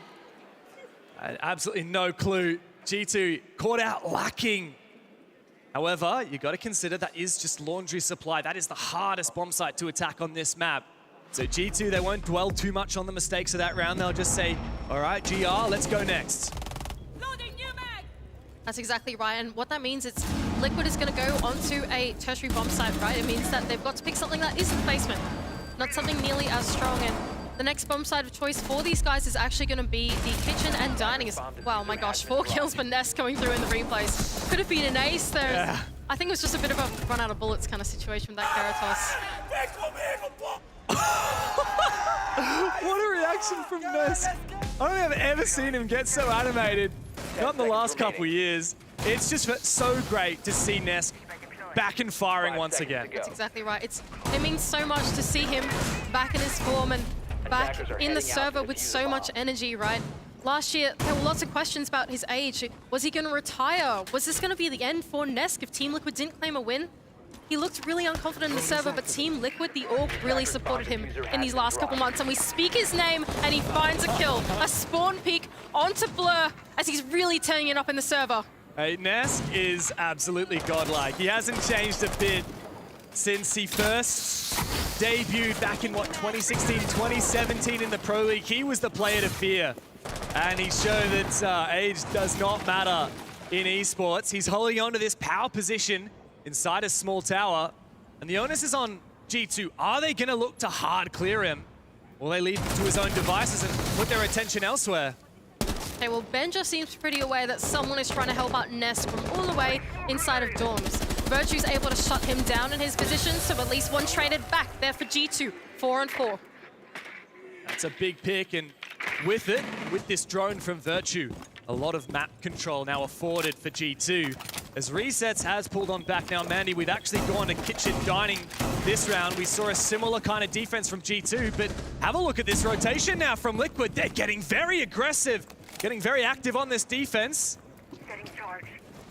Interesting though, because small tower control is really the main push here for G2. They're gonna get this wall open. They're gonna try and use the glass to aid the execute as it comes down. No more smokes though in the hands of the attack, so it's just gonna be used for cover. Oh, but Virtue, he goes a little bit too deep, a little bit too early, and he loses his life to the Showers player of Resets. Now Benja is gonna have to do what he does best. Doki now brings out the bearing, and he's going deep inside of the site. No, that's not the bearing, that's the sniper! And it doesn't matter how ranged it is. He'll find some kills with it regardless. Palu, though, does find Benja. The trade comes through once again. Every now and then, you just have a Doki round where he puts the team on his back, and we might have found one here. A 4K will be required for the Scott, as Lagonis is holding on, but I think Doki knows, apparently not. Lagonis saves the round there for Liquid, who now have a 2-round buffer over G2. The captain of the team puts them all on his back as he's able to win that 1v1 out to Doki and claim yet another round. Team Liquid up now in this map. 5-3 is the scoreline. And I think that's what we expected from them on their own map here. Great grit showed here from Team Liquid to stave off the 3-1 deficit that they started facing down, and now they've got 4 rounds in a row. You see, when you got firepower like Doki, when you got basically all the players on G2 firing on all cylinders, Liquid have to be so careful. They have to back themselves in. I just love Nesk's reaction. How does he inhale enough oxygen when he's shouting so loud? I have no idea. It's actually so cool how mentally these guys are in it. Every single round win, they're screaming their little hearts out, and it's incredible. We're going to go up to the top floor as the next bomb site of choice for Team Liquid to try and put them on match points. We're going to see Palu, who's going to bring along the Oryx and is going to make himself mobile on the ground floor, and it's going to be aided by the info of Volps, who's decided to bring along the Valkyrie as well. So he's going to inform exactly where the roamers can go, what's safe, where the attack is coming from. G2 are going to have to be quite careful as they enter into the building.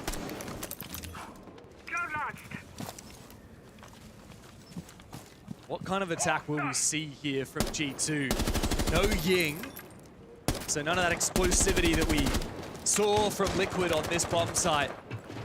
A lot of tools, though, to play a much more conventional game. We could see vertical nades from Benja. We got the Thatcher-Hibana combination to deal with the hard breach. And I think that's exactly right. For the most part, G2 and Liquid have a pretty similar attacking style, don't they? They like to probe the map. They like to see what opportunities they can find before they dedicate themselves to something. They've realized that the wall does have just a K on it, and they can clear it pretty easily with an EMP, as Thatcher did slip through the band phase. And that's a rotation hole already being made from Blur to go straight into the bomb site. Very nice and early as well. Alamau has made his way into Big Tower, but there's no hard breach available for him to open up this wall into Attic. Tough one. They need the EMPs over on this side if they want to do an Attic push. Not sure if Virtue has decided to relocate himself over to support his teammate or not, but so far the pressure for G2 comes around that master side of the push. Now, do Team Liquid know? They have a C4 down below with Volps, so even if they try to go for that default plan, they need to worry about the pressure from below. Benja's managed to make his way up the armory stairs and can start a mount towards this late game. Has actually dropped all the way down into the basement now. Could go for a late flank onto a player on white stairs, but good information now from G2 on the site. They've spotted the one player who's inside of kids' dorms, a couple of red pings to assist as well. Now Blur is going to open up more lines of sight. Oh, Benja really wants to find this kill. Volps is on for a flank, though. He could find Benja. Ooh, this is a tough position now for G2 with only a minute ticking down.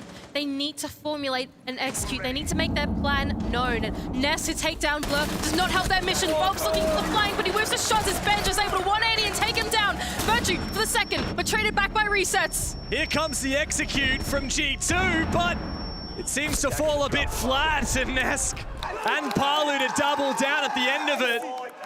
Out of seemingly nowhere, Liquid have found 5 rounds in a row.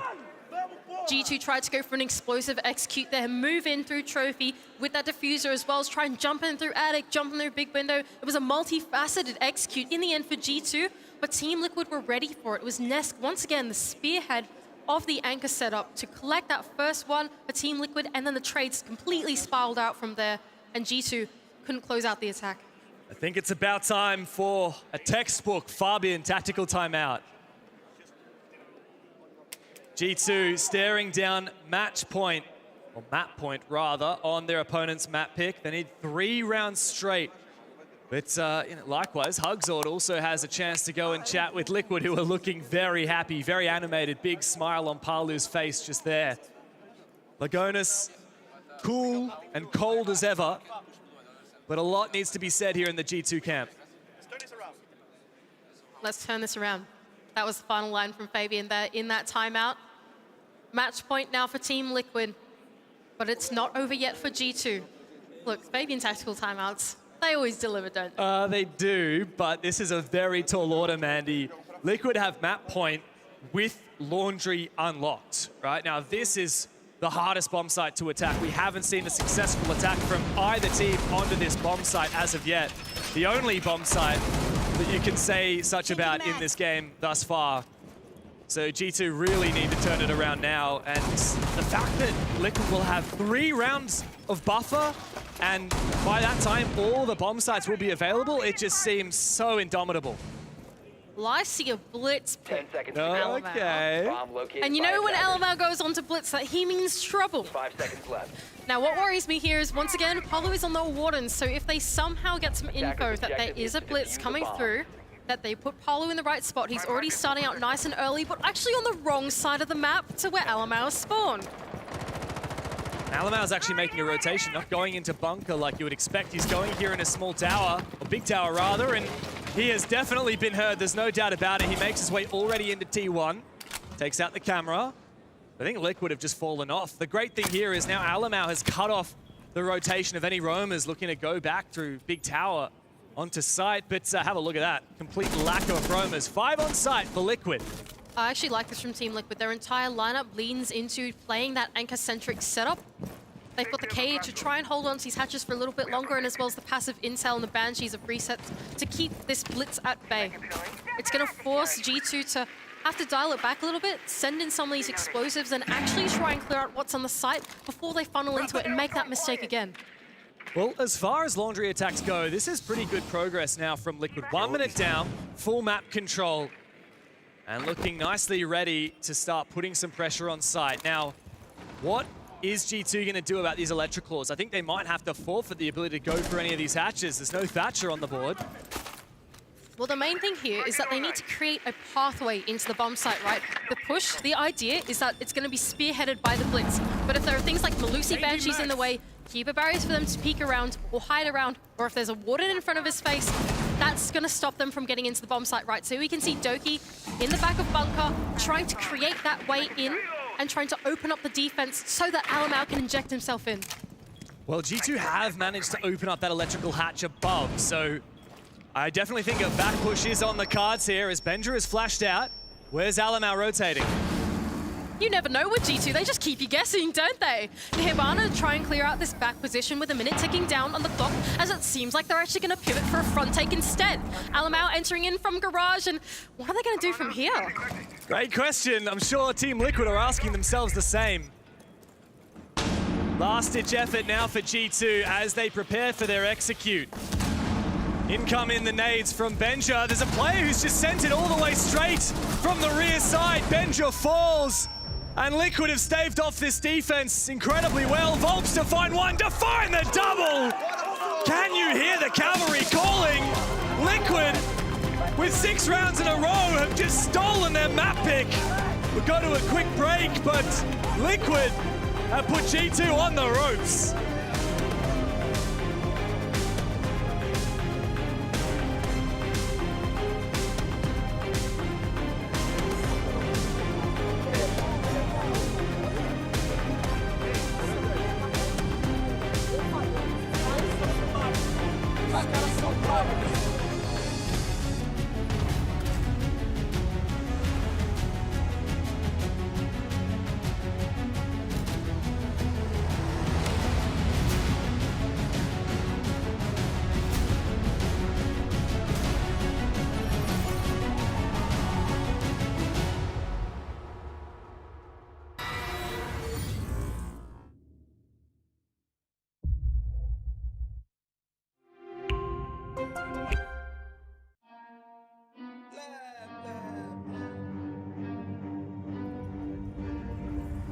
I got problems on problems on problems on problems on problems on problems I solve them. I run through the money, the pressure be calling. Left on my blessings, I feel like I'm falling. The birdie is back, tell me I'm garbage. I'm going through something, that's why I ain't calling. Phone and progression is all that I wanted. The phone in affection, I summon and dub it. Cause I got problems on problems on problems on problems on problems on problems I solve them. I run through the money, the pressure be calling. Left on my blessings, I feel like I'm falling. The birdie is back, tell me I'm garbage. I'm going through something, that's why I ain't calling. Phone and progression is all that I wanted. The phone in affection, I summon and dub it. Why you be all on my line about nothing? Why won't you go get you $1 or something? Don't hang with a who line for nothing. I see that we different, you riding, I double. I don't do discussions on bragging about hundreds. Don't go to your places, I know that they sunken. Don't call me your brother, I barely could trust it. I talked to a shorty, she bagging the bucket. And I'ma need all of my dollars on corporate, so hand me the money, I divvy the pie. I'ma give all of my people a portion to build them a fortune. I'm flipping the ride. I can't be mixy when iffy the vibe. And 40 on 50 is really the time. Why are you all on my phone like you want me? Like you wasn't pushing the kid to the side. I run through the money, the pressure be calling. Left on my blessings, I feel like I'm falling. The birdie is back,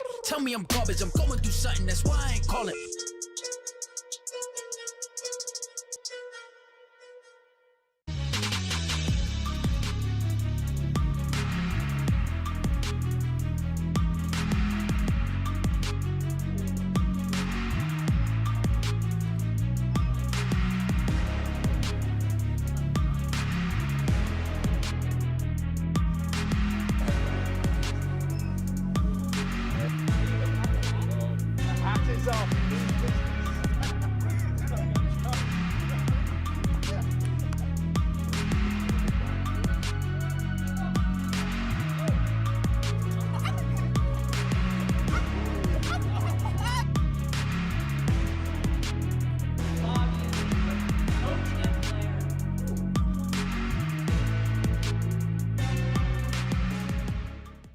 remember things 7 years ago. Naquela época, tudo era menor. Mais en chacun d'entre nous, la flamme brûlait déjà. Über die Jahre sind wir zusammengewachsen. Y hoy son millones los que nos apoyan. 皆さんの応援は我々の原動力です。Ve sevdiğimiz işi yapmamıza olanak sağlıyorsunuz. และสิ่งเหล่านี้จะเป็นไปไม่ได้ถ้าหากเราไม่มีพวกคุณ Devemos tudo isso a vocês. Därför vill vi säga gracias. Obrigado. ขอบคุณครับ Danke. Arigato. Kiitos. Merci. From the bottom of our hearts, thank you.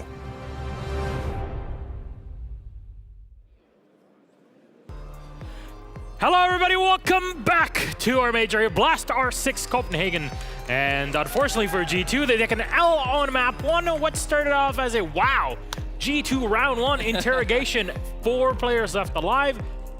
Well, it was a bit harder than that. Tougher to stick the landing, Milos. I mean, let's start at the beginning, though. It was a great start. We saw Benja absolutely explode on the server. First round of 4K, follows it up with kill after kill after kill. Going into that technical timeout, he had an 11-1 kill streak. He was crushing everybody on his roam games, playing aggressive, being hard to pin down, playing that Mozzie so that you couldn't find him lurking around on the map. Interrogations helped too. But once we got to that tech pause, everything just slipped out of their control. Yeah, the momentum completely shifted away on Liquid's favor. I think one thing that I really want to highlight from the Liquid side is how they were able to turn things around after losing so many rounds because they were getting disrupted. G2 was always playing to deny the entry points of Liquid and disrupting a structured playstyle. What I saw from Liquid was, let's cool down, let's take a look at the bomb site. What are the weak points? Look at that meeting dining setup, for example. They come into meetings, see that the meeting side is really weak, and come in and win a round of that.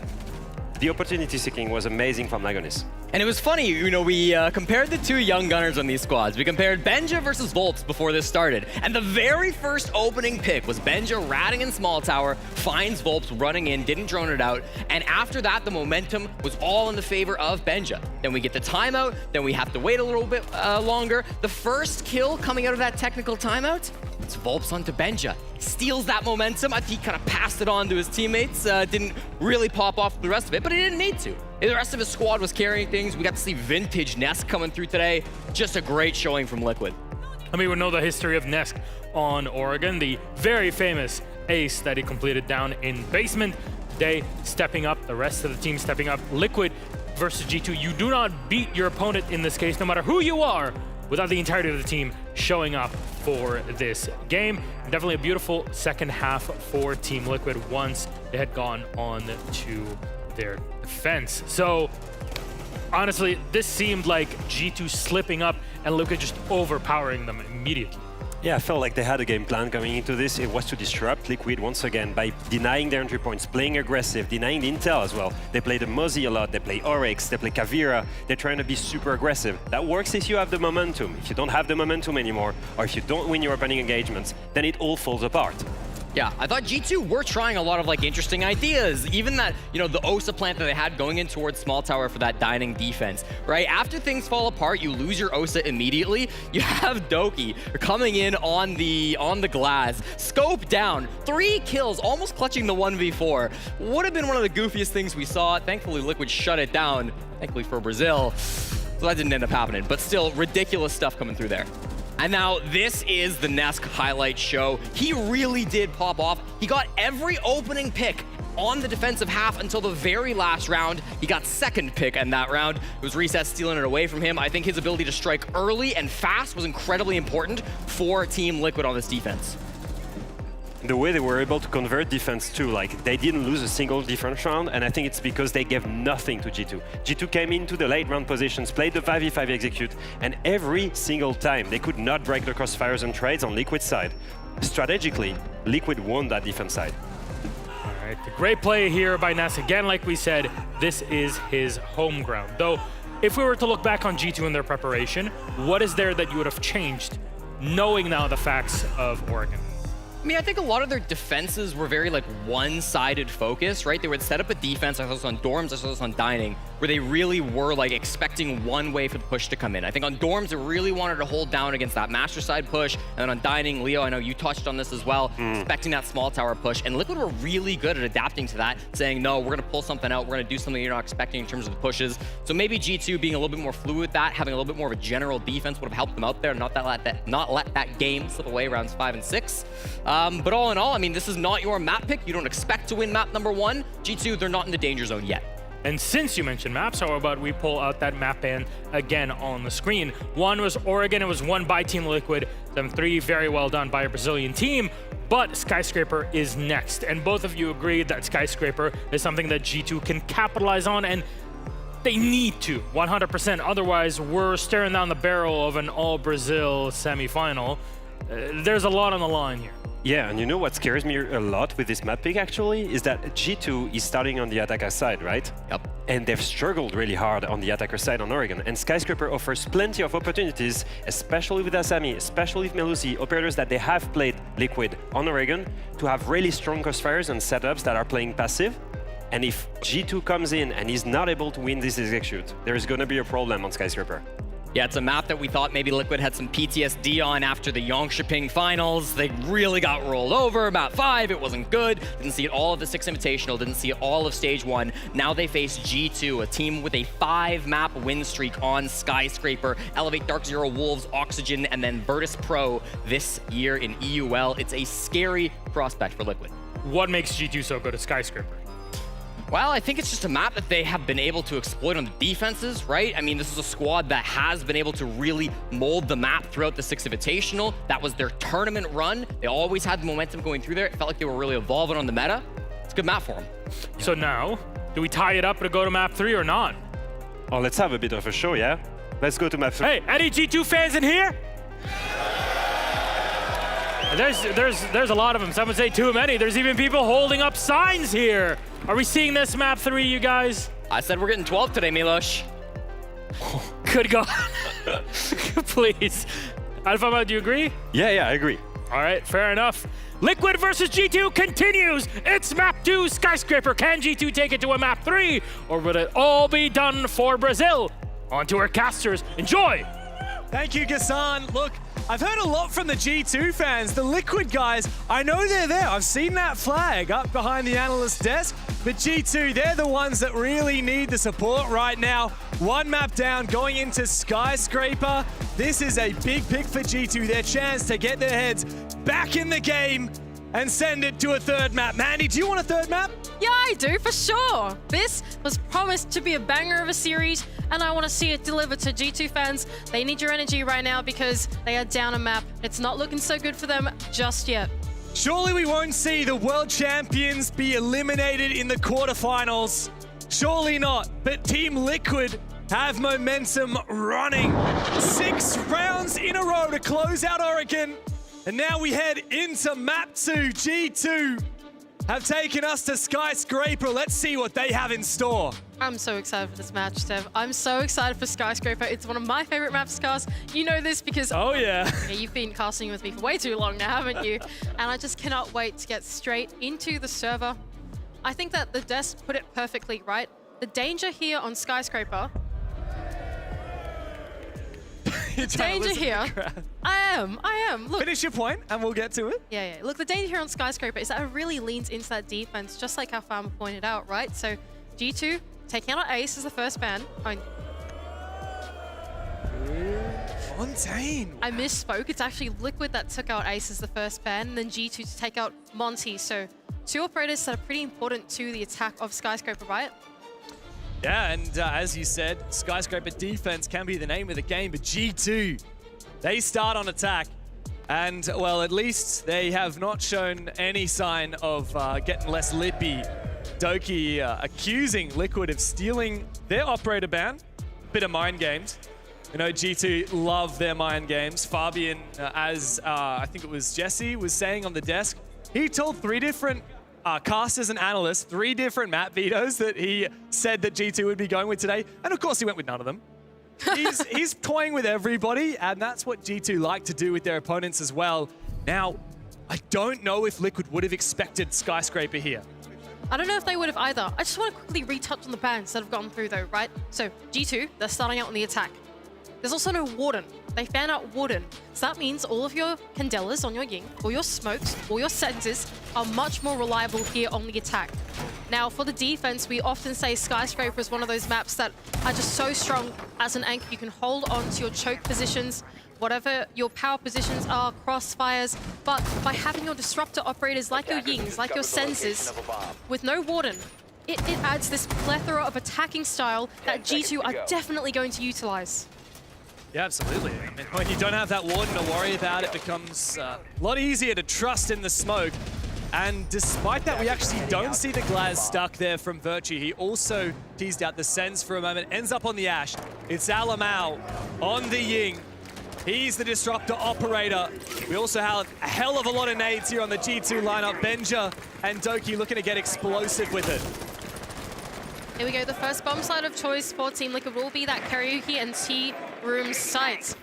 G2 are looking to directly put some pressure onto the bomb site as Alamau and a few of his teammates have spawned over on the other side. Meanwhile, Volks, though, is looking for the lurk of Benja, who's just made his way inside of reception, and they have no idea where he is. This is genius from Liquid. Benja, his position has been revealed. Now, Volps can also see Benja if Benja uses his gadget through the walls, because the Solus can actually see Nook while she's using her ability. That said, so far, Benja, he hasn't droned out the position, and he loses his life very early on. Oh, the BM! Benja will not be happy about that. Yeah, look, Volps decides to tuck him in right there. Just a little bit of BM to finally open up a pick there for Team Liquid. He played the patience game and was rewarded for it. Doki with a vertical grenade through the floor is able to allow Blur to open up this wall going inside of Geisha. So some progress has been made more directly onto the bomb site for G2. We know that G2 can dish it out, but can they take it back when Liquid start to get a little bit flirty, a little bit saucy? Will G2 tilt, or will they fight back and get more fiery than ever? Alamau talking to his teammates here. He is on the window and he is that Ying to enable the execute to go through, right? So you want to be sitting in that position to capitalize on the opportunity at any moment. And that's why he's sitting there and waiting for his team to formulate around the bomb site. The diffuser is in the hands of Blur, who's quite far inside of this Geisha rappel at the moment. So needs to be a little bit of time, a little bit of enabling, but it's Virtue to make his way in first. Yeah, there is a reply as Virtue goes down. However, G2 have doubled down. Even numbers now. Stokies inside of Geisha. G2 not looking able to get the plant down anytime soon. They need to get inside this building as Alamau swings inside, but easily waits, resets on the other side. What a pre-fire though from Alamau.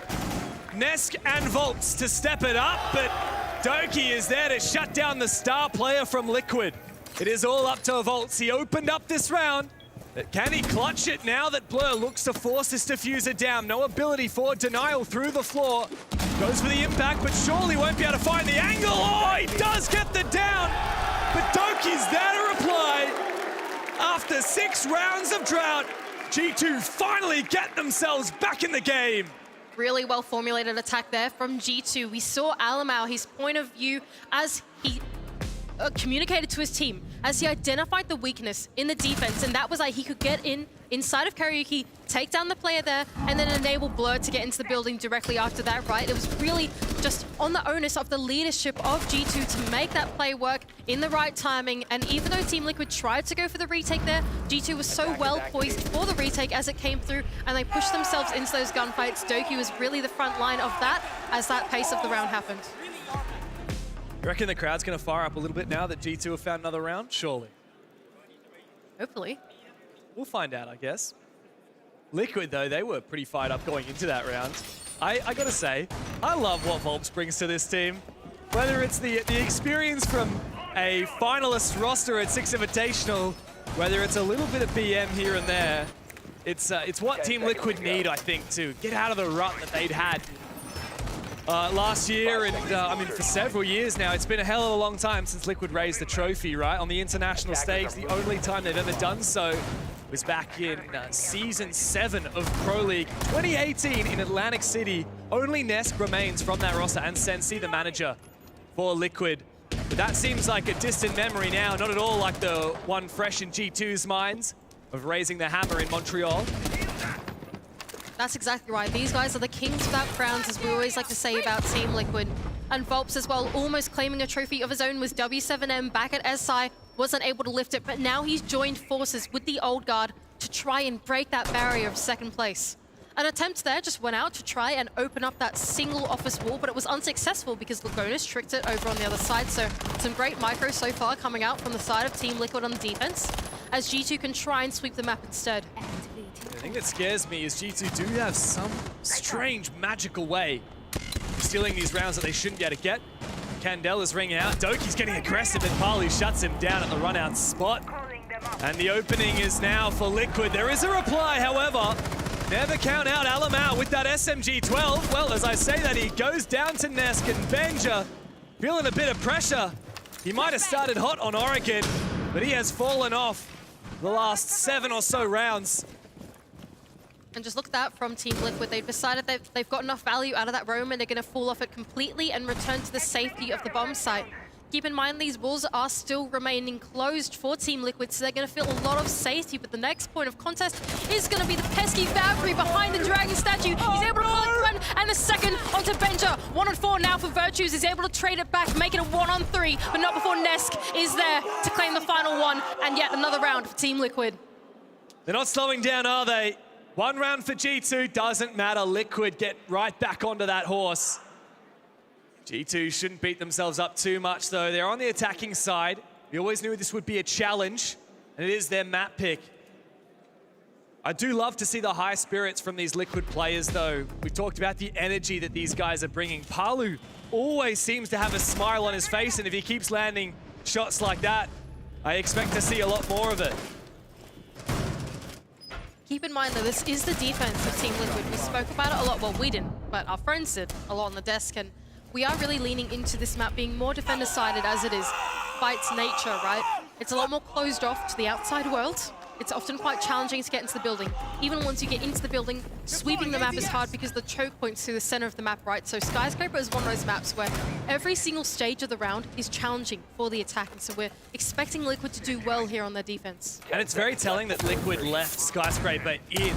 Instead of banning it, they decided to ban Bank, which I thought G2 were wanting to go to. So Liquid have clearly been hiding Skyscraper for the better part of, what, 6 months now. G2, on the other hand, they've got a 5-map win streak, which Team Liquid is looking to break.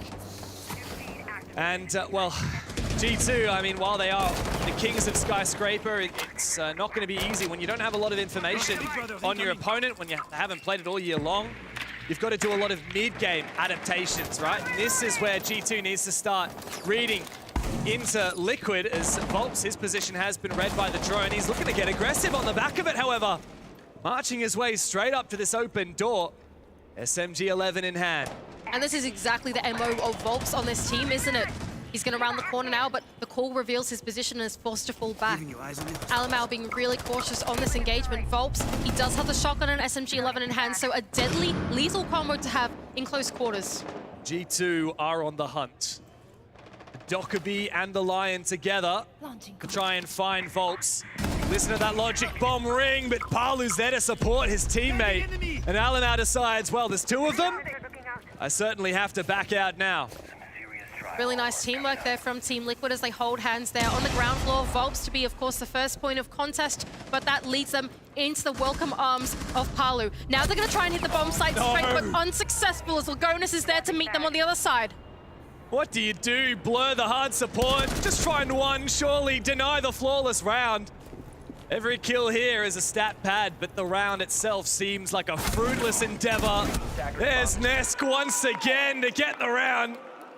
And at least Team Liquid have got at least one fan to cheer for them in this incredibly G2 heavy EU crowd.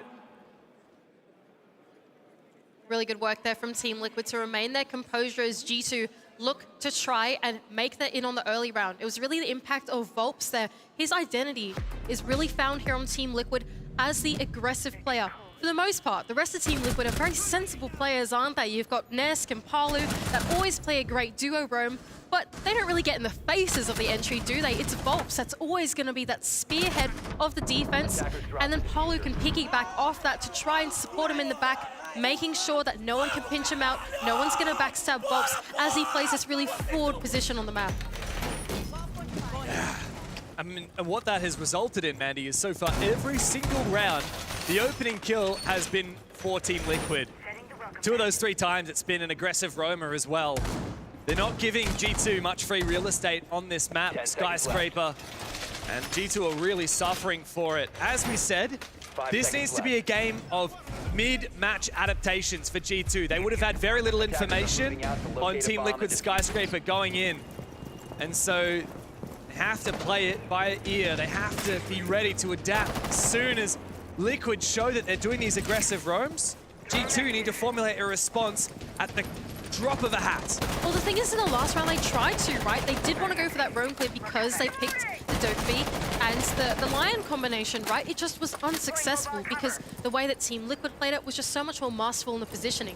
So for G2, it's about really giving respect to these Team Liquid roamers and then trying to come up with a different plan instead. Now, Benja, time and time again, has been very successful at getting himself into the building. Although he is down 3-0, his presence is certainly felt by the defense. Benja started Oregon with 11 kills. I think it was just 4 or 5 rounds, but he's been spotted here. He's not using his gadget, and Nesk has full information. Here comes the nade from Benja, but Liquid have full information on his position, and the ADS catches that frag.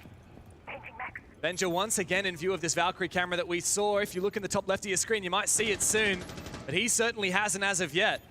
So Benja here is in the right point for this attack. It's not on him anymore for this mid-round. It's about the rest of G2 and what they are going to do to then enable Benja through the mid-round. So what's the rest of what's going on? This geisha wall is being opened up now instead. The next point of pressure is probably the person on that main stairs, but look at this from Volps. Once again, getting aggressive, being oppressive through the early to mid-round and directly putting his face in the attack. I love how Liquid are just not over-aggressing. They bide their time, they wait for that nade pin pull. They punish Benja. Doki now trying to make his way up the back stairs, but Neska's found a kill as well. It's devastating for G2, though Doki might be making it possible. In comes the Aussie.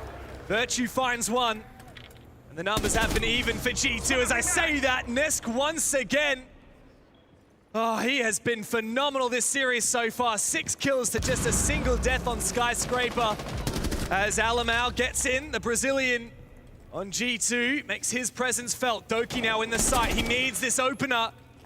Lagonis has been taken low and finished off. It's all up to Nesk now, who must clutch up, but the Scot says absolutely not.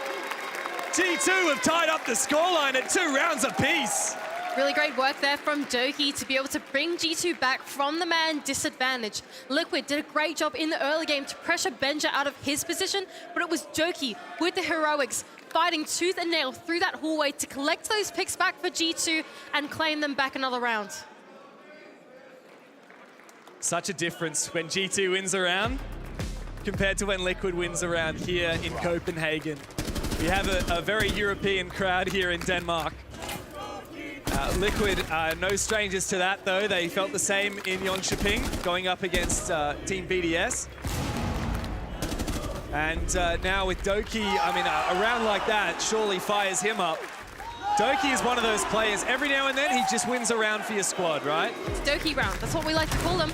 That is exactly what we like to call them. Now, I've been told by the crowd that there is a Doki song, allegedly. I haven't heard it yet this entire G2 game, but apparently there is a Doki song. Anyway, moving on.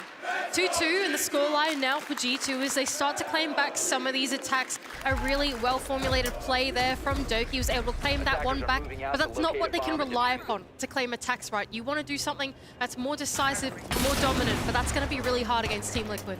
It is. And if anything, the onus is on Liquid here to have a good half, because as we've established, Skyscraper is very defensive favored. We already said that G2 have a 5-match win streak.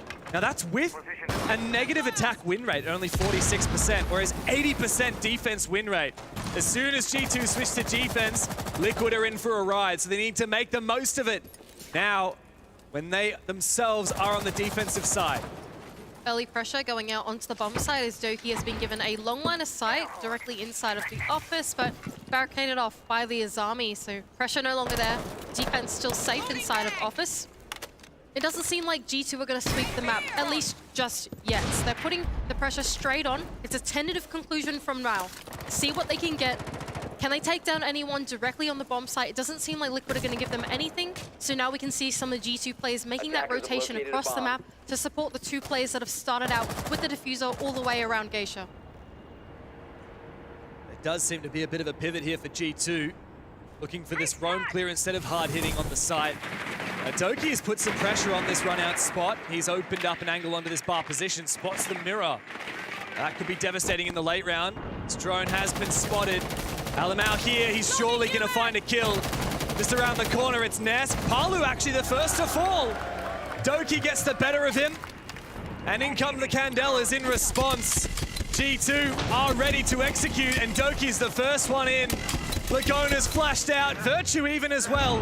The G2 are just waiting around the corner. Oh, you're so lucky to find that one, Virtue. All up to resets now in a 1v4. G2 have woken up here on Skyscraper.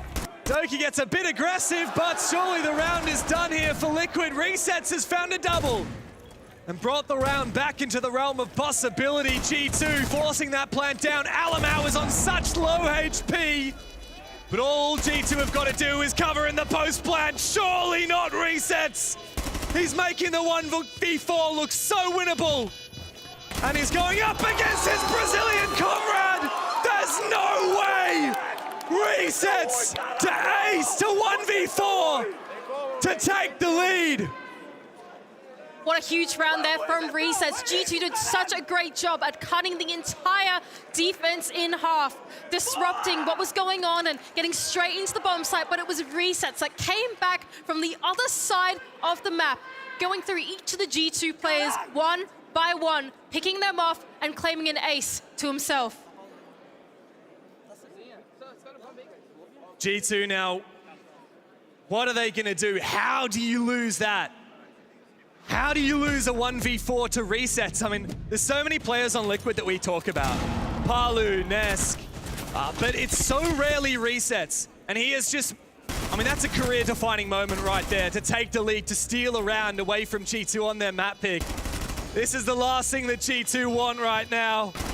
Defenders have eyes on the That's such great composure from Resets. He was all the way inside a Dragon as the execute came down, as the Yings came through from behind the bar, and he was able to just masterfully just make his way in and pick them off one by one. Just such a big round for a player like him. A name that we don't often speak about on Team Liquid. When you think of Team Liquid, we are often saying your Nesks and your Palus, all these big superstar players, but Resets, he really is the Liquid of Team Liquid, isn't he? He's there to fulfill the roles and play the operators that you need on both the attack and the defense. He's just that ultimate flex player that does what you need to tie up a strategy. And when he's called upon like that, he can frag out too. So what do you do now if you're G2? You've got your tactical timeout and a bit of a tech pause. What do G2 do to respond? I mean, they're down on their attacking side, but how on earth do they bring it back from here? Fabian has had a moment to chat with the roster, but it didn't help them much on map 1. Liquid still managed to convert after tactical timeout was called by G2. This is a tough one for G2. Look, I think for the most part... Okay, hang on. Dev, look. Can we really be talking serious when Alamau's waving his arms in the air?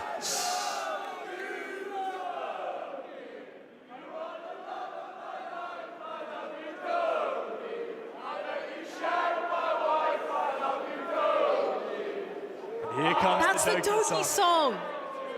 I was promised the Doki song and I heard it. Thank you very much, guys in Copenhagen. I appreciate it. I'm so happy to hear that one. Yeah, well, G2 need it right now, and Alamau, it's great to see him interacting with the crowd as well. There's so much riding on this for G2, right? These are the world champions. Everybody has an expectation that they can deliver. And Alamau has said that when he called upon Liquid. He said, give me Liquid in the quarterfinal. He's got a bit more than he asked for, I think. 1 map down, 3-2 down on their map pick. But it's great to see that G2 is still having a lovely time. I really want to see Benja get back on the scoreboard though, Mandy. Me too. He just had a phenomenal start, like 4K in the opening round of Oregon, 11 kills in like 4 or 5 rounds. And I think for the last like maybe 10 rounds, he's only had a handful of frags. He's really been shut down here by Liquid. Me too, I really want to see him get back in the server. He is that front line, the spearhead for G2.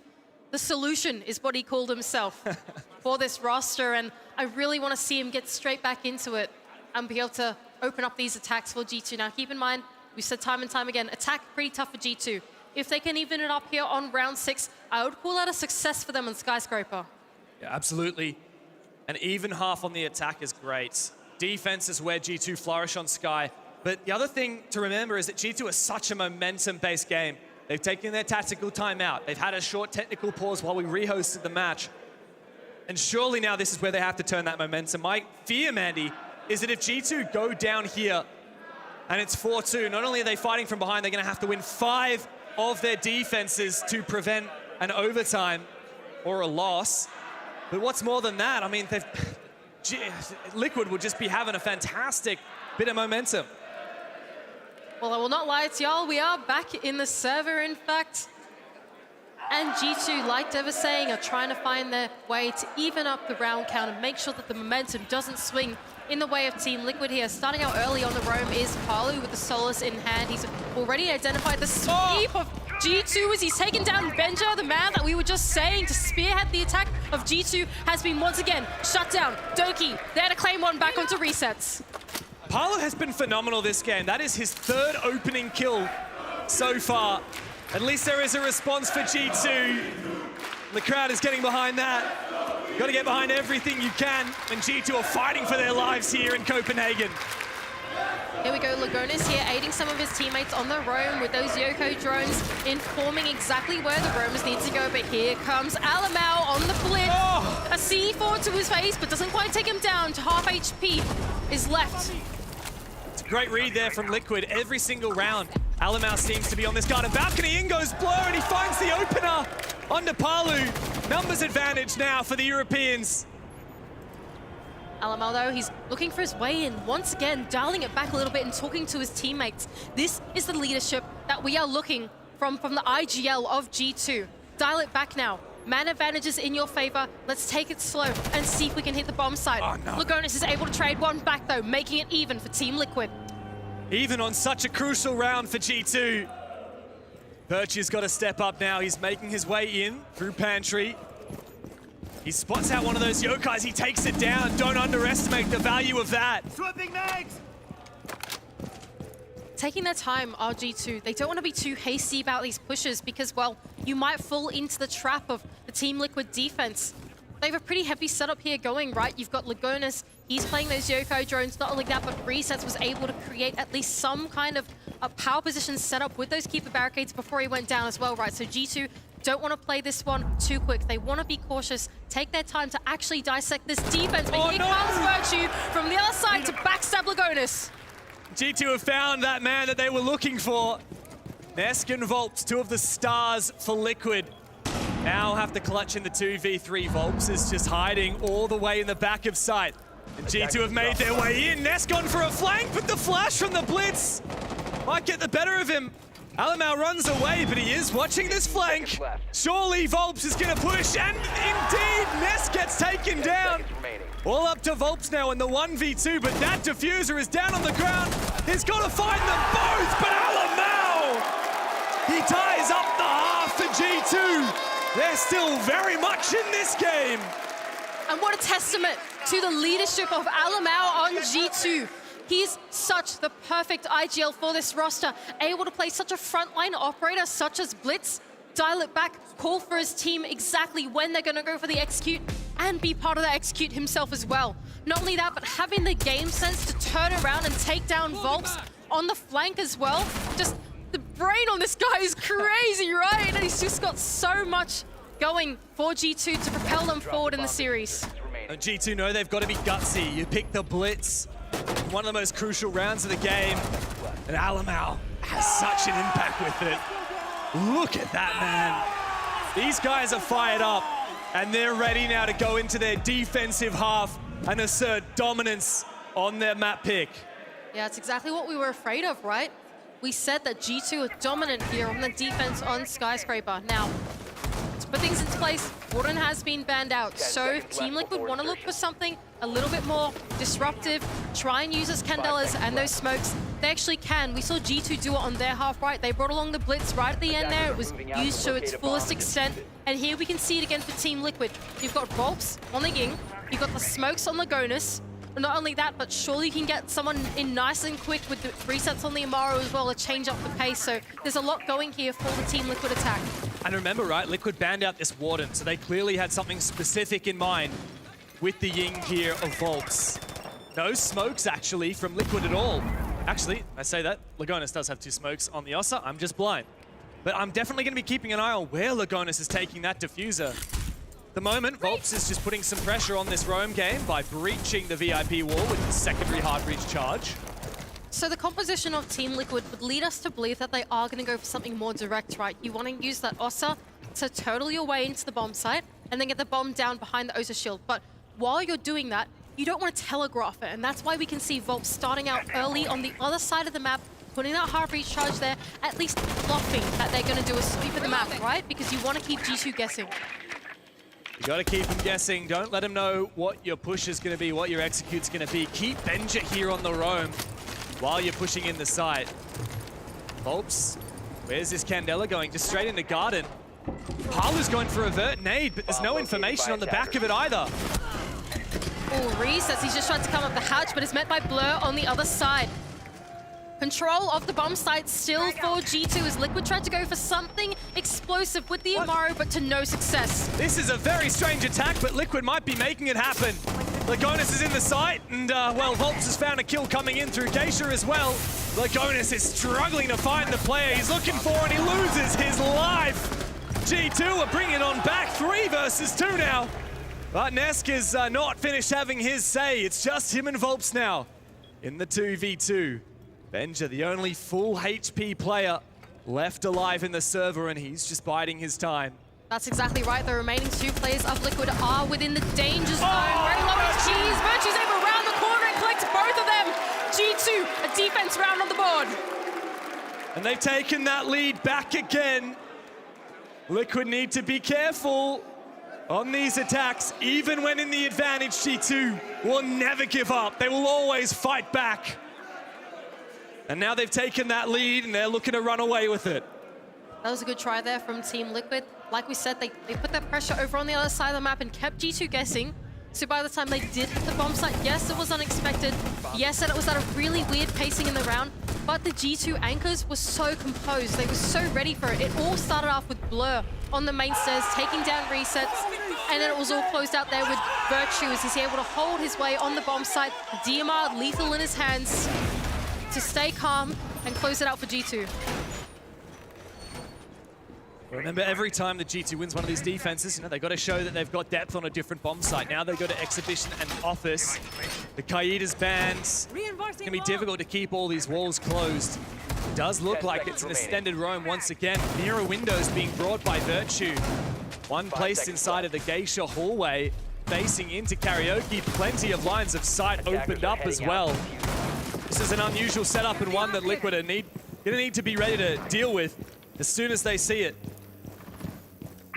It's so hard to attack here, right? Because you want some of your operators for the roam clear, you want to go for the roam clear. But then going in for a sweep against something like a Solus on Doki and even the Valkyrie on Alamau just seems like disaster, right? Meanwhile, even if you try and hit the bomb site, you don't exactly have enough explosives on the side of Team Liquid to really clear the mirror windows and whatever setup's going on there. So this is a really tough one for Team Liquid to read and dissect. I think they're going to have to take a lot of time to drown out the bomb site, drown out the entire map, in fact, and actually try and find the weakness. Resets has just got some massive value there out of that shot. Oh my Take God. down the mirror window. What are you doing, Resets? So caught lacking as Doki's run out at him and take him down on the drone. Thank God Rolfs is there for the trade, though. That's the power of the Solus right there and the power of the balls that Doki has. He'll run outside, doesn't matter. If he thinks he can get a kill, he'll risk his life for it. And while he does lose his life, that's absolutely worth it. Oh my God, Virtue. Threading the needle, tapping the head. Neska's gone down as Volps looks to retake his position. Not a bad shot there from Virtue as Volps has made his way into the roam game. Blur just on its rotation back, doesn't quite get caught out by Volps. He had a quick peek around the corner, doesn't tell the info of Volps, and Virtue's there for the kill himself. This is perfect from G2. They played it so well, but they have still 2 players left to find as Lagonis detonates that logic bomb, goes for a hunt. Virtue, man, he's been 6-0 since this rehost. He's having a fantastic time. Oh, he gets another head. 3K on the round. Looking for his 4th. Lagonis denies it and gets another one. G2, you've already lost 1 4v1. Surely don't let it happen again. Lagonis, 2 kills with 2 more yet to find. Yeah, the logic bomb is going to enable him to come up these main stairs now and tell that there are no G2 players left on this side of the map. Both of them playing a disciplined game on the bomb site and the 1-on-2. Like you said, they have lost out in this position before, so they don't want to do it again as they retain their composure. Each of them holding on to their own entry points. Lagonis trying to make his way in. There's info here for G2. They know exactly where he is. But he sneaks past the crossfire. He spots out the player. Not again. Lagonis. You've only got 1 player left to find. Diffuser in pocket. Valkyrie cam down. Plenty of time to work with. Blur no C4 in pocket. He has to play this perfectly. He moves on up. It's a fake from Lagonis. 15 seconds Is he going to steal his nerve now with the DMR? He's got to land this shot. Blur is here. But Lagonis, he's already found 3 kills. Can he make it a 4th? Blur says absolutely not. Not here, not now. And they take the lead once again. They're up 2 rounds, 5-3. G2 is starting to run away with it, aren't they, on their defending half, just as we predicted, and it's forcing Team Liquid to take their tactical timeout.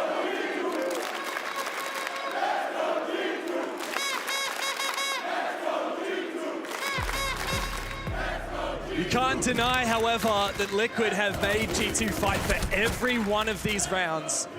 It started incredibly strong there from G2 thanks to those gnarly shots from Virtue, but Lagonis brought it back. G2 have got to be so careful. It's the 2nd time a 1v4 has become a 1v1. Reset's actually managed to get his. Lagonis can't beat himself up too much about that one. It was a round that he was never meant to win anyway. This is just the danger of G2 on defense, isn't it, in general? It's not just Skyscraper, but it's on every map. Every single player on this roster is absolutely lethal. Right now, it's Virtue. On the previous map, it was Benja. It doesn't matter which player it is on G2. It doesn't matter which name you call from that roster. You can expect any of them to show up and perform like that. You can expect any of them to be in that front line, get in your face. We saw Doki, he used the full info of that Solace to get the most ballsy run out of his life onto Resets. I thought, Resets, what's going on? You're being caught in 4K right now. But of course, because it was the Solace, you could see him doing that, right? Caught lacking, it's just G2 go for every single opportunity possible on their defense, and you can count on any 5 of those players to do something like that. And what people often say about super teams, right, is anyone could be gunning. Virtue's demonstrated that. He's very rarely the star player of this roster. You know, last round he was on the mirror. He found 4 kills. You can say the very same about Resets. Nobody ever expected him to ace clutch. And yet, just a couple rounds ago, he did just that. G2 just 1 round away from the map point. And they've taken, a tactical timer has been taken now against them by Liquid. Need to get their heads back in this game, yet to find an attack round win. So G2 have got to go to their tertiary bomb site down inside of Kitchen instead, Kitchen and Barbecue. Team Liquid, the hard part about attacking this bomb site is that not only do you want to try and do a map sweep of the top floor, but then you also need to convert it as well. Lagonis with a long line of sight just chips away at the health of Virtue a little bit, but not taking him down. The lineup for Liquid would indicate to me that they are actually looking to try and sweep the map and play the roam clear off the back of the line. The Dokubi, Paolo as well with the Ash license to get himself in nice and quick, but they're taking their time. They want to see what they can find on these windows first. There goes the logic bomb. Liquid entering the map now as Palu is droned ahead. Side of drop, takes out the camera. G2 know his position. They have a setup waiting to receive it. Blur's actually been down inside of Geisha. That's one of those critical top floor players for G2. Oh, C4 very close. It doesn't quite land its mark. Palu is still alive and still putting pressure here on G2. Who's round in that corner? Benja. You gotta land those shots. He doesn't manage to get it against resets. And G2 on the ropes, caught out. Doing really well here is the sweep for Team Liquid. As they start to traverse their way through the top floor, the next point of contest will be these backstairs in this hallway, the power position, as Bobs tries to flash it out. Nesk off the back of the line scan to ring true, is able to collect yet another one for Liquid. Now man advantage for On2 on their favor. Oh, Doki's looking to try and retake those main stairs. It's just him and Alamau left. Liquid could slow down now, try and drone out these positions. Both these G2 players have taken damage, and wow, Doki's lost his life. All up to G2's Brazilian to face 4 Brazilians of Liquid, but it's not gonna happen. Took a bit for Liquid to get back into it, but they're just within touching distance now of G2, 1 round behind. Really nice sweep of the map there for Team Liquid. It was fully aided by their composition. They had the idea, let's go for a map sweep, and they dedicated themselves to it. They identified the weakness in G2's defense, and that it was only extended vertically, right? They didn't extend horizontally across the map whatsoever, and they made that real estate their own as it was given to them, fully capitalized on that. And as this explosive mini execute came in on the top floor, it was resets to aid his own push into Geisha. At the same time, the hallway execute came out for Volps and Finesse with the line scan. Just such a well-coordinated attack onto the top floor. Was a really successful roam clear and therefore conversion for Team Liquid. They need to keep it up though. Liquid have now used their tactical timeout. It might have got them 1 round. But the real challenge comes in the primary and secondary bomb sites. G2 have already won. And as we go back to Tea Room Karaoke, Liquid previously tried this Ossa strat that didn't really work out. They brought the Amaru back, no Ossa this time. What is Resets gonna do with the Amaru? Because going up that Geisha hatch did not find anything. It's actually kind of unfortunate they didn't pick the Amaru here, right? Because like if you look at the defense of G2, there's not like a single impact. So anyway, missed opportunity, but it doesn't matter. Here we go. Into the attack of Team Liquid as they look to seemingly sweep the map once again. It seems like they've started. Oh, actually, maybe I'm lying here. Resets has started out nice and early, pretty close to the bomb site with the Amaru in hand. Lagonis as well with the diffuser starting out on that karaoke wall, so would indicate to me Liquid are teasing out this bomb site pressure early. It's a tentative conclusion, but will they do it? It does look like Liquid is setting up to form a set piece. 2 players outside of Geisha window in Lagonis and Palu. A Thatcher Thermite combo. But here's Resets. And in goes the Finka, in goes the Amaru. He's there with the SMG-11, but Palu goes down first. It's not all that it was cracked up to be for Liquid, but I don't think G2 have any idea that Resets has made his way in the site.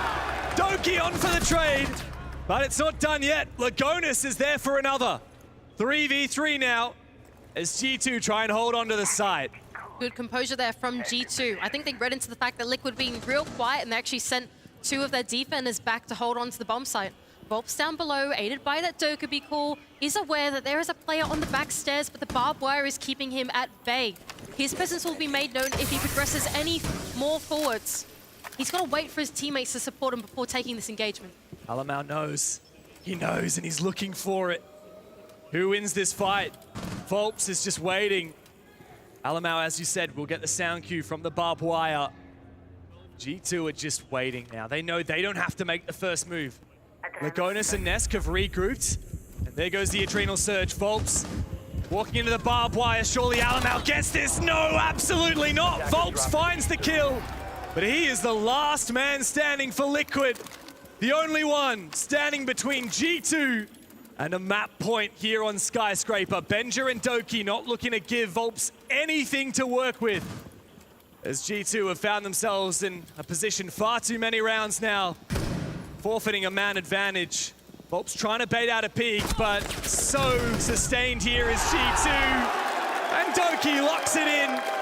Map point now for G2. Really nice composure there from G2 as the rush came through from Team Liquid. Early on in the round, the silence was telling. and G2 collected the members back on the bomb side. Instead, it was Doki that was a really pivotal player there as he retook nice and early, traded out his teammate. This is the kill coming out in the replay right now, and it was really, really tricky there from Team Liquid to try and mount and execute after that. Being in the man disadvantage, they almost recollected themselves inside of Geisha, but Doki held steadfast in the bomb site. The perfect player in the perfect position to do so. G2 fans will be very happy that now a map point is set before them. Liquid ended up really running away with Oregon. What was piped up to be a close game ended up 6 rounds in a row for Liquid. G2 have now responded almost as dominantly. Now this game has been back and forth, but G2 have strung 2 rounds together, 3 rounds together here or there. And now with map point before them, I do get the vibe, Mandy, we might be heading to map 3. This might have to go all the way to Theme Park to settle it. I think so as well, and look at the big setup that G2 here have got on this map as well. They've got a mirror, it's on the side, but even one dedicated to the other side of the map for this roam. They're looking for such a holistic hold on the map. It's such a confident strategy from these guys in what could be the final rounds of this map to send us to map 3. So hard to read either of these teams. Constantly playing games with each other, baiting out a rush, going for a rush. Baiting out a spawn peek. Doki playmaking on the Solus. He's roaming down below. Resets hyper aware of his position. Here's a good breach there on the VIP wall. So Liquid have made good headway, putting pressure on the site. Yeah, once again, early pressure from Team Liquid straight onto the bomb site. They have brought along the double hard breach in Lagonis and Volp, so that would indicate to me that they want to take their time this round. They're not going to go for something quick. They're changing the tempo, and they're going to cut down the map instead with the hard breach tools they have.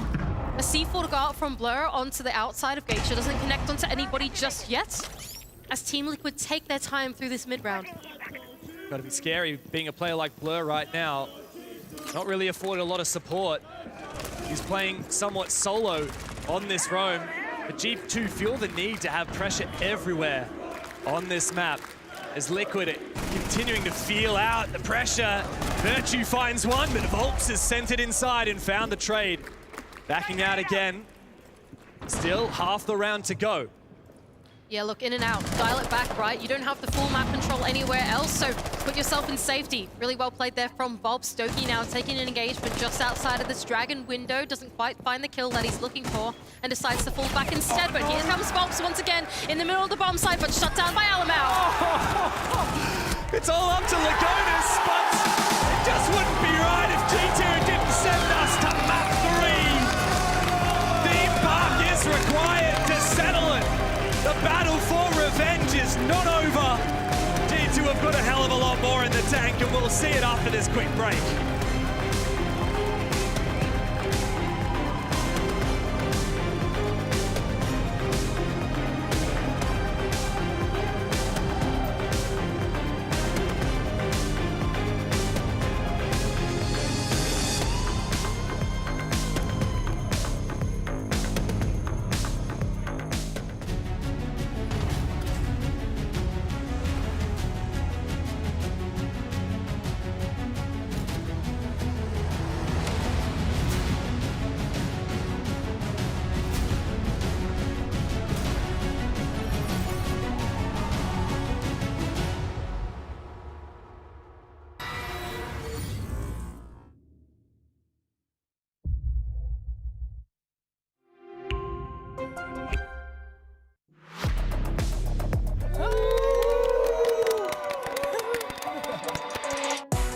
누가 가장 인터뷰 중에 욕을 많이 할 것 같은지.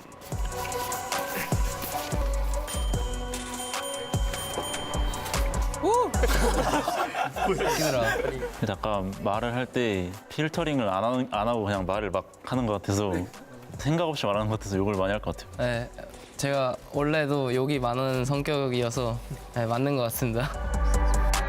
똑같은 스폰키를 2번 연속 당할 것 같은 사람은?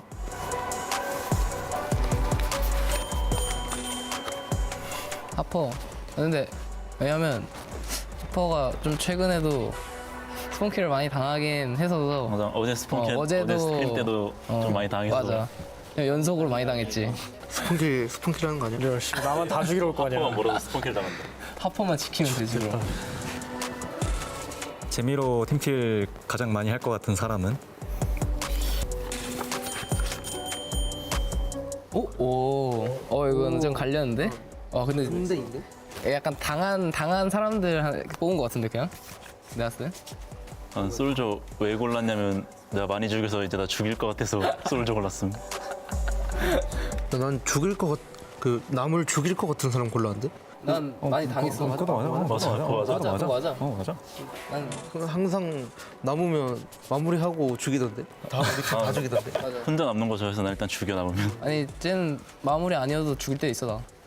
니는 죽일만 해. 왜 날 죽일만 해? 나 아무것도 안 하는데. 아무것도 안 해서 죽이는 거야? 왜 아무것도 0킬하고 전체세 GG 이지 질 것 같은 사람?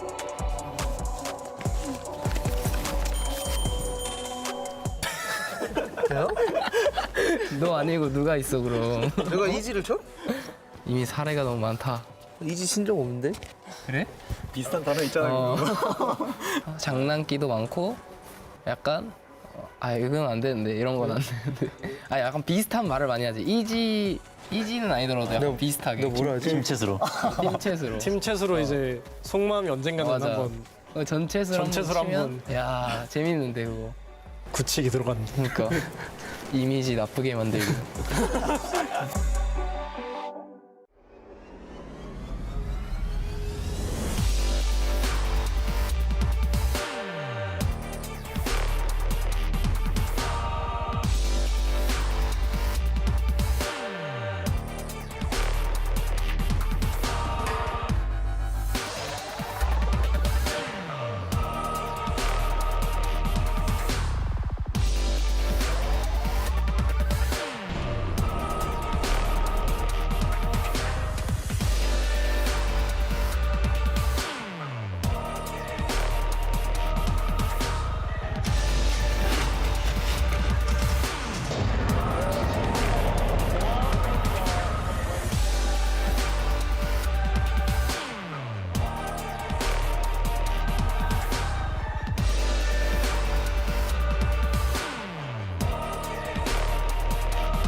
And we are all tied up. G2 coming back to life on map number 2.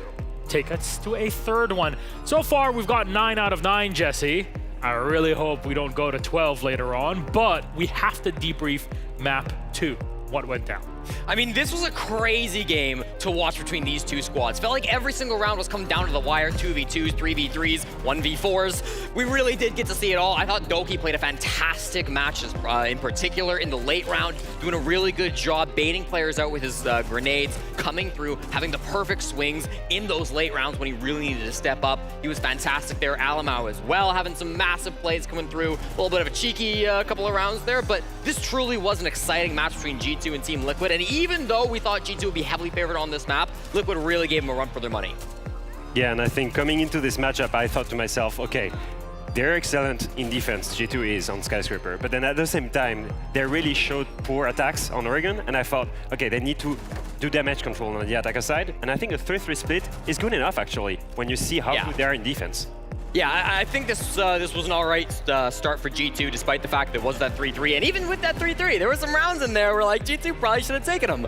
But Liquid did come out on top for that. They got that 3-3 split. You know, I think G2 really kind of defined this map when they banned out that Warden. That obviously said that, all right, we're going to run a lot of Ying. It's a tough map to attack. Ying's kind of a cheat code operator. You can run a lot of her, and we did see it a ton from both teams when they were on their attacking halves. But I think also what that did was it kind of forced the defense to play very aggressive early. They wanted to get into gunfights at the start of the round. They wanted to neutralize that threat, because if you let it go 5v5, if you're looking at that anchor trying to win the game, then you're just going to get rolled over by Candelas. And so we saw a very aggressive kind of style of defense from both these squads. I think it's not always what you see on Skyscraper, but these two teams that were willing to get into it early made for some very fun late rounds. I mean, knowing that there's a Warden ban, immediately you think Ying, and immediately you're thinking, we have to get aggressive. That's a very ballsy move for both of these teams to try to attempt.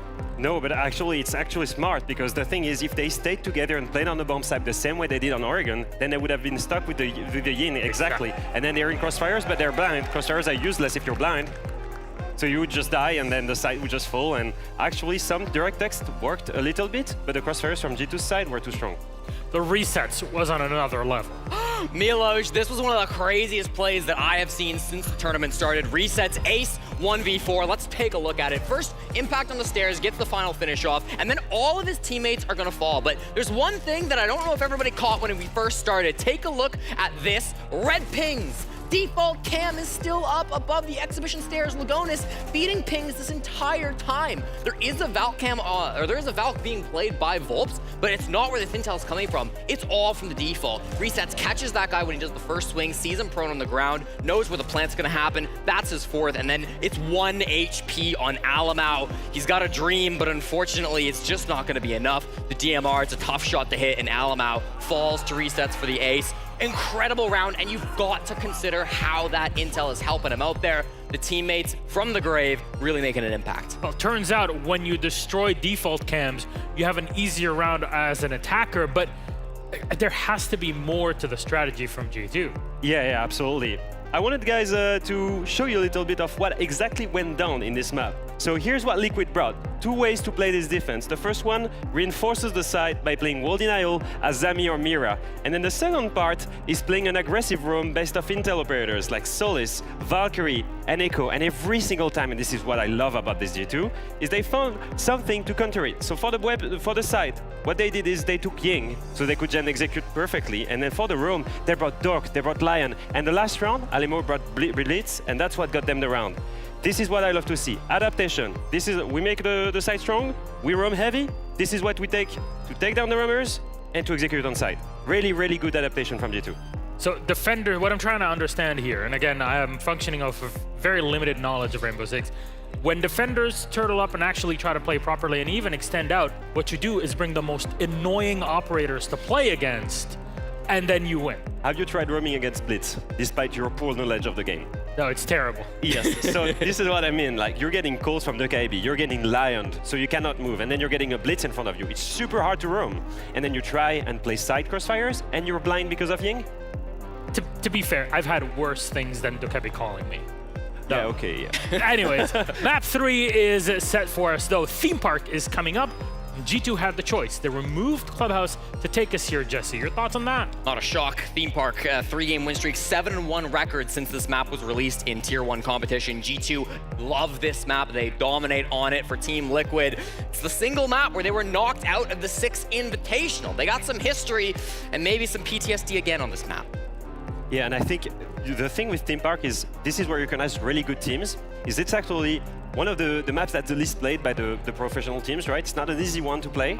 And it's funny because they always leave it up in map vetoes. I think G2 banned it once and then left it open 17 times in different vetoes.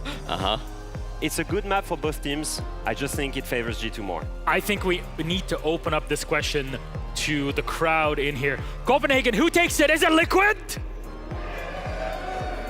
Is it G2?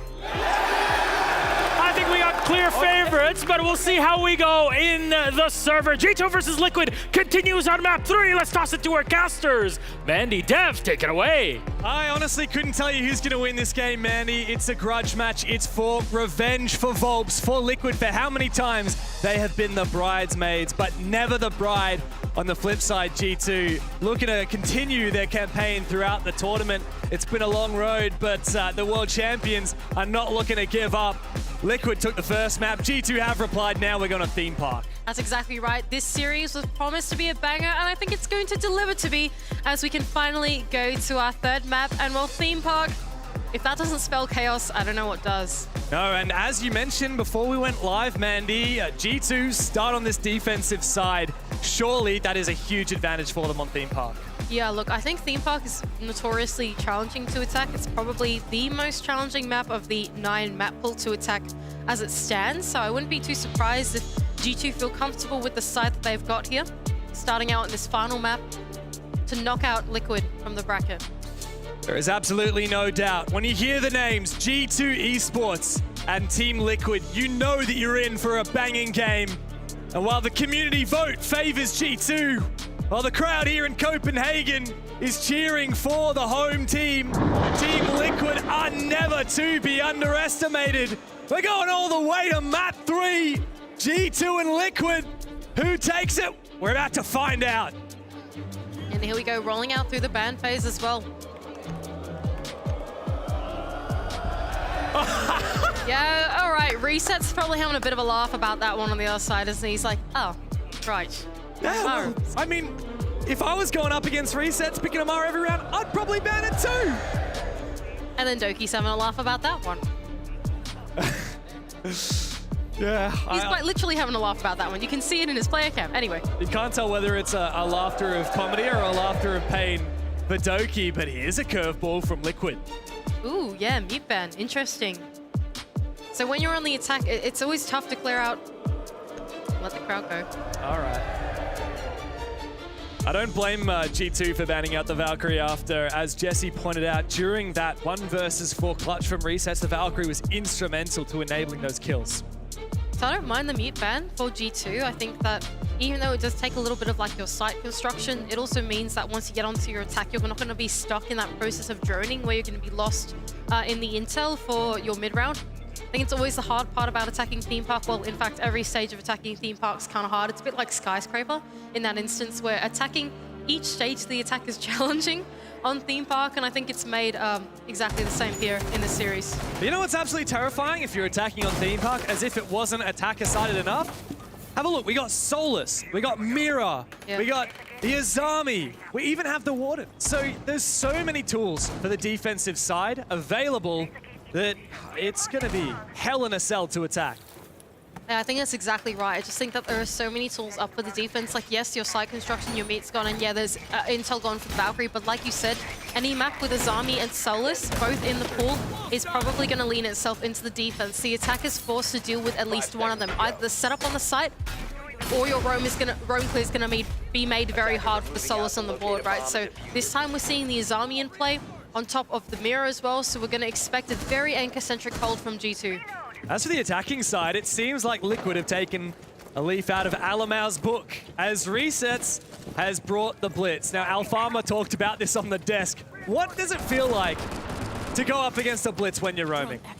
Yeah, look, it's not cool. That's all. When you got a blitz running at you, a Dokubi calling you, and a line scan ring, what do? You smell death. It's not great. Probably just hang up the keyboard at that rate. Liquid are going to make this very challenging for G2 to hold on to map control. As we've established, it's not easy to attack, and Liquid definitely have the harder task here, as they're doing their signature Team Liquid and they're poking and prodding just about everywhere on the map at once. Yeah, that's exactly right. Team Liquid don't like to dedicate themselves to one push right at the start of the early game, they like to see what their best opportunity is. Now, they've identified it to be around Cafe. Somehow, they've put some Candelas through to see how G2 respond to it. Immediately after the Candelas come through, they're not actually following in with that utility, but they're just seeing whether G2 actually rotate over it to it, because you can see that there's still players on the opposite side of the map, like Paolo, who's putting pressure on inside of Break Room, like Vox, who is all the way inside of Cash, for example. It's just to keep the defense guessing and to see what rotations and behaviors they make before they make their decision. Yeah, wow, what is the play here from Liquid? Another Candela from Nest goes out. Volps is on this rappel for Break Room. And Palu's looking to breach the wall to give Volps a deep angle onto the site. G2 highly aware of the position, but Volps opens the equation. He finds a double! And Liquid have completely stolen the show here. In the opening round, it's just Doki left to 1 versus 5. As Lagonis starts to force down that diffuser. Doki is about to meet a bullets, and it doesn't get much worse than that. Volps, a 3K in the opening rounds. And a flawless one to boot. Team Liquid are very happy about that opener. And I would be happy about that too. That was such a well-formulated attack from Team Liquid. They took their time to identify themselves around the building and then find the point of least resistance to actually make the entry work. Even though Nesk had the utility of the Candela in his hands inside of Cafe, even though it looked like he was telegraphing the entry from Cafe, it actually came in from Break Room instead, off the back of Palu with his ace charges to get him and Volps in together, take down the one critical player they needed to in Benja, and then, yeah, it's so perfectly timed that Selma charge going out that makes that angle accessible to them down the hallway to close out the round. Such a nice attack from Liquid. Volps highlight reel. He's very, very excited about that. Liquid have been so good this series, but with G2 coming at their throats on map 2, they've got to bounce back here, and doing it on the attack's never easy, is it? Now, as we see the Izami from Doki being brought, what's G2 going to do to pivot now that they've lost their opening defense? It's a change-up completely. New bomb site, new strategy, new operators. As we go down to Armory and Throne with this very heavy roam game. I actually like this choice from G2. Down in the basement or the ground floor is probably the hardest bomb site to attack in almost every bomb site in the map pool as well. So I like their idea. Let's start out on the roam and then actually come back and hunker down on the bomb site. Yes, they are extending through the map, but they have the Izami, and they have the Kaid, and they have the Wamai, as well as the Smoke. So that's more of your anchor-centric operators, right? That would indicate to me that, yes, they've got map presence, but they're going to lean into the nature of this bomb site being so defender-favored and having such great power positions to pull back off and then play the late game. Well, Doki's feeling a bit of pressure. He's been thrown. Surely he dies. Volps once again with the opening kill. He's been deadly. 4 kills across the 2 rounds so far. He's on this IQ as well, looking to hunt some utility down. He's already hunted Doki. That's not a great play to take down as well for G2. That's your Izami, and Izami grows perpetually stronger, exponentially stronger as the round goes on, right? Because she can keep generating those keeper barriers. That's the last defender that you want to go down first. Meanwhile, the rest of Team Liquid have identified that they have this top control given to them as the drones start to roll out through there as well. Now, there's not a whole lot of vertical pressure that they can do, except for Volps with his 3 breach charges, but it's still some map control nonetheless. So what does the leader of Lagonis call now for G2, or for Team Liquid rather, as G2 continue this roam game, but also have some fair site presence? Looks like there's, oh, there you go. If you look in the top left-hand corner, you would have seen the rotate hole inside of barrels into site has now been reinforced over. So a bit of a forfeit of map control for G2 as we see Team Liquid establish top floor dominance. I think it's good. I think you have to. You want to lean into the nature of this bomb site, having such good power positions already in play. With only 55 seconds left to go, it's forcing Liquid to start to formulate and execute. But a nice angle through the hatch is going to enable Nesk yet another kill. Man advantage, Team Liquid. G2, where are you? You're yet to find a kill in the map. 3v5 now, and Alamal's going searching. Benjamaster has been droned out, but he's still on this roam inside a drug. Alamal also having been droned now. And he's going to start smoking up this doorway into side. Virtue has fallen. It's all up to Benja and Alamal, but Team Liquid are looking unstoppable. Let's see if they can convert in the execute. Alamau to try and hold on site. Benja waits on his position, but he has been hunted down. Alamau to deny the flawless round, but 12 seconds, he's gonna have to survive. Palu's not gonna let that happen. Liquid with 2 dominant rounds in a row. Once again, great identification and exploiting the weaknesses of the defense for G2 from Team Liquid. They jumped in the windows early. That was Volps to cut off the roamers that were on the external parts of the bomb site, adjacent to the bomb site, because G2 knew they had to fall off. That was their strat. They had to fall off and then play the anchor later on. But Volps identifying this nice and early, coming in and finding such a crucial first pick onto the Azami. Not only that, but Nesk as well to double down with the vertical pressure that was given away to them.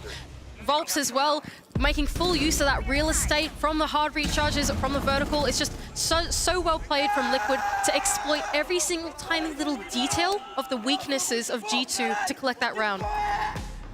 Liquid are absolutely relishing here the opportunity to play Theme Park. Fabian, what point does he call that tactical timeout? He's got his notebook out. He's watching his team play. And, I mean, at some point, it's got to come down. Is it 3 rounds in a row lost that when Fabian calls it? Liquid have just been so prepared for this attacking side. It's getting scary now. I really like this for Team Liquid. I like that what they're doing now is a little bit different to what they did on the Skyscraper, right?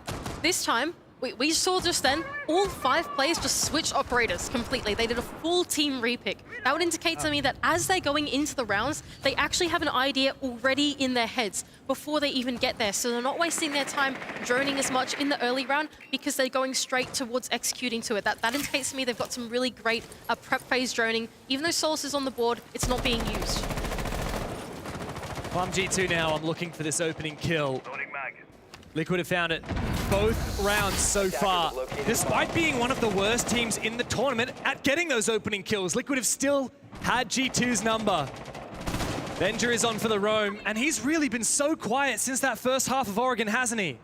Yeah, absolutely. We really want to see him turn it back up in the server. One of the big stars now for G2, a young gunner, and Nesk is going to start to spearhead the push for Team Liquid, though. A Candela to ring out inside of Cafe will tell the tale of their attack.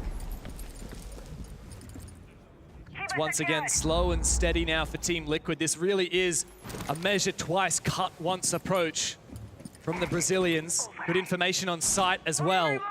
Now the hatch has been opened. It's a repeat of this Armory throne room in case you didn't realize, but Volps, instead of the IQ, he's now on the Dockerby and he's got a lot of control here inside a drug lab. It looks like Liquid are aware of these roamers above. That's something we haven't even spoken about yet. Yes, it is a repeat of the ground floor bomb site, but G2 have completely changed their philosophy. All these rotation holes in the top floor have enabled Alamau to like 2 to himself, but not before being traded back by Palu. Virtue, though, can get in on the action to take down Nest as Volp starts to creep his way in through the top floor, but Virtue still elusive inside of Office. Yeah, but here comes Volps. Virtue wins this fight, and surely that's round over now. And G2 find their first. Oh, but the shoulder peaks are so troublesome for him. The flash, the execute. Volps can immediately get C4'd, I guess. Benja gets himself on the scoreboard. And Palu has his work cut out for him. In comes an impact, the double. Disrespect from G2.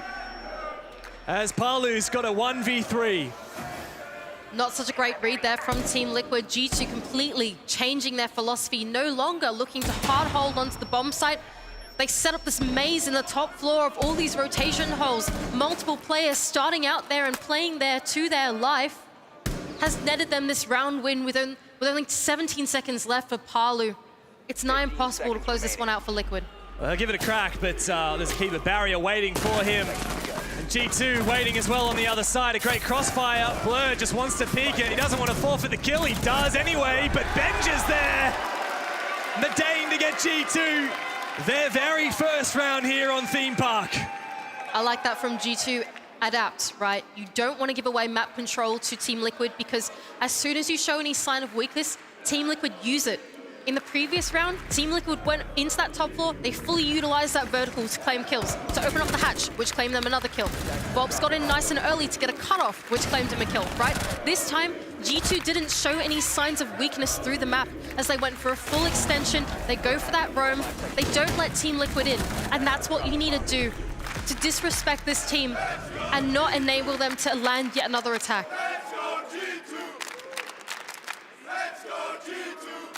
Definitely a G2 favored crowd here, that's for sure.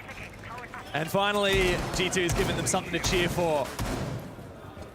Took them a little bit to find their footing here, but we know that G2 is a team that often takes a bit to warm up. They tend to do that in tournaments as well. You look at the Six Invitational, it didn't start great for G2. And everyone pinpoints one precise moment when they turned their tournament around, and it was the back of that Fabian tactical timeout. There wasn't a lot tactical about it. It was, I don't know, he had a few choice words, let's put it kindly. It was a pep talk. It was an inspirational talk. Now G2, they won the first map, but Liquid have now fought, Liquid won the first map, and G2 have now fought back on Skyscraper. We're on map 3, and Liquid are definitely in the advantage here, having won 2 attack rounds already. Yeah, so here we go. This is G2 now extending over horizontally towards the Dragon side of the map now. I think Nesk has identified that there is in fact his army on the border. It's a little challenging to deal with, so he's brought along the Flores to try and deal with that one-to-one. They don't really have too many explosives in their hands to actually deal with Azami as the time ticks away, so I imagine that Doki's position here inside of Cash will be made pretty strong, and it'll be pretty challenging for Team Liquid to deal with. Yeah, Liquid is slowing down here, that's for sure. As the Rotero drones have looked to try and clear some utility out. Just have a look at how Liquid are almost all positioned around this cafe area, looking at for a fairly direct push, as you said. Not a lot to deal with the roam game at the moment.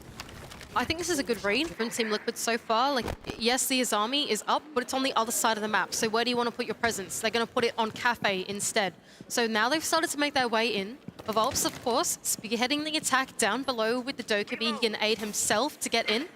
Meanwhile, the drones are starting to go on the top floor. Now, the hard part about doing this push dev is converting from the ground floor to the next floor. The stairs are some big, scary choke points for the attack to get through, and that's why we can see Paolo here on these rappels to try and enable his team to get into their power positions. Candelas are going into break, but is a player going to rappel in, or is this just a mind game? Alamau is there, completely unflashed. No one is rappelling on in. This is just a bait for now. As we can hear one of the Roteros detonate elsewhere. Volps is surely going to have to come up from some stairs. Liquid have done very little so far this round, but here it finally comes. Virtue finds the opener onto Nesk as the attempt to push in through Cafe is thwarted, but immediately responded upon from Liquid. Alamau has taken down Palu and made break his own. But Team Liquid are certainly not done yet. They are continuing to battle for map control. And they've got the numbers back once again in their favor. It's all up to Alamau now. 1v3, and the clutch will be called upon. SMG 12 in hand, but Volps's is simply better. A massive advantage now for Liquid. 3-1 on their attack of Theme Park. These are such well-formulated attacks for Team Liquid. They really put the pressure on G2, force them to be kept at bay, right? Even though Nesk didn't repel until later, what he did was he forced Alamau to keep looking at him, right? And by Alamau being stuck in his position, it enabled Volps and Lagonis to jump into the building together and take down the rest of G2 behind his back, right? It left Alamau in that clutch position as the entire time he spent looking at the windows waiting for Nest to repel in, only for him to do it in the last like 15 seconds of the round, right? So just such great teamwork there from Team Liquid, knowing how to enable their teammates from across the map and allow them to get in and make a play. And on the back of that round loss, G2 have finally taken their tactical timeout. What does Fabian need to be saying right now? No, Mandy, we're fortunate enough that G2, where they have their between map pep talks, it's right next to where we cast. So we see them. We see Fabian, we see Titan, we see Maniac all gathering around with the roster, discussing what they're going to be doing in this upcoming map. Now, for G2, like, it really hasn't gone according to plan here. They won the coin flip, they got the defense start, and yet they've really fallen flat. Liquid have been running away with this game. I think the thing here for G2 is that they never seem to know what Team Liquid is doing, right? Every time that Team Liquid get the in on the map, every time they go for what I like to call these mini executes, G2 never seem to know that it's actually coming until it happens. And I think that's a result of the lack of intel here on the defense, right? There's not a whole lot of passive intel. This time we've got a little bit more with the 2 sets of barbed wire, but you're not bringing along the Solace to check where they're droning, for example. There's no pulse, and the Valkyrie's been banned out. So there's a severe lack of active intel here for G2 to actually be able to tell what Team Liquid are doing. And Team Liquid are fully utilizing that unpredictability to close out these rounds. Surely here, G2 really need to buckle down and win 2 rounds straight. Like, if they lose this half, if they go 2-4 or 1-5, how on earth do they come back from that? It feels nigh impossible. The stakes here are massive for G2. This has got to be 2 back-to-back defenses to close the half, bring that momentum back on their side. And here we go, once again, the Azami in play for Doki on the side of G2. This time, even actually less explosives in the hand of Team Liquid. Really, the only thing they have to deal with it is the X-Kairos of Legonis. Maybe they have Gon6 or something like that in hand, but if Team Liquid play wrong into the defense of G2, or if Doki suddenly becomes more mobile on the Azami and actually runs at the attack of Liquid and sets up the fortress there, they could see some trouble. Well, here come the drones, and Doki's Azami inside a cache spotted. Great use of the barricades here from G2 to prevent a quick lurk, but Volps takes it down. His position may well have been revealed if someone was on the cams or heard the sound cue. Still, this roam is not given up yet for G2. Yeah, full pivot now from Team Liquid. They've seen the setup that's going down in Cache, and 3 players have just rotated from Cache to Cafe side once again. Nesk is still going to put some pressure here by chucking out some of his Candelas, but Liquid aren't dedicating themselves to anything just yet. It's just Volps who's managed to get his way up the Dragon Stairs, but he was already lurking here anyway. Yeah, and amidst all the chaos as well, Benja's found the opening kill for G2. Now, Virtue found it last round. It didn't help G2 convert. Let's see what Nesk can do. He finally moves in on the back of his Candela. He's been playing mind games with them all day long, but now he makes the entry felt. The E1D roars on out, but Blur has taken down Volp, so G2 can maintain the numbers advantage. Resets with this DMR is tasked with dueling 2 players on the yellow stairs, but Blur gets the better of him. Nesk immediately traded back, and Benja! He comes to life in the server for G2. And the Dane on home turf brings G2 their 2nd round of the map.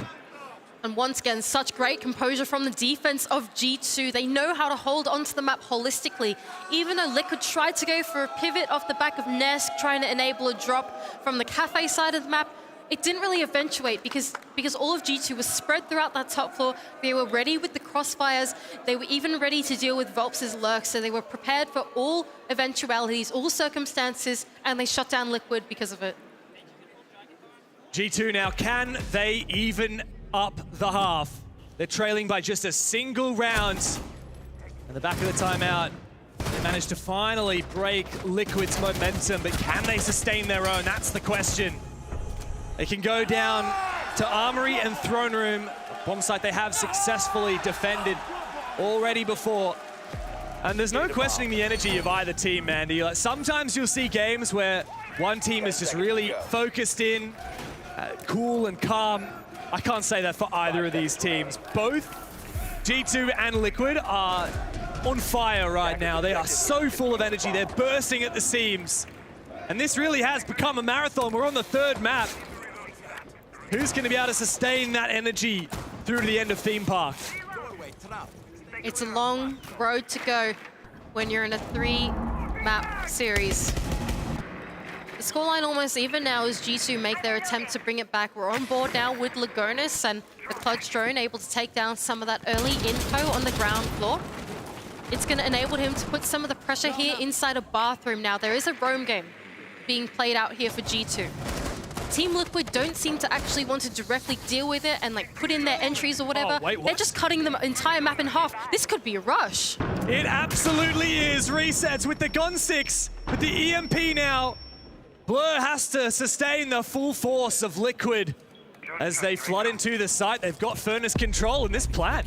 is about to go down. Not a single wall breach, not a single player fallen in the server. G2 immediately changed that, and here's the cover from Liquid.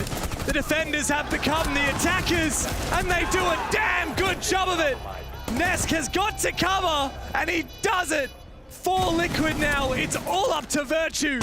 As Palu, he's got the better of him, and Liquid steal the site and steal the round. Incredible read there from Team Liquid to cut the defense in half, completely evade the roam game of G2, change the tempo of their attack, and go for something fast.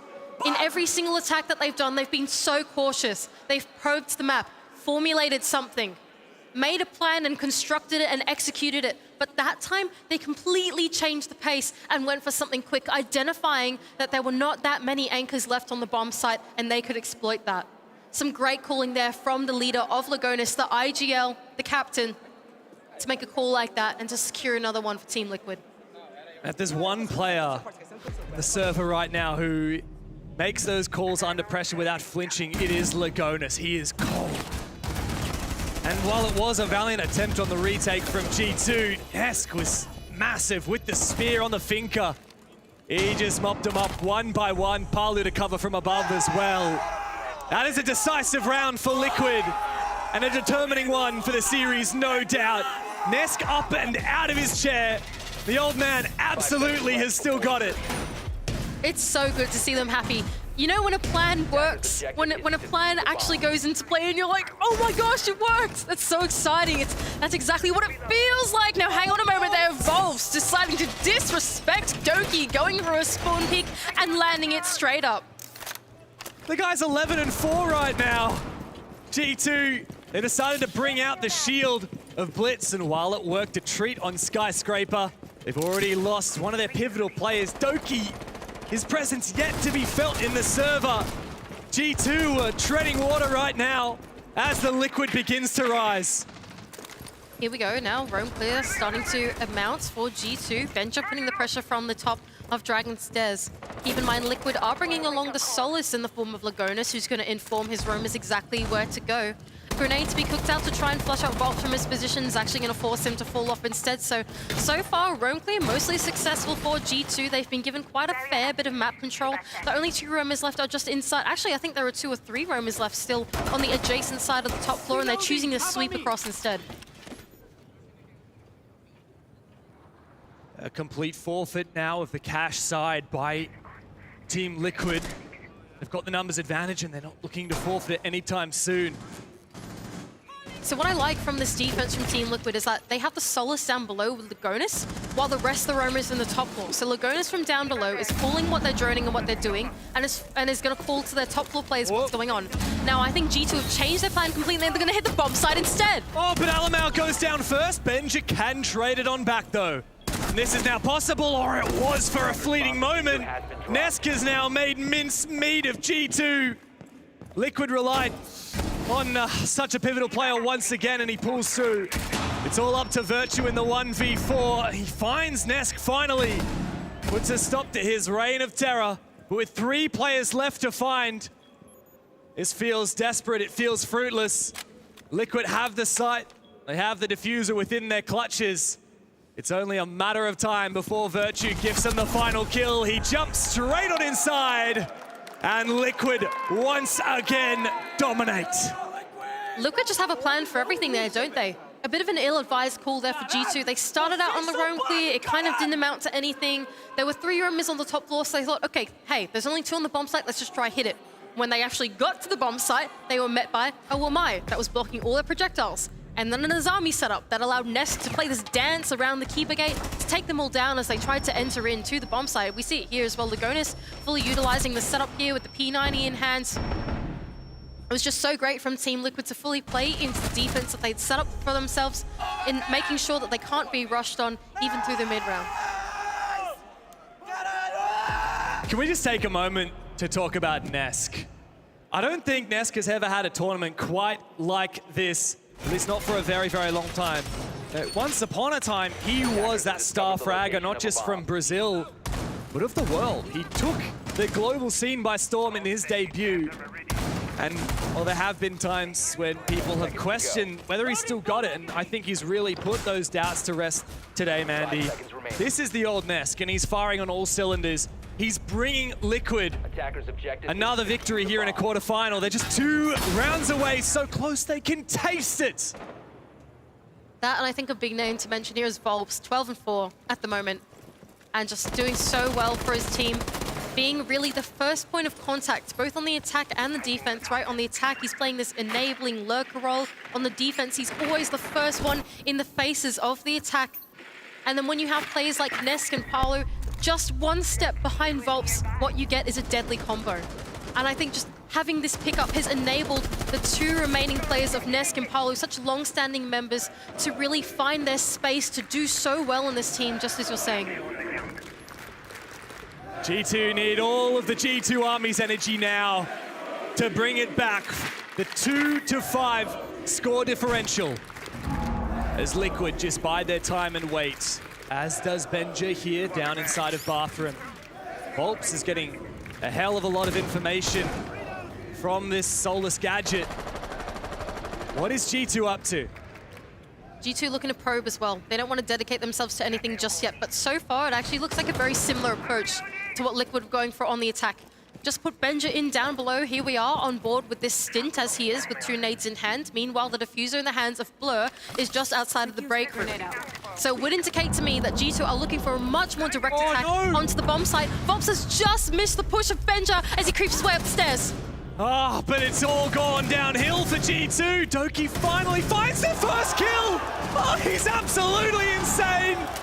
The 180 flick may have just saved this game for G2, but resets once again delivers for Liquid.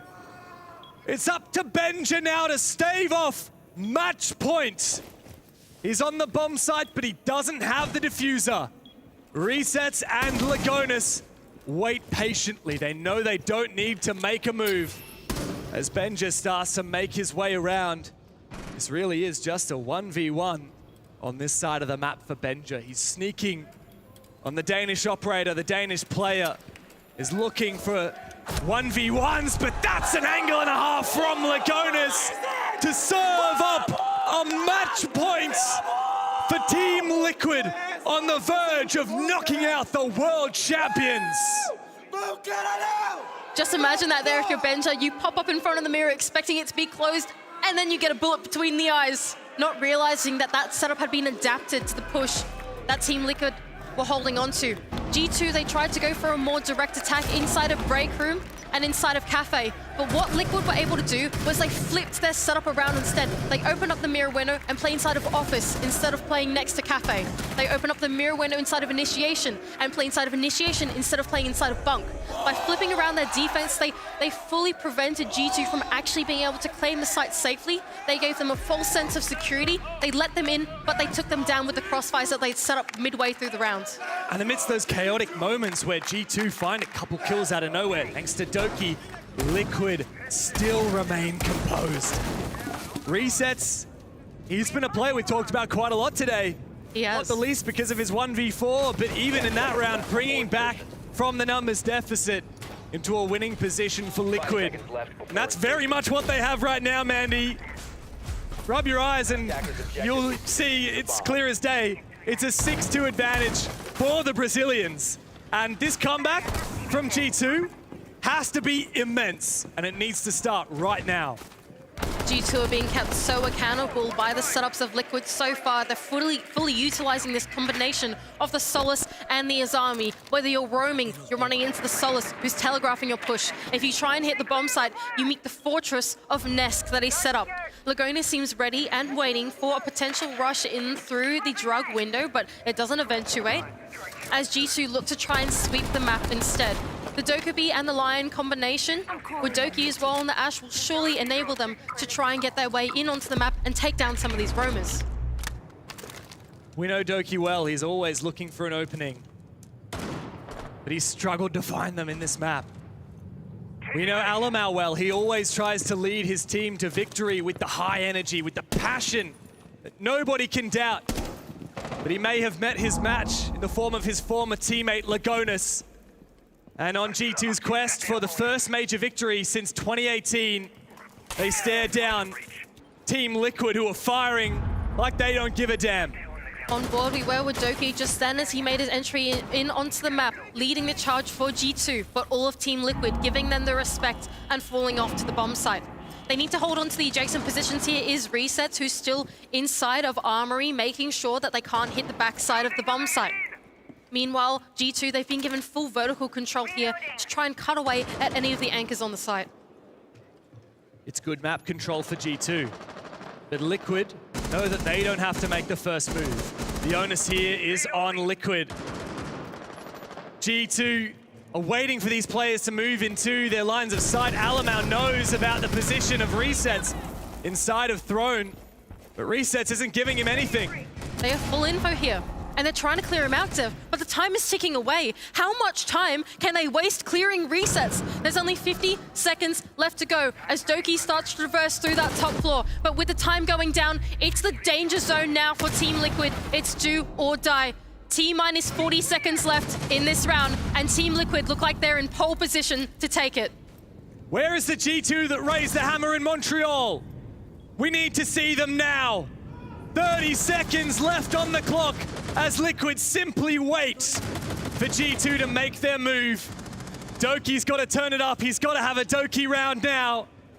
Not a single kill, not a single engagement has occurred yet. And in the 5v5, it's a playground for Volps. Team Liquid are doing it. They're making it work. G2 rely just on Benja Master. And it's all done. They care not for world champions or super teams. Team Liquid are on a quest for revenge and they've got it. The Brazilians are through to the semi-finals in Copenhagen. And what a massive team to take down here for Team Liquid. G2, the reigning champions here in Rainbow Six, will not be able to do it again. There will not be that dynasty that once was. What a domination on the final map to do it. It looked like a dicey series. Liquid started strong. G2 had an immense reply on Skyscraper. But when it came to Theme Park, it was clear to see that Team Liquid were the dominators. What a massive scalp to take here in the Copenhagen Major. And now that the game is done, we see there is an immense respect between these two teams. Alamau and Lagonis, once major champions on the same side. One progresses to the semis, and the other must go home. What a crazy rivalry between these two. Lagonis prevailing, and will Nesk and Palu finally get that opportunity at the trophy? It's been so many players here for Team Liquid gunning for a trophy, and one that's never had it before is Palu, as we go to an interview with him and Ian Chambers. Thank you very much. We've got a very disappointed looking crowd here in Copenhagen, but a very happy Palu. You have just knocked out the current reigning world champions. What more confidence can you get after achieving such a feat? Well, they were lucky, like we didn't face them in the 6th Invitational despite our bad run. You said coming into this, no, look, and this is, I want this from you, Palu. I like it when you show this edge. But coming into this, you said, look, this is our year, this is my year, and I want you now to explain why. We are doing like such a hard work. You guys don't even know, like Hugo is sleeping just a couple of hours to make a study with every single little detail that you can find from the enemy. So he's doing everything he can. Lagon is always bringing something new that we could do with the opponents. Like we played the Temp Park, we knew everything that you could do, they did, and like we were prepared for everything though, so that was it basically. The map 1 Doki interrogation, did that fire you up? Not really, like the round was like already over, let's say, like they already got 2 kills, so we were just like trying to find kills. So it happens, that's the game, and we keep just playing and trying to find our way. I think it takes some real mental resilience to be playing against the world champions in their own backyard. And it must have been difficult to not let all of these loud and vocal fans who were making their love for G2 heard affect you? Oh, we keep hearing like the how can I say, on the warm up they screaming, but that's it. It's part of the competition. We understand, like when we are playing Brazil, it's obvious they will scream for us. So it's what it is, and we'll keep doing our job, you know. Well, speaking of Brazil, you are going against FaZe Clan next. This is what we would like to call an El Clasico. This is a proper good rivalry. I know that a lot of the fans will be licking their lips at this one. Are you excited for that? Yeah, of course. The last match we had against them, we lost, so we're looking for some revenge, right?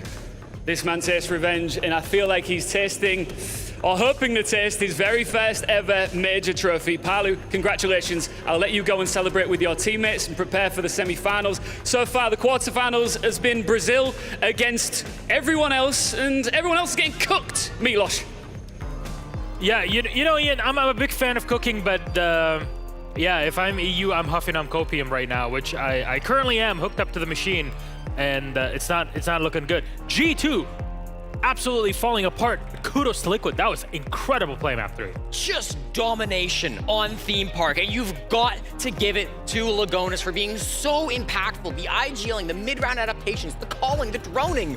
Oh my God, we compared the IGL styles of Lagonis versus Alamau in the pregame, right? Two former teammates had a back-to-back against each other, former major champions on the same team, and we saw the master IGL, the original IGL that Alamau may have learned something from, completely dominate the student. We saw so many good rounds here, especially on attack from Team Liquid, constantly coming on in. That round 6 call to go into the bomb site, rush through connector, get the kit down 5v5, masterclass. Yeah, it really felt like they were scanning the bomb site every single early round. Every time the droning was on point, and they were making up a plan on the flow, and it felt like so perfect, like rehearsed strategies, really. There was no holes, the flanks were set up, and they played the right way Theme Park. The thing is, on Theme, it's such a big building, G2 wanted to give areas one by one and fall back on the bomb site. To counter that, Liquid did an amazing job at creating multiple pressure points and having Volps jumping in and being proactive and cutting off players again and again and again. Volps so good through this game, right? I mean, I think the first couple of rounds, him jumping in, being fed kills by some of that intel, really having a big impact. He was the other player that we wanted to highlight, him against Benja, and you know, it's tough for the hometown hero. Benja Master not having the greatest of games. Started off so hot, a 4K, round number 1, map 1. Map 2, absent, 0 kills for the first 6 half.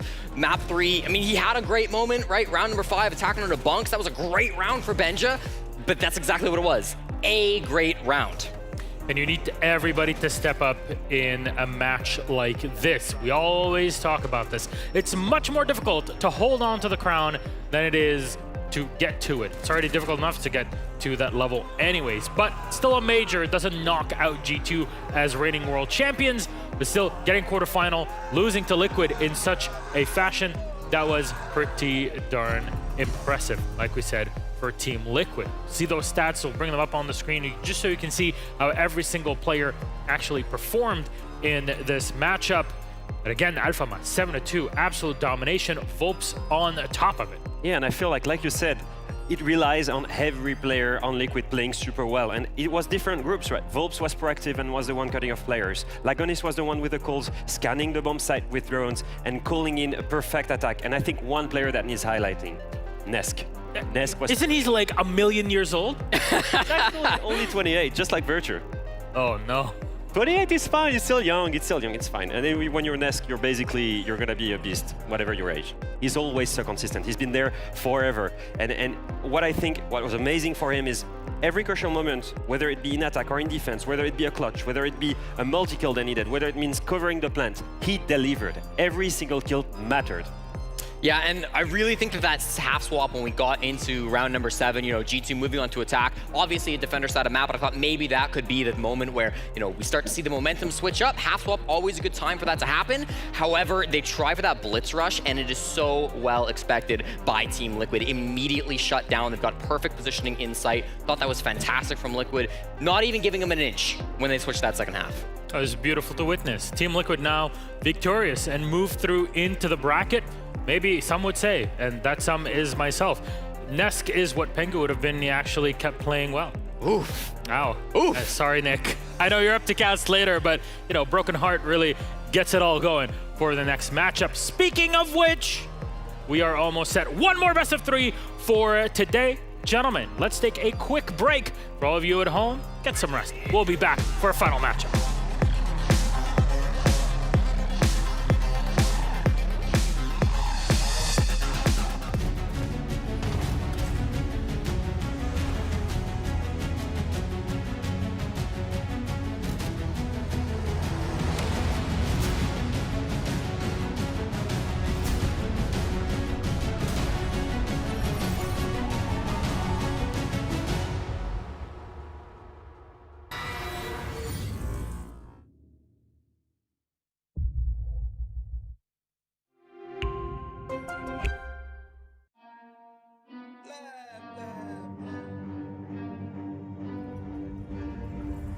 I got problems on problems on problems on problems on problems on problems I solve them. I run through the money, the pressure be calling. Left on my blessings, I feel like I'm falling. The birdie is back. Tell me I'm garbage, I'm going through something, that's why I ain't calling. Phone and progression, it's all that I wanted. The phone in affection, I summon and dub it. Cause I got problems on problems on problems on problems on problems on problems I solve them. I run through the money, the pressure be calling. Left on my blessings, I feel like I'm falling. The birdie is back. Tell me I'm garbage, I'm going through something, that's why I ain't calling. Phone and progression, it's all that I wanted. The phone in affection, I summon and dub it. Why you be all in my line about nothing? Why won't you go get you $1 or something? Don't hang with it who lying for nothing. I see that we different, you riding, I double. I don't do discussions on bragging about hundreds. Don't go to your places, I know that they sunken. Don't call me your brother, I barely could trust it. I talked to a shorty, she bagging the bucket. And I'ma need all of my dollars on corporate, so hand me the money, I divvy the pie. I'ma give all of my people a portion to build them a fortune. I'm flipping the ride. I can't be mixy when iffy the vibe. And 40 on 50 is really the time. Why are you all on my phone like you want me? Like you wasn't pushing the kid to the side. I run through the money, the pressure be calling. Left on my blessings, I feel like I'm falling. The birdie is back. Tell me I'm garbage, I'm going through something, that's why I ain't calling.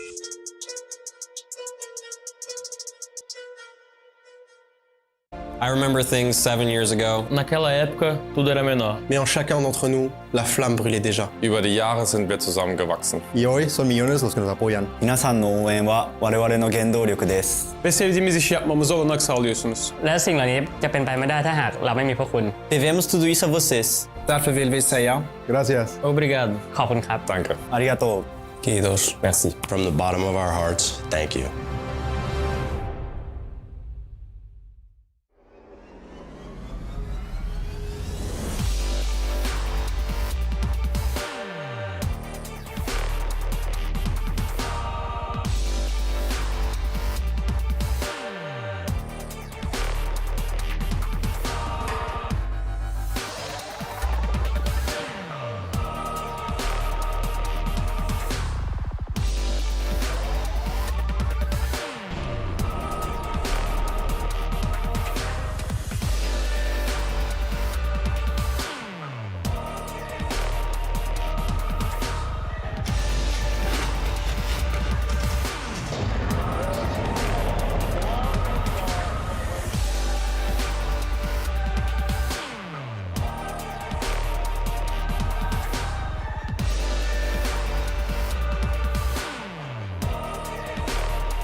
Dude, Benjamin Master at the Major? Do you really think he's gonna play with this? You need something way more powerful, man. It's obvious when you see his moves. Do you want to see his moves again, or...? Bro, I was watching the SI before you even knew about R6. Pengu can win with this setup. Real legend, he wins with this. Sorry guys. I know a thing or two about Rainbow Six, so follow me.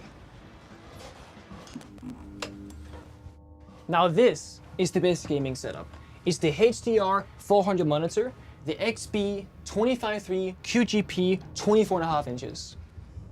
EO Finals 2020. I'm doing a triple kill. The monitor had to be top-notch to keep up with my moves. Frostblade fans, they can cool the best graphics card, the best processor, and even the biggest hard drive with the most memory. They keep things cool and calm like my head was at SI 2018 to win the championship. Pengu goes for one on the young. Can he go the second? Penta are world champions. It takes the best to be the best. Are they gone? Yep. But with 2 Orion towers fully upgraded and 2 screens. Good job, man. Thank you. Takes the best to be the best.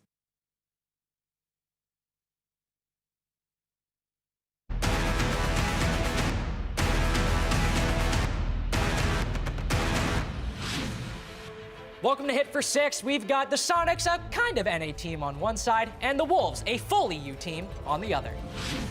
Representing the Wolves, we've got Bibu and Mowgli. You guys speak for yourselves. Yeah, every major since 1 year, so yeah. We are good at games, and we'll prove it today. How many times have Wolves beaten me?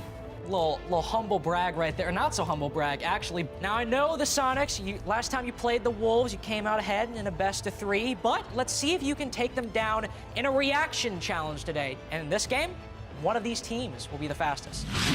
You guys have 30 seconds, but at 15, you gotta swap out. And Bibu, you'll have to finish the remaining time on the clock. You two ready? Ready. Okay, all right. 3, 2, 1, he's prepped. Go! There we go. All right. So he's not deploying the free strategy. C'est trop dur, ça. Oh. He's so slow, bro. All right. 3, 2, 1, swap. Oh! A little bit of a messy transition, but they worked it out. I like the pose. Yeah. He's entered crab position. 5, 4, 3, 2, 1. Mais t'es trop proche. Time out. 35. A little bit of trouble there towards the end. Little shaky. But let's see if they can beat 35. Soniqs, now please take their place at the board. 3, 2, 1, go. All right, he's got his pose. We're on our way. Go on, Ghana. Go. Top right. Oh, bottom left. Top left. Bottom right. It's okay. 3, 2, 1, swap. Oh, he's moving. He's grooving. Bit of an off stance. Oh, getting close. Almost there.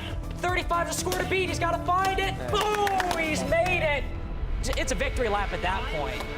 39 by 4.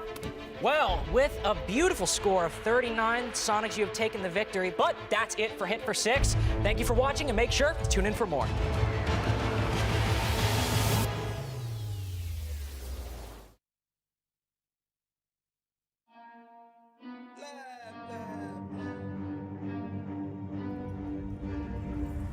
I got problems on problems on problems on problems on problems on problems I solve them. I run through the money, the pressure be calling. Left on my blessings, I feel like I'm falling. The birdie is back, tell me I'm garbage. I'm going through something, that's why I ain't calling. Phone and progression is all that I wanted. The phone and affection, I summon and dub it. Cause I got problems on problems on problems on problems on problems on problems I solve them. I run through the money, the pressure be calling. Left on my blessings, I feel like I'm falling. The birdie is back, tell me I'm garbage. I'm going through something, that's why I ain't calling. Phone and progression is all that I wanted. The phone and affection, I summon and dub it. Why you be all on my line about nothing? Why won't you go get you $1 or something? Don't hang with a who line for nothing. I see that we different, you riding, I double. I don't do discussions on bragging about hundreds. Don't go to your places, I know that they sunken. Don't call me your brother, I bet barely could trust it. I talked to a shorty, she bagging the bucket. And I'ma need all of my dollars on corporate, so hand me the money, I divvy the pie. I'ma give all of my people a portion to build them a fortune on flipping the ride. I can't be mixy when iffy the vibe, and 40 on 50 is really the time. Why is you all on my phone like you want me, like you wasn't pushing the kid to the side? I run through the money, the pressure be calling. Left on my blessings, I feel like I'm falling. The birdie is back,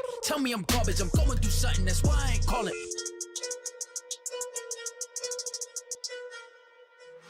Very proud of it. Okay, they're gonna get started. Thank you once again. Good luck. All right, welcome back to the Blast R6 Major here in Copenhagen. I think we've been on stream now for 10 hours plus, and I don't know about you, I could do another 10. Bring it on. We have got one more quarterfinal left before we wrap things up, and one of these two teams will book that final slot in our semi-finals tomorrow. For those of you in the building that have got the stamina, are we ready for our final two teams to come out onto the stage, please? I thought so.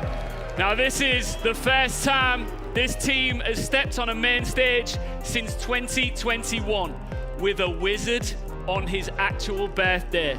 Can they make some major magic? It's NIP!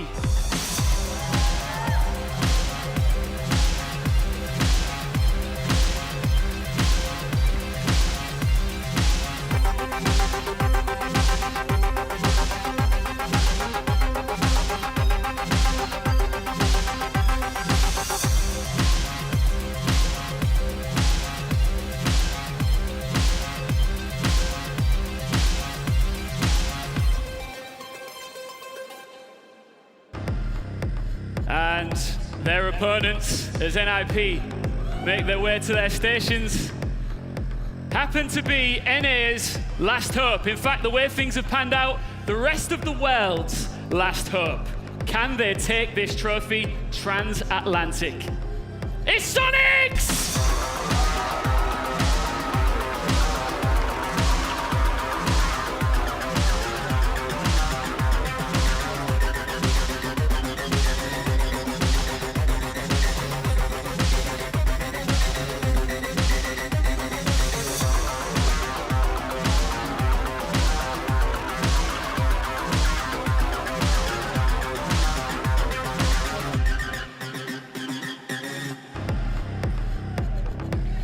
All right, guys, please take a seat. Gunnar, you can stay here. How are you doing? Yeah, good, good, good. We've got Chubbs coming up as well. This is, this should be a banger. I know that I'm excited. I can see in your eyes that both of you two are as well. Gunnar, let's start with you. I mentioned it coming in. You are, of course, NA's only hope in this major. Turns out Brazil are on a bit of a hot streak at the moment. Are you feeling a little bit apprehensive here or confident as ever? We're feeling great. We're ready to win. Yeah? Yeah. Oh, it sounds like some of the fans are ready for that as well. Chubbs, listen, you've been to the top when it comes to coaching teams to win majors. You know what it takes. Do your team here, sitting on this stage right now, have that ability? Yeah, 100%. Like, we're ready. Just that. Do you think they are ready? We'll see. Oh, you see, I like this, I like this. Listen, what is it about this team that you've seen grow and develop? Because they've been, in glorious moments in the past, NIP. And you could argue that they've had a bit of a fall from grace, but now they're in a position to potentially bounce back and put themselves back on the map. What have you seen change over the past few months? Well, I see Pino, Psycho, and Musi getting back to their prime, getting like hungrier and hungrier for titles and the results, of course. So all the pieces are together. They'll give their best and put NIP when it belongs. Gunnar, is it fair to say that throughout this major, and I imagine you are hoping to continue to do this, are you proving some doubters wrong out there? And if you are, what do you want to say to them? I got nothing to say. I'm just letting my game do the talking. Okay, are you ready to get this in? Yeah. All right, Gunnar, you go take. Do you want to say happy birthday to Wizard, by the way? Happy birthday, bro. All right, congrats, man. Go take a seat. I say congrats. I'll maybe say congrats at the end of this. Chubbs, I'll go let you get on with your team and get fired up for this final quarter-final here. And Milos, as you can see, the time for talk is over. That isn't the case for the desk. You've still got some flapping of those gums to do, all right? Yeah, Ian, I think we're paid to do it. So we've been doing it here since early in the morning. We're gonna keep it up. Hello, everybody, and welcome to Blast R6 Major live in Copenhagen. It's late at night, but we are young at heart, and the night is young also as we get started with our final best of 3 for this evening. It's another Brazilian team that comes up, NIP this time, that we've seen dormant for what seems like forever until this event. I can't believe I'm being forced to cheer for North America. Hello, welcome. I'm Milosh. With me are Jesse and Alfama. Jesse, what the hell is going on? Well, as we heard from Ian, it's Brazil versus everyone, and Brazil is winning very dominantly right now. It's North America, the last hope for the rest of the world. Not just the last hope for NA are the Soniqs anymore. Yeah, and I think really this time, they might be the favorite of this matchup. For once, not a Brazilian team being the favorite. I think coming into this matchup, Soniqs is much more mature. It's their breakthrough year, finally. I think they've got the final iteration they were looking for. Do you agree with me? Do you think they're the favorite right now? I think everybody's huffing on copium right now, if you ask me. Given how things have been going over the past 3 games, I think we have something else. And you know what? How about we introduce our 2 squads in our video?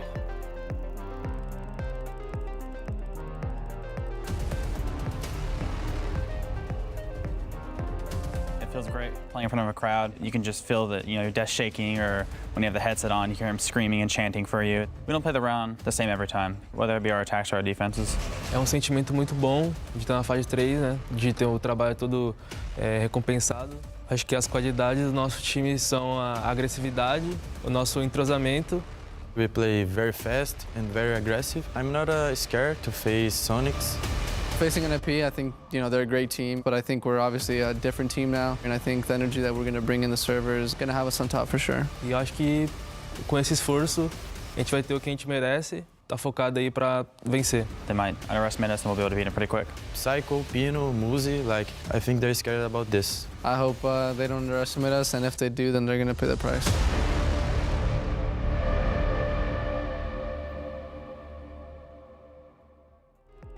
Soniqs versus NIP. Soniqs, the last hope of North America, like we were saying before, and NIP to be the 4th and final Brazilian team to join us in an all-Brazilian so far semi-final. How about we talk about our teams then in detail? Soniqs, what sort of path did they follow to get here?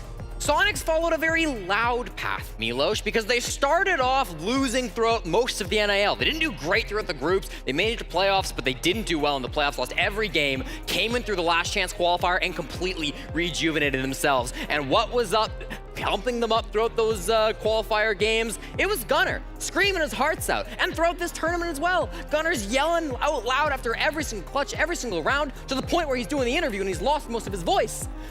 Is that going to be a nerf to Soniqs? Perhaps, but I do think that this team will still continue to see frags coming through from Gunnar. He's been an amazing entry for the team so far. He and Rexon have just been killing it in that role for the squad.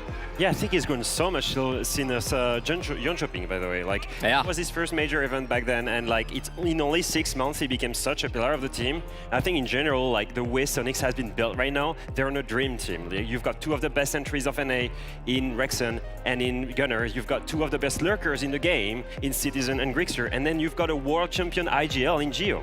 Where's Citizen been? Citizen wasn't really having the greatest start, right? SI, he was not the difference maker. A lot of people had Soniqs winning SI or in the finals, top 4 at least. And then they're out to Astralis, first round lower bracket in the playoffs. Then they come into this major, and Citizen has been lights out. Their best player, he has been amazing for SQ. Really big turnaround coming in from the Brit.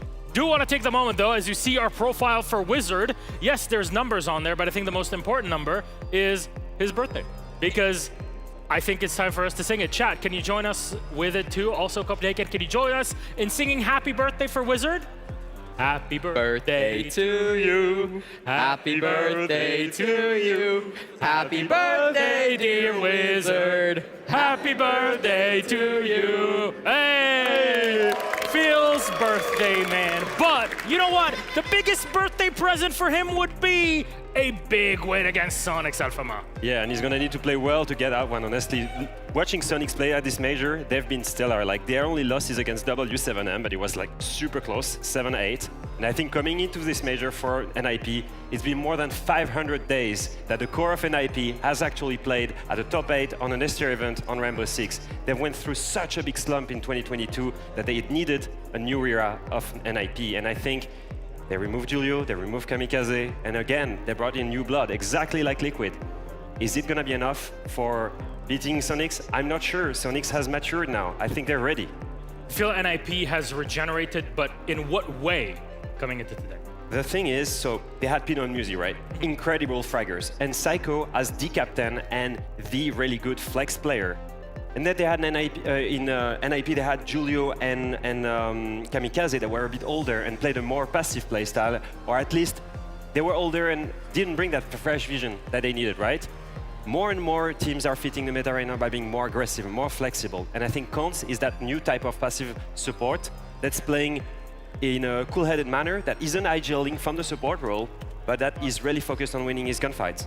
Yeah, I mean, I'm glad you brought up Psycho because he is having one hell of a tournament. This is his 14th S-tier international event. I'm counting Pro League finals, I'm counting SI, and I'm counting majors. 14th for him. He's locking down a 1.43 KDR, his best ever since SI 2018, second best overall. That tournament way back in the day, he had a 1.88. So overall, this has been an amazing tournament for him so far. Of course, the difficult matches are yet to come, so we expect that number to drop, but my God, if he can keep up that stat line, then NIP are in for a very good time here in the Copenhagen finals. All right, then let's take it to our map ends. We'll see what we can work with and what both of our teams have to work with in this series. First up, NIP will take Chalet. They start on defense. Bank for Soniqs. They are on the defense. And finally, Clubhouse as our decider, with Soniqs are on the attack. They ban out Skyscraper to take us there. Jesse, is there someone with an advantage in this? Well, I think if we get back to that last map of Clubhouse, it's a very good map for Soniqs. They like this map a lot. 3-game win streak and 5-1 record since the year started. They love playing on this map. It's not bad for NIP either. I mean, 3 games through stage 1 major alone. Lost to 6K, beat 6K on the rematch, struggled again against VP, first game of playoffs. So that map, if we can get down to the 3rd, feels pretty good for Soniqs. But what about Chalet then here? Because this is NIP's pick. They're starting on defense. It's of course a side that's a bit tougher to play on Chalet. Is it something that could be exploited by Soniqs? Yeah, probably. I think the hard thing with Chalet playing against NIP is that NIP is perfectly playable of playing something like the VP playstyle, super slow, methodical, and then winning in the last 20 seconds of the round. And then on the other side, they've brought some incredible rush strategies where they all go for an explosive attack together, and Chalet offers that through the windows. The site is super close to the outside, so you could literally do the same thing here. I'm sorry, bring that up again. Come on. You see what it says on it? It says, where is Bolo? Bolo's right here in the heart. You know it, you know it, you know, it's not something you can ever forget.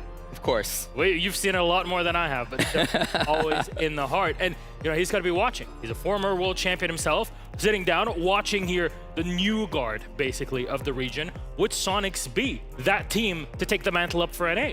I mean, you'd hope so at this point. They were the only team not to make a roster move after the 6th Invitational in North America of the 8 teams that we have in the league. So it's not a huge surprise that they are the ones representing NA in the top 8 here in Copenhagen. Obviously, they have that experience. They have been growing together. And I think the big thing that has pushed them forward has been their defenses. They've always been one of the best defensive teams in the world, 68% through the tournament thus far. An incredible, aggressive playstyle where they like to play. Gunner, of course, getting active. He works so well with Rexon. He works so well with Grixer. And then Citizen, so consistent, playing on that defensive half, always finding a pick here or there, not always with the rest of the team, but also not dying, not going down when he's in crucial moments. He's been incredibly impactful and incredibly consistent for the Soniqs. So everything is kind of just coming together. So what does Geo kind of work in this for Soniqs? I think he's the voice of bringing everyone together. I think the thing with Citizen, again, looking at what he was doing in G2, is the problem was they couldn't play all together at the same time, and they weren't really good as a team together, having so many star players. And I think that Geo was really the guy that has already won a world championship, that has charisma, that is a little bit older, that has experience, and that can bring everyone together under one vision. All right, who takes map 1? Lobby's ready. Well, I was saying we're getting all 12 tonight, Milos. So map 1's NIP's pick. Let's pick him. All right. I actually believe SQ is going to take this 2-0. he is more of an NA shield than you are. Remember, he played in NA. And I played with Grixer and Rexen. Exactly, so that's an extra layer that we have to watch out for here on the desk, though. Alpha, thank you very much. And thank you very much, Jesse. Our lobby is ready. Map number 1 of our final matchup is about to begin. NA's last hope, or will we have another Brazilian team to join the other 3 in the semifinals? Our casters are ready. It's Sintero and Pengu, who should probably lift another hammer. Thank you so much, Milos, and thank you so much to the desk. As he said, another Brazilian team making to the semifinals. Why? Because every single Brazilian team has won their match today. If NiP pulls it off, we will have the final 4 teams all being from the same region, Nicholas. Now, for Soniqs, they've got the whole world's weight on their shoulders. The desk seems split on whether they'll be able to pull it off. If I was to put you on the hot spot. I mean, hot seat, whichever you'd like. Looking at the maps we're playing, like the Chalet, the Bank, the Clubhouse, and how SQ have been looking at this tournament, I honestly favor them a little bit here because they've been ramping up. They had a relatively slow start, things a bit messy at times, but then the longer they've been here, the better they have been performing. And Jesse kind of spoke about it. NIP played more maps than Soniqs, so you gotta talk about how many strats they've shown and whatnot, and how much has been shown from them, all these games in their operator pool as well. The fans have voted, and it's very close, 48 to 52%, so it is a bit of a toss-up. Now, we know Soniqs and NL, they can play a phenomenal Chalet, so it's very bold for them to start things off here, and because they chose the map to get the less favorable side starting on defense. All right. Operator bans will now roll in. What do you think here for these bans, Nick? I mean, we've seen a lot of target bans today, which I would like a lot. I will say, however, that I would love to see the Asami being banned out. Maybe a Flores here, Soniqs, they're keen on it. I'm not surprised whatsoever that NIP, they're going for that target ban onto Gunner, actually, who is the quote-unquote flex player of Soniqs, playing the aggressively on the entry, for example. That said it, Flores, that's almost guaranteed going to prompt an Asami ban now in response either from Soniqs themselves or from NIP. It is so hard to play against Asami if the Flores banned away, because you use those for terror drones to deal with the keeper barriers. It's the only amount of soft destruction we have for destruction or explosives on a single operator, and there it is. So Soniqs, they handshake themselves saying, we remove the problem and remove the thing that could deal with that problem. All right, and a Valkyrie is the very last ban coming in.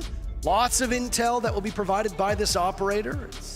It's surprising that we see a Valkyrie ban here, but she'll be removed nonetheless. NiP love that operator. They love her dearly. Good times.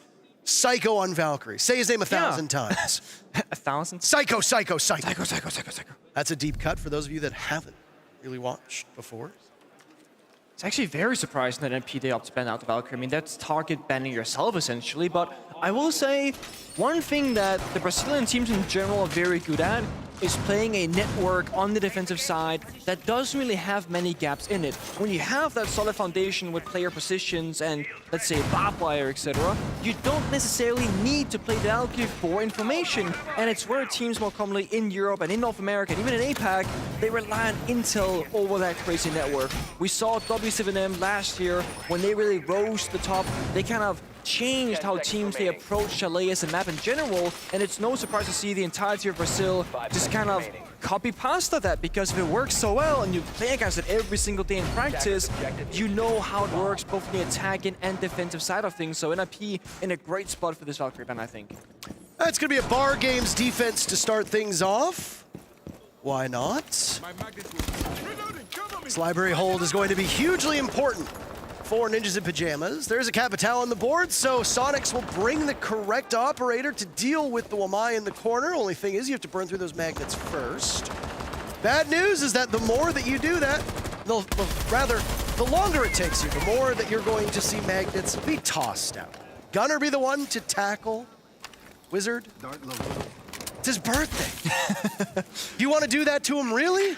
I mean, there are two different kinds of presents you can give Wizard if you're Soniqs. Either a ticket to the semifinals or a ticket home to Brazil, right? So right now it's up to them to figure out what that's gonna be. One fire goes out, great combination with the MPs, with the fire, but Wizard is smart. He read into it, he dropped the hatch early in the round, and the thing is Soniqs, they don't capture him anywhere on the map. So now they burn a bit of utility, they burn a bit of time on the clock, they lost a drone or two, but they get what they wanted. Library corner is now clear. That's step number one. Now they can start applying pressure on the library balcony, threaten the jump in, etc. And we see Grix's silhouette all the way across the map with that global gadget with the phone rings, just droning right now. So there is going to be a late round flank from Soniqs later on this round.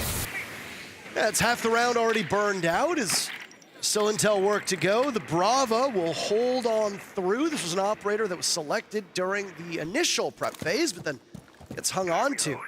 Rexon's got some intel, and he thought his way forward was clear, but not on those library stairs. They're taking a small point of damage. Interesting that Rexon will go with that Cammers, CAMRS, the DMR that's in the hands of Bravo, when a lot will be playing with the Para. It's a missed opportunity on Psycho playing upstairs now on Chimney. 30 seconds of burn through the round. Smoke going out to cut off a line of sight. Rexon wants to test his reflexes, and Psycho gets kill number one. It's fine. You get the opening. Things are very slow here for Side of Soniqs, I have to say. I mean, I'm expecting a quick punch here. Gunner getting active. He spent his fires early, but no. Gunner wants to run in. He'll shrug off a lot of that damage. It's to his doom. Wizard finishing him off. Cons as well onto Citizen. Soniqs barely been able to get into the building yet. Geo holds on to the diffuser as Grixer might be the second to contest that same spot upstairs in Chimney, but Psycho's moved away from it. You don't bother to look in that direction. Geo preventing a flawless first round. Seconds left. He's the only one left though, 10 seconds to go. 4 players from NIP. None of them itching for the kill. They know Geo needs to get into the site, or else Soniqs lose. 5 seconds left. They get the diffuser down at all? No. Sitting outside of the building, NIP taking round number one without barely breaking a sweat. I have to say, that's a very disappointing opening round from the Soniqs. I mean, they are not a poor Chalet team, and they dealt with the initial prop of that Omai in library corner beautifully, but nothing happened after that. I mean, right now, in the current meta of Siege, there's a very simple, dumbed down way you can explain how to play it. You need to be the one to actively be making and seeking the play, especially on the attacking side. You cannot sit in the balcony outside the building and be like, oh, they're gonna swing us, we'll get 4 kills because they're impatient. No, the desk spoke about it. NIP, sure, they can play up in your face, aggressive, front forward, but they have no issue playing that Virtus Pro playstyle last 20 seconds on the clock. They know that their strength on that bomb side is play the utility. Play upstairs on the deployable shields with your Wamai disc, your ADSs, etc. And they don't have to act at all until Soniqs, they get past a certain line on the map. Soniqs didn't cross any lines. They were outside the building until they weren't, because they were dead at the very first step in the first door that they found. Soniqs need to show up stronger. This is Chalet attack, it's the favorable side, they're comfortable on the map. We need to see some life, some aggression, some decision making here. It can be hard if you're Geo, the agile of this team, to sometimes in these rounds make those aggressive calls, because you're often going to be so far in the back, you can't quite see what's going on in the front. That's where we gotta see more communication from Gunner, from Rexon, from Grixer to enable these beginnings of those rounds and those mini executes that we see across Chile. Well, second opportunity now for Soniqs, as you said. You sounded like a father there. I'm very disappointed. I am. I'm not mad. I'm just disappointed with how they could have played this round. I like how they're changing things up. Will it immediately net some success for them? That's the real question right now. It seems like almost nobody's been able to slow down these Brazilian teams today. All 3 of the series gone to 3 maps. So I think we can expect the same, which would be a very late night here in Copenhagen. But we're used to it. Yeah, it's been a long week, basically, week and a half. I mean, we've seen both from phase 1, phase 2, and now in phase 3, some games go the distance. The days, of course, being long, full of games. Soniqs and NIP themselves, they also know a thing or two about this, specifically NIP, because they did lose that opening match they had against 6 Karma, and they were forced into that loser bracket early on, playing best of 3s. So they've played more games than Soniqs. They've played 9 maps so far at this event, where Soniqs, they've only played 6. So quite a difference there in the grand scheme of things. Nip has battled consistency issues, but it seems like this roster is starting to gel again. It's talked about right before we got into the matchup that from that, I believe it was the promotional video that we saw some of the older guard and Nip getting hungry again. Yeah. It's very easy to have that championship hangover where a team wins the big prize, whether it be a major, SI, etc., and then just struggles to keep that motivation up after they've already won it all. It takes a specific type of player to still have that fire rage in your belly the same way.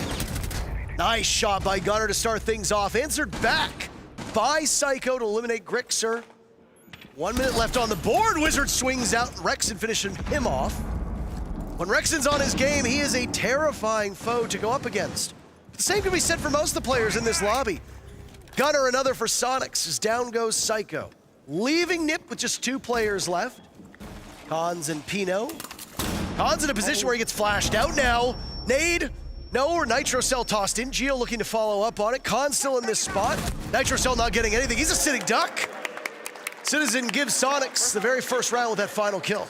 Yeah, more laugh there from the side of Soniqs as well, looking a lot better. And I think you said it well, Parker, where sometimes it can be hard for the old guard to find that fire once again, but it's why we see the import, if you want to say, or the rejuvenation of like the new young players coming to the pro scene, and then you mix that with some of those older players who might not have that same motivation, and it makes it work. You have experience, you have that veteran in Geo, for example. You have the young, energetic, hype person in Gunnar who's just, super happy to be here and excited, to play a ton of games, a ton of hours, and do all these things, and he's silly and whatnot. And we see that being done, frankly, in every single region by almost every single team at this point, where we are just seeing more and more of those older players being flushed out. Citizen, of course, coming all the way from EU over to NA. Didn't have to start Soniqs wanted at SI, didn't have the greatest stage 1 in the NAL either, and a lot of people kind of had a big question mark next to Soniqs, like, how are they gonna do if they qualify through the LCQ for the major? Well, they ended up qualifying, they did a lot better, and things kind of changed around, their roles, their operators, and also, most importantly, how flexible Soniqs can be as a team. We see Citizen, like now, for example, on Thermite. We see Gunnar and Capitan Ying. It's not just Geo taking that upon his shoulders as an individual, it's Soniqs as a team taking that responsibility on the attacking side. No, it was the flexibility that we mentioned in that second round as well, Nick. Soniqs like to change things up here. Whether they bring the right tools for the job, that is the question. A downstairs defense now for Nip, so Soniqs will be applying the Sledge, Fauna, Thermite Exo, Thermic charges onto those garage walls. The wine wall's likely to go as well, as I assume Rexon's main position will be on the main floor. He's working his way there, droned in through library. Attackers have located a bomb. There's a Gemini that went in. There's drones that are going in too. Rexon will find that library is completely devoid of Nip players. Yeah, I mean, NIP, they're playing kind of bunkered up playstyle. I mean, sure, they've had a little bit of soft throw and reinforcement walls up top, but they're playing for that verticality. We see a Prep C4 top right of your screen where if they get the sound cue, if they get the yellow pin, that information off the default camera, that could net them a kill. Then they got the rotate on the main staircase. C4 gets popped 2, in fact, and they both miss. That means Soniqs, they still get that 5v5. A single point of damage had been done from those C4s. Citizen getting lit up now as the breach is open. Down goes Pino. Wizard swinging for 1, gets it, cannot get away to safety as Geo punishes him for that. Psycho to defend against that yawning chasm opened up. There's a Goyo canister next to it, so if the execute from Soniqs comes in, they'll either have to soldier through that damage or wait out the 20 seconds. There's another position towards main stairs as well, so both entry points on the southern side of this bomb site, whether it be lobby or that snowmobile breach, be easily stopped. There's just about a minute left. 20 seconds will seem like an eternity if they get popped late in the round. Yeah. Now the thing is with Soniqs, they do have that 4 versus 5 man advantage, so they could send a player on the flank on trench door as well if they want to. For now, just buying that utility, but with that smoke, exposes his shoulder. Collins almost taking a bit of damage, but he gets away, has that shotgun close range.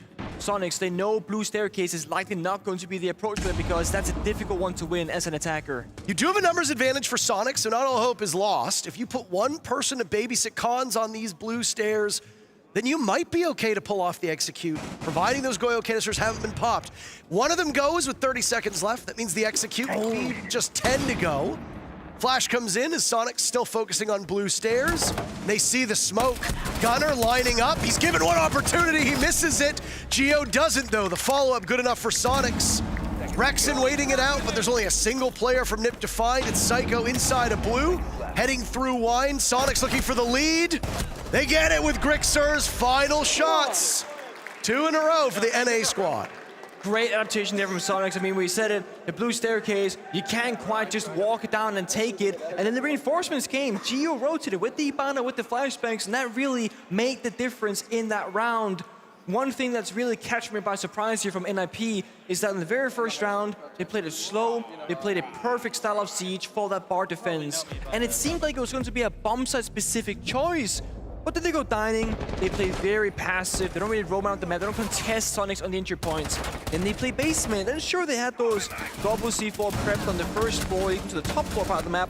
But outside of that, NIP very much is kind of sitting on site, waiting for something to happen, and it's Chalet defense. This isn't a theme park, this isn't a clubhouse where you might have strategical elements to play around. This is Chalet, one of the most gun-oriented and like team 5v5-oriented execute style maps where when the battle occurs, you want to have as many people in that war as possible because otherwise you lose out that bad advantage. If you have 3 members from Soniqs fighting 1 member of NIP, there is simply no way they lose out in that situation unless they make a massive mistake. And so far in this 2 rounds back-to-back that Soniqs have won, that's been the case. They get an early lead, they hold on to it, NIP they don't really try and fight back for it. That's obviously good going right now for Soniqs to be up 2-1 on attack on Chalet against Ninjas in Pajamas on their own map. You think this is a strong map pool for all these teams, though? You talked about it yourself. It's great. It should give us as even a contest as we can expect. For those of you that live in a time zone where it's already quite late, we apologize, but so far, it's been a thrilling day of Rainbow Six. Wow, hold on. There's a way to flush out Library. Gunner just vaults right in, gets the kill. Can he escape while the smoke lingers in front of him? Yes. He's retrievable as well. Oh, exploits the fact that NIP wasn't looking in that direction. Vaults in, gets the kill, vaults out immediately. I was exactly what they need. I mean, surprise factor, right? Now they've been a slow game so far, first couple of rounds, and then all of a sudden, the Gunner effect comes into action. Give this guy some freedom. I mean, he's on this more loose roam. Now Rexon as well, looking to strike with the nuke, with that passive gadget. He can't be seen by cameras. Rexon's in the bomb site. Alert! Rexon is in the bomb site. Another member of NIP down for the count. Rexon wants another inside a back bar. Unsheathing the nade, out it goes. Looking for them to move out. Khan's down, dropped. Musi, the only one on the board so far. He tries to retake, reduced to a single point of HP, playing behind the bar, now into stock. Looking to rope around towards that games portion. He's all that's left. No, he's not. So long, farewell, 3 in a row for NIP. Things have just shifted entirely. Against Adaptation, so against important. NIP. Against NIP. Yeah, against NIP. It's been a long day. Yeah. It's been a long day. It's shifted. Like, NIP had a great start. Things, they fall apart. Soniqs, they have done a great job at changing up their playstyle, right? Going for the passive, going for the slow, and also, of course, playing together. We saw it when one member, like Rexon, walks into the bar bomb site, you have the other members kind of rotate around it. Library double window, bar double window, and they make it play together as a team. So if things they go wrong, there's a backup plan in effect. We see it right here. The second Rexon gets this kill, we see everyone else rotating, and they actually trade 2 for 1, and they almost kill Musi with the wall bang for that soft wall that's supposed to follow up. Then Gio's in there, not planting, not playing passive, he's pushing forward on the bomb site. Happy smiles from Soniqs, they're feeling good right now. This is NIP's map choice. So they gotta figure things out here, change it around, adaptation again. Stop playing on a different side of the map, right? Stop playing aggressive, start looking for those openings. So right now, Gunner and Soniqs, they're just finding gaps which shouldn't be there. Disappointing performance from some of the superstars of NIP, if you want to call them that. Wizard, not exactly having the birthday game that he wants so far, 1 and 4, but more damning to me is Pino and Musi combining for a single kill and 6 deaths. Just simply being outgunned right now by what appears to be a superior team in Soniqs. Coming into this matchup, Chalet, the 3rd most played map in the major so far at 11 plays. It is attacker favored, to be fair. Yeah. 45 to 55 in terms of rounds one. The only defender-sided bomb site is Bar Gaming. Oh. Which was won by Nip all the way back in round number one, but was just most recently won by the Soniqs. True and real. Bomb set rotation, I think that was needed to say true and real. I think it was necessary. It was absolutely necessary. Bomb set rotation chalets, you have a lot of flexibility here. All four bomb sites very viable, and NIP as well as Soniqs can just kind of figure out what works best for their opponent right now. I think it's smart for NIP to kind of go through those motions and try out all four, see what's going to work in the long run, try and play for that 3-3 side or 4-2 worst case scenario. Gunner. Server has not crashed. No. He is just exhibiting zen-like patience. Waiting for, okay, I guess it's Scarz. I think they want to make a play with the Casa barricade, but Gerxer with the grenades couldn't get there. He's got the lineup, he's got the lineup. No. And he misses it. Someone needs to go back to aim lab. Tossing in the flashes, and now Geo will go off of that position. Geo, no deaths so far. Even though Soniqs did not win round number one, Geo stayed alive by refusing to jump into the middle of the site. Why would you willingly feed yourself to piranhas while you watch the rest of your team jump into the same river? That's the question exactly. I would ask. Save the KD, save the stats. Again, a mini execute here. That's beautiful. Oh, read well by Nip. Shutting down Rexon on that vault in. The first blow coming for Nip.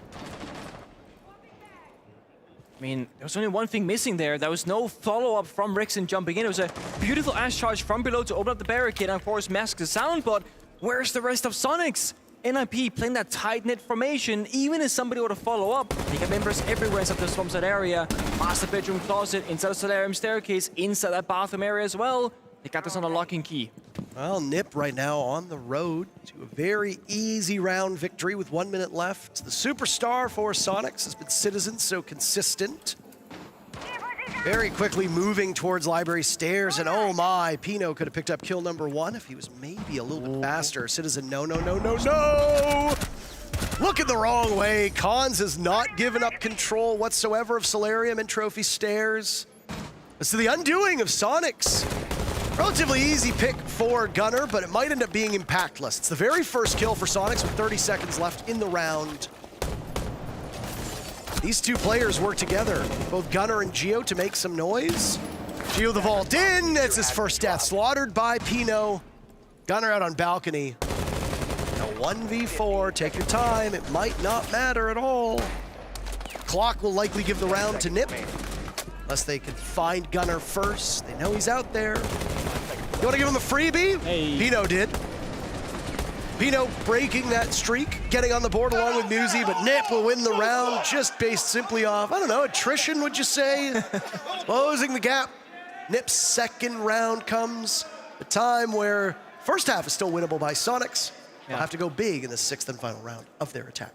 Bit of a lack of information there from the Soniqs. I mean, they had 5 drones alive when the round ended, all on the ground somewhere on the map, but then we see Citizen quite literally sprinting through the map, thinking or assuming that it's completely clear for his taking, but guess what? There is in fact a member of NFP hiding in the corner, Cons downstairs. Again, this mini execute that we just saw in the replay, the ash charge below, Rexon jump in, looks beautiful on paper, but in reality, it ends up just being Soniqs selling one of their members, you know, sending them to the grave essentially, and playing that round from that 4 versus 5 standpoint.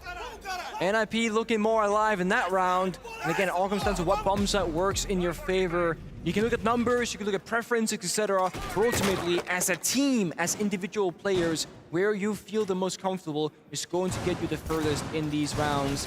NIP, they could choose anything but master bedroom, and they opt to give that basement hold one more attempt here on the final round in the first half. They play a similar lineup. They play that bomb site deny, the smokes, the fire, and they play a ton of C4s. 4, in fact. That means there's going to be no barbed wires, no what's it called, the beat boops, the motion detectors, etc. There's not a whole lot to stop Soniqs from simply walking into sight, besides the smokes and the fire. We did see NIP on the back side of the map on trench side. They are playing with an extension and a rotation into pipes and a shield, reinforcing that dining hatch to extend around the map here. So Soniqs, if they go for that same similar attack, which so far is started the same way. At least the back end of the bomb site, that north side, is quite well covered by an IP. We don't track every single operator played in every single round, at least you and I don't. I know that there are websites that do that. I know that there are internal stats as well that track it. Jesse.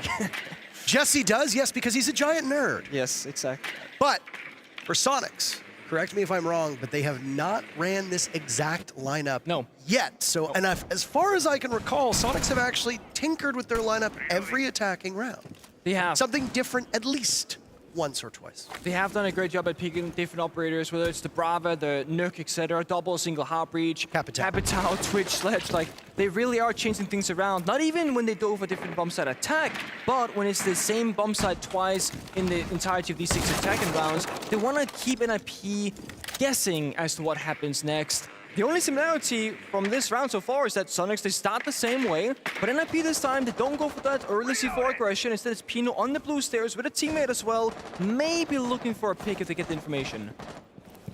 Relatively slow round, if you go by the expectations that I might have just spoken it into existence. Gunner on trophy stairs or on those library stairs, taken out of action. No. There goes another. No, no, no, no, no. That's not what you want to do. This prompts Rexon to get quite aggressive. Buy stock, and he loses it as well. This is peak Psycho. What's going on? I mean, Soniqs do have drones, right? I mean, they got 6 alive, but they're not really being used. Make it 7. Twitch drones as well to boot. So much. Make it 7. Did they just get a new drone? Yeah, Twitch has more drones. You have more than 10, right? And Gunnar died with 1 Twitch drone, so I suppose. Oh, Musi from all the way back in kitchen now engaging with Grixer, but Soniqs are bogged down in these altercations. Down goes Citizen to Psycho, and now it's just Grixer, who we mentioned earlier, on a collision course with Musi on Mozzie. Taking a lot of damage as he just walks his way through kitchen, watching the wall explode. The Nitro cell and the Tracers going over his head. Fishing for kills. Oh my goodness. Flawless. Musi gets it done, and as you said, flawless. Is that Milos? That's Milos in the crowd. Is that Milos? God, you're so hot. They said we can't have him back. What's up with that? He's our host. I'm sure he'd be okay shared with the audience and with us in terms of hosting duties. Now, your disappointment in round number 1. I imagine it returned in round number 6. It's resurfaced. Things kind of ended the same way they started, where Soniqs look lost. I mean, there's a plan in motion, there's a concept, an idea, a theory, if you will, but nothing really happens. I mean, they get open that primary breach downstairs, they go in library, they drone, they destroy the floor to bar, and then they go, oh, it's clear, it's fine, let's continue. But it's like, it's not clear. You remember hiding inside a bar stock, you remember hiding blue stairs, and they sprint into those gunfights with zero clue to the fact that NIP was playing there the entire time. So I have to question the supportive staff here of Soniqs in-game who's droning these areas, or who should be droning those areas, because that cannot be the case at all. Now, that's the first half of the books, so we'll swap the sides around. Soniqs now on the defensive side, NIP are going to be attacking and showing us what they have in mind for the starting point, that is the dining kitchen bomb site. Every single bomb site's been played so far as well. It happened earlier on in that first half. In terms of opening duels, Soniqs good on 2, Nip good on 3. They traded in that 6th engagement. Not the 6th round, no, the trade came in round number 3. No timeouts burned, so both teams still could slow this game down if things start to go awry. Oh, Khan's shooting a drone, that's not great, but I mean, it's a small thing. I think it was probably Psycho's as he immediately has to go back onto that drone. It happens sometimes. I mean, would you rather hit the shots or miss the shots, right? Because imagine that he gets a gunfight later on that's going to be an enemy's head. He's ready for it, right? He's locked in, loaded. And NIP making quick pace so far, clearing the library, fireplace, breaching the wall, getting all the default cameras around the perimeter. And Soniqs now playing the utility game, right? The Maestro Eloy cameras, the cancel barricades, the smoke toxic babes from Grixer. They're looking to stop the plan and slow things down from the side of NIP. So it will likely come down to one of those executes in the way of 4v versus 4, 5 versus 5, because right now Soniqs not active on the map, not looking for flanks, and even if they were looking for something, Wizards on the nomad to lock down those areas. Nip accomplishing all of this. Tie in 3-3 first half while being on the quote-unquote less favorable side. But again, a 45-55 is not a huge deal. Losing that engagement for Rexon might have been. He squares his body away to not get shot at from the bathroom window, just narrowly missing an opening kill. Mozzie Pest got it. Yes, he did. Shot it anyway. Citizen in trouble. There goes Grixer. Muzi hasn't even entered the building just yet, but he's still making his presence known. Psycho next one in on the affairs as Muzi wants another. All this damage being done to Soniqs, and they have no reciprocation at the moment. You've lost Gunner, Geo taking half of his HP in terms of damage. Rexon, who was the first one to fire a bullet at a player on Nip, still hasn't taken any, but they are doubling up on him right now inside of the bedroom. Nice shot. Good enough onto the washroom wall.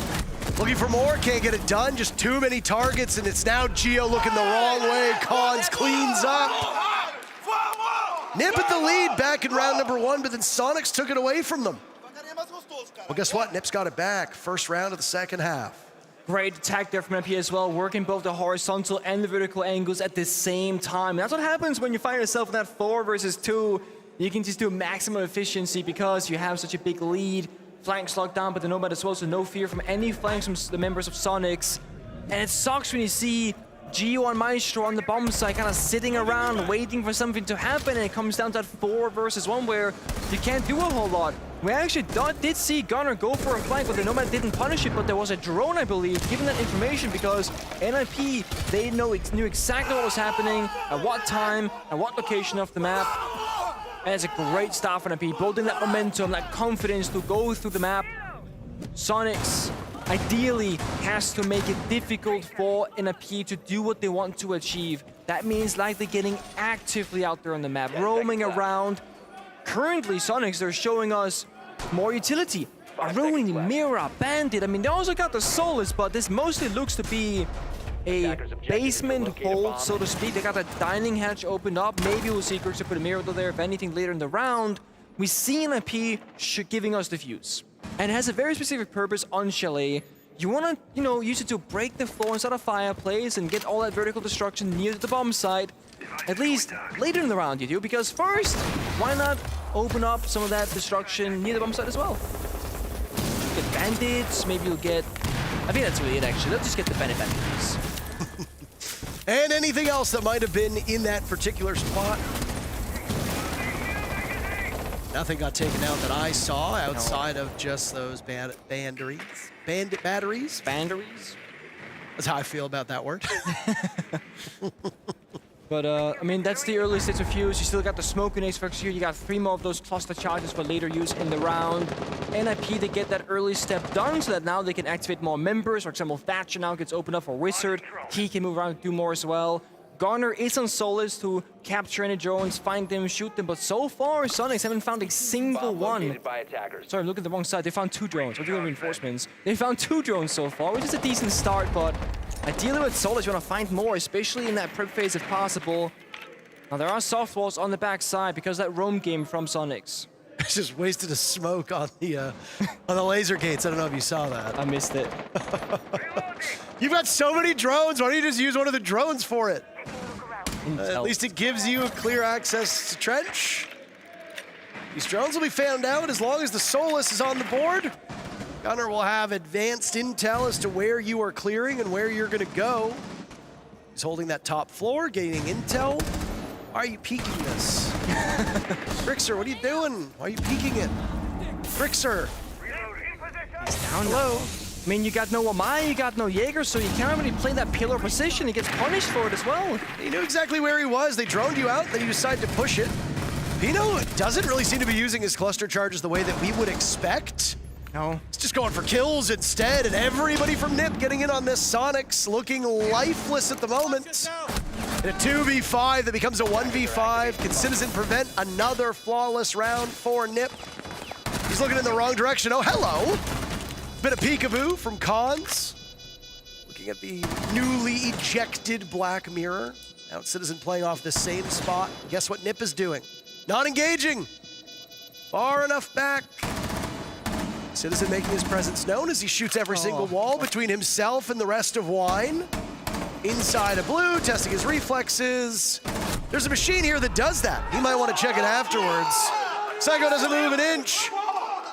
Nip in full control. Soniqs calling their timeout after Nip has won 4 rounds in a row to increase their lead. They now sit 5-3. I mean, it makes perfect sense. Like, why wouldn't you? You've lost momentum. Things are not working out or shaping up the way that you expected them to. And we gotta talk about bomb site prioritization, operator playstyle, whether you play more passive or more aggressive, who gets to play those specific operators. Soniqs, they can change things around quite quickly, as we saw when they're on the attacking side, but playing this very structured, slow, methodical style against an AP and Chalet, I don't think that's your answer. Just like an AP played that same style early on, didn't work for them either. Soniqs did have their own game, they did have options, but ultimately, they actually all fall back towards the bomb side and fight it there instead. And sure, Pino was playing the fuse, didn't need to use it the way that we thought he was going to do, but you don't need to. If you get the primary breach open and the back walls are soft, you get 2 kills off it, you can just say, we got enough guns facing the same direction, just outright take the bomb site from the defending team. It's a chicken head. A turkey? Turkey head. Is it turkey or is it a chicken? I think it's a chicken. I cannot hear you. Chicken. Chicken hat. It's a cowboy hat. That's a cow. That's a Blast R6 hat. A lot of hats in the audience. A lot of hats in the audience. We don't have any hats in the player benches anymore. Bibu, I think, was the only one that was wearing a hat. He wore that Wolves hat every single time. Yeah. You gotta show off your hair. It's bad for your scalp, always being covered by a hat. You end up bald like Pengu. 10 seconds left before. I don't want to be mean to Bibu, but as a fellow person who's balding, him and I share that same bad trait genetically speaking. So if you're already down bad, you might as well hide it at some point, right? Would you ever buy a wig? Would I ever buy a wig? You know, I mean, no. Would you ever wear a wig? I mean, if I bought you a wig, you would buy me a silly wig. That's the issue. That's not true. If you bought me a nice looking wig, I'd consider it. That's not true. What's not true? You wouldn't buy me a silly wig? Buy you a nice wig. You would never. I don't care about you. You would say, I'll buy a wig, you look nice, you look fabulous. I'll say, okay, Parker, do that. You show up the next day, it's like a clown hair wig or something like that, like crazy colors, like one hair going way up, one hair going way down, looking all chaotic. How good does that stage look, by the way? Amazing. Very grand as well. Because I'm gonna get called a shill for this, or sellout, or whatever. Okay, tell me it, I don't care. The moment that we walked in yesterday for the rehearsal, and I saw that stage, I genuinely was like, holy smokes, this is a really nice stage. Oh, it is. I mean, we all kind of subtweeted it because we saw the rehearsals, and then when they got revealed today, this morning, a lot of players who didn't qualify were like, yeah, I gotta make the next major. I need to play on that stage. Now, I don't know how many of you are in the crowd right now, but the energy's been a little low. Can we get a cheer for the stage? Yeah. I like the stage too. That's the stuff. Nice. That's the stuff. We get a cheer for Milos?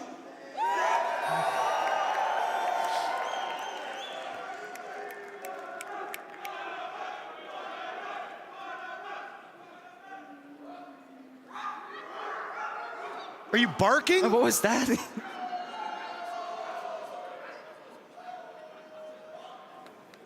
What about Gio? Oh, you get a cheer for Gio?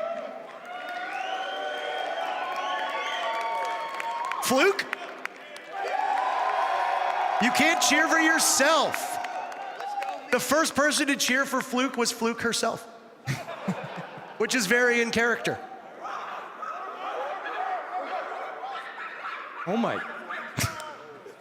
Are they barking? Yes, sounds like it.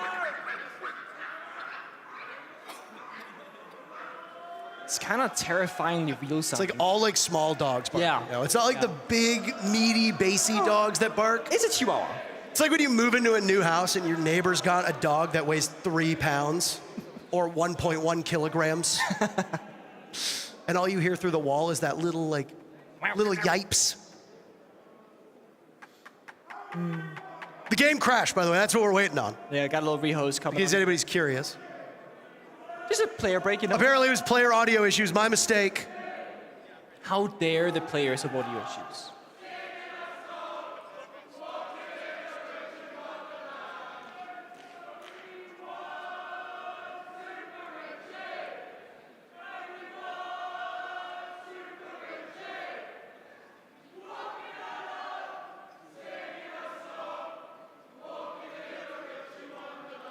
Are you singing Walking in a Winter Wonderland?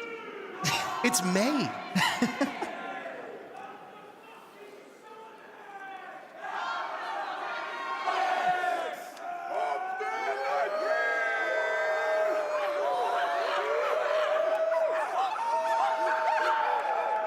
Jesus Christ. You all need help.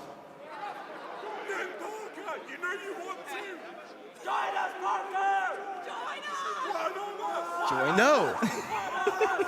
You will not succumb to. I know of this concept called shame.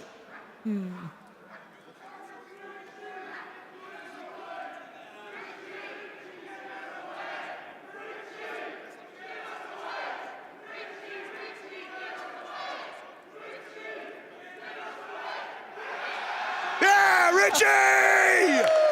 Woo! And now they bark. Another bark again. We are never coming back to Copenhagen. First and last major ever. The audience barked. We must never be here again. In front of us, casting, G2 is coming down the stairs. Hello, G2. Probably to their flight. Oh. Thank God. Holy shit. You know, there is one positive thing if you're Benja. I mean, you can take the metro home and be back in like 30 minutes, so. Hey! We're back in the game, yay! You can't see it yet, but trust us. In before. You think we're lying? Just you wait. That's right. Can you metro home? I can metro home. Do you metro home or do you take like the regional train?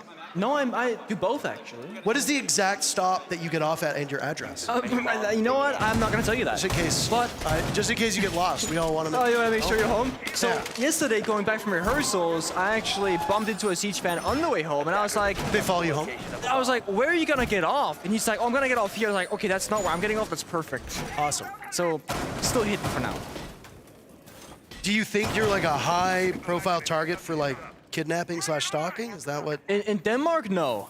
Elsewhere, maybe. Come to Brazil. As I said, elsewhere, maybe. How come they always say come to Brazil and then they just bring Brazil to us and now there might be 4 Brazil teams in the finals? We could very well go there. NP, they're in the lead. They're that 4th and potentially final team from Brazil. But before we get there, we're gonna undergo another quick one. A little quick rehost. Make sure that the play audio issue was in fact fixed. Oh, no. That's bad. You wanna share the news or should I, Parker? I was told that the reason why we have 3 hosts is because a certain player chose the wrong operator after the rehost. Would you want to take a guess as to which player that is? From Soniqs? Who could be silly enough to do that? There he is. Zoom in. You did it! Oh, Connor, come on, man. I'm so sorry. Yeah, you better be sorry. Unbelievable. Who'd do that? Did he say, please don't take my prize money when the It sounded like it.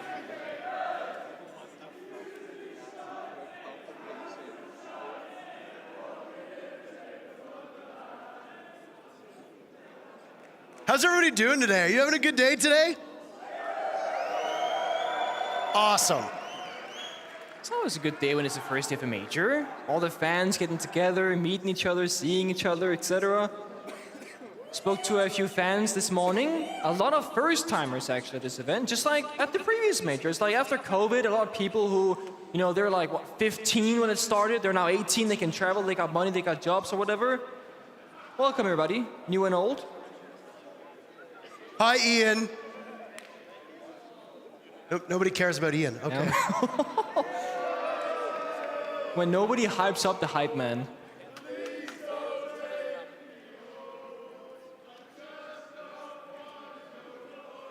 I'm trying to hear the chants, and I can't hear the chants. It is the Wonderland chant, I'm pretty sure. Again? I think it's the same one.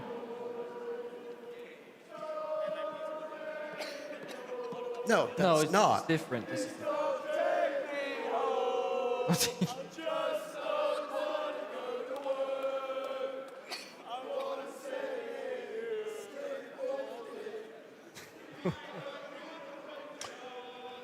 It's 11 p.m. and we are 8 rounds into map 1. We're basically... Why are you cheering that? Like, let's keep going. I mean... Is the bar still open? Hopefully. We could break new ground. Longest ever day of a siege event for a singular day. It's possible. Don't know what the record is, but we're up there. Surely. Production's gonna pull the stats for us. Yeah. What is the single longest day of continuously broadcasted Rainbow Six from a live event? I don't count online broadcasts. What is the single longest day that a live event has ever gone, and are we approaching that number? Yup, stay with me. Yup. Yo.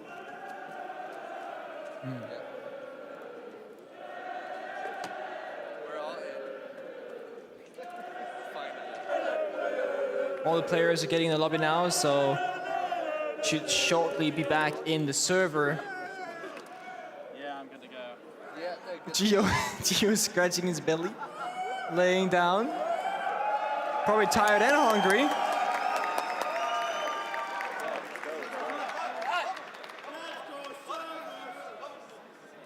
There we go, Fishup's going out, flying back into the server we go. It was, just to remind you, 5-3 in favor of NIP. Soniqs, they are defending, and they basically took the tactical timeout and then went to their short break. So they've discussed things, of course, before, and they're ready. It would appear there was actually some confusion about the operators picked. Our apologies there. Oh, okay. Gunner was apparently not a victim. The wrong victim. He was not in the wrong. Okay. So there's just a small misunderstanding. Just a very small misunderstanding. They happen sometimes. We're in game. Yay! Woo! Yay! Back downstairs, that kitchen bomb site where last time Soniqs, they tried to defend it, that first opening bombs that they chose, it did not go their way. Basically a flawless for NIP. Sure, one member died, but it really was a very one-sided outcome in that round. Gio last alive on the bomb site as Maestro died from above when it was cons on Sophia at that time. 5 seconds. Things have shifted. NIP, they were playing a relatively front-heavy attack before, a lot of soft breach, grenades, etc. Now they're playing both the Brava, the Nomad again for that flank watch. So if Soniqs try and get active on the map, they can try and shut them down. Of course, Brava, the newest addition to the Rainbow Six Siege, phenomenal operator on maps like Chalet, where simply removing a default camera inside the map like top blue stairs, fireplace, etc. They can't really get from outside the building. Just like Twitch, Brava can, well, not destroy the camera, but hack them so that the attacking team can now see what that camera sees, forcing the defenders to shoot out for you instead. And we see Psycho immediately. One drone goes in, bam, get that center camera off blue.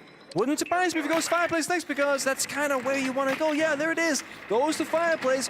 Boom. So now both the... You see, they know what's happening. They're like, ah, he's got a hack. Oh, they find it, actually. Great comms there from side of Soniqs.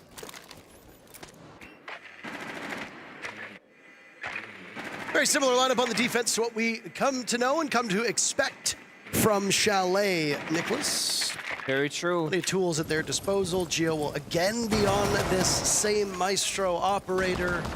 He was playing in the previous round and he just didn't have any real success on it, sadly. No, he did have a great time though before the rehost. He was sitting on that 5-0 before the side swap occurred. I think it was 6-2 when things kind of changed around. So Gio has actually had quite a good game overall when you look back at the numbers previously. And NIP very slow to the punch in this round. I mean, they've hacked cameras, they've taken their first step of map control with library, top fireplace, etc. but there's been no contact as of yet. Muzi, if he were to shoot the barricade in that very moment, would have gotten a kill through the barricade onto Rexen, but of course, we have the outlines on. The players in server do not, so they don't know these things. NIP looking for their first fight. Soniqs not really wanting to walk into it. They're just sitting back, burn down that clock, play down the top. Oh! Rexen taking the heat to Muzi from the window. Psycho has the follow-up, Wizard in on it as well. Soniqs might have gotten that first pick, but it is not for long that they have an advantage. In fact, Nip comes out looking better in that first set of duels. Reloading, cover me! Rexen has been very, very good so far throughout this entire matchup. Oh, they bait Citizen into it! But look who it is, it's old Richie! Giving him and Geo as the last two. Everybody except for Geo and Psycho remaining in the server, taking a fair bit of damage.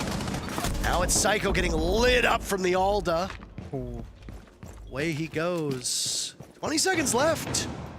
Khan's worried about the barbed wire. He's got the diffuser in hand. There goes the sounds. Geo found, isolated. Rexen will need to clutch out. He's got both kills for the Soniqs so far, but the walls, they close in on him. Timeout didn't matter, extended break didn't matter. 5 rounds in a row for Nip. They sit on match point. Yeah, I mean, this is their map, so we can say they might be very prepared for this, but we know Soniqs can play a great chalet map as well. And Jesse said that this before this game started that they can, like NIP, they can play that slow style of Siege when they have to, and that previous round that we just witnessed is definitely an example of that. They played incredibly slow, one could argue too slow in fact, but it pays off. Because once they get into that first fight, they get 2 kills for the cost of 1. And I mean, there are multiple deployable shields from Soniqs, but they still lose in those positions. To my surprise, Pino, great job there on blocking the verticality. And it's all done to Rexen, who had to make that very quick decision. There's 7 seconds left. Do you fight? Do you hide? Do you try and get to a different position? He chose wrong, got caught sprinting, and NIP, they're on match point now. Excellent map control for Nip throughout that entire round. Absolutely. Especially at the end. You can isolate kitchen, you can isolate dining, you can isolate trophy stairs, you can isolate West Main. Why? Because you have control over all those parts of the map. Rexen had 10 seconds left to hold off against the Horde. Or Hordes, I guess. Because it certainly feels like there was more than just one. I mean, he was like the last person in Helm's Deep, just kicking the ladders down. Oh, a cheeky bumpy from Gunner, perhaps, huh? Well, okay, Pino gets shot down. It's worth noting that playing a slow style of Siege isn't inherently a bad thing to do, as long as you're doing something proactively in the round. I mean, oh God, Gunner. Okay, he took it upon himself to say, we want this round to go our way. Yeah, he's imbued with a sense of confidence, determination. It fills him with a sense of determination. It's a long climb for Soniqs still. They need to double their round count in order to push it to overtime. Next map is theirs. See it in the top right-hand corner of your screen. It's Bank. Clubhouse being that potential fateful decider. A good map for both teams. Yeah. Sonic stats as of late on Clubhouse have been quite impressive. Big difficulty for Nip in this round. Moving past maps that come, looking at where we are, is getting in the building. That's been the big struggle for Nip. Yeah, I mean, you lose 2 members early on like you do to Gunner, and it's like, oh well, what do we do now? They're scrambling it together, piecing down the puzzle or figuring it out, but they get the main breach open now at the halfway point in the round, and that's at least the first step done for them, but you lose Pino, you lose Psycho. That's a lot of your initial entry engagements where, you know, it goes front forward players. It leaves just Muzi on his lonesome upstairs. Sure, he's got drone support from Khans and Wizard, but he's got to win a couple of gunfights for this to go in NIP's favor. Very slow movement now from Muzi. Citizen still up on that top floor. He's not giving up his hold inside a piano one bit, not whatsoever. 1.5 on the MPX is deadly. Look at this time that's being quote-unquote wasted at the moment by Nip. Wizard will be joined by Muzi. Doesn't seem like there's a lot of information, despite the fact that it shows that there should still be plenty of drones on the board for Nip. They're not using this time to drone at all, Nick. Too big a map. I mean, gotta just kind of walk through it and take your guesses as to where Soniqs might be playing at. I mean, they can assume at least 3 or 4 members on the bomb side, but what they don't know is the flank is open for them as well. This is gonna be a pinch. Gio on the stairs. He sees the barrel of the gun for a second, but he loses it. Gunner's there for his third. Khan's in a 1v5, and he's down. A flawless round from Soniqs. They've got 2 more rounds to go. They've already won 3 rounds in a row. They did so midway through the first half, rounds 2, 3, and 4. They'll need to do it on 10, 11, 12 in order to send us to overtime. Soniqs, they've played 6 maps before this one, and they've only lost a singular of those, that actually being to a team from Brazil. That was a W7M game in the late part of phase 2 of the Major. It was a 7-8 loss, so max OT on border. Could have been anyone's game, but it could just be the way Soniqs, they match up against that Latam playstyle. They struggle against it. This is just the first map in a best of 3 series, but so far Soniqs not looking as confident nor comfortable in this best of 3 as it did in those earlier games in the tournament. They still got active comms. We can kind of hear a little bit of what they're saying in between the rounds, and they got ideas flowing, an idea of where they want to go, what they want to do, what operators to bring in. We're finally seeing Gio kind of get off that Maestro, not finding any success with that operator whatsoever, but they will, surprisingly enough, go back downstairs, that dining bomb site. It just seems like Soniqs are outright refusing to go to bar, and this could be because they know how NIP attack it, they don't think they have an answer for it, or maybe NIP is just so good at attacking it, I don't know the exact reasoning for it, but it is a big surprise not seeing bar in the rotation whatsoever from Soniqs, given how good the bomb site tends to be for most teams. Citizen, Ward, and Gunner on the Muzzy, very active members of this lineup, and Gio going from Maestro, as mentioned earlier, onto Mute. Get that C4 downstairs to play with. NIP, they got an answer of their own. Khans is on the Monty. First time for NIP. Let's see how they can use it. First shield that we're seeing, first Monty that we're seeing. It's an AK in the hands of the Fuse, not a shield. Yeah. So we've seen some teams employ. Most notable, of course, was DZ. Yeah. Hey, they don't pay your checks anymore, right? You could say mean things about them. I mean, they played You're not a biased caster anymore. So DC played Fuse Shield, and it did not work whatsoever. It looked terrible in the hands of Troy. Oh, so mean. So mean. Be real. Be real with me. You know what I mean? It's a hard thing to do. I mean, Monty's a great shield operator because you can extend out that shield. Your toes are safe. Your shoulders are safe. When you play the Fuse Shield, you can't even run fast like Blitz, so you're just a walking, shooting target, essentially. And on LAN, when the registration is incredible, you take so much damage, you die incredibly quickly. Good way of describing a Monty. You are a bullet magnet. You are. That's where the bullets will go. That's where their focus will be. This is a kitchen defense now. 4 Soniqs looking to stay alive in this map. If they lose it, the only way that we have a non-Brazilian Final 4 is through overtime. Nice shot by Rexon as he goes for broke right as the panel in front of him blows up. How can he test his mettle now against Psycho? Tries for the engagement, backs away. It's a great kind of off-pace pick, to be honest with you. He's been in a place to strike Rexon for quite a while. Yeah. He's not going for it. Second exothermic charge, but there's a Mute jammer on the other side of it. Boom. And it should be taken care of. He didn't pop it yet. There we go. There we go. Now, they got Khans on Monty, which opens up a possibility of a plan, but they still need that upstairs office control, so one member from MP has to hold above. That's step number 1. Then, either Monty plans with shield turned around, or someone plants behind him because Psycho on the Thermite doesn't have flashbangs. So either Khans becomes the planter or the plant protector. You only got 30 seconds to make that choice. You see that yellow ping. They're worried about the upstairs hold from Soniqs as well. As he should be, frankly, and now you've got them scrambling to get in a position to help. You see Musi in a position earlier. Nice shot as Citizen decapitates Wizard. Rexon is still up there too for added measure. Nip's inability to clear out the top floor will likely cost them the round as there goes Khans on site. Citizen and Rexon have played this entire round from above. They're credited with all the kills so far. It's just Psycho. Soniqs, 2 in a row. Nip slapped their time out as we go to the 12th round. Beautiful. I mean, you can look at that round and go, okay, so many things could have happened differently, but Citizen with a disgusting flick, looking at top blue, flicking top mezzanine, quite literally makes that round so much easier for Soniqs, because if Citizen dies in that position, that means NIP, they get that partial top floor office control, they can start planting downstairs. That's gonna make, force into the position of, do the defending team on the side actually hold it successfully, or is the Munty too big of a struggle? Rexing, going with that off-pace play early on, it's a solo attempt, it's a high-risk, high-reward scenario, but if it pays off, it's massive. And this is exactly how you have to play Siege right now. You have to play to win, even when playing from behind. No, Massive is our producer. That's his name. Literally, his in-game name is Massive. His in-game name is Mass. His real-life name is Mass. I don't think his real human legal name is Massive. No, just Mass. Short for Massive. It's true. Mads. Mads in English, yeah. Mads in English. No, you don't have to go boarding. You can go like smoking. I'd like to remind everybody in the audience to drink some water.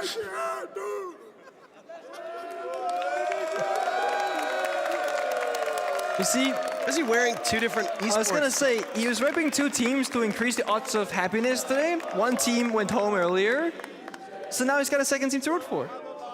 Look how sad he made him. Oh, I'm sorry. Boo, Pengu, boo! We're all still recovering from the G2 loss, okay? No, I think it's great they lost.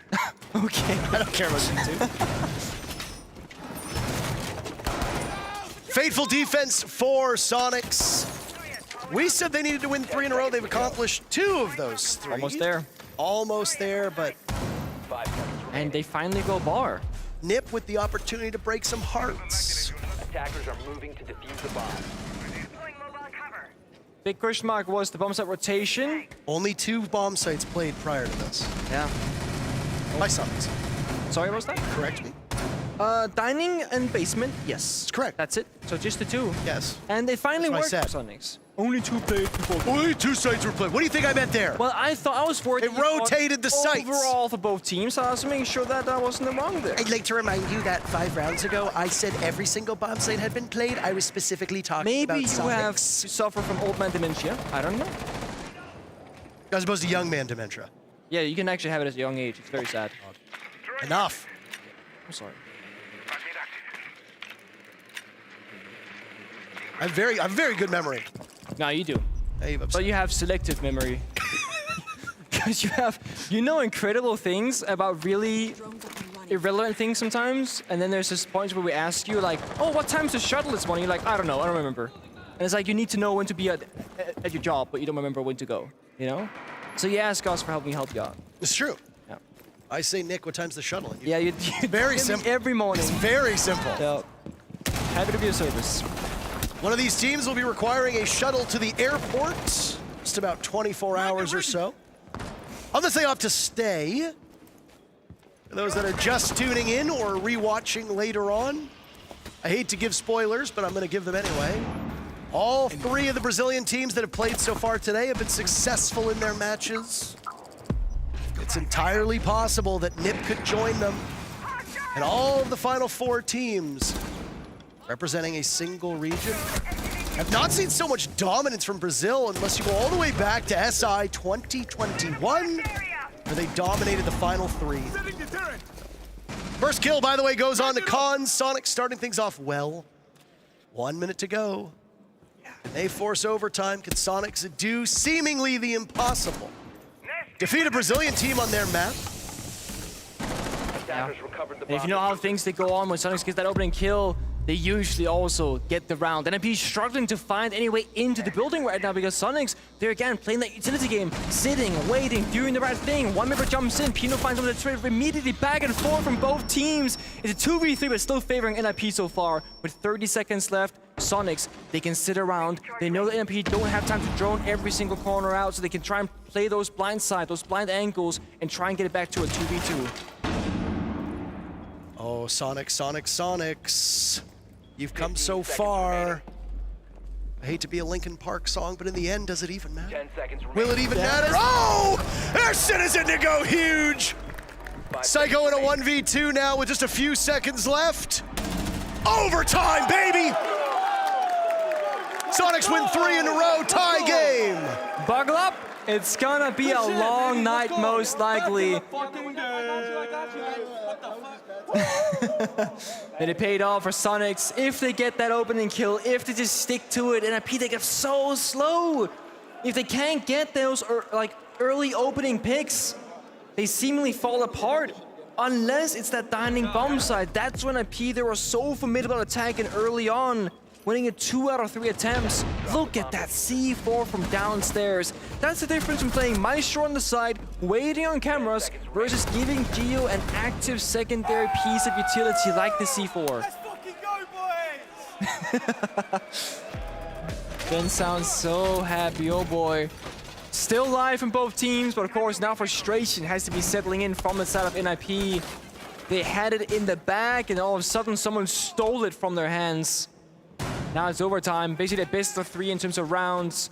Soniqs, they stay on the defensive side. NIP, of course, too, will stay in the attack. But looking at how the momentum is right now and who's been doing better in the last couple of rounds, this should actually be in favor of Soniqs. They've won 3 of the last 3 defensive rounds. So basement, dining into bar. And they will go to that second choice in that rotation. Go all the way downstairs to that basement lock. And just see what happens next. With NIP, they gotta pick it apart. Last time it was Gunnar getting those 2 spawn peaks, basically, and that kind of sealed the deal for that one. And the stats on these bomb sites looked quite grim, and I don't mean the operator. Though Grim's pick rate right now is quite grim, so I actually very fitting. It's very fitting. Oh! Sonic strike first, 30 seconds into the round. Goodbye, good night, Wizard. I'd like to reiterate, that's the birthday boy. Yeah. Not the best start for him. I mean, that's 3 right off the board. If you're gonna go for a front take, I mean, that's gonna limit your options now. Of course, they do have that secondary hard breach. You're in Psycho on the Hibana, but he's not near any hard destructible wall. He's going for the roam clear up above, so if he also falls in an engagement, they have no way to open the walls, and it seems like NIP might have made that same call, but like, Psycho, you cannot be the primary entry. Moves, you take over instead. We need Hibana alive for later in the round. We got mirror windows to deal with, hard walls, the bandit. Without any hard breach, we just cannot attack the bomb set, really. A lot of criticism has been thrust at Citizen for the way that he plays on this Soniqs team by not being in the immediate action.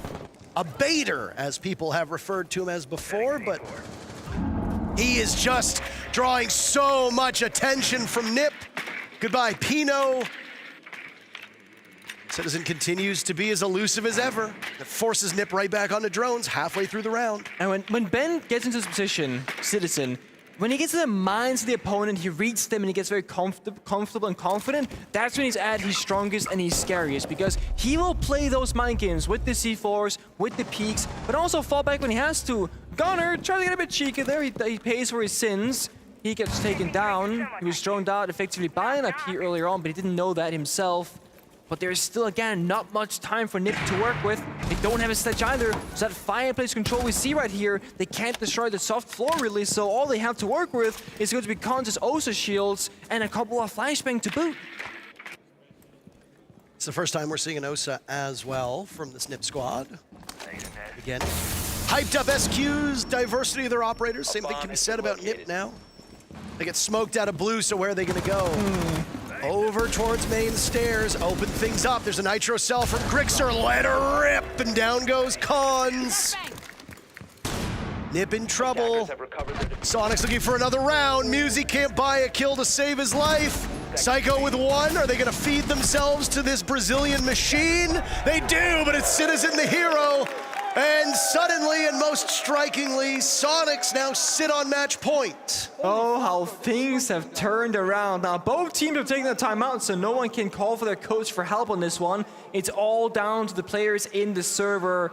Now, of course, both sides, they have a lot of experienced players in the roster, so they should be able to figure this one out. But NIP really struggling in those early engagements. The first blood going to Soniqs, the last like 5 rounds in a row. Only one of them even being contested for a trade. And there we see it. Citizen, spawn peaks Wizard, C4 goes up, finds the sledge. That is quite literally the 2 highest value targets you could possibly kill in that round. Thermite the hot breacher, sledge the soft breacher, and your only set of grenades as well. Look at that, another happy round for Citizen, just like the last one. And he is now going to play those mental games all over from this map forward because he's feeling it and he's in it. What can he do in attack? How can things turn around? Soniqs, one thing I would expect from this is the nuke. There it is. It makes so much sense to play that kind of operate, especially for Citizen, as I said. If he gets to feel his opponents, don't change away from it now. Come on, go back to nuke, please. It makes so much sense to play it. Perhaps NIP don't have enough gaps to be exploited. Geo was on sense as well earlier on, so maybe they thought it was going to be a dining attack. Perhaps we see that sense operator being played much more commonly. Instead, Bravo Drone tossed directly from spawn into the fireplace area will look with the first default camera, arguably the highest value one. Combined with that blue staircase as well, that center of the map areas. Gunner does so successfully to start things off. You see Citizen, that's gonna kill the basement default cam as well, so just shutting down all the intel that NIP might have. By Jove, he got it. Through the... Yeah, yeah. Got it. All right. 3 rounds in a row for Soniqs now. 5 rounds, 4 rounds. 5 rounds would be enough to send them through. Yeah. As we talked about, Bank is the next map. NIP won 5 rounds in a row themselves. Be an interesting little stat about streaking here, if you think about it. If NIP wins this round, it'll be Soniqs winning 3 rounds in a row, then NIP winning 5, and Soniqs winning 4 of their own. No team going back and forth. Aid goes out to displace. Rexon needs some follow-up. There's a cross from NIP that could be there.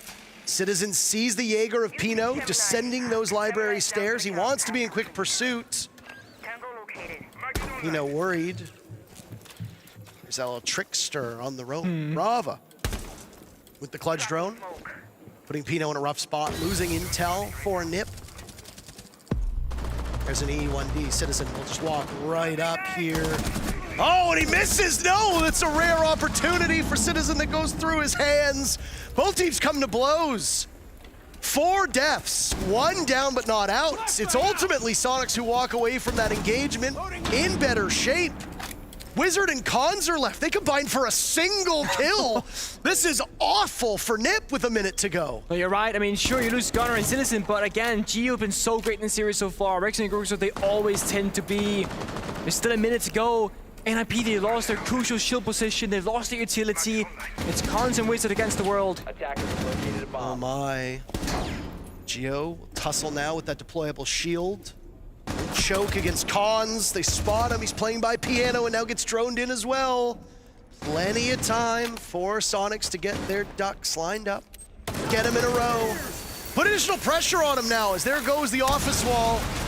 Diffuser in the hands of Geo. He's doing double duty, not just the hard destruction, but he has to get past Wizard, who misses his opportunity. E1D goes, final one burned, Khan's taking damage, pushing up. He knows he's letting it slip through his fingers. There goes the Diffuser. Soniqs have pulled off the comeback of the century. It's only a couple points of HP from Cons, and Rexon seals the deal. They steal the Brazilians' map away from them as Soniqs go up 1-0.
Dude, Benja Master at the Major? Do you really think he's gonna play with this? He needs something way more powerful, man. It's obvious when you see his moves.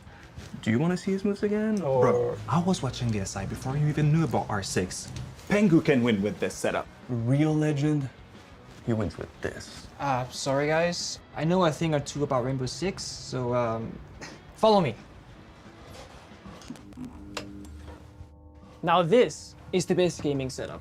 It's the HDR 400 monitor, the XB 25.3 QGP 24.5 inches. EO Finals 2020. I'm doing a triple kill. The monitor had to be top-notch to keep up with my moves. Frostblade fans, they can cool the best graphics card, the best processor, and even the biggest hard drive with the most memory. They keep things cool and calm like my head was at SI 2018 to win the championship. Pengu goes for one on the young. Can he go the second? Penta are the world champions.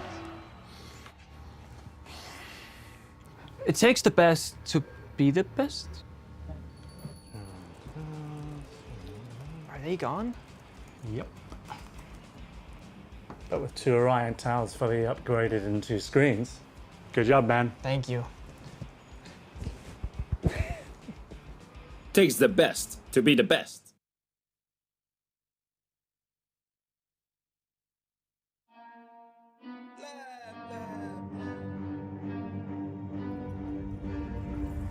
I got problems on problems on problems on problems on problems on problems I solve them. I run through the money, the pressure be calling. Left on my blessings, I feel like I'm falling. The birdie is back. Tell me I'm garbage, I'm going through something, that's why I ain't calling. Phone and progression, it's all that I wanted. The phone in affection, I summon and dub it. Cause I got problems on problems on problems on problems on problems on problems I solve them. I run through the money, the pressure be calling. Left on my blessings, I feel like I'm falling. The birdie is back. Tell me I'm garbage, I'm going through something, that's why I ain't calling. Phone and progression, it's all that I wanted. The phone in affection, I summon and dub it. Why you be all on my line about nothing? Why won't you go get you $1 or something? Don't hang with it who lying for nothing. I see that we different, you riding, I double. I don't do discussions on bragging about hundreds. Don't go to your places, I know that they sunken. Don't call me your brother, I barely could trust it. I talked to a shorty, she bagging the bucket. And I'ma need all of my dollars on corporate, so hand me the money, I divvy the pie. I'ma give all of my people a portion to build them a fortune. I'm flipping the ride. I can't be mixy when iffy the vibe. And 40 on 50 is really the time. Why are you all on my phone like you want me? Like you wasn't pushing the kid to the side. I run through the money, the pressure be calling. Left on my blessings, I feel like I'm falling. The birdie is back. Tell me I'm garbage, I'm going through something, that's why I ain't calling.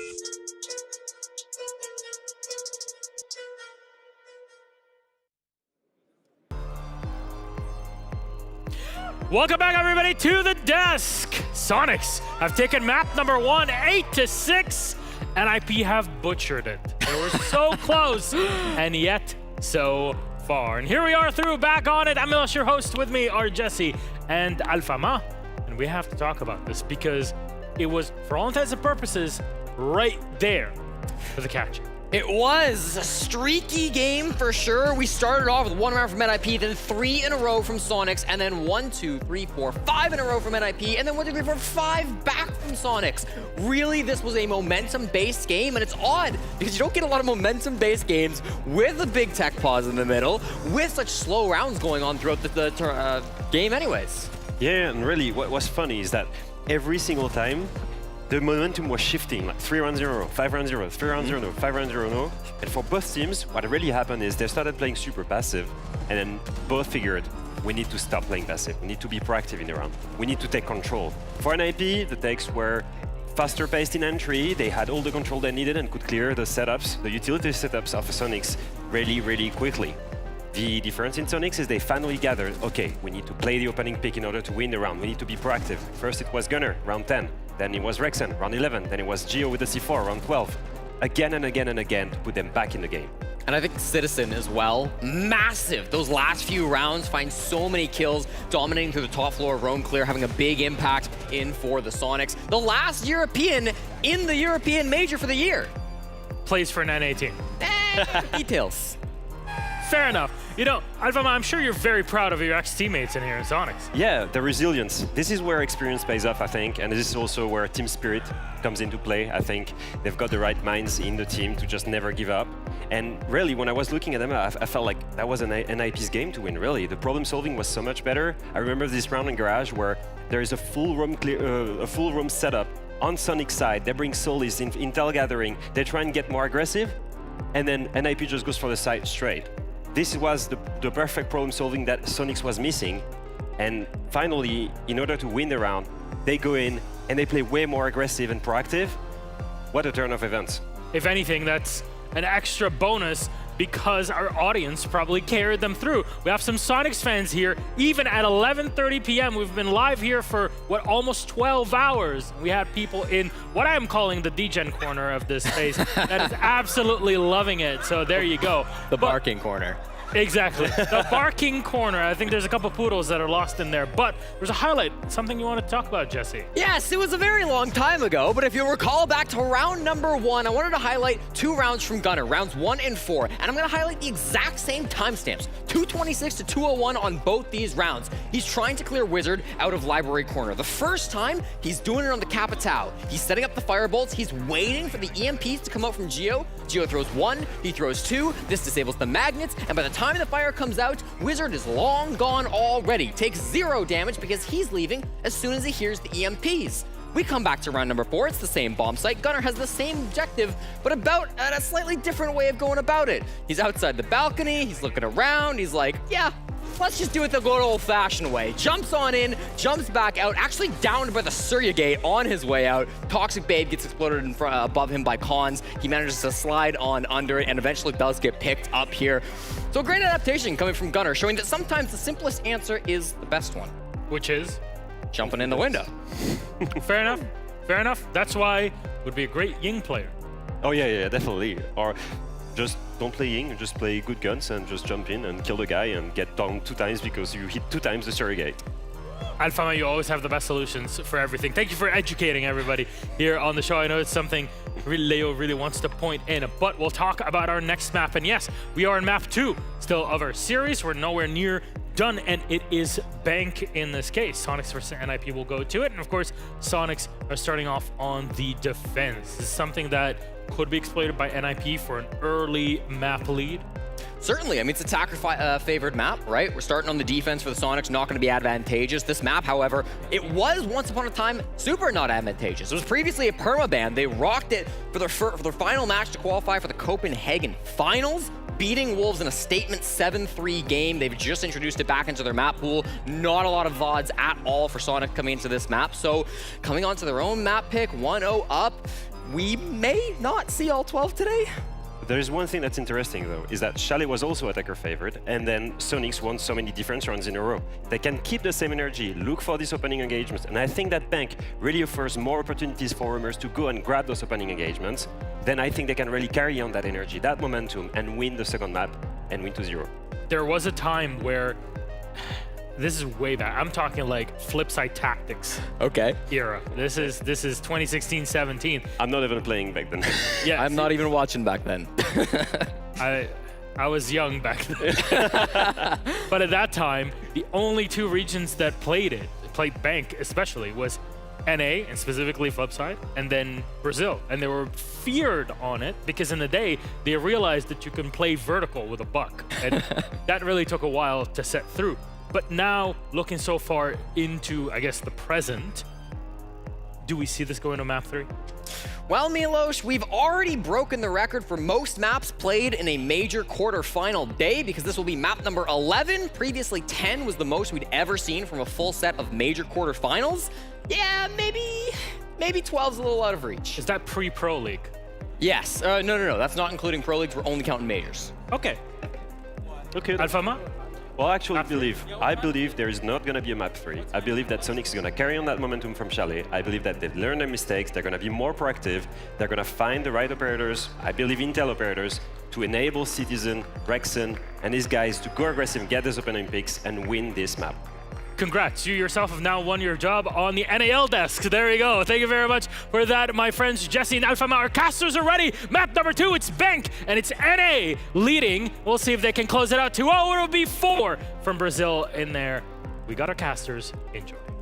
Thank you very much. I'll gladly trade Jesse for Alphama on NAL.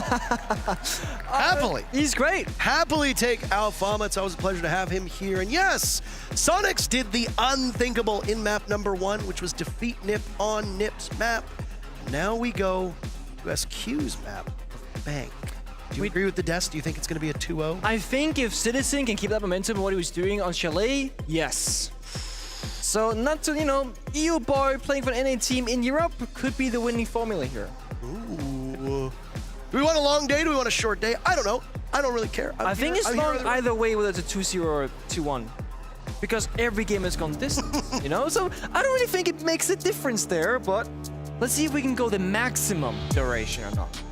Well, we might need all 12 rounds for Bank. I'm not entirely certain. I cannot predict the future. All I can do is tell you that I am excited. And I'm just happy to be here. 58% of you saying that you think Soniqs will prevail over Ninjas in Pajamas. I wonder if that's been updated at all since map number 1. It was 52-48 on the first map. So a slight shift. And it was favoring, I believe, NIP last time. Oh! So yeah. One fun thing to note is that at this event, at this major, there's only been played one overtime map between the two teams. And that was that 7-8 loss for Soniqs against W7M. Both Soniqs and NIP usually play relatively short games, 7-2s or 7-3s. Even when NIP lose, they would lose in pretty big fashion. And when they win, they always win in great fashion. So both of these two teams, not really familiar with OT at this event, but first map, I mean, it took us all the way there. I wouldn't be surprised if this one of Bank also did. Bans are coming out, and things will kind of take a turn because Soniqs, they banned the Ying this time around as they start on the defensive side. NIP, they will remove Thatcher from play. Boring. Oh, Thatchy boy. I mean, of course, Thatcher on Bank plays around the Kaid for those basement hatches. It's very hard to deal with that, even with the secondary piece in the game, due to the radius being a little bit shorter than that of a Kite Claw. You'd almost need to pair it with an IQ, and you just don't have space for all those operators in your lineup. So, the Thatcher ban is to prevent the Kaid enablement on basement. NIP will once again remove the Valkyrie from play, despite being such a phenomenal Valkyrie team themselves, respecting what Soniqs can do with that operator, and perhaps how much they might depend on it. Oh, and Azami is gone. Kaid's still very much on the board. You have pocket EMPs, I suppose. You got what? Osa, Monty. Yeah. That's who we tend to see it on the most. Dokkaebi. Yeah. As well, from time to time. And right away, even though the operator repick is in here, there is a Monty that shows up and we picked off of. Far more interesting for the defense downstairs. Things don't look that strange. You want to put the Goyo canisters somewhere by that CCTV into the main bomb site doorway. There you go, there's two of them. One put on a soft wall. If they're not shot at the same time, that's a solid 30 to 40 seconds that we'll see teams have to wrestle with. I mean, look, and it's like, what do you think the attackers want to try and plant? And you look at all those Vulcan shoes and you go, it might be in that area of the map. 3 canisters to boot, a Sami, a Rooney barrier as well. Of course, that soft extended hole does have open area from Soniqs with those main walls reinforced with the library inside a lobby. Attackers are moving out to Attackers didn't really change much around. The Maverick, of course, being brought in case of a kite being hidden by the defending team. Psycho stuck the Muncie the entire way through. Buck bringing that secondary heart destruction as well to speed things up. And they also have a Thermite, so a lot of backup plans here for NIP. And this also allows both Pino, Wizard, and even Cons, if they need to get into a gunfight on Bank and be able to take this map control, because even if Wizard dies, other guys can breach. If Pino dies, then Cons and Wizard can breach, so they're going to be fine either way. It is Psycho on the Muncie doing the roam clear duty right now, just walking through the map, and this is why Muncie is such a phenomenal operator. It is beautiful, and it is easy to just do this.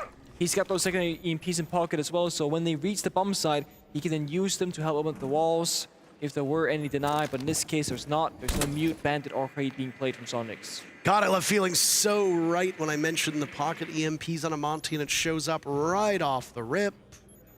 Maybe you can see the future. Get out of there, citizen. He knows not to mess with the Monty. I mean, you're opposed, you can't do much against him, to be fair. You got a C4, but you're not gonna kill a Monty with a C4 unless he makes a massive mistake on where he punches shield. That might prompt the fallback here. Wait. Rexon is there with him. They heard the buck from above. Pino also has the DMR on the buck, by the way. Does not hold on to that C8, a favored weapon for most buck mains. Advantage do you think that DMR brings? Think it's just damage? Yeah, on land build, I mean, you two-tap most defenders, it's easy kills, really. Of course, Bang has a lot of tight, long angles as well, so getting just one bullet off will do a ton of damage with the DMR, not so much with the C8. There goes one canister, but we know there are two more waiting just around the corner. We also know there are C4s in pocket of both Berkster and Citizen, and we got 3 Toxic Babes, 2 Yokais from the Echo. This is NIP fighting against the clock. They might have the Munty, they might have the setup, but they only have 50 seconds to work with so far. Now there's one Yokai inside the lobby from Geo, so they also have a little bit of presence on the main staircase if they want to go for a fight, but right now it's all about plant deny. 40 seconds and all the Goyo canisters are down. Psycho going for the plan. Obviously the fire not reaching that far. Big blunder, there it is. And it does enough at the last second. Obviously there was still one remaining. That is bad, and certainly not good for NIP at all. Now they'll need to scramble to not just retrieve the diffuser, but also get some picks in the process. Khan's taking damage, baited in. Citizen still giving calls now. Has the gun out as Wizard goes to draw. Oh, we're back. Soniqs in a 4v2. Pino taken down, and it's Musi. He loses it. I mean, brilliant round from Soniqs. When you put all your eggs in one basket like that, it's a very big gamble for NIP. And I mean, it looked like they were about to steal around that 5v5 with Monty getting down the diffuser almost, but not quite. And I mean, it actually came down to the Goyo fire from that Vulcan canister that saved it, because the C4 didn't do enough damage to outright kill the Munty of Psycho. It was the fire afterwards, that slower, rather quick burn that finished the job. And it should never be that close when you got 3 Toxic Babes, 2 C4s, 2 Yokai drones, but it was. NIP after that could not recover, tried to pick up the diffuser, the fire was there, got swamped by Citizen. Great job from him. It's always very daunting to look at the defending team go for this 5-man plant deny, because it really comes down to, okay, if you do it successfully, you can win on just utility game. But if that C4 was a bit later, or it missed, or shot mid-air, whatever happened, they just lose the round if that bomb goes down and gets planted. Now it appears that we're having a small technical issue getting into the game. We should be there in just a moment or two. Not sure what the culprit is here right now. Are they? Who let the dogs out? Yeah. I don't know who let the dogs out. Yeah, I feel that, Rexon.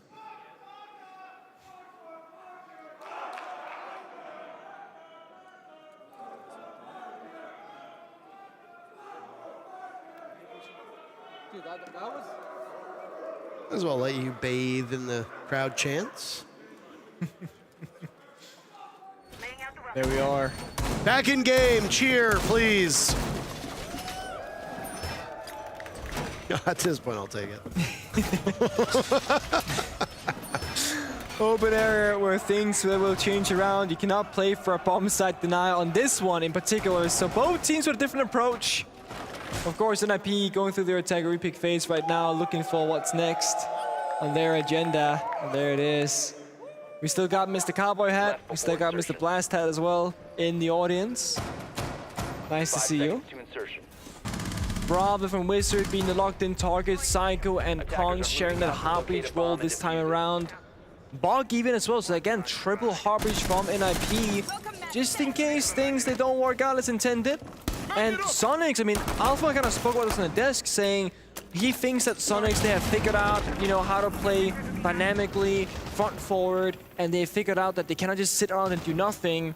And while it did work in the first round because the basement bomb site plays out that way, they are very much active on the map of open air, which is exactly what you have to do. And look at this, Brexton playing inside a stock room, finds the kill onto one of the 3 heartbreachers of Collins. And again, momentum is a big thing, and Soniqs so far carried it beautifully from map number 1 into map number 2. Brexton's still holding on the spot, but Gunner. What? No, no, no. What an angle from Pino. Down goes Gunner, looking the wrong way. That is a damning loss. You've just lost your Echo on Soniqs. That is late round intel. That is mid round intel. That is late round denial. Yeah, I mean, it's so much. I mean, you still have Solis on Grixer, who can provide similar information, but now Gunnar has his watch from the grave, expected his teammates, watch those cameras, and hopefully for his sake, those Yokais are in good positions. NIP have taken almost full top floor control, and the Lion Charge will give out multiple players' location. It's gonna force Soniqs further back, and with a minute and 40 to go, I mean, Pino and Buck can do so much destruction up above, both with the soft destruction and hot destruction on any hatches that are reinforced. Opening things up and then going back onto their scouting mission with drones, as Wizards been on that Kludge for quite a while, but there's limited value from it. It's shot over by Elevators. Was going for that default cam by Beepers, double doors leading into open area, so that if this was a fallback defense from Soniqs, they could catch somebody on the cam for the retake. The Buck's still upstairs, tearing through as much of the floor as is humanly possible. But Psycho taken out by Grixer. Caught and down for the count. Now it's Musi sustaining a lot.